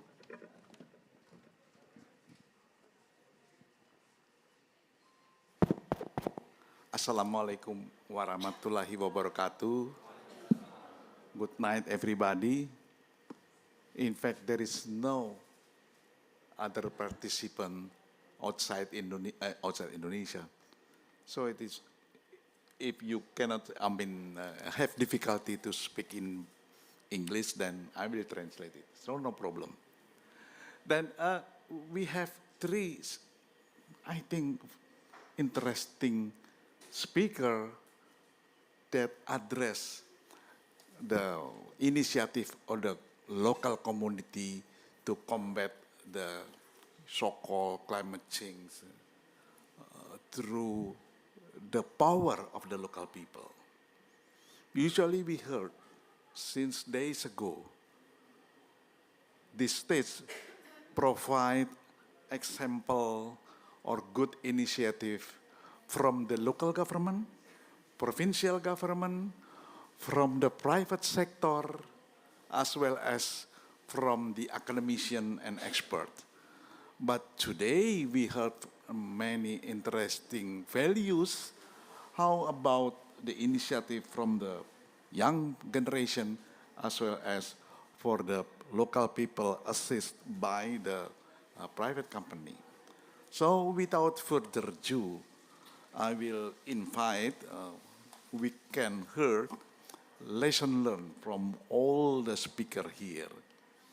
How to create community empowerment to dealing with climate change in the local area. As mentioned by the Director General, Ibu Ami, every local community has their own risk and challenge toward climate change. So they can select the menu, sorry, to mitigate or adaptation. I said it is quite similar with, we go to the Padang restaurant, you know, all of you know Padang restaurant.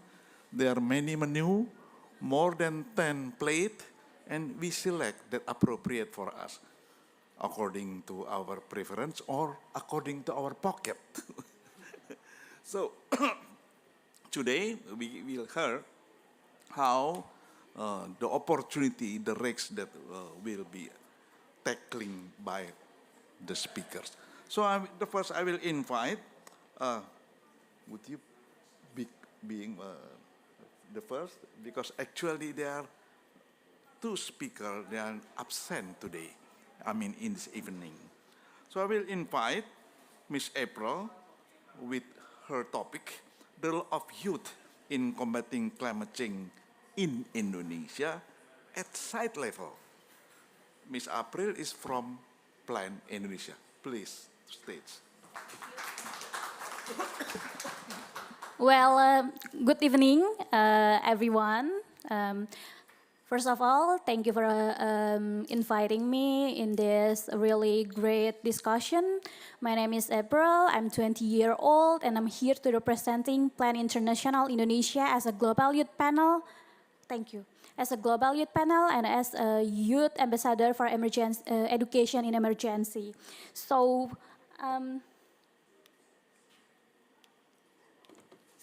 okay, sorry.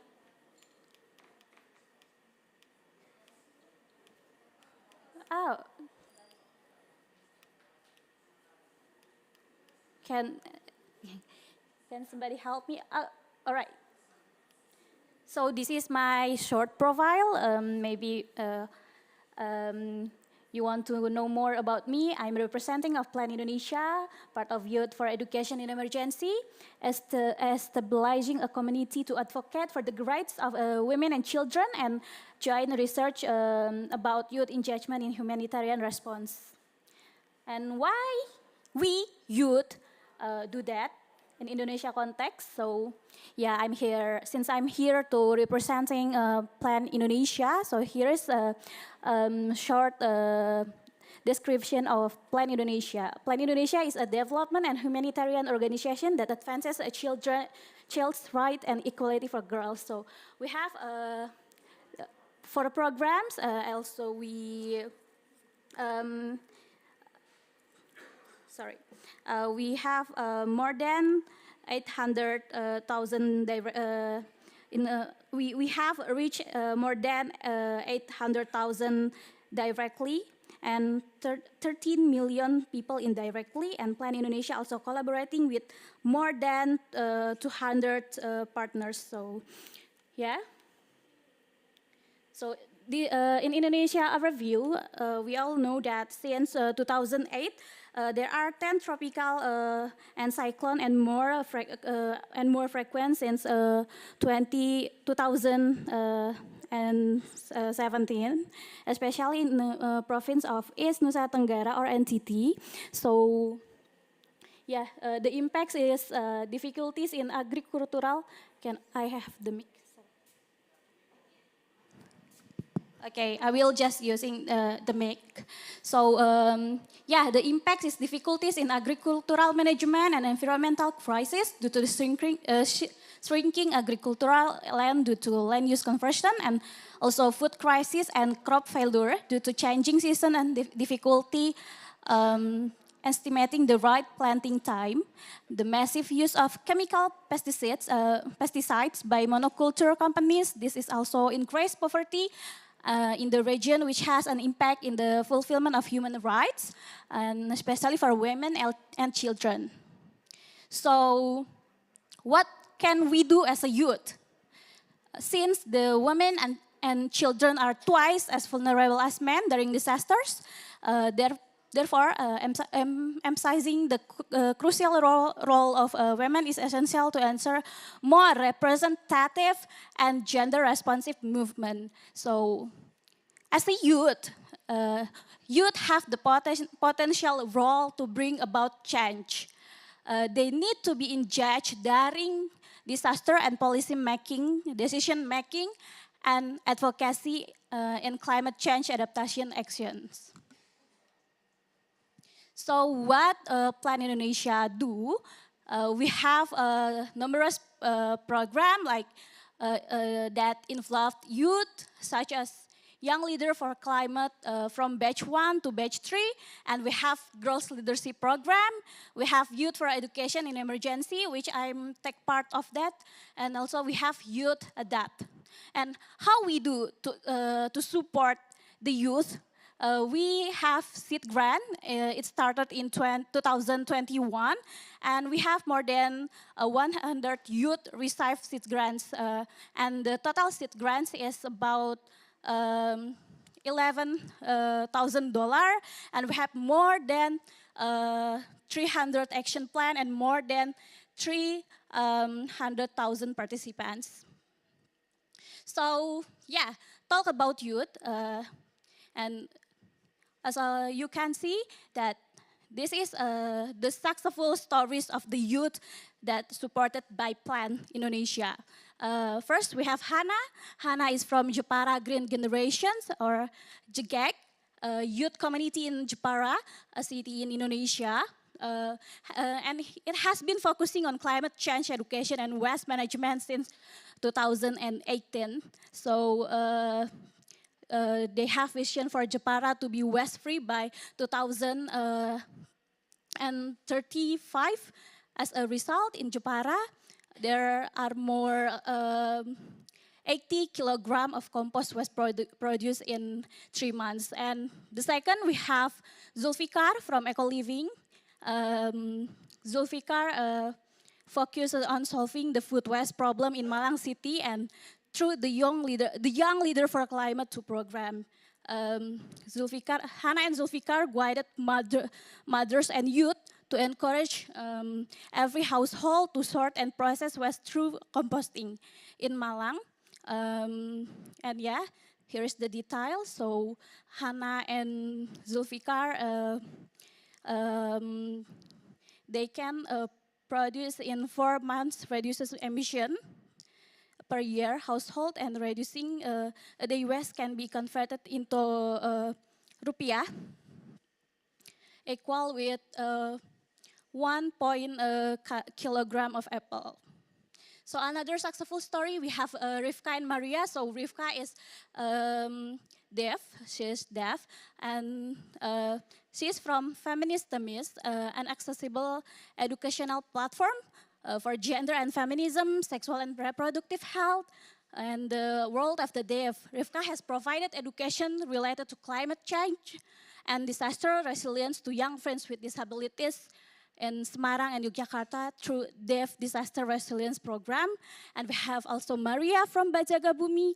The youth community has activity on the issue of waste since 2022 in Kupang and Titi. Maria has invited elementary school children in Kupang to learn about the impacts of climate change and how to adapt through the Bajaga Bumi Goes to School program. So we have also successful stories of Raja and Ardi. Raja from Wana Asri Aceh has conducted education in regarding mangroves. So I know KLHK is also have such a mangrove program, yeah, if I'm not mistaken. And we also have the mangroves program. We support the youth to do this program. So yeah, Raja has planted about 500 mangroves. And Ardi from Rubalang, South Sulawesi, has conducted beach cleanup and planted about more than 1,000 mangroves. And here is the picture of them. Yeah, they plant mangroves. So here is some recommendation for the Indonesian government. So first of all, we need transparency regarding climate change funding and supporting youth in climate change action regarding human resources, facilities, and material resources. We also emphasizing the crucial roles of women and youth involving them directly in various sectors, including planning, implementation, policy making, monitoring, and incorporate women's perspective into climate change-based development for better representation. We also recommended that for creating green job opportunities for youth. Also, last but not least, providing access and opportunities for women and youth to manage natural resources, ensuring women to access to education and health, and involving them in relevant training, especially related to climate change and disasters. So yeah, we also have recommendation for global stakeholders. First, we recommend that integrating gender and youth responsive and climate change solution across Southeast Asia, including Indonesia, including girls' education, climate education, and youth leadership. And second one is developing gender responsive education sector plans prioritizing resilience, climate change, adaptation, and mitigation, and sustainable development in line with SDG target 4.7. Last but not least, including transformative education in all national climate strategies, such as NDCs, NAPs, as enhancement and implementation. And for the donors, since plan is NGOs, so we have recommendations to donors and partners. First, close partnerships and relationship. We need to maintain the relationships and partnerships to be a healthy relationship between the donors or the partners with the youth or the organization that facilitating the movement for the youth. Second one is facilitating connections and mentorships, stable, secure, and creative funding, extending opportunities, not only in one programs or movement or action, but also in another opportunities. Challenging a patriarchal exclusion and break the box. So I think that's it. Thank you. I will give the floor to Pak Surya. Thank you. Big applause to our young generations. April, I would just want to ask to you, this, on the last slide, you mentioned recommendation to donor and partners. Yeah. One of them is challenging patriarchal exclusion. Would you explain it in short? Yeah? Sure. So I have prepared the answer here in my phone. Is it okay? The last slide, yeah. The last slide? Yeah, before recommendation, the last recommendation. Well, it's Yeah.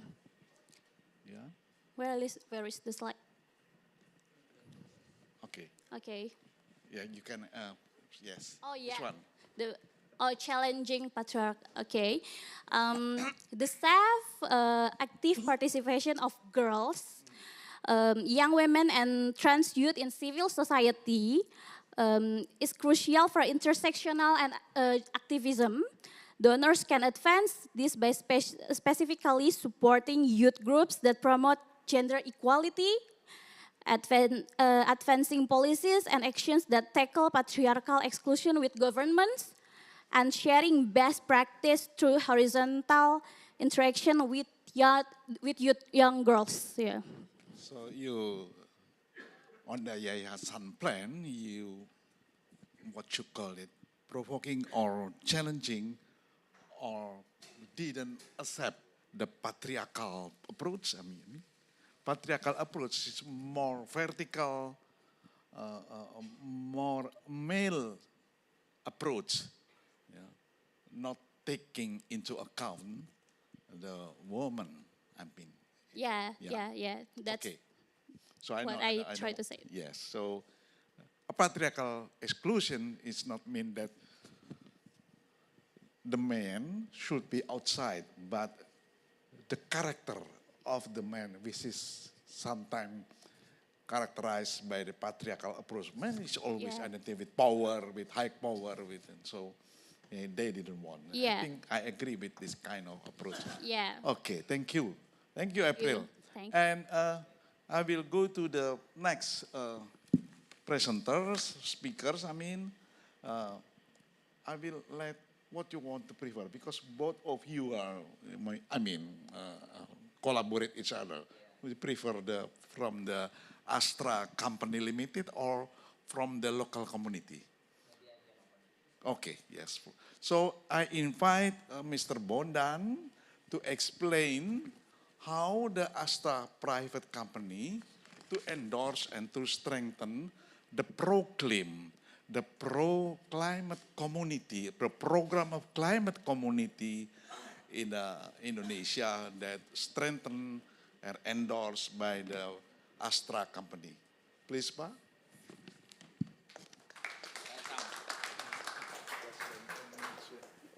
Oh, less than 10 minutes. Okay, thank you, Pak Bowo, for these great opportunities that coming to us. I know since the day one until now, we have like three presentation on this occasion. Astra, the number one, we have shared about our sustainability aspiration in 2030, and those also kind of the energy transition that we had in our daily operation and in portfolio. And then we also sharing also about the social forestry project that been assisted by Ministry of Environment and Forestry also. And this is the third opportunities for us to present like our approach that hand in hand with communities like you mentioned with Pak Jamal also in here. We have developed like Astra Climate Village program that I think what Bu Laxmi has been said before that Proclaim will uplift into from program Kampung Iklim into program Community Iklim. We accept those challenges, Pak. So because we have not only the kampung or the village that assisted or fostered by us, but also we have assisted by some of communities like Adiwiyata communities, and then also we have like komunitas Desa Sejahtera Astra, and also komunitas Satu Indonesia Astra. We have so many younger generation like Pak Jamal that assist their communities to do something that very meaningful to this climate change combat. And I know my distinguished guest, it's very hard to say in here. Not only I'm side by impactful and inspiring speakers like Bu April and Pak Jamal. Not only this, but also it's evening is turned into night, I think, yeah. So I offer to you after this session, you can have to take a coffee that come in from our village foster in West Sumatra. It's located in Agam, Sumatra Barat. So I don't offer the nasi padang, Pak Bowo. I offer the coffee, so you can grab after this session in the outside area. Thank you. Thank you. I will start my presentation with the outline. Sorry. Yes. The first one, I want to introduce our company. It's called Astra, and then we kickstart our journey on the climate village concept, and then we can touch upon the climate village model, and then climate village on the impact on the outcome, and then the result of this behavior changing for the communities. So this is our company. It's called Astra. Maybe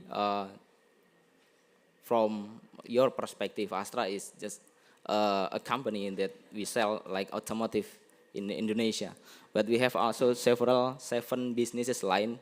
Besides the automotive, we have also the heavy equipment, and then the agribusiness, financial services, and then information technology, infrastructure, logistic, and property.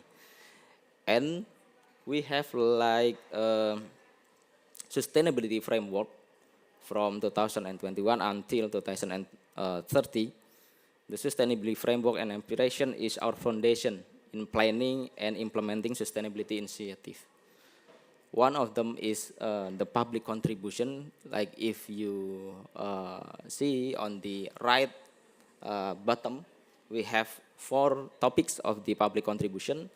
There are the Astra Sehat. Astra Sehat is our program in health, public health in Indonesia. And then Astra Cerdas. Astra Cerdas is our program in this education. And then Astra Creative in income generating activities. And then the last one I think is Astra Hijau is in the environment. And all the 4 programs in those several area, we develop Kampung Berseri Astra. Kampung Berseri Astra is a village that have for development in health, education, income generating activities, and the environment. And one of the special topics today is in Astra Hijau. We have some specific topic in environment that assisted also with Ministry of Environment and Forestry with Bulaksmi team is Proclaim. Proclaim, we start this project or program in 2014 actually, and now have covered around 116 Astra climate village. I don't want to be emphasized on this number, but I want to touch to land on in the process that we are hand in hand with our communities to develop this program and what is the outcomes. So Kampung Proclaim or Astra Climate Village area have several purposes to do in our kampung. The number one is increasing community resilience. You can see on this slide to facing the climate change and others. And then the second one, I think it is interesting because all the companies in Indonesia is now rushing for measuring the GHG emission in Indonesia. And now we have like sharing knowledge with our communities how to measure those activities turn into the GHG reduction. It is very hard because some company feels very hard also to compute their GHG emission. But with those assistance with ministry or some methodology that we have also seized in SRN, we can measure it the potential of GHG emission reduction in our activities. And then the last one, I think the most important one is to promote a low carbon awareness and a lifestyle of community. You can see in the Pak Jamaluddin case what he's done in the Goa district in South Sulawesi. They turn some activities into climate resilient activities. And those activities not only impacted into the environmental benefit, but also into the economical benefit also. So the sustainability is going to environmental, social, and also the economic. This is the kind of the activities that the community gonna do. The number one is waste management. It is, I think, mandatory in the village, climate village area. And the second one is tree planting, and then using or installing the renewable energy. And the last one is to actually water management that has been done by community is focusing in the rainwater harvesting.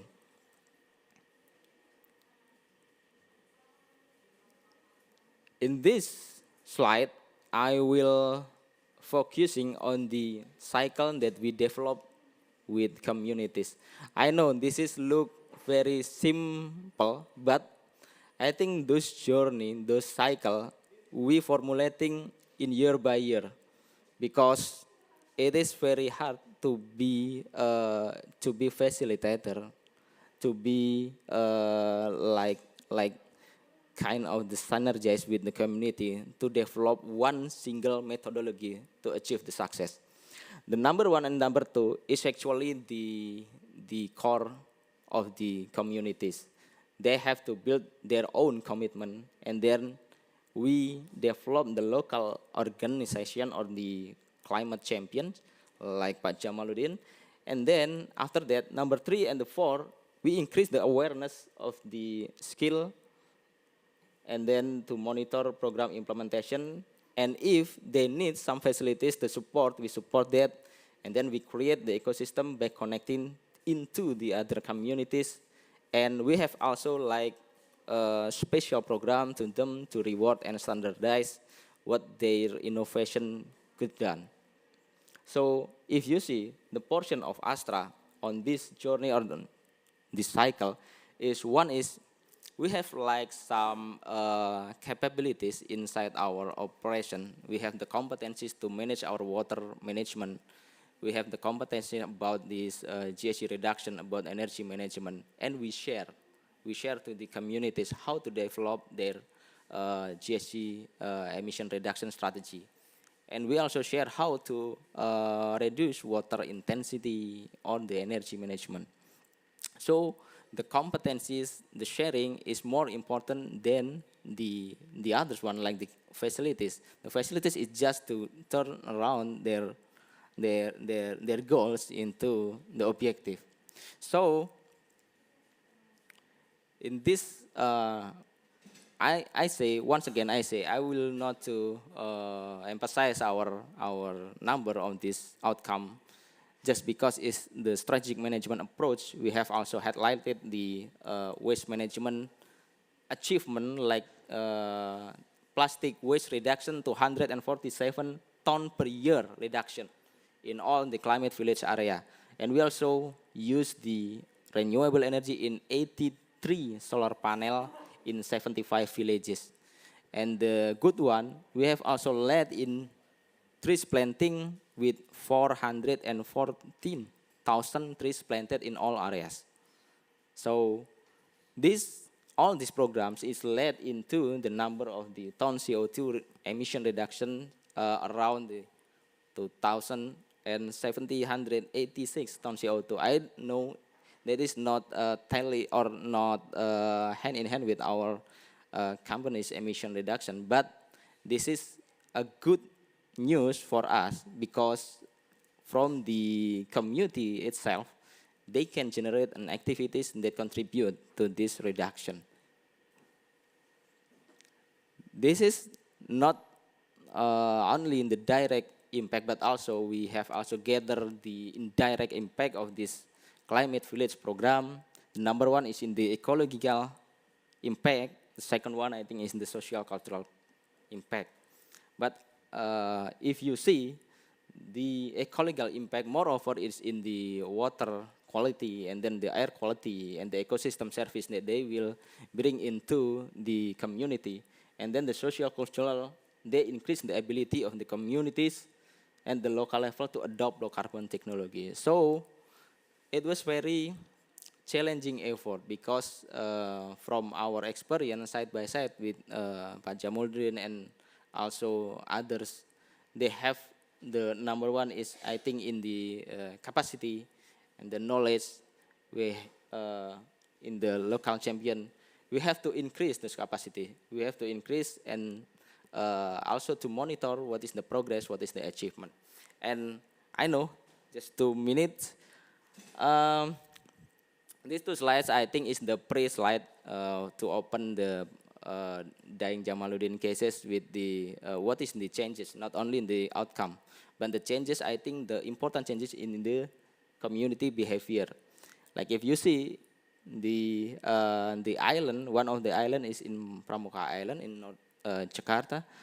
So many waste thrown careless and polluting the environment. This is Bu Maharia. This is a friend also from Mr. Jamaluddin. They turn the waste into the waste collection. We call it waste bank, bank sampah. And all the waste that organized by bank sampah is collected and then processed into some several items like fertilizer, inorganic, and also waste production in the plastic. So we can chop this and also export into a plastic factory. So I will, this is the other practical lesson from our communities to turn the rainwater harvesting into some several function to like water plants and reduce water usage. And I know the time is over, but I will close my presentation with some result of this program. The community has gradually started to realize how important it's to put adaptation and mitigation plans into place in order to address climate change. So to protect the planet for coming generation, I hope that the Wheel Running project will keep expanding, increasing, and involving more community to support. Thank you, Pak Bowo. Thank you all.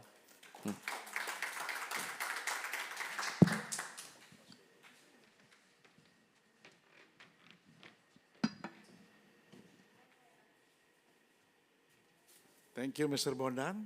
Now our last speaker, he will speak in Bahasa and I will translate, so don't worry about that. But the presentation, I mean the slide presentation is in English. So I think everybody can also adapt or what you call it, understand what you want to speak and address. Please, I call sorry, Jamaluddin from the Goa district of South Sumatra. Hey, sorry, Makassar, and it's going late tonight. So today I 3 times became moderator, so you can imagine how. Pak Jamaluddin, please, to address your speech.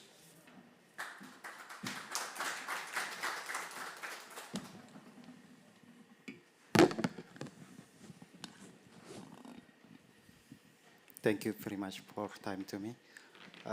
Pada kesempatan ini izinkan saya berbicara menggunakan bahasa Indonesia karena di mana memang kita melakukan gerakan di tingkat lokal. Jadi kita ingin memperdengarkan juga bahasa Indonesia di tingkat internasional. Ya. Pertama-tama perkenalkan nama saya Jamaluddin Abu, merupakan lokal champion dari Kampung Berseri Astra Kandrapia. Dan saya sendiri juga merupakan penerima 1 Indonesian Awards dari PT Astra Internasional. Baik. May I introduce myself? Jamaluddin Abu. Mundur, Pak. No. Still in the first slide. Oh, yeah. I prefer, and thank you to you all. No, this first slide.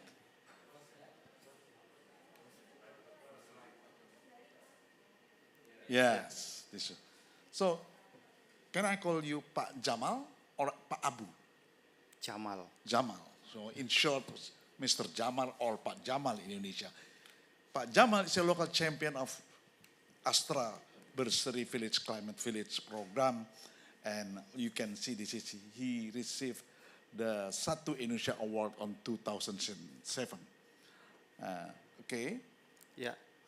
Tentu kami berasal dari desa. Desa itu adalah namanya Kandrapia. Jadi Kandrapia ini kemudian menjadi Kampung Berseri Astra di tahun 2021 dan merupakan kampung iklim di Desa Kandrapia, Kecamatan Tombolopao, Kabupaten Goa.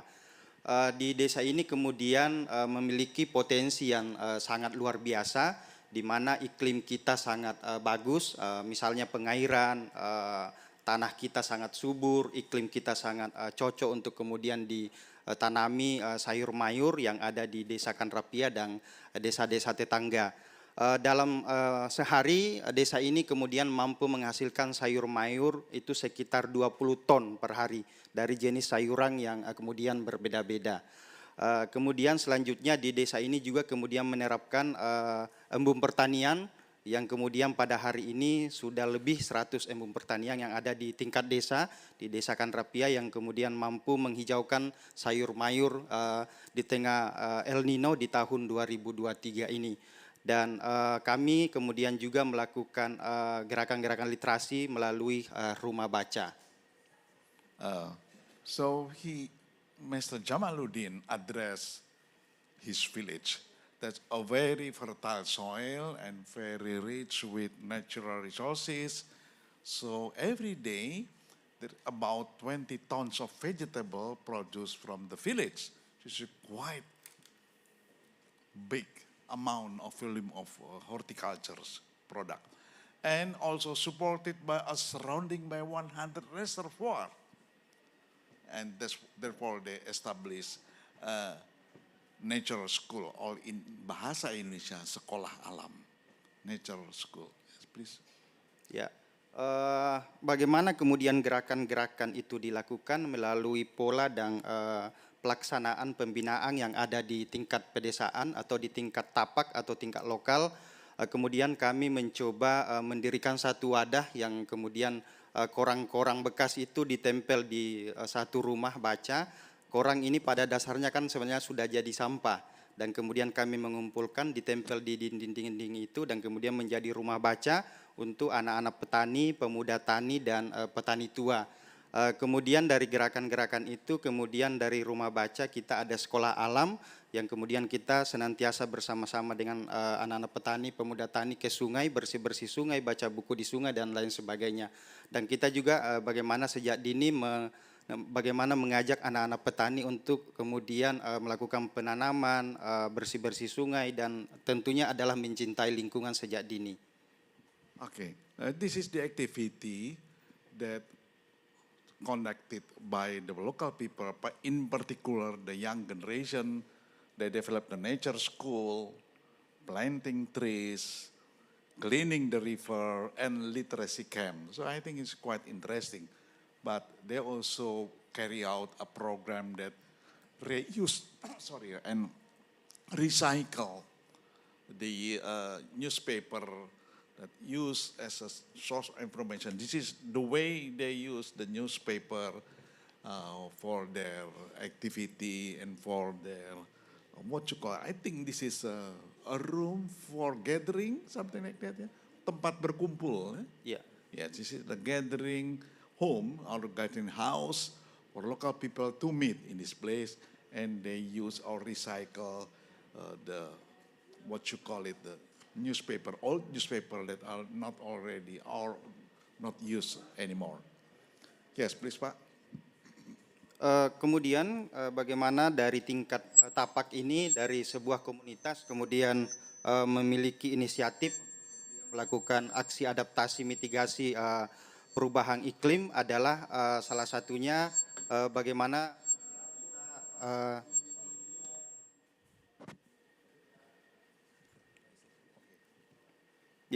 bagaimana kita bersama-sama dengan seluruh masyarakat untuk selalu melakukan penanaman pohon misalnya. Kemudian kita juga di desa ini memiliki budaya yang memang sejak dulu itu sudah lahir di nenek moyang kita.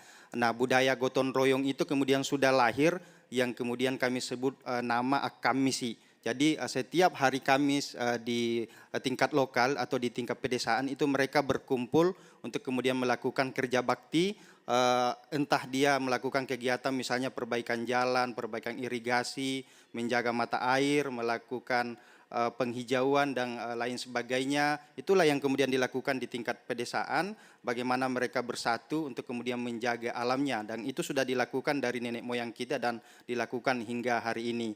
Selanjutnya inisiatif yang kami lakukan adalah melakukan pertanian organik. Bagaimana betul-betul pertanian bukan hanya hari ini saja, tapi kita juga berpikir bagaimana alam kita tetap lestari dan itu bisa berkelanjutan.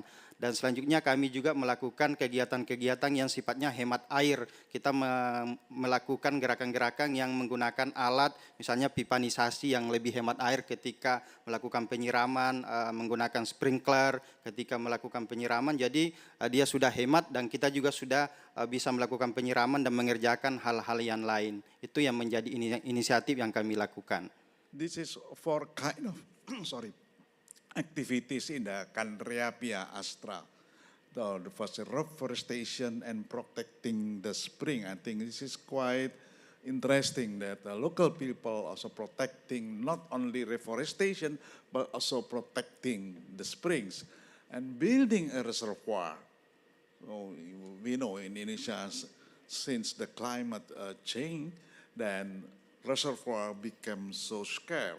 So building a new reservoir is also a good initiative that launched by the community. Then it is through reforestation, protecting the spring, and building a small reservoir is inherited since years ago by their ancestor. And then the other two about implementing organic and integrated farming. This is, you can see this, the horticulture of their crops and the implementing efficient use of water. Yes, please. Ya, dari kegiatan yang kami lakukan, walaupun sebenarnya di tingkat pedesaan atau di tingkat tapak itu sudah kuat untuk persatuan dan kesatuan mereka untuk melakukan kegiatan sosial dan kegiatan lingkungan, tetapi di sini tentu kita membutuhkan dukungan dari berbagai pihak. Salah satunya adalah dari PT Astra Internasional yang kemudian setiap tahun memberikan dukungan kepada kita bagaimana kegiatan-kegiatan di desa itu betul-betul bisa maksimal untuk kemudian kita lakukan. Salah satunya adalah di tengah COVID-19, Astra hadir untuk memberikan kita bantuan melalui program Semangat Saling Bantu, memberikan kita sembako di Kampung Berseri Astra Kanrapia. Bisa dilihat di slide ada satu mobil yang kemudian dikirim ke kampung kami di pegunungan dan sembako itu bisa sampai di kampung kami. Kemudian Astra kemudian memberikan kita fasilitas gapura sehingga ketika masyarakat lewat di situ, masyarakat sudah bisa mengetahui identitas desa itu bahwa ini adalah binaan daripada Kampung Berseri Astra yang dibina oleh Astra. Dan selanjutnya ada toilet yang bisa dilihat itu ada selama 5 tahun TK atau taman kanak-kanak itu sekolah taman kanak-kanak sudah berdiri dan WC-nya atau toiletnya itu belum ada. Melalui Astra kita dibangunkan toilet dan akhirnya mereka sudah bisa lebih hidup bersih dan sehat. Ketika anak-anak ingin buang air kecil, buang air besar mereka bisa di situ. Kemudian selanjutnya Astra memberikan dukungan melalui rumah baca. Rumah baca sehingga tempat ini kemudian para masyarakat itu bisa berkumpul di situ untuk kemudian bisa bersama-sama berdiskusi dan merumuskan bagaimana alam betul-betul bisa kita jaga di lingkungan dan di tingkat pedesaan. There are several intervention or assistance or support from the Astra company. The first about the social dimension that support the local community during the pandemic of COVID-19. And the other is about the support the infrastructure. For example, here you can see the gateway to enter the village that mention you are enter the climate action program, and then support also improve the toilets, building literacy house, and also the last, that just 2022, the Kanrapia village received the Proclaim Lestari meaning sustain Proclaim program in 2022 from the Minister of the Environment and Forestry. So congratulations for them. But also we have to realize also that this kind of activity also strongly support by the Astra. Please. Ya, jadi di sini Astra memberikan dukungan selain daripada infrastruktur yang kita bisa rasakan. Astra juga kemudian memberikan bimbingan bagaimana peningkatan kapasitas di tingkat pedesaan, sehingga di tahun 2022 kemudian kami mendapatkan penghargaan Kampung Iklim Lestari, merupakan penghargaan tertinggi di Kementerian Lingkungan Hidup yang kemudian bisa kita raih dan desa ini bisa mendapatkan predikat Kampung Iklim Lestari. Yeah, I already translated to you about this, the last presentation. Next, please, Pak.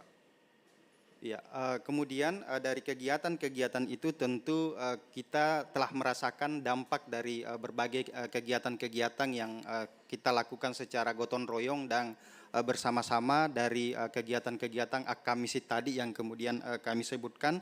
Ternyata masyarakat terbangun pola pikir dan kesadaran bagaimana betul-betul bisa menjaga alam mereka, misalnya bagaimana hemat air, bagaimana kemudian masyarakat menggunakan sprinkler, bagaimana dia bertani organik, dan bagaimana kemudian menyiapkan lahan-lahan penghijauan yang ketika kita berbicara masa depan, maka gerakan inilah yang akan kemudian mengantarkan kita untuk ke sana.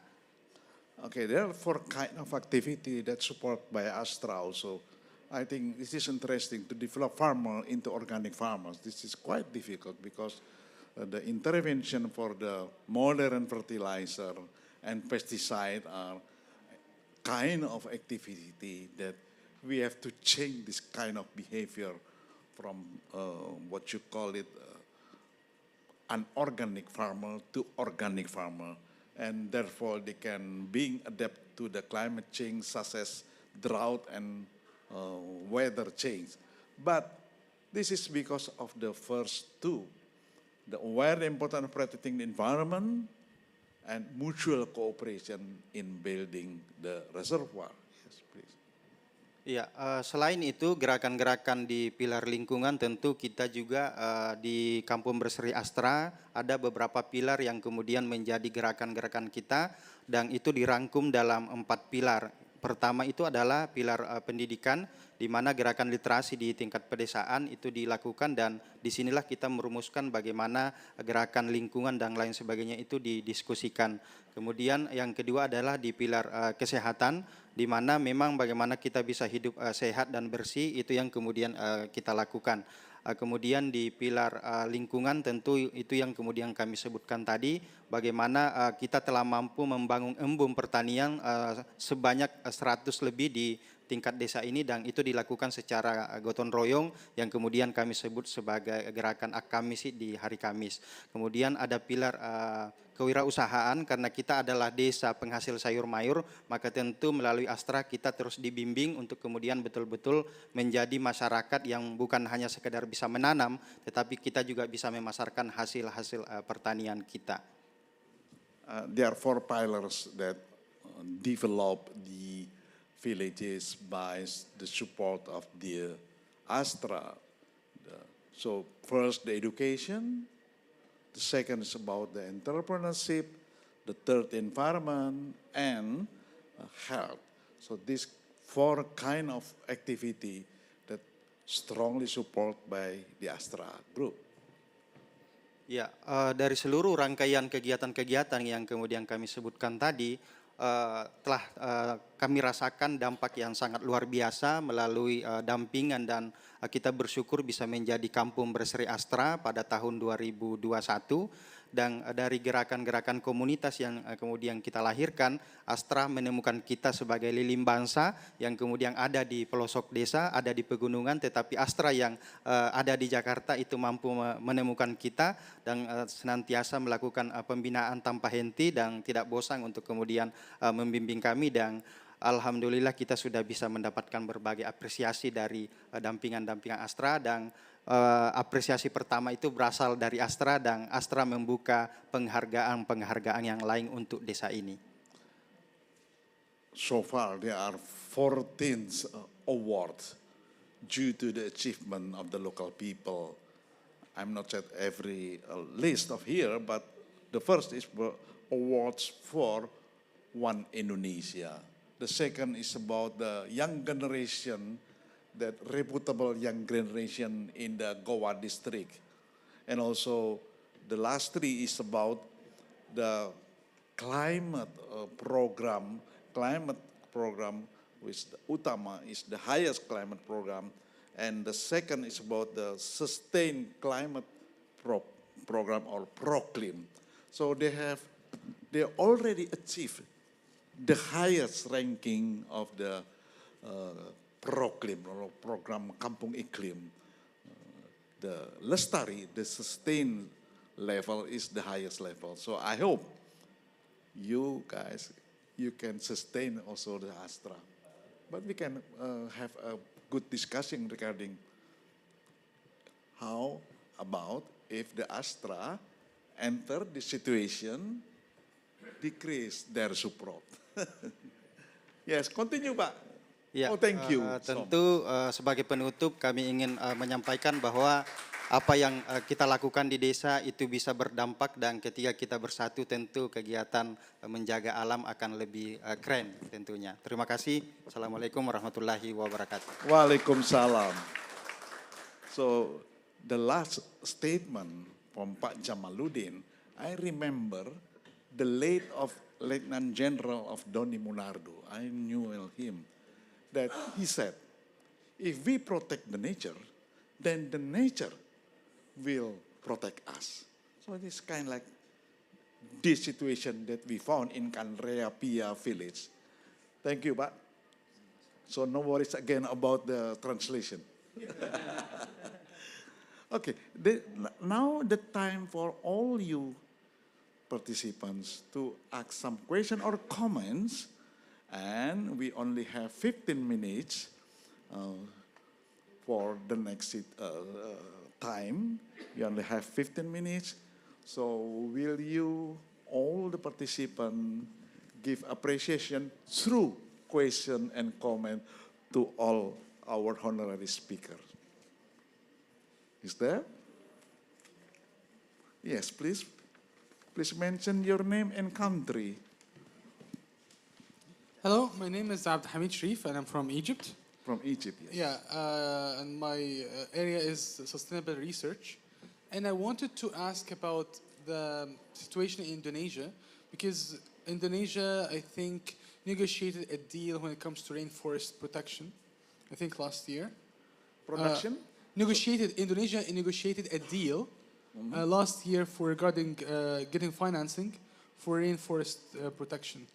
And when it comes to stewardship of communities, people within the villages protecting biodiversity and stuff, how would you use climate and biodiversity financing in providing green jobs for the community as protectors and as stewards for the rainforests within their vicinity?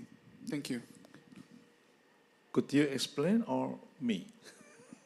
Because it's outside of their topic, yeah?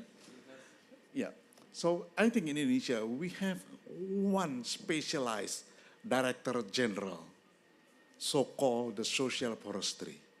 This is the first time the government acknowledged that people, 30,000 villages located surround the forest or inside the forest. We cannot push out them, exclude them. So they'll provide, government provide the so-called social forestry. It is various type of social forestry. The first, so-called, granted 35 years to utilize the land inside the forest area. 35 years. And it is cannot, what you call it, support the livelihood, then the farmer could propose another 35 years. Okay? And then the other type of the access to forest is so-called the, what you call it, I forget the name in English, but it was the land reform. The land reform. So the land inside the forest area where it's already disappeared because there are many plantations, many housing, and then the government released this kind of area to become the outside forest area. So give it directly to the local people. This is a program, this is affirmative program by the Jokowi president. The last, not the last actually, to acknowledge formally the customary forest. Years before the Indonesian became a new state in 1945. Many local people surround Indonesia or customary people already access and own and manage and maintain their land and forest. So then, when the new order comes since 1965, and then many areas that already accessed by the local people, then push out because of the government program, push out from the forest area. Then conflict, horizontal conflict, vertical conflict emerged. Then when the Jokowi president arrived to become a new administration, this kind of forests are acknowledged. The particularly the customary forest. 2 weeks before I arrived here in Dubai, I finished to acknowledge, to verify 7 customary forests in Tanah Toba, Toba Lake. 7 customary forests. They proposed, this is formerly our ancestor on this area. And about early this year, 7 customary community from Papua. Papua is the eastern part of Indonesia. We acknowledge also, the government acknowledge also the area of the customary forest. So it was interesting because the customary forest, when the government acknowledged this, then it was not belong to the state anymore. It is absolutely owned by the local people. That's why who give the certificate to become the customary forest, not the Minister of Environment and Forestry, but directly by the President. This is very symbolic, I mean, from the state-owned forest to become local people on the forest. This is, I think, the progress, I think, is very affirmative, very affirmative from the states. Hopefully, after the general election, this program still continue. Okay, another? Thank you for the lecture, Pak Bowo. Well, in case you don't know, our moderator, he serves as the senior advisor to our Minister of Environment and Forestry, but he's also a lecturer in one of our reputable university in Bogor, Indonesia. That's why he can go on and on and on. But if you want to hear more from him, please enroll to his course. There is no free lunch, right? And is there anything else from the floor that you want to add on? Just reminding you that it's already 2020, which is 8:20. You are smart, Mona, to stop. I just try to be efficient. Is there anything else from the floor? If not, perhaps. Yes, I think this is the time to stop all our discussion. It doesn't mean that I have to stop all our, but the time are limited and became late at night, and we have to go to downtown 45 minutes from here. So thank you so much, particularly our excellent speakers and you guys all that still wait until we stop the meeting or the session. Thank you so much for deep from my heart. You are getting always until finish. Thank you very much, all speakers, especially Astra, for your contribution, your commitment in advancing community capacity building and providing a sustainable future for everybody and for a better future for everyone, I guess. So thank you very much for your participation, and please make some noise to all the speakers. And not to forget, our moderator, Pak Bowo, he's been here since the beginning of the program, and he's been the backbone of this, the talk show every day. He is here to back up, and he's leaving tomorrow, so please make some noise for Pak Bowo. Thank you very much, Pak Bowo, for all your efforts, and thank you for transferring your knowledge and experience. I'll still be here, don't worry. Yeah, thank you all for coming today, and please enjoy your time while staying in Dubai. Don't forget to buy souvenirs for your loved one before you left. Have a good night. And before you all leave, we have a special appreciation which will be given by Pak Wahyu Marjaka. Pak Wahyu, are you still? Oh, Pak Wahyu.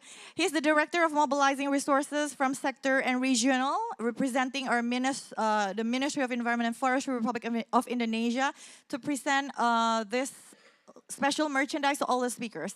Silakan, ayo.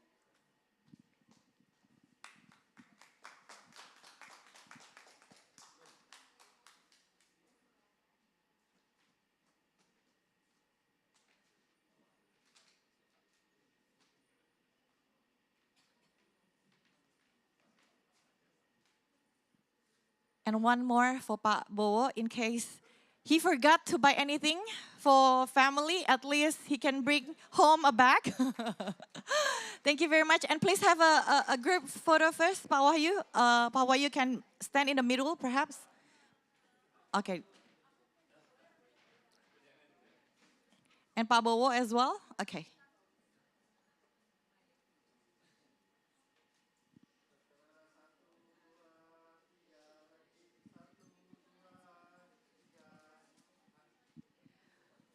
Thank you all. We'll see you again tomorrow. Hey, have a safe journey home. Good night.